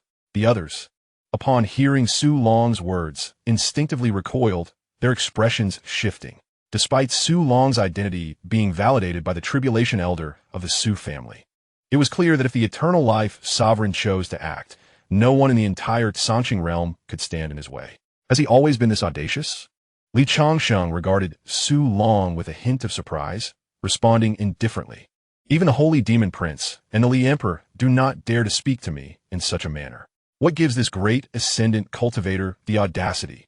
Su Tianba, the tribulation elder of the Su family, felt cold sweat trickle down his forehead. He had not anticipated that the Changsheng spoken of by Su Qingyu was indeed the legendary Eternal Life Sovereign. Reflecting on the recent period during which he had condoned the Su family's oppression of Su Qingyu, his legs trembled slightly. Yet he stifled his fear and stepped forward to clasp his hands respectfully towards Changsheng. "Divine Lord, this is young Master Su Long, who hails from the Xianxia Great World. Had we known that Qingyu was your beloved, we would have certainly refrained from such a grave error. Fortunately, nothing catastrophic has transpired. I beseech your forgiveness." "What do you mean by nothing catastrophic?" Su Long approached Changsheng with an air of indifference and remarked, "I am the direct descendant of the Su family from the Xianxia Great World, where true celestial beings reside. Do not presume that as a mere mortal, you can show me any semblance of disrespect, for even those who have ascended from your Changsheng realm would not dare to be so brazen in my presence." Confidence radiated from Su Long's eyes, for he believed that once his identity was revealed, few in the Changsheng realm would dare to confront him. In his estimation, a figure like Changsheng from a mid-thousand world would possess strength barely rivaling that of an early Earth immortal. As a scion of the Su family, he naturally had means to counter Earth immortal cultivators, which explained his utter lack of fear towards Changsheng. "I have taken an interest in your woman. Consider it an honor. In the Xianxia Great World, those holy maidens from sects protected by Earth immortals line up to seek my favor, for they understand that any association with the Su family greatly benefits their future cultivation." Noticing Changsheng's silence, Su Long smirked coldly. "Su Qingyu, you will be mine? Do you have any objections?" The onlookers exchanged glances, their perceptions of Su Long shifting dramatically. They had only heard of the Su family's might from Su Tianba, but never anticipated it to be so formidable. It had been eons since an Earth immortal had graced the Changsheng realm. Yet the Su family boasted a true celestial being among them. If Su Long could traverse to the Changsheng realm, who could guarantee that the Su family lacked channels to do so? Some began to cast enigmatic glances at Changsheng. Although he was currently the strongest in the Changsheng realm, facing a figure with such a powerful backing, compromise seemed the most prudent course of action. It is merely a woman. To beings with lifespans extending over thousands of years, such matters were trivial. There was no need to offend such a powerful adversary over a woman. "Are you finished?" Changsheng maintained a composed demeanor, showing no signs of change. "What do you mean? Do you still wish to oppose me?" Su Long furrowed his brows slightly. "Since you come from a family of true celestial beings, you must possess celestial jade, yes?" Changsheng stepped forward, unleashing a tremendous aura. Boom, boom. The pressure was palpable, causing many to collapse to their knees. Only Su Can and Su Long remained unaffected. Su Can because Changsheng's aura did not target him, and Su Long due to a burst of blue light enveloping him, shielding him from the force. "Do you intend to strike me? How foolish." Do you truly think a scion of a celestial family can be dealt with by a mere bumpkin like you? Su Long's countenance was far from pleasant. In the vicinity of the great Xuanyu world, even the overlords of the several Middle Thousand worlds would treat him with utmost respect. Yet, here was a mere human immortal from a remote Middle Thousand world daring to lay hands on him, an affront of the highest order. The clamor was unbearable. Li Changsheng flicked his finger, unleashing a streak of white sword light with astonishing speed. What could a mere human immortal do against me? Su Long scoffed repeatedly, unhurriedly retrieving a radiant, celestial talisman from his storage bag. As he infused it with a surge of true essence, the talisman erupted with a brilliant, blinding light. An aura more formidable than that emanating from Li Changsheng surged forth from the talisman. In an instant, an unparalleled blade light shot out. With a thunderous boom, the white sword light struck and shattered, yet the blade light remained fierce, slicing toward Li Changsheng. It seemed as if the very wrath of heaven was unleashed. Among the prostrated cultivators in the arena, only a few who had attained the great ascension could manage to lift their heads, their eyes wide with astonishment at the might of this strike. This blade, sealed within the talisman, had effortlessly shattered the sword strike from the foremost figure of the Azure Sky Realm. Perceiving the astonishment of the onlookers, Su Long coldly declared, "This talisman was bestowed upon me by my grandfather and can unleash an attack equivalent to that of a peak Earth immortal. With this talisman, I am more than capable of rampaging through your Azure Sky Realm." Was a merely Changsheng to me. Confidence radiated from Su Long's visage. However, his mirth was short-lived. As the world-destroying blade light approached, Li Changsheng remained unfazed. The celestial sword materialized in his hand, and with a gentle stroke, he executed a strike, Star River. This was a sword technique from the celestial sword cannon that, when wielded by a celestial king, could extinguish all stars within an entire star domain. Though Li Changsheng was merely a human immortal, the might of his physique rivaled that of divine beings, making this strike potent enough to slay celestial immortals. It was as if the very light of a universe coalesced into Li Changsheng's sword light. In that fleeting moment, the ancestral grounds of the Su family were engulfed in darkness, leaving only a dazzling sword light. With a resounding crash, the sword light collided with the blade light, obliterating it into nothingness. Yet the momentum of the sword light did not wane, continuing its relentless assault towards Su Long and the crowd behind him. "Spare us, Divine Lord. Have mercy." Panic etched the faces of the crowd as they sought to flee, but under the oppressive weight of that sword, even the slightest movement was a monumental challenge. "Hold your ground." Su Long's composure shattered. He frantically infused true essence into a jade pendant, enveloping himself in a faint blue light. How could such a powerful being exist in a wild Middle Thousand world? Cursed, cursed! Countless thoughts raced through Su Long's mind. Once I survive this calamity, I will summon my grandfather to flay Li Changsheng alive, to sear his soul in demonic flames for 1,000 years. Now he fervently hopes that the protective jade pendant bestowed upon him by his grandfather can withstand this sword strike. In the midst of Su Long's terror-stricken gaze, the resplendent sword light finally collided with the pale blue barrier. Boom! The dread in Su Long's eyes intensified at the moment the sword light met the blue barrier. He observed thin cracks appearing on the barrier, which could resist dozens of attacks from a peak Earth immortal, quickly spreading across its entirety. Bang! The pale blue barrier shattered. Chapter 133, 10,000 Immortal Jade. Boom! Outside the ancestral grounds of the Su family, many cultivators who had come to pay their respects to Su Long had yet to enter when they heard a tremendous explosion, sending shockwaves throughout the surrounding thousands of miles. What is happening? One cultivator in the integration stage questioned with uncertainty. It seems there has been an incident with the Su family branch in the southern domain. Wasn't it said that a direct descendant of the Su family was to take a concubine?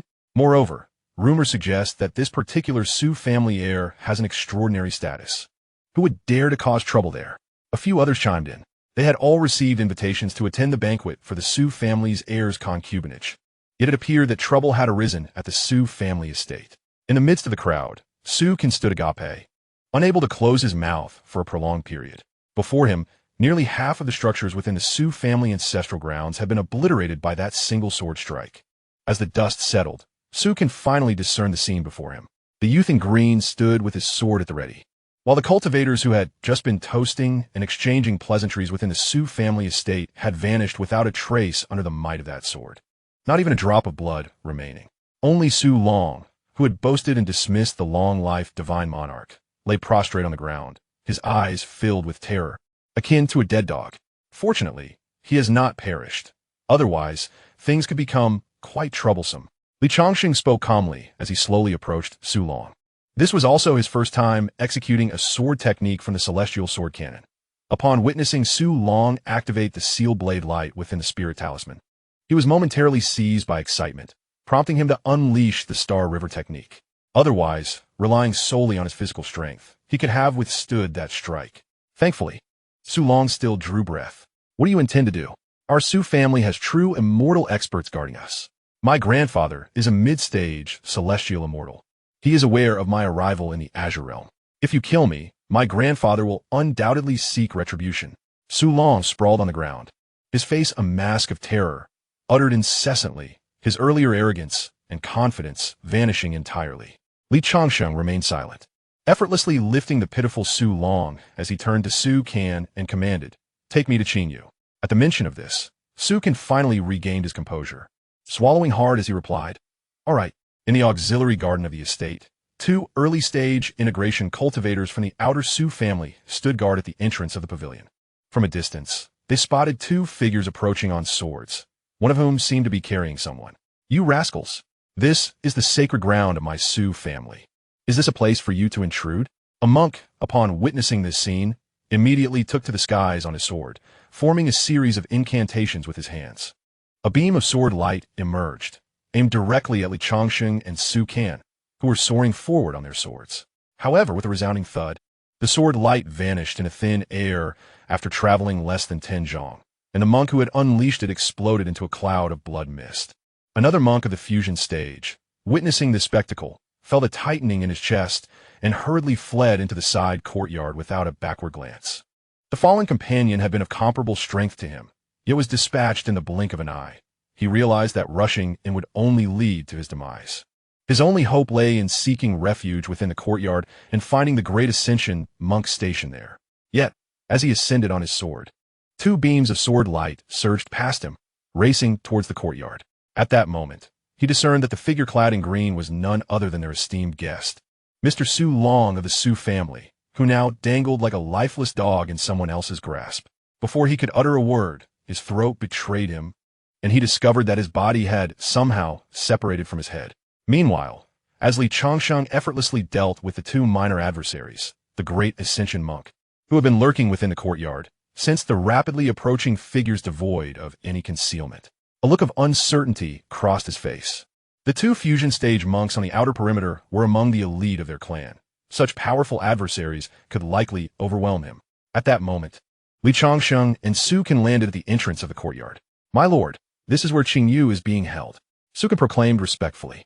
In the presence of Changsheng, he no longer dared to exhibit his previous casualness. "Let us proceed." Changsheng nodded, extending his divine sense, which had already located Su Qingyu's presence. Fortunately, she appeared unharmed.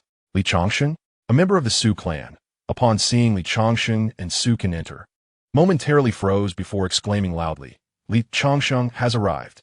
Quickly, someone. Changsheng furrowed his brow slightly. Su Can whispered beside him, "It is due to Qingyu's refusal to marry Su Long as a concubine that her faction has suffered losses, leading to her confinement in the courtyard.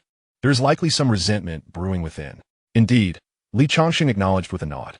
His purpose here was solely to find Su Qingyu and Su Zhenghai, who had shown him kindness. The other members of the Su family were of little concern to him. Should they provoke him, he would not hesitate to eliminate them with ease. As Changsheng and Su Can ventured deeper into the courtyard, more members of the Su family gathered, their eyes filled with palpable resentment as they regarded Changsheng. They believed that had it not been for him, Su Qingyu would have long since consented to marry Su Long, and their faction would have flourished. "Kill him!" A voice rang out, and without hesitation, dozens of Su clan cultivators surged forward, launching themselves at Changsheng. A thunderous crash echoed. Before Changsheng could take action, an elder clad in gray suddenly appeared in the arena. With a mere wave of his hand, he sent more than a dozen assailants flying, grievously injured and landing several dozen meters away. The gray-clad elder then knelt before Changsheng, prostrating himself on the ground, and tremulously spoke, "Esteemed young master, I was merely following orders to prevent Miss Qingyu from departing. I have not harmed her in any way. This elder was a Grand Ascension cultivator dispatched by the Su family to secretly guard Su Qingyu. Upon Li Changsheng's arrival at the estate, he recognized that the individual he held was none other than Su Long, a distinguished guest from the Xianxia Great World. Accompanying Su Long was the venerable Su Tianba, tasked with his protection. Now that Su Long had been captured, the fate of the elder was all too evident. Li Changsheng paid no heed to the gray elder and instead proceeded toward the courtyard where Su Qingyu was located. Hearing the commotion outside, Su Qingyu swiftly leaped out, akin to a swan returning to its nest, and dove into Li Changsheng's embrace. "You have finally arrived. I knew you would come," she whispered softly, nestled against him. "I am back. Everything is well now," Li Changsheng gently reassured her, patting her delicate form. In the estate's secluded area, Li Changsheng only intended to escort Su Qingyu and her family away, disregarding the intentions of the Su family. As for Su Can, he left him with some elixirs and spiritual artifacts, permitting him to depart in peace. Now, as the master of the Herb Pavilion and the foremost power in the Changsheng realm, even the modest gifts he provided could enable Su Can to attain Grand Ascension, rendering him a formidable figure within the Southern Heaven domain, as long as he refrained from reckless actions. Once Li Changsheng had settled Su Qingyu and her family, he began to interrogate Su Long, seeking a means to leave the Changsheng realm for the Xianxia Great World. However, to his surprise, Su Long proved to be quite resolute. No matter the methods employed, he refused to divulge the means of departure. Fortunately, Immo Changkong, having concluded matters at the Herb Pavilion, soon arrived. "I shall enter seclusion for a few days. Extract some information from this fellow in the meantime," Li Changsheng instructed nonchalantly before retreating into his cave dwelling. "Hith. Immo Changkong chuckled, eyeing the pale-faced Su Long sprawled on the ground. "Young man, I have heard you possess a rather stubborn tongue. I wonder how long you can endure under the torment of my heart-eating insect. It has not tasted blood in quite some time." With that, he produced a small crimson insect, no larger than a human pinky. The moment Su Long caught sight of the blood-colored creature, his expression shifted dramatically, clearly recognizing the heart-eating insect. Unbeknownst to Li Changsheng, who was deep within the cave, he was meticulously sorting through Su Long's storage bag, counting the celestial jade within. 11,030 pieces, he murmured to himself. It appears a journey to the Xianxia Great World is indeed in order. Chapter 134. The Simulation of Celestial Jade. It appears that while the celestial jade within the vast world may not compare to that of the celestial realm, it is certainly not as scarce as one might assume. Otherwise, a direct descendant of the Su family, a practitioner of the Great Ascension stage, would not possess such an abundance of celestial jade. In fact, the celestial jade in the hands of a Great Ascension cultivator surpasses that of a non-Li royal family, compelling me to venture into the Xianxia Great World. I hope that Immo Changkong can extract some valuable information. Li Changsheng sighed. He initially intended to solidify his current standing before seeking out Elder Gu to delve into the remnants of the Dragon's secret realm he had previously entered, a place that had seen the talents of various worlds and even the celestial realm. Those individuals must surely possess a considerable amount of celestial jade. However, a new option has arisen: recharge. Li Changsheng whispered as he opened the system panel. "Recharge successful. Balance is 8,924 gold. Would you like to use the cultivation simulator immediately? Each use costs 5,000 gold. Use." Without a moment's hesitation, Li Changsheng, having acquired over 100 pieces of celestial jade from the non-Li royal family, deposited them into the system, though lamentably, it was insufficient for a single simulation. Now, with Su Long presenting himself, the celestial jade he brought was ample for one simulation. Commence simulation. Simulation begins. At the age of 145, you slay the holy demon prince, overpowering the non-Li royal family, becoming the undisputed foremost figure of the Changsheng realm. Upon returning to the Tiannan region, you capture Su Long from the Su family ancestral grounds, and under Immo Changkong's intense interrogation, Su Long finally reveals that he emerged from a secret teleportation array in Yangzhou. You first locate Xianxia, who is being hunted in the outer seas, and with a mere gesture, you eliminate Luo Mingyuan, drawing the attention of a giant whale from the depths of the ocean. The giant whale lashes out at you, and despite your utmost efforts to resist, you are sent flying, hastily fleeing aboard the jade vessel with Xianxia. 30 years later, having healed from your injuries and arranged matters at Baikea Tang, you venture alone to the teleportation array mentioned by Su Long. You successfully traverse the array, arriving in an ancient ruin within the Xianxia Great World, a lawless zone. No sooner have you stepped out of the teleportation array than you are assaulted by several half-step human immortals, whom you dispatch with ease. You remain in the chaotic star domain for a month, coming to understand that this territory lies at the intersection of the demon and human races, a lawless area populated by notorious figures. Daily, you undertake tasks in the chaotic star domain, earning celestial jade and gradually establishing your reputation. 3 years later, the demon faction, Xianxia Mountain, invites you to join, offering an annual tribute of 50,000 celestial jade, to which you acquiesce. You become an external protector of Xianxia Mountain, tasked with guarding a celestial mine. At the age of 170, the Infernal Flame Mountain launched a surprise attack on the celestial mine.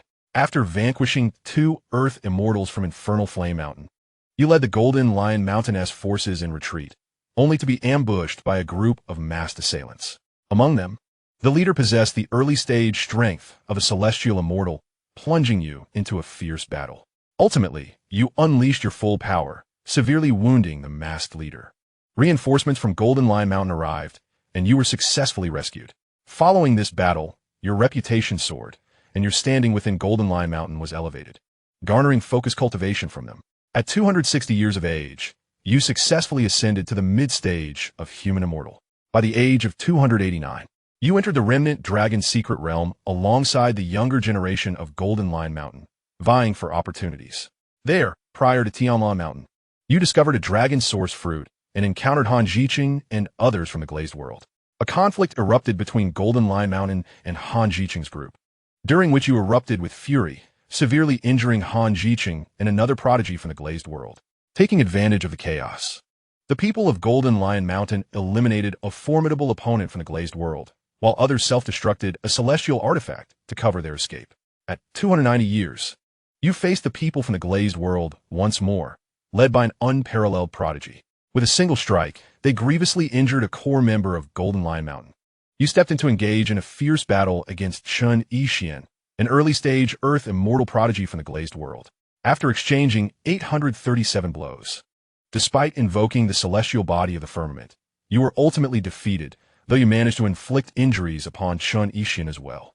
The people of Golden Lion Mountain shielded your escape from the Remnant Dragon Secret Realm. At 440 years, you successfully advanced to the late stage of human immortal. You continued your rigorous cultivation atop Golden Lion Mountain. By 690 years, you attained the pinnacle of human immortal. At the age of 700, you once again entered the Remnant Dragon Secret Realm with the younger generation of Golden Lion Mountain, competing for the fortunes left by the 7 celestial dragons. A month later, in the depths of the Remnant Dragon Secret Realm, you encountered your nemesis Changsheng and engaged him directly, clashing for 371 exchanges. You were grievously wounded by Changsheng, who had stepped into the realm of celestial immortal. The members of Golden Lion Mountain covered your retreat as the people from the Glazed World, alongside an exceptionally gifted celestial being from the celestial realm, arrived and slaughtered your party. You perished. Simulation concluded. You may retain one of the following options. 1. The cultivation realm attained at the age of 700. 2. The combat experience gained at the age of 700. This time, you have lived long enough. A smile graced Li Changsheng's face. It seems that Golden Lion Mountain is a place worth staying. As long as he avoids the Remnant Dragon Secret Realm, he could live even longer. Perhaps he should inquire about the fortunes left by the 7 celestial dragons before departing. Although Old Gu exists merely as a remnant soul, he possesses considerable knowledge, aside from matters obscured by the main body. Furthermore, in previous simulations, Old Gu had facilitated your entry into the Remnant Dragon Secret Realm, suggesting he is well acquainted with its secrets. Choose one. As Li Changsheng made his choice, a tremendous aura emanated from his being. Several small bottlenecks have been shattered. The pinnacle of human immortals has been reached. Li Changsheng opened his eyes and murmured, "If only I had enough celestial jade to simulate a few more times, I should be able to step into the realm of Earth immortals." His innate talent was commendable, even considered above average within the celestial realm. It was typical to advance one minor realm in a few hundred years and a major realm in a millennium. Unfortunately, he lacked the funds needed for another simulation. 3 days later, Li Changsheng emerged from his secluded retreat, his realm firmly established. Su Qingyu and Imo Changkong awaited him outside the cave. Upon seeing Li Changsheng, Mo Changkong was momentarily taken aback, but quickly regained his composure. Although he noticed that the young master's realm had once again advanced, he had grown accustomed to such rapid progress, even harboring the suspicion that the young master might be a reincarnated figure of great importance in the celestial realm. Upon encountering Li Changsheng, a smile graced Su Qingyu's face. Mo Changkong approached Li Changsheng, bowing slightly, and whispered, "Young master, Su Long has divulged all he knows. Within the Yangzhou mountain range of the Changsheng realm, there exists a teleportation array. With some repairs, it should allow passage to the Xianxia Great World. However, this young man's Su family is indeed formidable, possessing true immortal practitioners and connections to certain powers in the celestial realm. Fortunately, he stumbled upon a teleportation array in an ancient relic of the Xianxia Great World, and thus arrived here. Moreover, he lacks the ability to repair the array.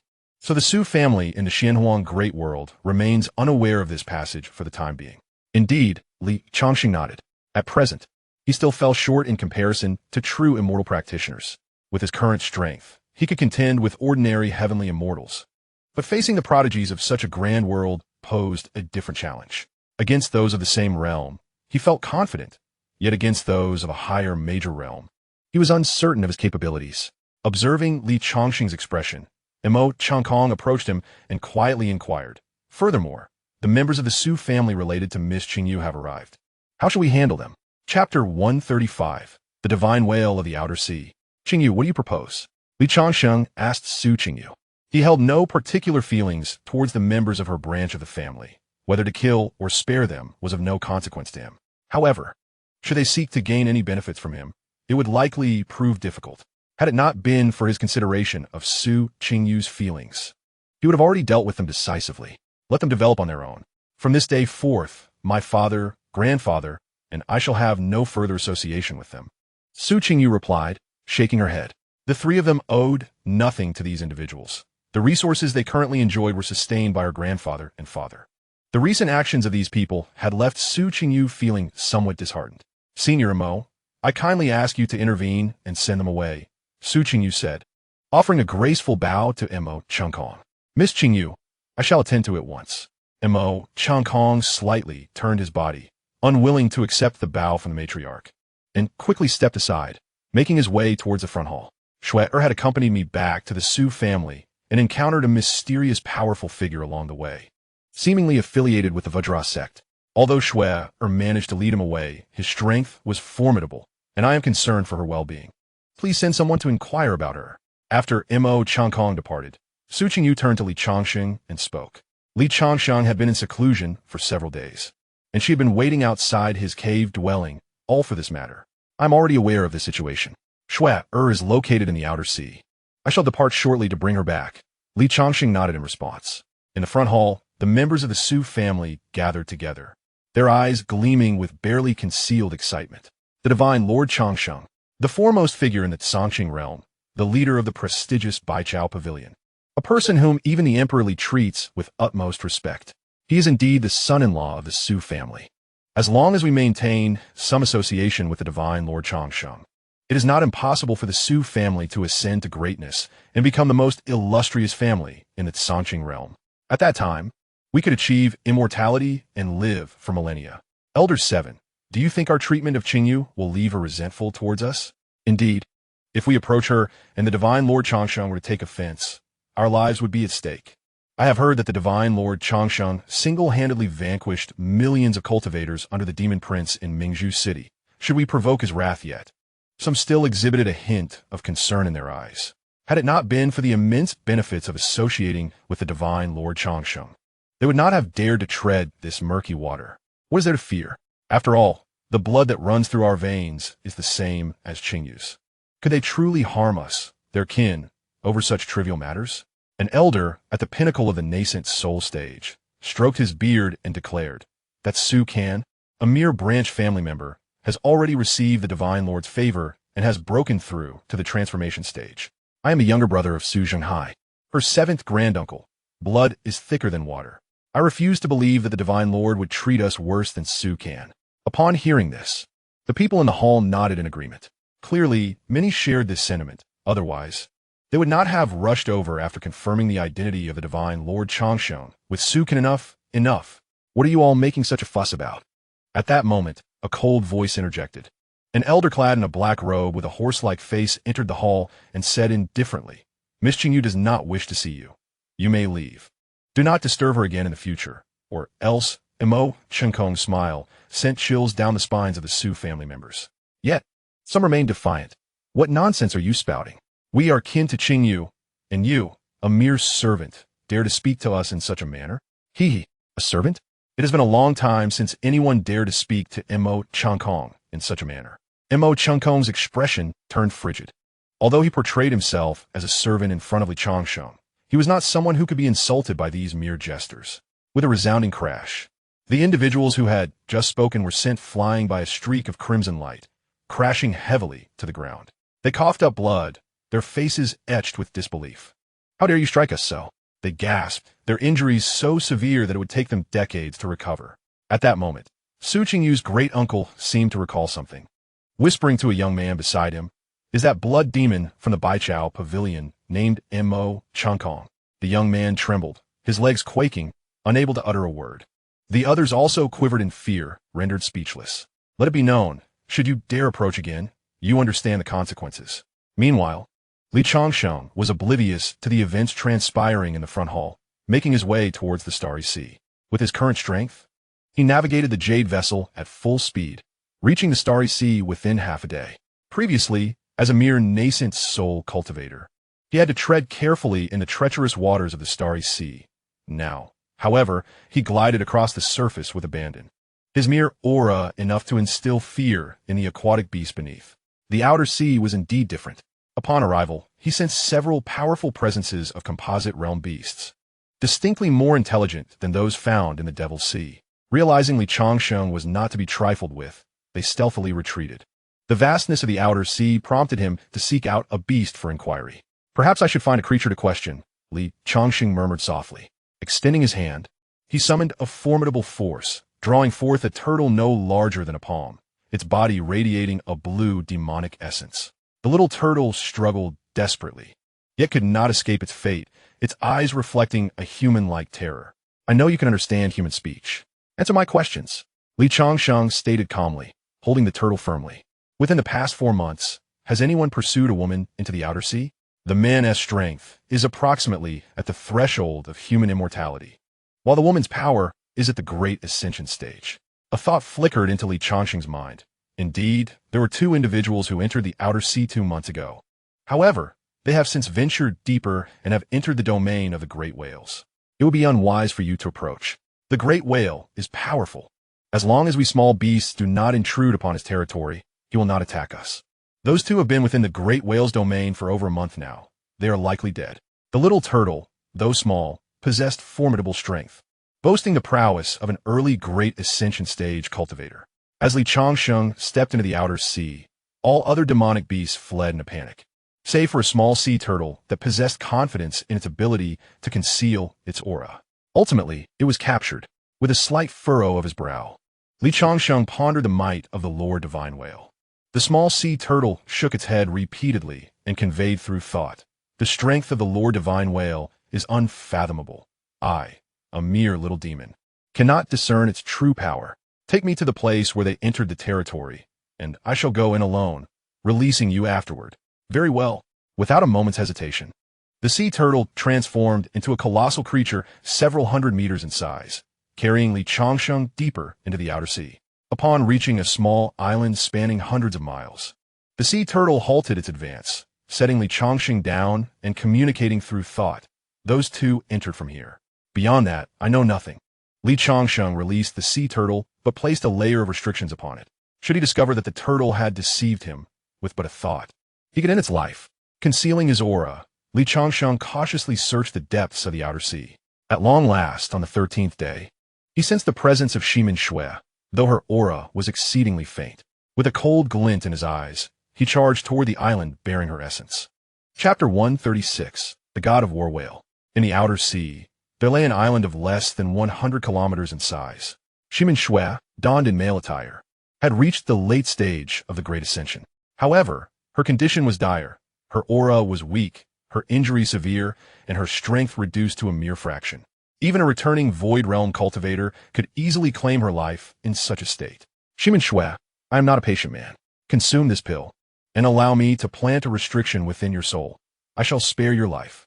Luo Mingyuan said coolly as he regarded her. Initially, he had returned to the Southern Sky region solely to avenge his disciples and his old servant. Yet unexpectedly, a delightful surprise awaited him. A woman of divine demonic blood, who had cultivated the 9 transformations of the divine demon to the 6th transformation. Though she felt no sense of belonging to the diamond sect, it mattered not. Once he implanted a soul restriction, even if Shimin Shui reached the 9th transformation, escaping his control would be impossible. Given several hundred years, he could help her cultivate the 9 transformations of the divine demon to the 8th transformation. An 8th transformation would suffice to support the reconstruction of the diamond sect. Should Shimin Shui ascend to the 9th transformation, he could finally avenge the sect's destruction over 100,000 years ago. Thus, he refrained from delivering a fatal blow. Moreover, the divine demonic bloodline was indeed formidable. Even at the 6th transformation, the 9 transformations of the divine demon could contend with an average cultivator at the 7th transformation. Alas, she had encountered him. Kill me if you must. My master will never let you go. Shimin Shui leaned against a massive rock, her expression calm. During this time, she had come to understand Luo Mingyuan's intentions to control her, but there was no possibility of that happening. My tolerance is limited, Luo Mingyuan coldly declared. If you refuse to comply, I can easily incapacitate you and find a few talented men to assist you in bearing children. I can cultivate your offspring just as effectively. Luo Changsheng is his own nephew. For the sake of restoring the Vajra sect, he has even set aside the grudge of having killed his nephew. Yet he never anticipated that Shimin Shui would be so ungrateful. His patience has nearly reached its breaking point. Should Shimin Shui continue to resist, he would have no choice but to first incapacitate her, and then allow her to bear a few children, hoping that 1 or 2 might possess the bloodline of divine beings, which he could then focus on nurturing for the next generation. Yu Shimin Shui's complexion paled, and gritting her teeth, she suddenly struck her palm against her own head. Wishing to die, you must first seek my consent. Luo Mingyuan smirked coldly. Boom! The aura of a half-step celestial being erupted fiercely, sweeping toward Shimin Shui. Puff! Already on the brink of exhaustion, Shimin Shui was struck by Luo Mingyuan's overwhelming presence, resulting in a mouthful of fresh blood spewing forth as she collapsed to the ground. Such a resolute desire for death. It seems I must first incapacitate you. Luo Mingyuan shook his head, stepping forward to stand beside Shimin Shui. Forming his fingers into a sword, he aimed directly at her dantian. In despair, Shimin Shui closed her eyes. She was utterly incapable of even lifting a finger, let alone resisting Luo Mingyuan. At that moment, crack! A brilliant sword light shot forth, so dazzling that even Luo Mingyuan, a half-step celestial, failed to react in time. Luo Mingyuan let out a wretched scream as 2 of his fingers, aimed at Shimin Shui, were severed at the root. The cut was sealed by the sword intent, preventing any blood from spilling forth. A figure clad in green followed the sword light, appearing beside Luo Mingyuan as if moving through shadows. Bang! With but a single kick, Luo Mingyuan was sent flying, crashing heavily onto the small island, which trembled under the impact, creating a deep pit several miles wide. Is my disciple, Li Changsheng's apprentice, someone you can bully? Li Xianxia spoke calmly. Shimin Shui looked at the familiar figure in green before her, tears welling in her eyes as she hesitantly asked, Master? Li Xianxia apruaka Shimin Shui, helping her to her feet and placing a pinnacle-level healing pill in her mouth, gently reassuring her, do not worry, Master has arrived. Cough, cough. A few coughs echoed as Luo Mingyuan struggled to rise from the deep pit, only to see the figure in green refining the medicine's potency for Shimin Shui. His eyes filled with terror. Senior, please spare me. Without a moment's hesitation, Luo Mingyuan knelt on the ground, repeatedly bowing his head. He had an inkling of the identity of the figure clad in blue and was engulfed by tumultuous waves of astonishment. He could scarcely believe that this youth, hailing from the humble Tiannan region and having risen to prominence through the techniques of his golden Vajra sect, had, in just a century, ascended to become the foremost individual in the azure green realm. Previously, he had heard of the illustrious name of the eternal life divine monarch. Yet he had never linked Li Changsheng of Tiannan with the divine monarch. Upon realizing Li Changsheng's true identity, a surge of regret welled up within him.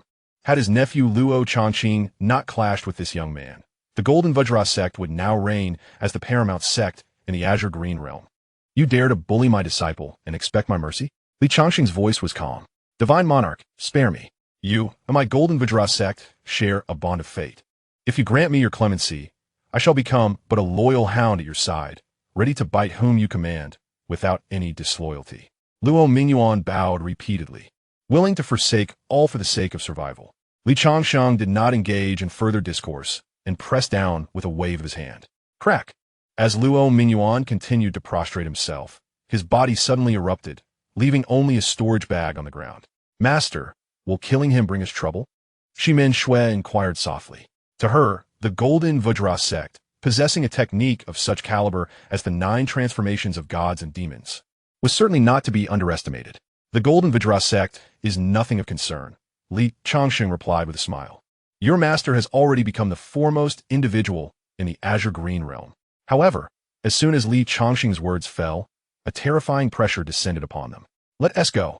Li Changsheng's expression changed dramatically as he helped Shimen Shui onto the jade boat, propelling it swiftly toward the inner sea. A low growl resonated from beneath the sea. Li Changsheng's speed was astonishing. In the blink of an eye, he was 1,000 miles away. Yet, the enormous shadow lurking beneath the surface matched his pace, perhaps even surpassing it slightly. What is that beast, master? Shimen Shui, having regained some composure, beheld the colossal shadow beneath the sea. Her eyes filled with terror. This creature from the depths is unfathomably large, likely spanning 1,000 miles, and its strength is inscrutable. Li Changsheng's expression darkened as he muttered, This must be the legendary sea god whale. I had thought it merely a beast of the celestial realm, but it appears this whale has subtly entered the true immortal realm. Quickly, with a single word from Li Changsheng, the jade boat surged forward at an accelerated pace, nearly leaving the giant whale behind. Suddenly, a water column, hundreds of feet wide, surged from the front of the boat and violently crashed toward them. Part from me, Li Changsheng bellowed, unleashing a brilliant starry light from his celestial sword as he slashed at the incoming force. Boom! The water column collided with the sword light, sending a tremendous force reverberating through the void and impacting Li Changsheng. Puff! Li Changsheng spat a mouthful of fresh blood onto the immortal sword. Shattered star. The entire sky seemed to lose its color, dimming in response to the power of this strike. With a thunderous roar, the 1,000 Zhonglong sword light cleaved through the water column, allowing the jade boat to accelerate and swiftly escape from the outer sea. Following this fierce attack, the divine whale ceased its pursuit, turning instead to glide slowly into the depths of the outer sea. Chapter 137. A brief departure from the Azure Blue realm. Once Li Changsheng left the outer sea, his complexion gradually returned to normal. That water column had the capacity to crush a peak Earth immortal to dust. Had he not broken through to the peak of human immortal during the simulation, he would likely have suffered a fate similar to the simulated outcome, requiring 2 to 3 decades to heal. However, after his advancement to the peak of human immortal, his strength had indeed increased. Although he was injured now, it was merely a superficial wound, and he would recover in a few months. The power of this whale was unfathomable. It seemed he had underestimated it earlier. It was likely just a thread away from stepping into the true immortal realm, or perhaps it had already crossed that threshold. Nevertheless, this whale appeared to be merely driving away those who ventured into the depths of the outer sea, as if under orders to guard something. Li Changsheng mused to himself, yet he quickly shook his head, casting aside such thoughts. Having rescued Shimen Shui, he should now prepare to venture into the Xianxia Great World. By the time he returned to the Azure Blue realm, he was confident the giant whale would not stand as his adversary. After arriving in the inner sea, Li Changsheng and Shimen Shui were in no rush. They found a ship and leisurely made their way toward the continent. Reminiscent of the time he first arrived at the Starry Sea and took Shimen Shui as his disciple. 3 days later, upon the deck of the ship, Li Changsheng stood gazing at the vast ocean, exhaling deeply. In the past, he had been compelled to forge ahead due to the myriad dangers foretold by the simulator. Now, however, there were no rivals left in the Azure Blue realm, allowing him a much-needed respite to prepare for his journey to the Xianxia Great World. He planned to take Su Qingyu back to the Misty Valley first, followed by a visit to the Voidland. At that moment, Shimen Shui, clad in male attire, approached Li Changsheng and whispered, Master, do you know whose ship this is? Oh, Li Changsheng replied, surprised as he glanced at Xianxia. There was nothing particularly remarkable about this vessel. Could it belong to an acquaintance? His acquaintances in the Starry Sea were few. Long Zheng and his son Long Haotian were familiar faces. After Li Changsheng left the southern heaven region, Long Haotian had visited the Su family a few times but had not encountered him. According to Su Qingyu, Long Haotian had since broken through to the Golden Core realm and even had a daughter. Another was Xie Zhiqing, whom he had once taken hostage to the Devil Sea. Upon returning, he had not only gifted Xie Zhiqing a superior ship, but also presented him with a breakthrough pill. Could this vessel be under Xie Zhiqing's command? Xie Zhiqing? Li Changsheng inquired softly. Indeed, it is from the esteemed Elder Xie, Xianxia murmured. I only learned from their conversations that the captain of this vessel is none other than Elder Xie's granddaughter. A century ago, Elder Xie ascended to the Golden Core realm. Yet during an expedition, he encountered a late-stage demon beast and ultimately fell to its might. Li Changsheng turned his gaze toward the woman commanding the cultivators on the deck, perceiving faint traces of Xie Zhiqing's visage in her. How the world changes. Li Changsheng shook his head. Having initially believed that by assisting Xie Zhiqing in reaching the Golden Core realm, combined with the support from the Long family, his life would fare better. Alas, misfortune struck at sea. Half a month later, Li Changsheng reunited with Xianxia and Xie Zhiqing's granddaughter, Xie Xiuxiu, as well as Su Qingyu, returning to the Mist Valley. The granddaughter of an old friend possessed the rare aptitude of force spirit roots. Although Li Changsheng had no intention of meticulously cultivating her, he was willing to lend a hand, as it was a trivial endeavor for him at this point. After a century of development, bolstered by the Su family support over the years, the marketplace of Mist Valley had risen to become the largest in the Qi Kingdom, overshadowing even the Sunset Valley marketplace. Currently, Bai Qing'er managed affairs in Mist Valley. After consuming the cleansing marrow pill and with an abundance of resources, she successfully ascended to the Golden Core realm. Qin Yi had also progressed to the late Golden Core stage, establishing himself as a formidable force in the Qi Kingdom. Only Zhao San, with mediocre qualifications and lacking the benefits of the cleansing marrow pill, perished on the path to breaking through the Golden Core, despite the aid of a breakthrough elixir. Li Changsheng spent 2 years in Mist Valley, dedicating the last 6 months to accompanying Su Qingyu and Bai Qing'er, offering guidance on their cultivation. After 2 years, he bid farewell to Su Qingyu and ventured alone into the Void Realm. Mo Changkong was dispatched back to the Herbal Pavilion. He had now begun to merge with demonic bones, restoring his power to the pinnacle of Earth Immortal and hinting at a potential breakthrough to the Celestial Immortal Realm. In the Void Realm, Li Changsheng sat opposite Elder Gu. Have you resolved to journey to the Xianhuang Great World? Elder Gu inquired, casting a glance at Li Changsheng. The Great Thousand World differs significantly from the Middle Thousand World. Its ties to the Immortal Realm are far more profound. Many of the top forces in the Great Thousand World are, in fact, branches of powers from the Immortal Realm.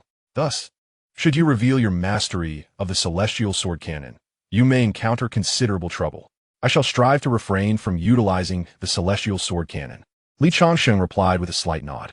Over the years, he had gleaned enough from Mo Changkong to understand Elder Gu's true identity. Gu Sanqing, one of the foremost immortal kings in the Immortal Realm, who had mysteriously vanished over 100,000 years ago, with his disciples pursued by a mysterious force, leaving only a handful to escape into obscurity. Indeed, most in the Immortal Realm remained unaware of the identity of the force that had targeted the Celestial King. Although my memory may be fragmented, I possess a technique capable of inheriting the divine and demonic transformations of the 9 turns. While it may not rival the Celestial Law body, it is nonetheless a formidable method for body refinement. With that, Elder Gu placed a jade slip before Li Changsheng, revealing the Great Strength Bull Demon technique. Despite its unimpressive name, it was crafted by the Bull Demon Lord of the Demon Clan, and when mastered to its zenith, it can contend with true deities and demons. You might utilize this technique to obscure your own cultivation methods. The average person would find it impossible to discern your origins. Li Changsheng accepted the jade slip, questioning whether a member of the human race could practice a technique of the Demon Clan. What is there that cannot be cultivated? Your own 9 turns technique was also an imitation of the divine and demonic beings created by those who came before. Indeed, Li Changsheng recalled that upon activating his ultimate move after mastering the 9 turns, he would transform into a colossal figure akin to a divine being. Thus, supplementing it with the Great Strength Bull Demon technique seemed quite feasible. Half a year later, after grasping the fundamentals of the Great Strength Bull demon technique. Changsheng ventured to the ancient ruins at the mouth of Sulong in Yangzhou. These ruins were exceedingly concealed. Had it not been for Mo Changkong acquiring a detailed map from Sulong, he would never have located them in Yangzhou. The ruins appeared to be aged, devoid of protective formations, buried deep underground and hidden within the mountains, easily overlooked by the average passerby. Changsheng dedicated 4 months to repairing the teleportation array. Farewell, Azure Sky Realm. As Changsheng stepped into the array, a radiant light enveloped him, and his figure vanished. The Xianxia Great World, a place where humans and demons coexist, has both human and demon beings of golden immortal caliber presiding over it. Thus, for millions of years, the two races have coexisted within the Xianxia Great World. Although there have been constant frictions, neither side has ever held an absolute advantage. The chaotic star domain, a vast expanse nestled between human and demon territories, is 3 to 4 times the size of the Azure Sky Realm. Bang! A figure burst forth from the void, crashing heavily to the ground. Hiss! It was only then that Changsheng perceived his current state. One of his arms was severed, and a wound on his chest exposed his heart. A grievous injury inflicted by a gust of primal wind during the transit, nearly cleaving him in two. He appeared utterly wretched, drenched in golden blood, and his quasi-immortal robe was tattered beyond use. Thankfully, he had arrived safely. The recollection of his perilous journey through the teleportation array sent shivers down his spine. The relentless primal winds, each capable of slaying a human immortal, combined with the spatial laws between the two realms, had nearly claimed his life. Fortunately, his robust physique and vibrant life force enabled him to arrive unscathed. According to the records within the simulator, I should now be situated within an ancient ruin. Unlike my arrival, which was 2 decades earlier than that of others who came through the simulator decades later, I found myself alone upon my arrival. Changsheng pondered quietly, deciding it prudent to first tend to his injuries. He sought out a secluded spot, crafting a rudimentary cave dwelling to facilitate his healing process. On the 13th day of his recovery, a melodious voice reached Changsheng's ears. Ah, there appears to be a cave ahead, seemingly excavated by those who enter the ruins. Chapter 138. A disconcerting encounter in a new world. Changsheng extended his consciousness and observed a group of over a dozen individuals strolling not far from his cave. Clad in uniform attire, their cultivation levels were rather modest, predominantly at the integration stage, with 2 at the Great Ascension level. The leader, a woman adorned in a pale yellow gown, possessed a mid-stage tribulation cultivation. Do not be foolish. Consider where we are. The woman, Xiao Han Yue, admonished a girl with a naive expression. This is the Chaotic Star region, not Yimingwa Star region. Within the Chaotic Star region, many have committed heinous crimes in other star realms and are being pursued by formidable powers. The fact that these individuals can evade the relentless pursuit of such top-tier forces speaks to their capabilities. Moreover, they are ruthless in their actions. Were it not for the mystical herb within these ruins, essential for the healing of their master, I would never have ventured into the Chaotic Star region. Very well. The reprimanded girl appeared unfazed, wearing an indifferent expression. As the group departed, Changsheng refrained from approaching them for information. Instead, he quietly exited his cave and began to explore the ruins with caution. 17 days later, Changsheng emerged from the entrance of the ruins, pausing to survey his surroundings. He had spent the past weeks within the ruins, which were evidently remnants of a powerful force, having been discovered for over several 100,000 years. Many formations within still operated, and after millennia of evolution, they had almost formed a unique world. Each time the ruins opened, a multitude of cultivators flocked in. Yet after centuries of plundering, the truly valuable items had long been stripped away. Still, this did not diminish the enthusiasm of the cultivators, who dreamt of overnight wealth. Changsheng traversed the ruins, dispatching 2 careless marauders and discovering several commendable spiritual herbs. Regrettably, these items held little significance for him, and the 2 he had slain possessed no celestial jade in their storage bags. The concentration of spiritual energy here was indeed far superior to that of the Changsheng realm. As he savored the rich, celestial energy enveloping the ruins, Changsheng mused, I must first establish a reputation before joining Jinshishan, biding my time to grow stronger. In Xianxia Great World, my growth should not be unduly slow. The entrance to the ruins was quite remote, nestled within a fragmented star region of the Chaotic Star region, as if this small expanse of stars had been violently shattered by some unseen force. Li Changsheng navigated the jade vessel with remarkable speed, heading resolutely in a particular direction. Suddenly, a streak of light whizzed past him. Despite the remoteness of this ancient ruin, travelers occasionally traversed the starry path. Within the past half-day, he had encountered 2 celestial beings. However, now, a formidable figure at the celestial level appeared aboard the massive vessel. Aside from the colossal sea whale, this was the first time Li Changsheng had encountered a being of such caliber. Yet, the gigantic ship bore a significant breach, and the celestial being's aura seemed somewhat unstable, while the expressions of those aboard were marked by terror, as if something sinister was pursuing them. Best to keep my distance, Li Changsheng murmured, urging the jade vessel to retreat in another direction. The force capable of pursuing a ship guarded by celestial beings was undoubtedly formidable. He wished to avoid being caught in the crossfire. 5 minutes later, with a heavy heart, Li Changsheng retraced his steps. Alongside him were a dozen flying vessels and over 100 solitary practitioners, each distinct in appearance. Some rode mounts, others piloted small craft, while a few traversed the starry expanse alone. Yet, they all shared one trait. None were weak. Even the least skilled among them possessed the cultivation of the integration realm, with one even being a celestial practitioner. The few vessels that had been turned back also boasted powerful beings above the human realm, with 2 of them manned by celestial experts. Not far from Li Changsheng, the group he had encountered earlier, led by Xianxia, was among them. At that moment, however, all faces bore expressions of concern. Li Changsheng mingled with the gathering of scattered cultivators, his countenance dark as he gazed ahead. Initially, he had no intention of becoming embroiled in this affair, but upon attempting to depart, he discovered that this vast starry expanse had been sealed off by celestial artifacts, with fleets positioned nearby to prevent anyone from breaking through the barrier. The damaged vessel that had fled earlier had also been forced back, its occupants seething with anger as they fixated on the approaching fleet of ominous black ships. Li Changsheng surveyed the fleet with caution. Each ship was a top-tier spirit artifact, fortified with numerous formations. Even a half-step human realm practitioner would find it challenging to confront the vessels, as those aboard would remain composed. This is troublesome, Li Changsheng muttered, having sensed the presence of celestial beings within the fleet. While he could potentially escape with full exertion, doing so would inevitably reveal his cultivation of the celestial body. He could not guarantee that among these individuals were those aware of the existence of the celestial sword cannon, should his identity be exposed. Any of Old Gu's enemies would be more than he could handle. Others, too, wore grim expressions. From one of the ornate vessels, a plump middle-aged practitioner stepped forth, slightly bowing towards the black ship, and spoke. "Ladies and gentlemen, may I inquire as to the reason for your obstruction of our departure?"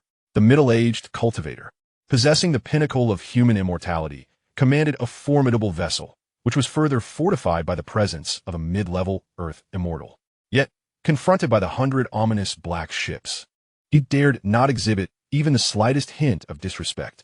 The expressions of the onlookers darkened as they beheld the black vessels, for many recognized them as belonging to the infamous Demon Flame Mountain, one of the most formidable forces within the chaotic star domain, ruled by a transcendent immortal whose wrath they could not afford to provoke. A sense of frustration simmered within them, for it was evident that the agents of Demon Flame Mountain sought trouble with those aboard the vessel, inadvertently ensnaring them in the conflict.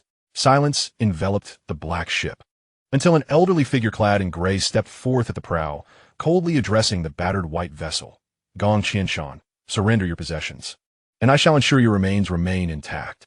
From the white ship emerged an elder with hair as white as snow, standing defiantly in the void, his countenance a stormy hue. "Gu Yuan, do you truly wish to engage in mutual destruction? Should you dare to take my life, the weak water palace shall not forgive."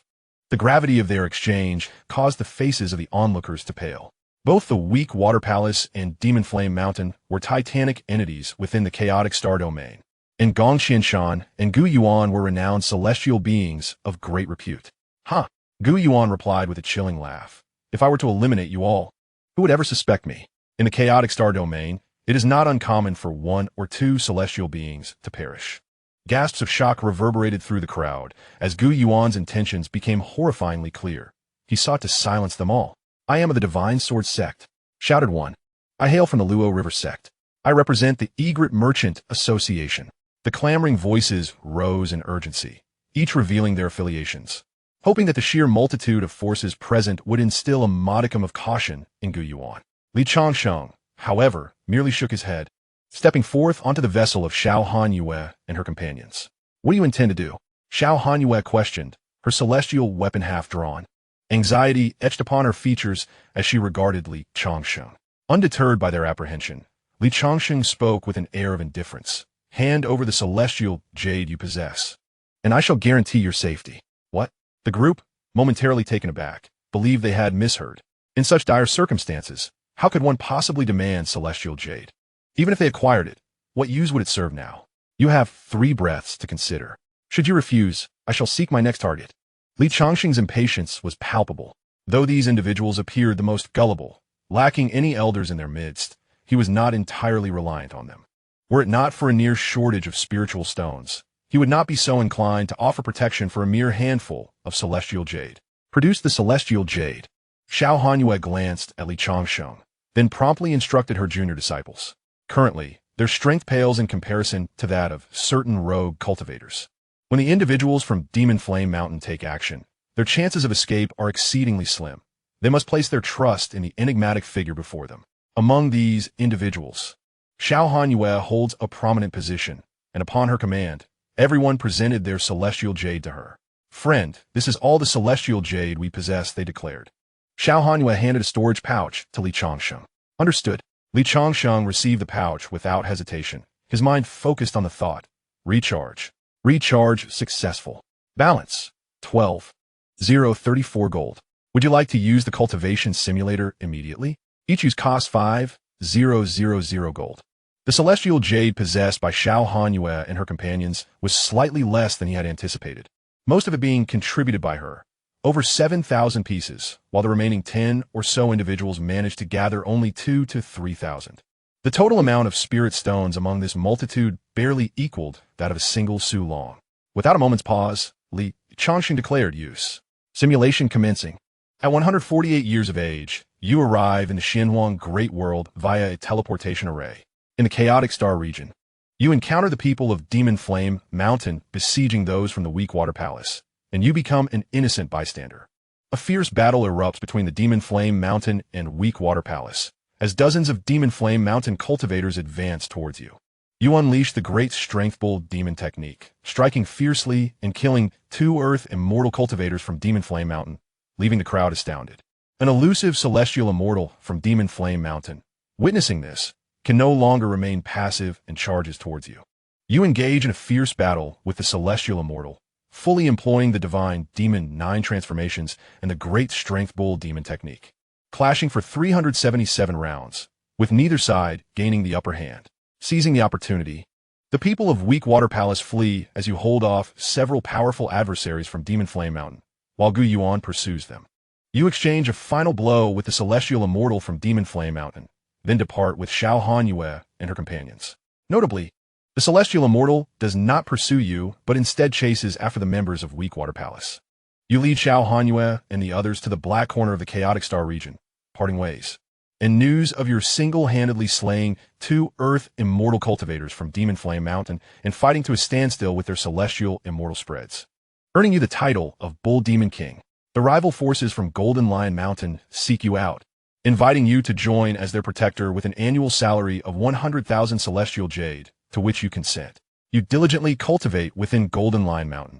At 178 years of age, a powerful figure from Golden Lion Mountain takes you to view the remains of a strong member of the Bull Demon clan, deepening your understanding of the great Strength Bull Demon technique, allowing you to successfully ascend to the 3rd layer of this technique. At the age of 213, following numerous conflicts between the Demon Flame Mountain and the Golden Lion Mountain, you were assigned to guard a celestial jade mine. When the formidable warriors of Demon Flame Mountain attacked, you single-handedly vanquished 7 Earth Immortals, including 2 at the pinnacle of their realm. Your reputation as the Bull Demon King soared, marking you as a renowned young prodigy within the Chaotic Star domain. By the age of 229, you received focused cultivation from Golden Lion Mountain. When invited by the younger generation of Golden Lion Mountain to enter the secret realm of the Cursed Dragon, you declined, citing your imminent breakthrough as a reason. At 310, you successfully advanced to the early stage of Earth Immortal. You dedicated yourself to rigorous training at Golden Lion Mountain. By the age of 700, again invited to the secret realm of the Cursed Dragon, you once more declined, claiming you were on the brink of a breakthrough. At 710, you achieved the mid-stage of Earth Immortal. In your 75th year, the younger generation of Golden Lion Mountain suffered a near cataclysmic defeat within the secret realm of the Cursed Dragon at the hands of Demon Flame Mountain. A fierce battle erupted between the two factions, with the Weak Water Palace aligning with Demon Flame Mountain, forcing you into the fray. At 730, amidst the clash, you felled several celestial beings from both Demon Flame Mountain and Weak Water Palace. However, you became the primary target of Demon Flame Mountain's elite, facing an assault from 3 half-step true immortals, which left you gravely injured. In a moment of peril, a true immortal from Golden Lion Mountain intervened, rescuing you. As the conflict between Demon Flame Mountain and Golden Lion Mountain escalated to a critical point at 750, the ancient ancestors of both sides engaged, causing the heavens to tremble and the earth to quake. Ultimately, it was the intervention of the Golden Immortals behind both factions that quelled the battle. At 753, a colossal hand emerged from the void, erasing Golden Lion Mountain from the chaotic star domain. You perished. Simulation concluded. You may retain one aspect. 1. The cultivation realm at the age of 753. 2. The combat experience at the age of 753. What is the meaning of the title Bull Demon King? Having only recently shed the moniker of Raging Vajra in the Azure Realm, must I now be referred to as the Bull Demon King? Choose one. Li Changsheng hesitated not a moment. Although the great strength Bull Demon technique not only refines the body, but also tempers the celestial essence. And this simulation has elevated you to the 3rd level of this technique. The 3rd level's physical refinement is merely commensurate with the 9th turn of the Divine Demon 9 turns. Opting for the realm is the wiser choice. With Li Changsheng's decision, an incredibly pure celestial essence surged into his body, akin to the results of thousands of years of personal cultivation. Boom! A significant bottleneck shattered. You have reached the mid-stage of Earth Immortal. This Xianxia and her companions widened their eyes, though they could not discern the cultivation level of this mysterious figure. The aura emanating from the enigmatic figure in green clearly indicated a transformation, as if a breakthrough had been achieved. Fortunately, at this moment, the atmosphere in the arena was charged with tension, and all eyes were focused on the Weak Water sect and the Demon Flame Mountain fleet, leaving no one to notice the changes in Li Changsheng. Ancient Yuan, do you truly wish to proceed in this manner? Gong Qianshan demanded sternly. And if so? Ancient Yuan replied coldly. Kill them all. Leave not a single one alive. Gong Qianshan echoed loudly. Let's all strike together, for otherwise, none of us shall survive. With that, Gong Qianshan led the charge towards the cultivators of Demon Flame Mountain. The other wandering cultivators exchanged glances and followed suit, launching themselves at the foes from Demon Flame Mountain. Boom, boom, boom. The battle erupted. Let us go. Li Changsheng glanced to Xiao Hanyue and the others before dashing towards the far side of the battlefield. In the simulations, it was evident that centuries later, the Weak Water Palace and Demon Flame Mountain had allied, both being formidable forces not worth engaging. With his current strength, he was more than capable of slaying several celestial beings present. Yet if he were to do so now, he would undoubtedly become a target for both the Weak Water Palace and Demon Flame Mountain. At present, he lacked the backing of the Golden Lion Mountain and preferred to remain inconspicuous.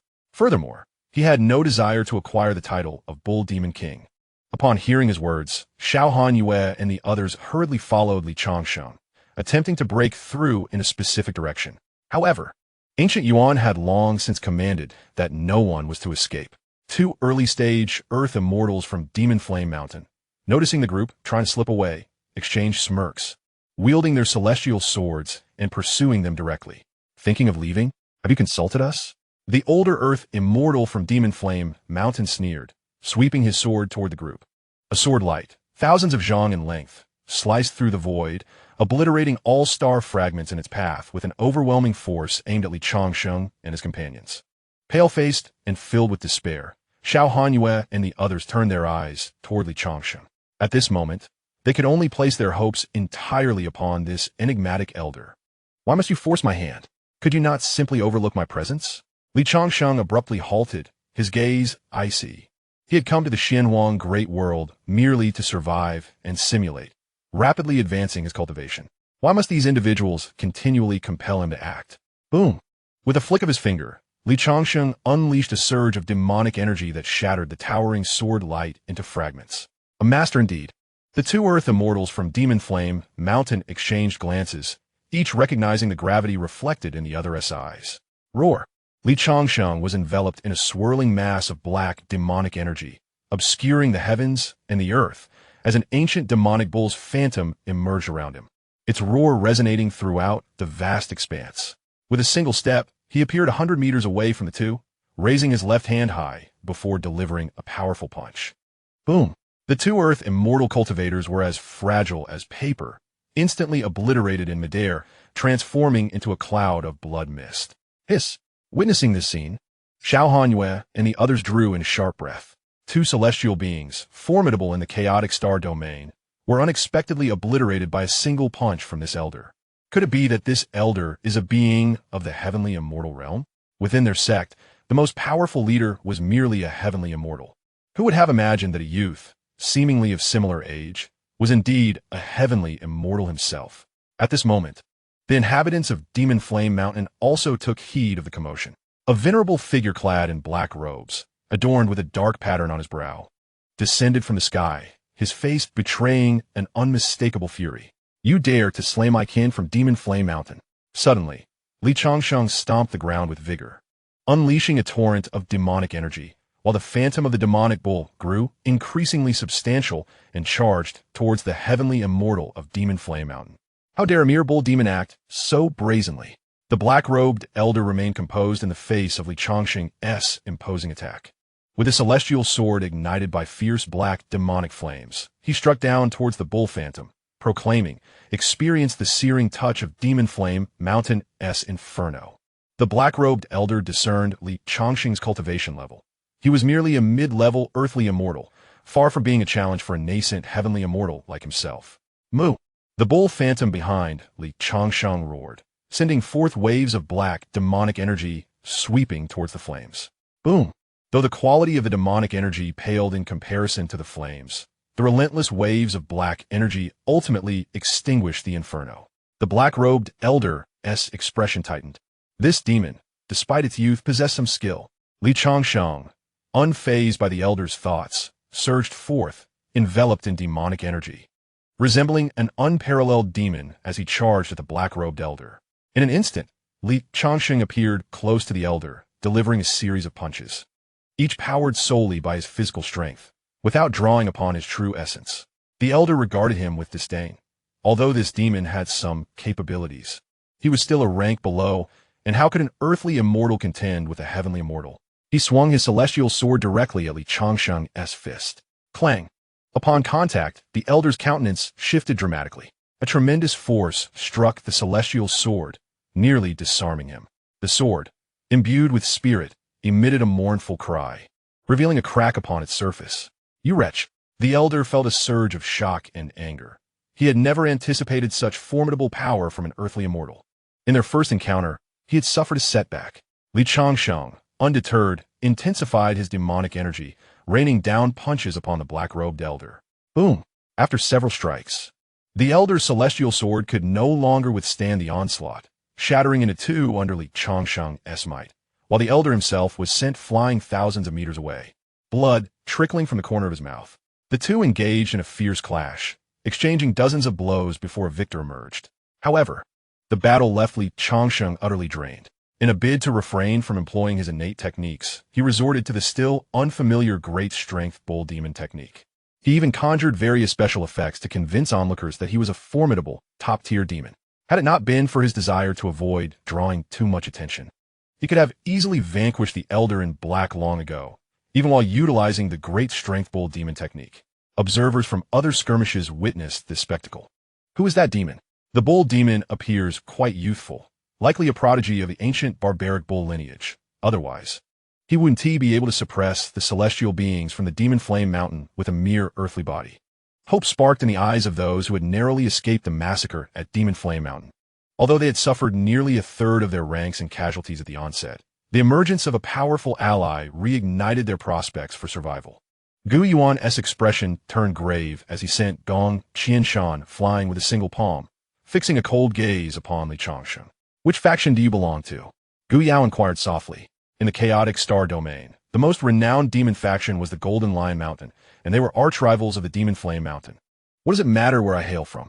If battle is to ensue, let it commence. There is no need for further discourse. Changsheng emanated an overwhelming aura, stepping onto the void, which trembled beneath his weight. The phantom of the demon bull raised its hand and struck towards Gu Yuan. As the fist passed, the void shattered, carrying an unparalleled force, rampaging through the heavens like an ancient beast. The very fabric of the void crumbled inch by inch. Gu Yuan's expression shifted as he finally grasped the true prowess of the bull demon before him. Brandishing a massive blade, he unleashed a crimson-black arc that sliced through the void towards the demon bull. Bang! The phantom of the bull collided with Gu Yuan wielding the great sword. Gu Yuan moved with blinding speed, akin to a bolt of lightning, traversing the void with such swiftness that spectators could barely discern more than a fleeting shadow. Meanwhile, Changsheng, enveloped in demonic energy, turned each punch into an explosion that rendered the void into chaos. Even an Earth Immortal Cultivator who accidentally brushed against Changsheng's fist would meet a grim fate. The intensity of their battle escalated, and none dared to approach within 1,000 miles of them. This is utterly infuriating. Changsheng's expression grew increasingly impatient. Gu Yuan's strength indeed surpassed that of the black-robed elder from Demon Flame Mountain. Yet had he unleashed his full power, the contest would have long been concluded. Nevertheless, Gu Yuan was now subtly falling into a disadvantage. Let us go. Seeing Gu Yuan ensnared, Xianxia urged the massive vessel beneath him to flee into the distance. Intercept them. The black-robed elder's eyes flashed with anxiety as he darted toward the white vessel. Bang! Though the black-robed elder was formidable, he still fell slightly short of Xianxia's prowess. As Xianxia was about to flee, Gu Yuan's expression turned urgent. Young man, this matter does not concern you. I will let you go. After a fierce exchange of power with Changsheng, Gu Yuan moved thousands of zhang forward in pursuit of Xianxia. I was just about to leave, and you dare to stop me? You think I will leave just because you say so? Changsheng forcefully stepped into the void, directly chasing after Gu Yuan. He unleashed a powerful punch, a torrent of black demonic energy surging toward Gu Yuan. Bang! Faced with this strike, Gu Yuan, who was already nearing Xianxia, had no choice but to draw his blade in defense. Young man, do you intend to obstruct me? Gu Yuan bellowed. Seeing Changsheng charging forward, Xianxia's eyes gleamed with joy as he shouted, Young friend, if you help me stop Gu Yuan, I shall repay you handsomely in the future. Having said that, he forced back the black-robed celestial from Yin Mountain with a sword, attempting to maneuver the great white vessel to escape. Unfortunately, the celestial from Yin Mountain clung on desperately, preventing him from breaking free. Meanwhile, Changsheng and Gu Yuan clashed once more. Everyone was moved.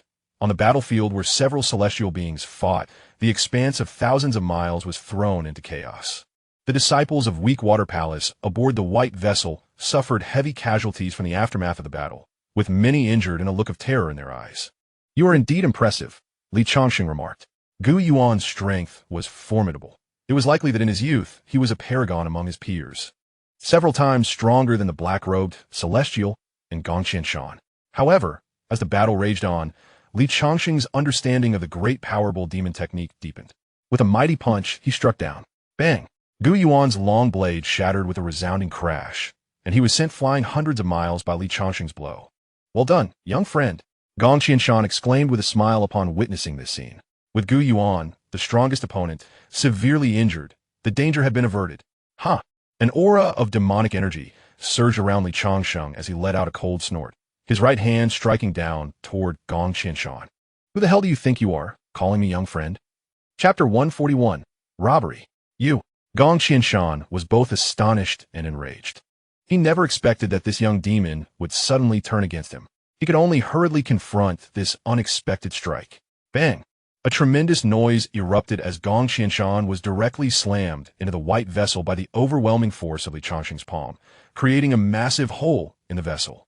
Everyone was left in shock, whether they were rogue cultivators, Weak Water Palace disciples, or even those from Yin Mountain. They were all bewildered.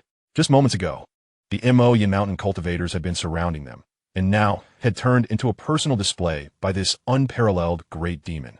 Moreover, the target of this great demon's attack was not Yin Mountain, but the celestial beings of Weak Water Palace, who bore no enmity towards him. Could it be that this great demon had come for the very treasures contested by Mo Yin Mountain? Youngster, what will you do? A thunderous voice erupted from the white giant vessel as Gong Qianshan emerged abruptly from the opening, his face flushed with fury as he glared menacingly at Li Changsheng. After their brief encounter, he had come to realize that this fearsome creature possessed strength far beyond his own, and should this demon target him, escape would be utterly impossible. Gu Yuan had also aligned himself with the black-robed celestial, both of them regarding Li Changsheng with grave concern. If this demon's objective was indeed that item, their failure to act would surely result in dire repercussions upon their return. Li Changsheng surveyed the assembly with a calm demeanor and declared, "Robbery. Surrender all your storage bags to me." The faces of all present paled significantly. Did this demon intend to rob them, a multitude of individuals? Even Xiao Hanyue and her companions remained silent, fearing that their dealings with Li Changsheng would be exposed. With only celestial beings to safeguard their sect, incurring the wrath of so many factions could lead to their doom. Li Changsheng paid no heed to their apprehensions, his gaze icy as he urged, "Hurry up. I'm not a patient demon." Regardless, even if he were to establish a reputation in the chaotic star domain, he would ultimately align himself with Golden Lion Mountain. It was preferable to gain fame now and directly approach them. As for the enigmatic forces at play in several hundred years, he held confidence in his abilities and the simulation device by his side. Perhaps by then, he would have transcended the golden immortal realm and ascended to a higher plane. Ox Demon, do you truly intend to offend so many powers at once? Gu Yuan, having consumed a healing elixir, regained some color, yet the pallor of his face deepened upon hearing Li Changsheng's words. Gong Qianshan's expression was equally grim. After living for over 10,000 years, he had never before encountered robbery, and within his storage bag was a condensation fruit, an extraordinary spiritual fruit capable of enhancing a celestial peak practitioner's chance of forming a true immortal body by 30%. Once one stepped into the realm of immortality, the distinctions among human, earth, and celestial immortals merely reflected the accumulation of celestial essence within. However, upon condensing a true immortal body and initially grasping the power of rules, one could become a sovereign even in the celestial realm. The value of the condensation fruit was beyond comprehension, and he would never consent to relinquish it. Gu Yuan, let us first unite to deal with this brat. We can resolve our grievances afterward, Gong Qianshan suggested, his lips barely moving. Agreed, Gu Yuan replied without hesitation. Initially, he had sensed an equilibrium during their skirmish, but after just a few hundred exchanges, he found himself unable to contend with Li Changsheng. Since they had already incurred his wrath, this demon must not be allowed to live. Let us strike together. Should you attempt to hold back and expect my assistance to subdue him, I shall be the first to strike you down. With that, Gu Yuan brandished a long blade once more, though it was not as formidable as the one Li Changsheng had shattered earlier. It still qualified as a quasi-immortal weapon.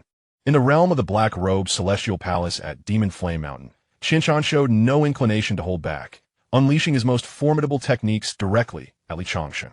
Observing this, the onlookers displayed expressions of fluctuating emotions, many harboring thoughts of retreat, for the clash among celestial beings posed a perilous risk. A moment's carelessness could lead to their utter destruction. Although the two celestial beings from Demon Flame Mountain were entangled with the enigmatic and fearsome foe, several cultivators remained stationed around, including those of the Earth Immortal Realm. The slightest misstep could provoke the celestial practitioners to intervene against them. In that tense moment, none dared to move. Amidst the chaos, the spectral figure of the bull demon behind Li Changsheng solidified, exuding a torrent of dark demonic energy, resembling an unparalleled beast. The three adversaries engaging with Li Changsheng found themselves at a significant disadvantage. After hundreds of exchanges, they realized the bull demon's hide was thick and resilient. Even their strongest strikes merely inflicted shallow wounds, hardly posing a fatal threat. Moreover, the sheer power of the bull demon was formidable. A mere brush with its fist could leave them gravely injured. In the brief skirmish thus far, the black-robed celestial of Demon Flame Mountain had already suffered 2 blows from Li Changsheng, his complexion pale and injury severe, rendering him unable to approach and forcing him to provide support from a distance. Gu Yuan and Gong Qianshan also wore grim expressions. Gu Yuan had already shattered 4 semi-mortal grade long swords during their engagement, and now wielded a prized spiritual weapon unearthed from the depths of his storage bag. A relic from his youth. Blood trickled from the corner of Gong Qianshan's mouth, a testament to the pain he felt after being struck by Li Changsheng's fist energy, leaving him with half of his body numb. Is this how you wish to proceed, Bull Demon? Offending Demon Flame Mountain leaves you no refuge in the entire chaotic star domain, Gu Yuan declared, spinning his long sword to conjure a sharp blade of light that materialized 3 feet before Li Changsheng, slashing toward him. Am I to fear you? Li Changsheng retorted, an expression of utmost arrogance gracing his features as he unleashed a powerful punch imbued with tumultuous demonic energy. With a resounding bellow, the spectral bull behind him struck forth, its fist colliding with the blade of light, obliterating it. Mighty Bull Demon Fist. Li Changsheng advanced, causing the very air to tremble as he appeared beside Gu Yuan in the blink of an eye, delivering a fierce punch. Faced with this overwhelming strike, Gu Yuan felt a surge of dread. Block it, he shouted, channeling all his energy into his protective, celestial artifact. A black shield expanded rapidly, glowing with a dark radiance as it positioned itself before him. Gu Yuan desperately sought to harness the artifact's power to withstand Li Changsheng's devastating blow. Kill! Gong Qianshan let out a thunderous shout as celestial essence poured into his sword without restraint, unleashing a dazzling yellow sword light stretching thousands of feet. Aimed directly at Li Changsheng's back. With a resounding crash, the black shield shattered, and an unstoppable fist struck Gu Yuan with tremendous force. The impact was catastrophic, and Gu Yuan was obliterated. At that moment, Gong Qianshan's full-powered strike reached Li Changsheng from behind. The brilliant white sword beam struck the ethereal figure of a demonic bull. With a resounding moo, the illusion shattered, yet the sword light continued unabated, colliding with Li Changsheng's corporeal form. The resulting explosion sent him flying hundreds of meters, blood trickling from the corner of his mouth. It's still the absence of celestial jade that has brought about this calamity, Li Changsheng murmured, wiping the blood from his lips. Had he possessed celestial jade, he could have avoided this confrontation by seeking refuge in the chaotic star domain for a while. Now, with his strength exposed, he would surely attract the attention of those with ulterior motives, necessitating the search for a powerful ally. How could this be? Gong Qianshan's eyes widened in disbelief. Ignoring the disciples of the weak water palace aboard the white vessel, he fled north without a backward glance. The bull demon, evidently only at the Earth immortal level, possessed a formidable physique. Yet, despite Gong Qianshan's desperate strike aimed at Gu Yuan, it had merely inflicted a light wound on the bull demon. If he couldn't even breach its defenses, how could he hope to prevail? The black-robed celestial from Demon Flame Mountain felt a tightening in his chest and retreated in the opposite direction of Gong Qianshan. If I can escape from this demon king, then I am no longer worthy of the surname Yo. Li Changsheng bellowed, reappearing mere breaths away from Gong Qianshan. Seeing this, Gong Qianshan's expression changed drastically, and he cried out, "Great king, I am willing to surrender my storage bag. Please spare my life." Li Changsheng regarded him with disdain, raising his palm to strike at Gong Qianshan's back. Damn it, where were you earlier? I'm going all out. Realizing escape was futile, Gong Qianshan abruptly turned, unleashing a blood-red beam the size of a palm towards Li Changsheng's face. What is this?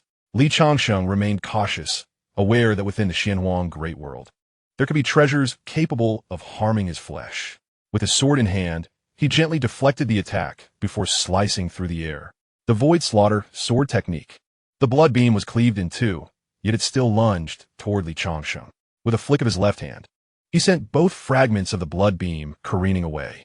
Only then did he realize that the blood beam was a vividly colored serpent, exuding a sinister aura.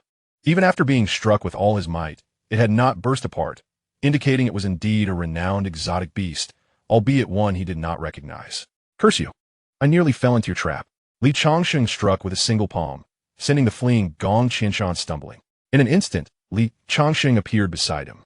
Before Gong Qianshan could utter another word, Li Changsheng delivered a blow to his head, crushing it like a watermelon, obliterating not only his physical form, but also his very soul. Mere moments later, Li Changsheng caught up with the gravely injured black-robed celestial from the Demon Flame Mountain, delivering a punch that reduced him to mere dust. From the moment he began his slaughter in the ancient plains to the annihilation of the black-robed celestial, scarcely a dozen breaths had passed. Yet, in that fleeting interval, numerous cultivators from the Demon Flame Mountain and several dozen scatter practitioners had already fled in disarray. Damn it! Do you not heed the words of this demon king? I merely seek to plunder, not to take your lives. Li Changsheng's voice, though calm, resonated throughout the expanse, as if he were whispering directly into the ears of the crowd. Some individuals halted in their tracks, despite their grim visages. They understood that escaping from a celestial-level powerhouse in full pursuit was an impossibility. Most of those who stopped were scattered practitioners, who had thrived in the chaotic star realms longer than others and were more acutely aware of the survival tactics of the weak. Quickly, with so many fleeing, "There's no way he can catch us all," shouted an elderly man in the early stages of Earth Immortal from aboard a flying vessel. Pouring his celestial essence into the craft, its speed increased, leaving other vessels far behind. However, a colossal hand suddenly loomed above the flying vessel. Thud! The massive hand descended, shattering the vessel and reducing all aboard to a mist of blood. As the hand retracted, it did not forget to claim the storage bags from the vessel. Subsequently, Li Changsheng swiftly dispatched the remaining cultivators from the Demon Flame Mountain and the Weakwater Palace. After a brief interval, upon witnessing the destruction of the foremost fleeing vessel, all who had fled decisively chose to return, obediently standing before Li Changsheng on a fragment of a shattered planet. "Damn it! Men to the left, women to the right. Stand in line properly," Li Changsheng declared, gazing at the group of lambs awaiting slaughter with unabashed arrogance. The onlookers appeared as if they had lost their mothers, their faces ashen with despair. For those who did not flee, today, Grandfather Nyo is in a good mood and will spare you, Li Changsheng remarked, casting a glance at the gathered individuals. "As for the rest, hand over your storage bags swiftly, should I discover any hidden treasures, haha." The ones who had not fled were primarily of lower cultivation levels, with the exception of a few, including Xianxia, who had previously offered him celestial jade. It was prudent not to rob her and her companions directly, with Xianxia's sect's influence. They would likely struggle to fend off the vengeance of the Demon Flame Mountain and the Weakwater Palace. Thus, this rationale served to justify their release. The 10 or so individuals who had not fled a moment ago displayed expressions of relief, while the others wore visages of regret. Had they not chosen to escape, perhaps they would not be facing robbery now. "Senior Nyo, I have some acquaintance with the White Mouse Immortal of the Trap Hollow Mountain. Could you possibly?" A sharp-featured, unsavory-looking half-step immortal approached Li Changsheng cautiously, his voice laced with trepidation. Slap! Li Changsheng furrowed his brow and swiftly sent the man flying with a single strike, calmly retorting, "What nonsense is this? Simply hand over your storage bags. Grandfather Nyo is a good demon. Surrendering the storage bags means you won't be harmed." The onlookers felt a wave of incredulity wash over them, yet dared not show any sign of dissent. "A good demon, you say? Your very demeanor radiates demonic energy. One might mistake you for an ancient fiend resurfacing after years.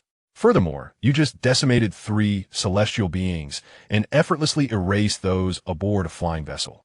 How can you claim to be a good demon?" Despite their inner scoffing, none of the gathered individuals hesitated, obediently surrendering their storage bags. "Now, that is commendable." Li Changsheng patted the shoulder of the first cultivator to hand over his bag, a satisfied smile gracing his features. Had he not risked exposure, these individuals would have surely perished at the hands of the practitioners from the Demon Flame Mountain. By collecting their storage bags, he merely wished for them to express gratitude through their offerings of immortal jade. Once the storage bags were gathered, Li Changsheng summoned a demonic wind and departed. In his current guise as a benevolent, gentle demon, he deemed it inappropriate to travel by means of an ethereal vessel. Thus he sped forth, exuding overwhelming demonic energy until he had distanced himself from the planetary belt, at which point he reigned in his aura, utilizing the 9 transformations of gods and demons to alter his appearance and essence, subsequently turning toward a direction starkly opposed to his previous course, the path leading to Golden Lion Mountain. Chapter 143, Reactions from All Sides. As Li Changsheng made his way toward Golden Lion Mountain, the atmosphere within the stronghold of the Demon Flame Mountain was palpably tense. Numerous high-ranking members had gathered, some bearing grave expressions while others remained impassive, yet none uttered a word. Among them, the most formidable presence was the Grand Elder of the Demon Flame Mountain, who possessed true immortal cultivation, while several others were celestial beings, and the remainder boasted peak earthly immortal prowess. With the assembly of such powerful individuals, they could easily annihilate the entire Azure Green Realm. Gu Yuan has perished. I have dispatched individuals to investigate. What are your thoughts? The Grand Elder, seated at the head of the table, addressed the assembly with a measured tone. Regardless of who dares to strike at us in the chaotic star domain, we must retaliate. Otherwise, where shall we place the honor of the Demon Flame Mountain? Elder Gu Shan, seated prominently beneath the Grand Elder, spoke coldly. Gu Yuan was indeed a master of their lineage. With the loss of 2 celestial beings, their faction has suffered a grievous blow, and the interests they hold within the Inferno Mountain are bound to be significantly affected. The reputation of Inferno Mountain must be preserved, and investigations are already underway. Results should emerge shortly. An elder of Inferno Mountain, Imo Luo, who had reached the pinnacle of celestial being, stroked his beard and remarked, during this period, the relics of the Hunyuan sect have opened, attracting numerous cultivators from outside the sect, many of whom possess strength comparable to our Inferno Mountain. Currently, we are at odds with the Golden Line Mountain, and if we provoke another force of equal might, it could lead to dire consequences. What do you imply, Imo Luo? Gushan narrowed his eyes. In the chaotic star domain, whom do we fear? Even if the people from the Shuyu Sword Palace were to slay our kin, they must provide an explanation. Imo Luo's eyes glimmered with disdain as he replied coolly, if indeed it was the Shuyu Sword Palace that killed Gu Yuan, then you shall personally lead a group to Shuyu Mountain and see if that madman there would dare to strike you down with a single sword. He dares. What is there to fear? That lunatic has the audacity to slay even the true celestial beings of the 5-element Sword Palace. Do you think he would hesitate to kill you? The two continued their heated exchange, seemingly oblivious to the presence of others, who remained silent. At that moment, a cultivator from Inferno Mountain, possessing the strength of a terrestrial being, hurried into the conference hall. He slightly bowed to the Grand Elder and reported, I have gathered information. The one who killed Elder Gu Yuan is a bull demon that appeared from nowhere. According to the survivors, the bull demon seemed initially reluctant to engage. But when Elder Gu Yuan and his companions sought to eliminate witnesses, they provoked the bull demon, leading to Elder Gu Yuan's demise. Furthermore, besides Elder Gu Yuan, the celestial being Gong Qianshan from the Weakwater Palace was also slain, and the others present were overpowered by the bull demon. Upon hearing this report, everyone was taken aback. Inferno Mountain had stood in the chaotic star domain for decades, yet they had never encountered a celestial bull demon. Even across the vast expanse of the Xianhuang Great World, few bull demons existed above the celestial realm. Do we know the identity of this demon? The Grand Elder inquired solemnly. The disciple shook his head, stating, we have conducted extensive inquiries into this demon's origins, but we have found no leads. It seems to have emerged as if from the stone itself, never having made an appearance in the chaotic star domain before. However, according to the witnesses, this demon possesses extraordinary physical strength and is said to be called the Great Power Bull Demon King. The Great Power Bull Demon King? I have never heard of such a formidable being among the demon race. Mobilize our spies within Inferno Mountain. Once we ascertain the whereabouts of this Great Power Bull Demon King, relay the information back with haste, the Grand Elder commanded. And when we locate this Great Power Bull Demon King, Gu Shan, you shall take the lead. The situation within the Weakwater Palace mirrored that of Inferno Mountain. However, the Weakwater Palace is somewhat inferior to the Fiery Mountain. Although it is guarded by 2 true immortals, there are no profound immortals within, and its sphere of influence is not as extensive as that of the Fiery Mountain. Following the extinguishing of the soul lamp of Gong Qianshan, a sense of unease pervaded the hearts of the people, leading them to believe that a formidable power was poised to strike. After extensive inquiries, they discovered that it was the doing of a bull demon. The Weakwater Palace dared not provoke the Fiery Mountain, thus redirecting all their animosity toward the Great Bull Demon King. Countless formidable beings from the Weakwater Palace set out, seeking to ascertain the whereabouts of the Great Bull Demon King. The other forces within the chaotic star domain remained in a state of confusion, utterly unaware of the unfolding events. They only knew that both the members of the Weakwater Palace and those of the Fiery Mountain were searching for a fierce demon known as the Great Bull Demon King. After several days of escalating tensions, they eventually learned that the celestial experts from both the Weakwater Palace and the Fiery Mountain had been slain by the Great Bull Demon King. Now, both major forces are scouring the entire star domain for the whereabouts of the Great Bull Demon King. However, various factions are also intrigued by this Great Bull Demon King, who not only dared to offend 2 great powers simultaneously, but also managed to single-handedly slay 3 celestial beings. 7 days later, Li Changsheng arrived in the Golden Lion Mountains territory within the Golden Lion Star Domain. The Golden Lion Star Domain is a section of the chaotic star domain. teeming with thousands of planets suitable for cultivation. Nearly half of the demon race congregates in the Golden Lion Star Domain, alongside numerous human factions. The chaotic star domain lies at the intersection of human and demon territories, where cohabitation has become the norm. During these past few days, Changsheng had been diligently traveling, refraining from any simulations for fear that the noise during a breakthrough might attract the attention of the Fiery Mountain and Weakwater Palace. However, upon reaching the Golden Lion Star Domain, he felt considerably safer. The Fiery Mountain and Golden Lion Mountain are sworn enemies, and he doubted that the powerful individuals from the Fiery Mountain would dare to pursue him into the Golden Lion Star Domain.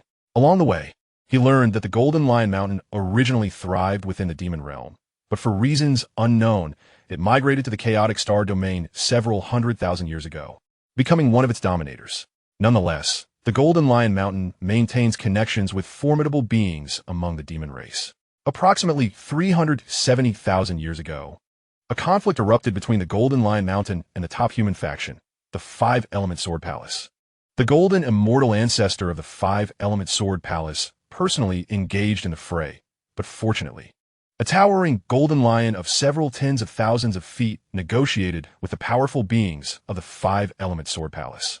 The commotion from that negotiation was immense, resulting in the erasure of 1/20th of the area of the chaotic star domain. Changsheng shook his head, casting aside his thoughts, and murmured, "It seems that in this vast world of Xianxia, the quantity of immortal jade is not as abundant as one might expect. With 3 celestial cultivators and the numerous storage bags filled with immortal jade, the total is less than I had anticipated." This time, the plunder yielded a total of 670,000 immortal jades. Excluding the immortal jades, the most valuable item was undoubtedly the essence fruit, accompanied by 13 pieces of immortal artifacts and a countless array of superior spiritual tools and semi-immortal devices, to simulate a slight enhancement in the proficiency of the Mighty Bull Demon technique, thus enabling a more formidable presence upon joining the Golden Lion Mountain. I shall proceed with the necessary investment. Chapter 144, Arrival at Golden Lion City. Transaction successful. Current balance, 540,000 gold. Do you wish to immediately utilize the Immortal Cultivation Simulator? Each use costs 50,000 gold. Use. Changsheng's expression remained unchanged as his cultivation level ascended to the mid-stage of the Earth Immortal Realm. The price increase by tenfold was well within his expectations. Simulation commencing. At the age of 148, you arrive in the Xianxia Great World via a teleportation array. Outside the ruins of the Hunyuan sect, you witness a fierce battle between the denizens of the Demon Flame Mountain and the Weakwater Palace. Seizing the opportunity, you vanquish all members of the Weakwater Palace and Demon Flame Mountain present, pilfering their belongings in the process.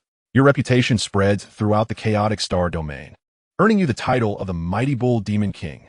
You discreetly approach Golden Lion Mountain, revealing your identity and expressing your desire to join. You successfully become an outer protector of Golden Lion Mountain, receiving special training. 150 years of age. The Grand Elder of Golden Lion Mountain takes you to view the remains of powerful members of the Bull Demon clan. You enter a state of enlightenment, and upon its conclusion, the Grand Elder offers you insightful guidance, which greatly inspires you, leading you to enter seclusion. At 154 years of age, you emerge from seclusion, having successfully advanced to the 4th layer of the Mighty Bull Demon technique. At 155 years of age, news of your presence at Golden Lion Mountain reaches the members of Demon Flame Mountain and Weakwater Palace. The two factions join forces to threaten Golden Lion Mountain, setting up a stage in Golden Lion City, allowing individuals under 500 years of age from both factions to engage in combat, with life and death disregarded. You ascend the stage, decisively defeating 4 young champions from Demon Flame Mountain and Weakwater Palace, garnering widespread acclaim. The foremost young champion of Demon Flame Mountain, Gu Chanfeng, engages you in battle. You exchange blows for 197 rounds, both sustaining injuries, with no clear victor emerging. Following this battle, you receive focused cultivation from Golden Lion Mountain. At 229 years of age, the young champions of Golden Lion Mountain invite you into the Remnant Dragon Secret Realm, which you decline, citing an impending breakthrough as your reason. At 430 years of age, you successfully advance to the late stage of the Earth Immortal Realm. You dedicate yourself to arduous training at Golden Lion Mountain. At 700 years of age, you enter the Remnant Dragon Secret Realm alongside the young cultivators of Golden Lion Mountain. Within the secret realm, you encounter the young champions of Demon Flame Mountain and Weak Water Palace, leading to an explosive confrontation. You exert your full strength in the Mighty Bull Demon technique, barely managing to withstand Gu Changfeng, who has entered the Celestial Immortal Realm, ultimately resorting to the Celestial Sword Cannon, successfully slaying him. The commotion from your use of the Celestial Sword Cannon attracts the attention of the Celestial Prodigy, Ziyu. 3 days later, Ziyu arrives with 6 Celestial Prodigies to confront you directly. You unleash your full power, and with the assistance of the young champions from Golden Lion Mountain, you successfully escape the Remnant Dragon's secret realm. A month hence, a being of formidable essence breached the barrier between the celestial realm and the world of fantasy, extending its hand towards you, who was diligently cultivating within the Golden Lion Mountain. The esteemed ancestor of Golden Lion Mountain, the Golden Lion Elder, intervened to shield you from this impending assault, but alas, the Golden Lion Elder perished. You were captured, and that shadowy figure enacted a soul-searching technique upon you. Despite the protective simulation surrounding you, it yielded no results, and you were swiftly extinguished. You have met your demise. The simulation has concluded. You may retain one of the following options. 1. The cultivation realm of 701 years. 2. The combat experience of 701 years. Indeed, the Huang and Xian realms surpassed the limits of the Azure realm by a degree. Li Changsheng murmured, exerting himself to the utmost in practicing the Mighty Bull Demon technique, which was sufficient for a confrontation with a late-stage Celestial Immortal. Yet, without revealing the secrets of the Celestial Sword Cannon, he found himself unable to overcome the prodigious ancient Changfeng of the Demon Flame Mountain. Moreover, the repercussions of exposing the Celestial Sword Cannon were more severe than he had anticipated. It could lead to someone descending personally to confront him. The Golden Lion Elder, a top-tier powerhouse among the Xian Immortals, could not withstand even a single hand of that individual, illustrating the formidable strength of this adversary. He chose the second option. He did not opt for the late-stage Earth Immortal Cultivation. A minor tier of cultivation would not significantly enhance his combat prowess. His primary concern now was to seamlessly integrate into Golden Lion Mountain. With Li Changsheng's choice made, an influx of insights regarding the Mighty Bull Demon technique flooded his mind, and his physical form underwent subtle transformations. After a while, Li Changsheng activated the Mighty Bull Demon technique. Boom! The black, demonic energy obscured the heavens and earth. Moo! The phantom of the demon bull seemed to come alive, letting out a resounding roar. Li Changsheng ceased his cultivation, and the phantom of the demon bull gradually dissipated. A satisfied expression adorned his face. Having cultivated the Mighty Bull Demon technique to the 4th level, coupled with the hidden method within the Celestial Sword Cannon, even an immortal practitioner would be unable to discern his true nature. He decided to postpone further simulations until he reached Golden Lion City. 7 days later, Li Changsheng finally arrived at the foot of the Golden Lion Mountain Range in Golden Lion City. Golden Lion City is the largest city in the Golden Lion Star Domain, spanning tens of thousands of kilometers. Even a cultivator would find it impossible to explore the entire city in a single day. The city walls soar thousands of zhang high, adorned with array formations, within which Li Changsheng even detected the essence of several celestial arrays. The buildings within Golden Lion City are also substantial, often reaching heights of hundreds of zhang. The streets are wide enough, measuring 100 meters across, to accommodate those demon clans who prefer not to assume human forms. Li Changsheng wandered aimlessly through the city. This experience was novel for him. Various spiritual herbs, which were quite rare in the Azure realm, were nonchalantly displayed along the streets, accompanied by the incessant calls of vendors. Upon the streets, the enchanting figure of a rabbit-eared maiden, adorned with a fox's tail, which had previously only graced the screens of his television, was not a common sight in the city, yet it was not entirely extraordinary either. The Wanbao Pavilion. Li Changsheng beheld the grand establishment, towering to a height of 1,000 feet, and confidently stepped inside. The interior of the Wanbao Pavilion was extravagantly decorated, showcasing several celestial artifacts displayed atop counters, items that could be deemed as sacred treasures in the Azure realm, yet they stood there seemingly as mere spiritual instruments. Upon his entrance, a female rabbit demon promptly approached him. "Esteemed elder, please come inside. What may I assist you with today? I can guide you." The rabbit maiden, sensing the profound aura emanating from Li Changsheng, spoke with a tone of utmost respect. "I am not here to purchase. Rather, I seek to sell." Li Changsheng replied with a calm demeanor. "Esteemed elder, please follow me. the rabbit demon said, leading Li Changsheng to a small private room. She first presented him with a cup of spiritual tea before excusing herself. Before long, a deer demon, adorned with antlers and dressed as a shopkeeper, entered, slightly bowing to Li Changsheng. "Friend, may I inquire what items you wish to sell?" Li Changsheng did not engage in further conversation. Instead, he tossed several storage bags to the deer demon. "These are the items. Please take a look." The deer demon accepted the storage bags, scanning their contents with his spiritual sense, and his body quivered slightly as he gazed at Li Changsheng with a grave expression, whispering, "Are you, perhaps, the great bull demon king?" Chapter 145, Joining the Golden Lion Mountain. "Oh, how did you ascertain my identity?" Li Changsheng inquired, taken aback. He had not anticipated that the shopkeeper would discern his identity upon merely handing over the items. He believed he had concealed himself well enough that even true immortal cultivators would not detect his transformation. Yet this mere shopkeeper from the human immortal realm recognized him. The deer demon, upon hearing this, displayed a look of delight. Bowing slightly to Li Changsheng, he exclaimed, "I cannot believe it is truly you, great bull demon king. My cultivation is limited, so I cannot perceive your identity. However, your storage bags contain numerous standardized items belonging to the disciples of the Demon Flame Mountain and the Weakwater Palace. When they crafted these items, they left subtle marks upon them. If you were to sell these elsewhere, news of your arrival in the Golden Lion City would surely spread throughout the Golden Lion Star domain. Our Wanbao Pavilion is a property under the Golden Lion Mountain, and I am also a disciple of the Golden Lion Mountain, albeit one of modest talent, hence why I manage some of its properties. You are likely aware of the contentious relationship between the Golden Lion Mountain and the Demon Flame Mountain. They are akin to fire and water.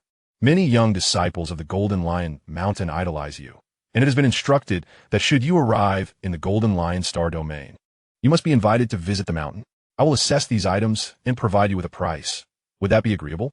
Li Changsheng nodded and inquired, "Might these items be settled with celestial jade?" The shopkeeper of the deer demon was momentarily taken aback and spoke softly. "To be candid, esteemed Lord Bull Demon, we at the Wanbao Pavilion possess but a limited stock of celestial jade. While it would typically be unattainable for others, given your recent defeat of the 2 celestial beings from the Demon Flame Mountain, I shall consult with my superiors. This should pose no problem." "Excellent."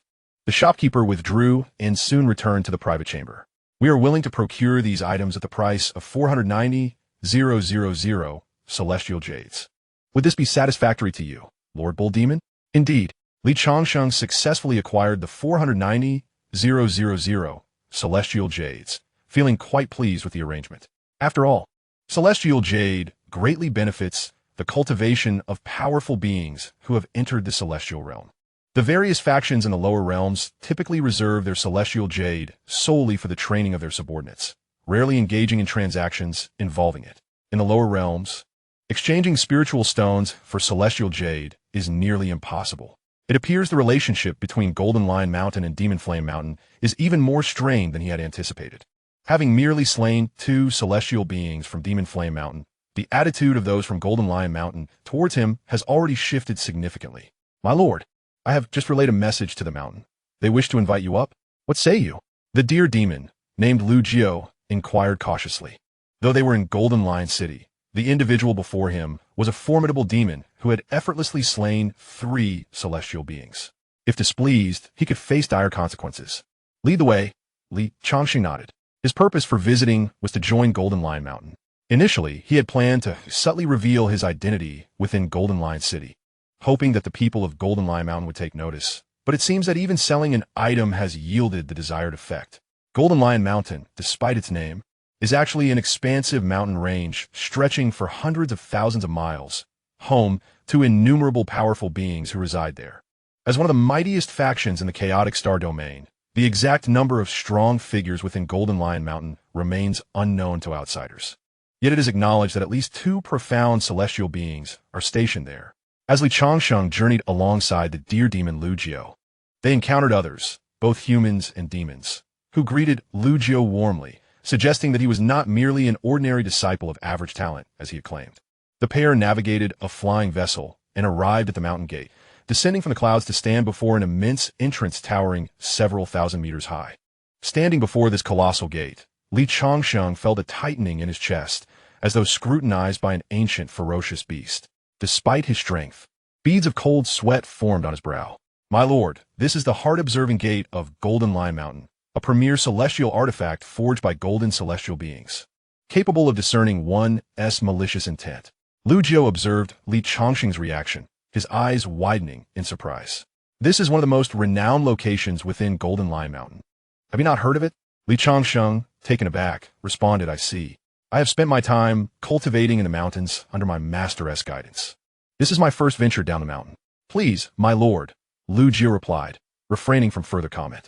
Leading Li Changsheng, Lu Jiu walked toward the entrance. Li Changsheng followed behind Lu Jiu with a hint of trepidation, his heart racing with uncertainty. He pondered whether this pinnacle celestial artifact forged by the Golden Immortal could unveil his identity as a member of the human race. After all, he was currently bearing the identity of the great strength bull demon king, and he was apprehensive about the consequences should his human identity be exposed. Fortunately, as they approached the heart observation gate, a white light swept over Li Changsheng, and thereafter, there was no further commotion. It seemed that the function of the heart observation gate was merely to probe the intentions of those entering the Golden Lion Mountain, rather than uncovering secrets hidden within. Li Changsheng followed Lu Jiu at a brisk pace and finally arrived at a mountain peak suffused with celestial aura. The area was alive with ethereal energy, where countless celestial cranes danced gracefully and vibrant birds chirped merrily along the pathway. A few small foxes, displaying almost human-like expressions, curiously regarded Li Changsheng. Upon reaching the summit, they found a courtyard reminiscent of a humble mortal abode. Lu Jiu bowed and announced, Lu Jiu requests an audience with our esteemed ancestor.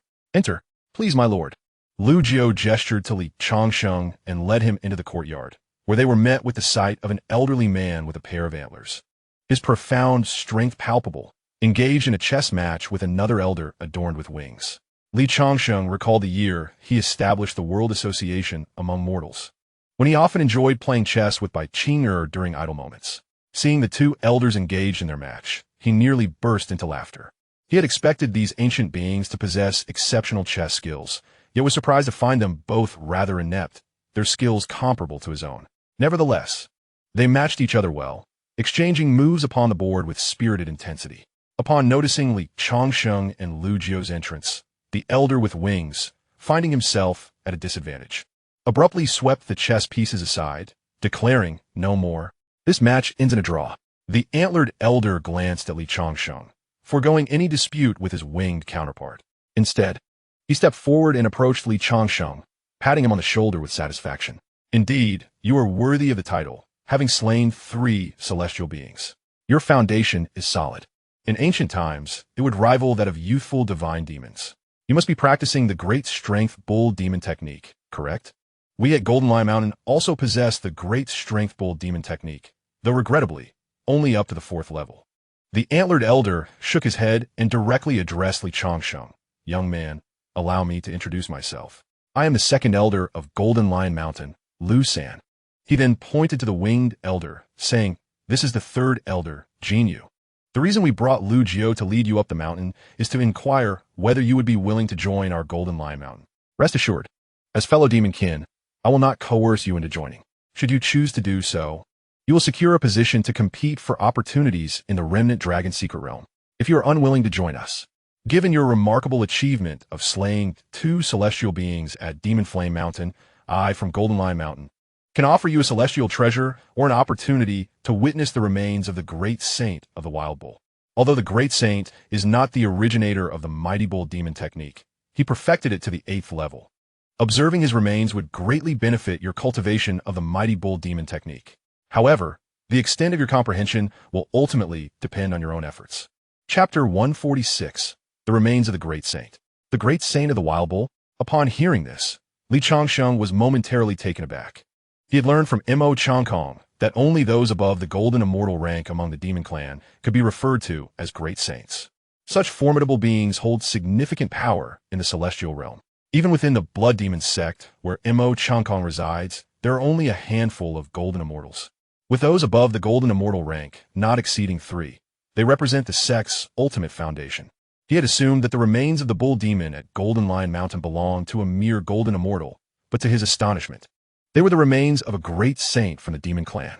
I am willing to join Golden Lion Mountain, Li Changsheng declared without hesitation. He possessed a considerable amount of celestial jade and saw this as a perfect opportunity to enhance his mighty bull demon technique by observing the great saint's remains. Excellent. The second elder's eyes sparkled with joy. In that case, you shall reside here at Golden Lion Mountain for the time being. The opportunity to view the great saint's remains will require a few more days of waiting.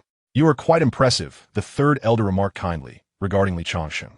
Should you have any uncertainties in your cultivation, do not hesitate to seek my guidance. Thank you, esteemed elder. Changsheng bowed respectfully. Both the second and third elders were true celestial beings, and he was pleasantly surprised by their amiable demeanor. He aspired to learn from these two elders, aiming to become a commendable demon himself. After spending some time in the courtyard, he followed Lu Jiao to his cave dwelling. Lu Jiao, are the two elders this amiable with everyone? Changsheng inquired softly as they descended the mountain. Amiable? Lu Jiao regarded Changsheng thoughtfully before responding with a smile. My lord, my grandfather is indeed quite amiable, treating the younger generation of the demon clan well.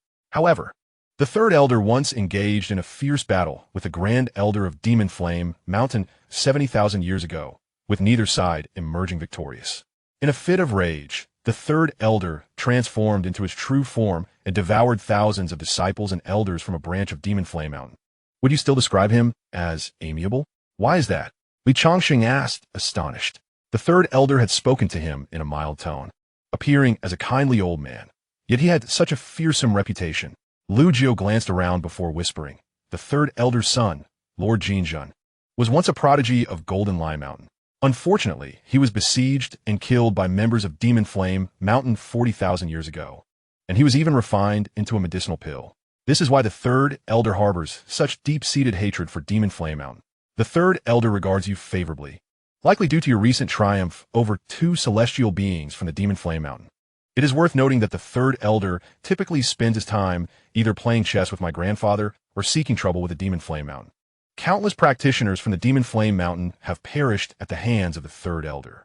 Were there a list of deadly foes from the Demon Flame Mountain, the third elder would undoubtedly claim the top position. Throughout their journey, Changsheng and Lu Jiao engaged in lively conversation, during which Li learned about the general circumstances surrounding the Golden Lion Mountain. In the absence of the two venerable ancestors, who were perpetually in seclusion, the affairs of Golden Lion Mountain are primarily managed by the three elders. However, the Grand Elder is currently striving to reach the realm of the profound immortal and has been in seclusion for a millennium. Consequently, the second elder oversees most matters, while the third elder is predominantly preoccupied with instigating trouble for the Demon Flame Mountain, rarely concerning himself with the affairs of Golden Lion Mountain. Upon arriving at the prepared cave dwelling in Golden Lion Mountain, Changsheng remained inside for 3 days without venturing out. On the 4th day, a small demon arrived at his cave, leading him to a vast cavern within Golden Lion Mountain. The small demon merely escorted him to the entrance of the cavern before departing. As he entered, he encountered the third elder standing at the threshold. The third elder, upon seeing Changsheng, greeted him with a warm smile and remarked, "Young man, pay attention to your comprehension. Were it not for your arrival, the date for the unveiling of the remains would have been postponed considerably. You practice the great strength bull demon technique. Should you grasp it sufficiently, it will greatly benefit your future."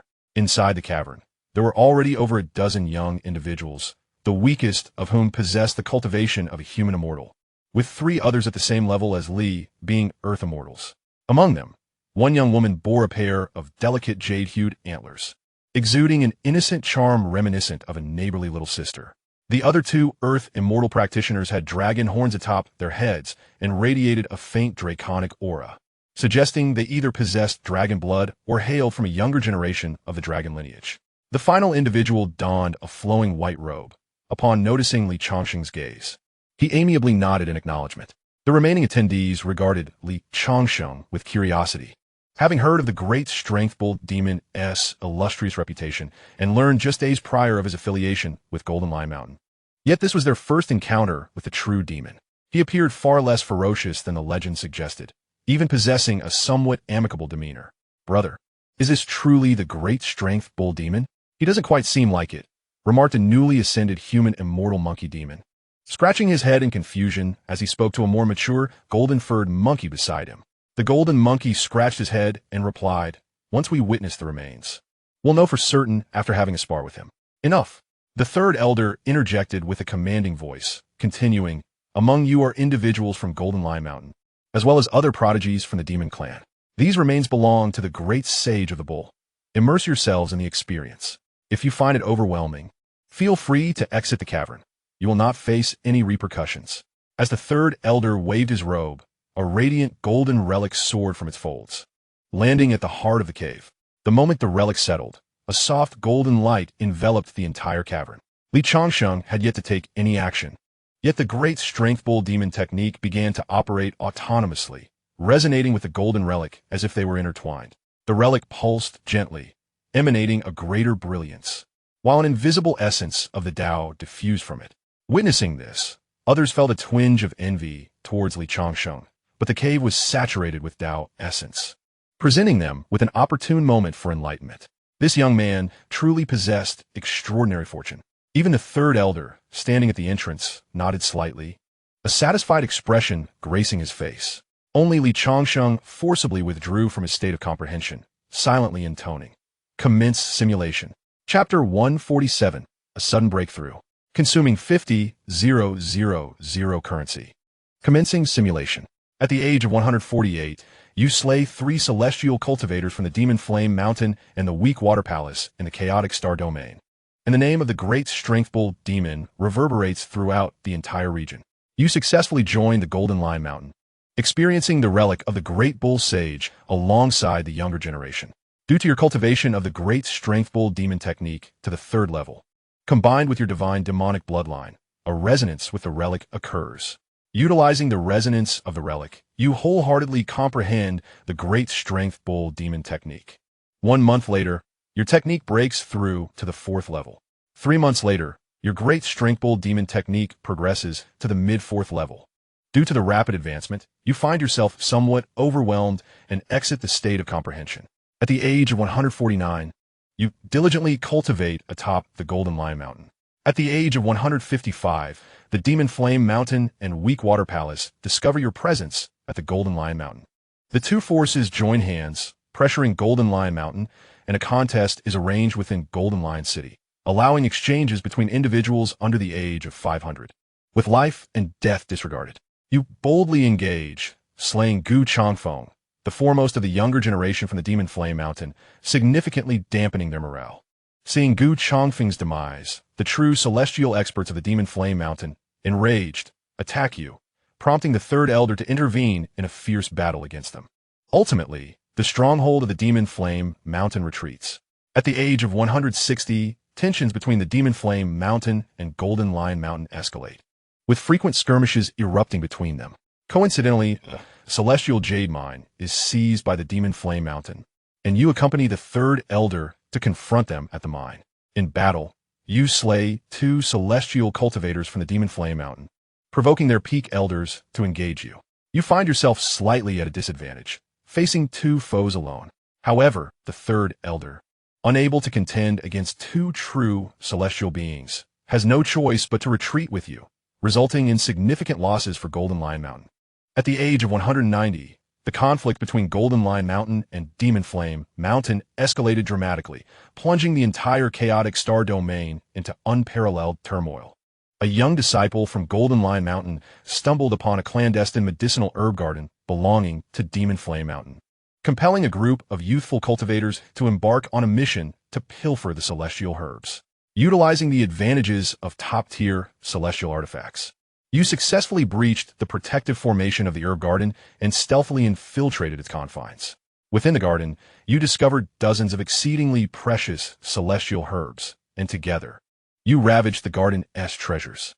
However, while harvesting a dragon bone grass, you inadvertently triggered the formation, alerting the guardians of the herb garden. In a frantic bid for escape, you did not forget to consume several of the harvested celestial herbs, swallowing them whole. As a result, your Mighty Bull Demon technique ascended to the 5th level, elevating your cultivation to the pinnacle of Earth Immortal. The guardian from Demon Flame Mountain, a profound celestial being, discovered the nearly plundered garden and, in a fit of rage, struck down all of you in a single blow. You perished. Simulation concluded. Little did he anticipate that this simulation would yield such significant rewards.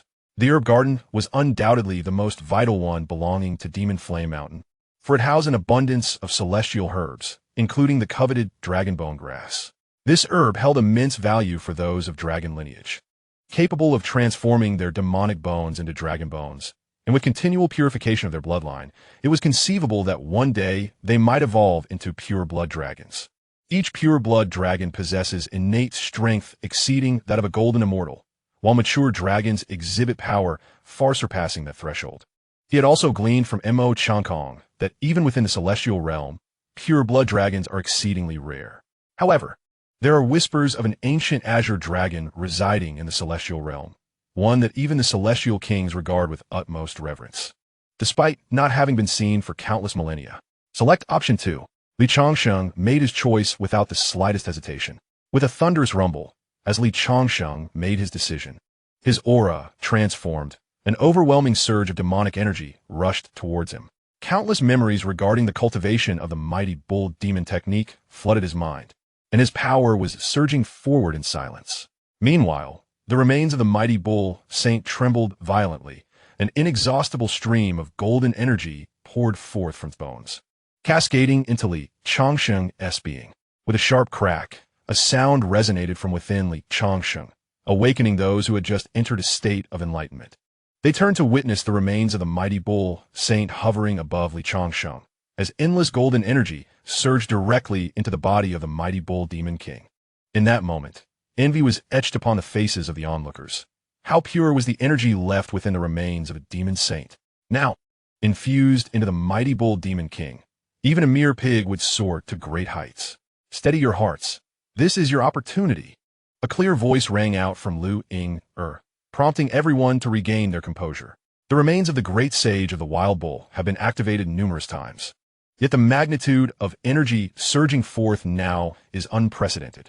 Moreover, the essence of the Tao atop the remains has become remarkably clear, presenting an opportune moment for cultivation and understanding.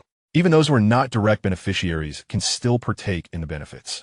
Everyone calms their hearts and minds, once again entering a state of contemplation and cultivation. The third elder, standing at the entrance of the cave, gazes upon this scene with a look of envy. After a moment's hesitation, noticing that no one pays him heed, he quietly steps into the cave, finds a suitable spot, and settles down to begin his own cultivation. In his youth, he too had witnessed the remains of the great sage, but alas, that occasion yielded a much more subdued essence. With the released golden energy, barely a fraction of what is present now. With the Tao's essence so pronounced, any insights gained could significantly benefit his future path. At this moment, Changsheng has entered a state of profound enlightenment. It feels as though he is enveloped within a vast expanse of starry sky.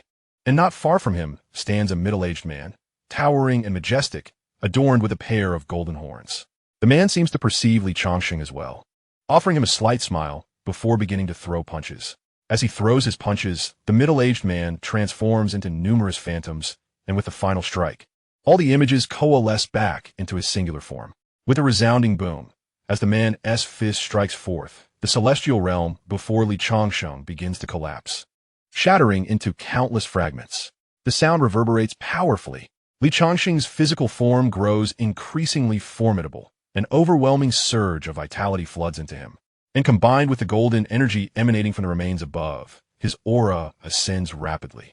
With a sudden burst, he breaks through a minor realm. He has now reached the late stage of Earth Immortal. Yet, this is merely the beginning. After another half hour, Changsheng breaks through once more. He has now attained the pinnacle of Earth Immortal. However, the remains above continue to release boundless energy, and despite his efforts to contain it, the quality of this golden energy proves too overwhelming. This realm feels increasingly difficult to sustain. Meanwhile, others look upon Changsheng with faces full of envy, witnessing not only his rapid ascension through two minor realms, but also the promise of a breakthrough into the celestial immortal realm. Most notably, the great bull demon king appears visibly displeased. It is certain that this lad will step into the celestial immortal realm. Would he seek further breakthroughs thereafter? The third elder's expression betrays a mix of astonishment and uncertainty. Even he finds himself at a loss. He can distinctly sense a tiny crack appearing on the remains. So small it could easily be overlooked, yet how resilient are the remains of a being surpassing the golden immortal. The emergence of such a fissure suggests that it may not withstand many more activations. However, at this moment, the promising junior he has been watching is on the verge of a critical breakthrough, and he fears that forcibly withdrawing the remains might hinder the lad's progress. Amidst the gaze of the multitude, a resounding crack echoed as Changsheng shattered his bottleneck, successfully ascending to the realm of celestial beings.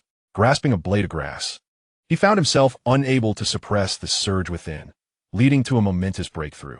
A look of regret washed over his face as he surveyed the other individuals within the cave, rendered speechless.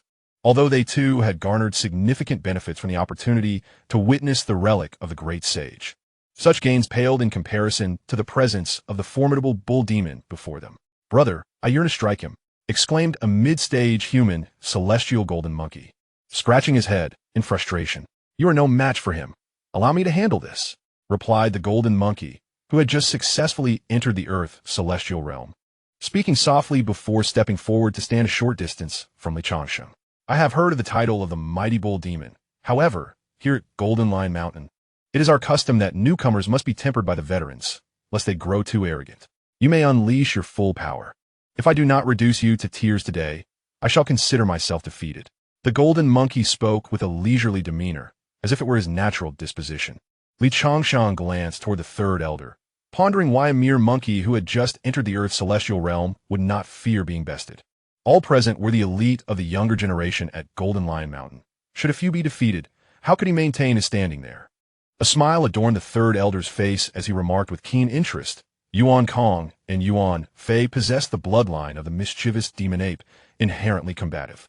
They joined Golden Lion Mountain a century prior, and when they first arrived, they were once defeated by Hu Hai. Fear not, for they bear the mischievous demon ape lineage, and can withstand punishment."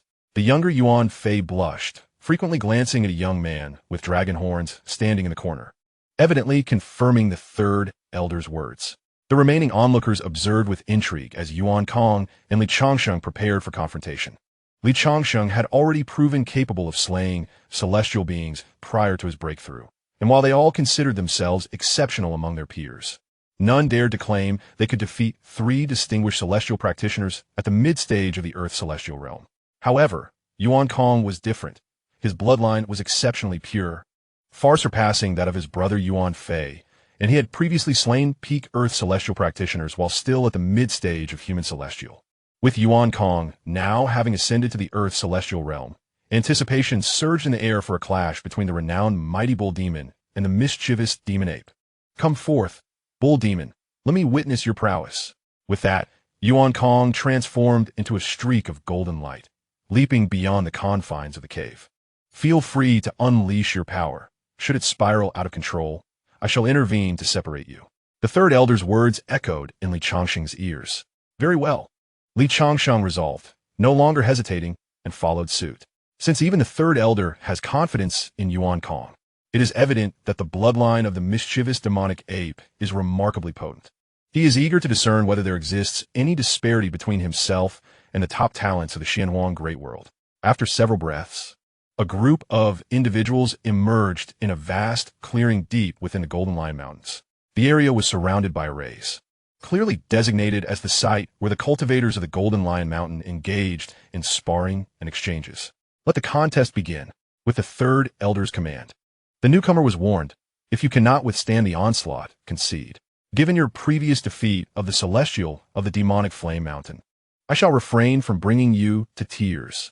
Yuan Kong, upon finishing his words, charged forward with bare hands directly at Changsheng. His speed was astonishing, and in the blink of an eye, he was beside Changsheng, delivering a powerful punch. The void shattered as countless fierce fist energies enveloped Changsheng, sealing off all avenues of retreat. Even a peak Earth immortal would find themselves regretting their fate against such a ferocious strike from Yuan Kong. "Come at me." Changsheng did not retreat. Instead, a smile graced his face as he responded with a punch of his own, opting for a direct clash with Yuan Kong. A resounding boom echoed as the two figures collided, causing the void to fracture. In an instant, they separated only to collide again, and the two engaged in a series of exchanges, their speed increasing with every strike. The devastation of the void was relentless, as chaotic remnants of space struggled to mend themselves, only to be shattered anew. Their pace quickened to such an extent that, despite being prodigies. The onlookers found it difficult to comprehend the rapidity of their movements.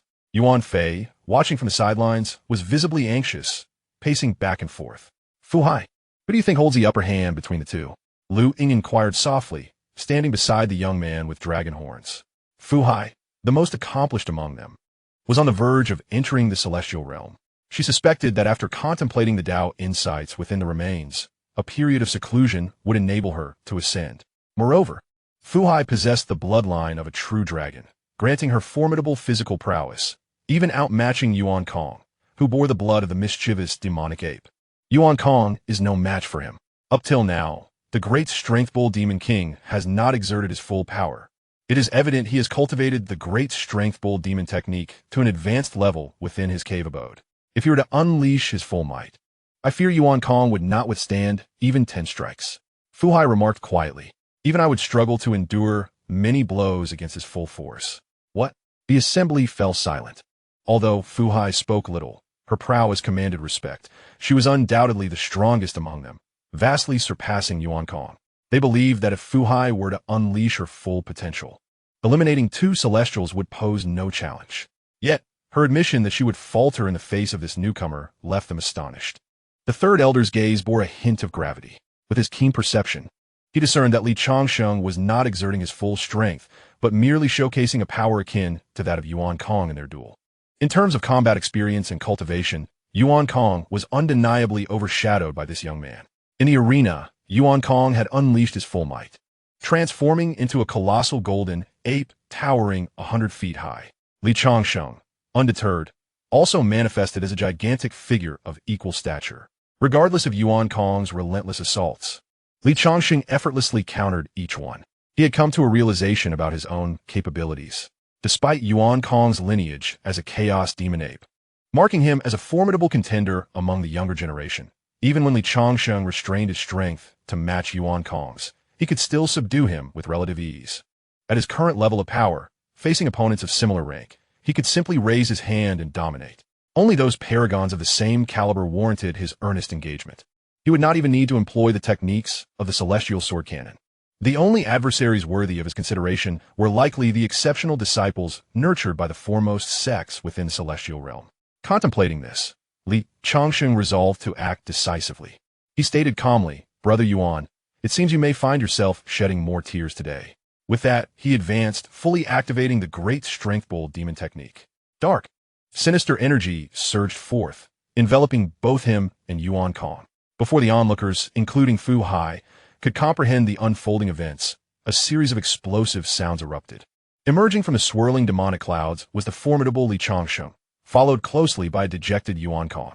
The latter appeared battered and bruised, his eyes resembling those of a panda, with tears glistening at the corners, reminiscent of the time he was defeated by Fu Hai upon joining the Golden Lion Mountain.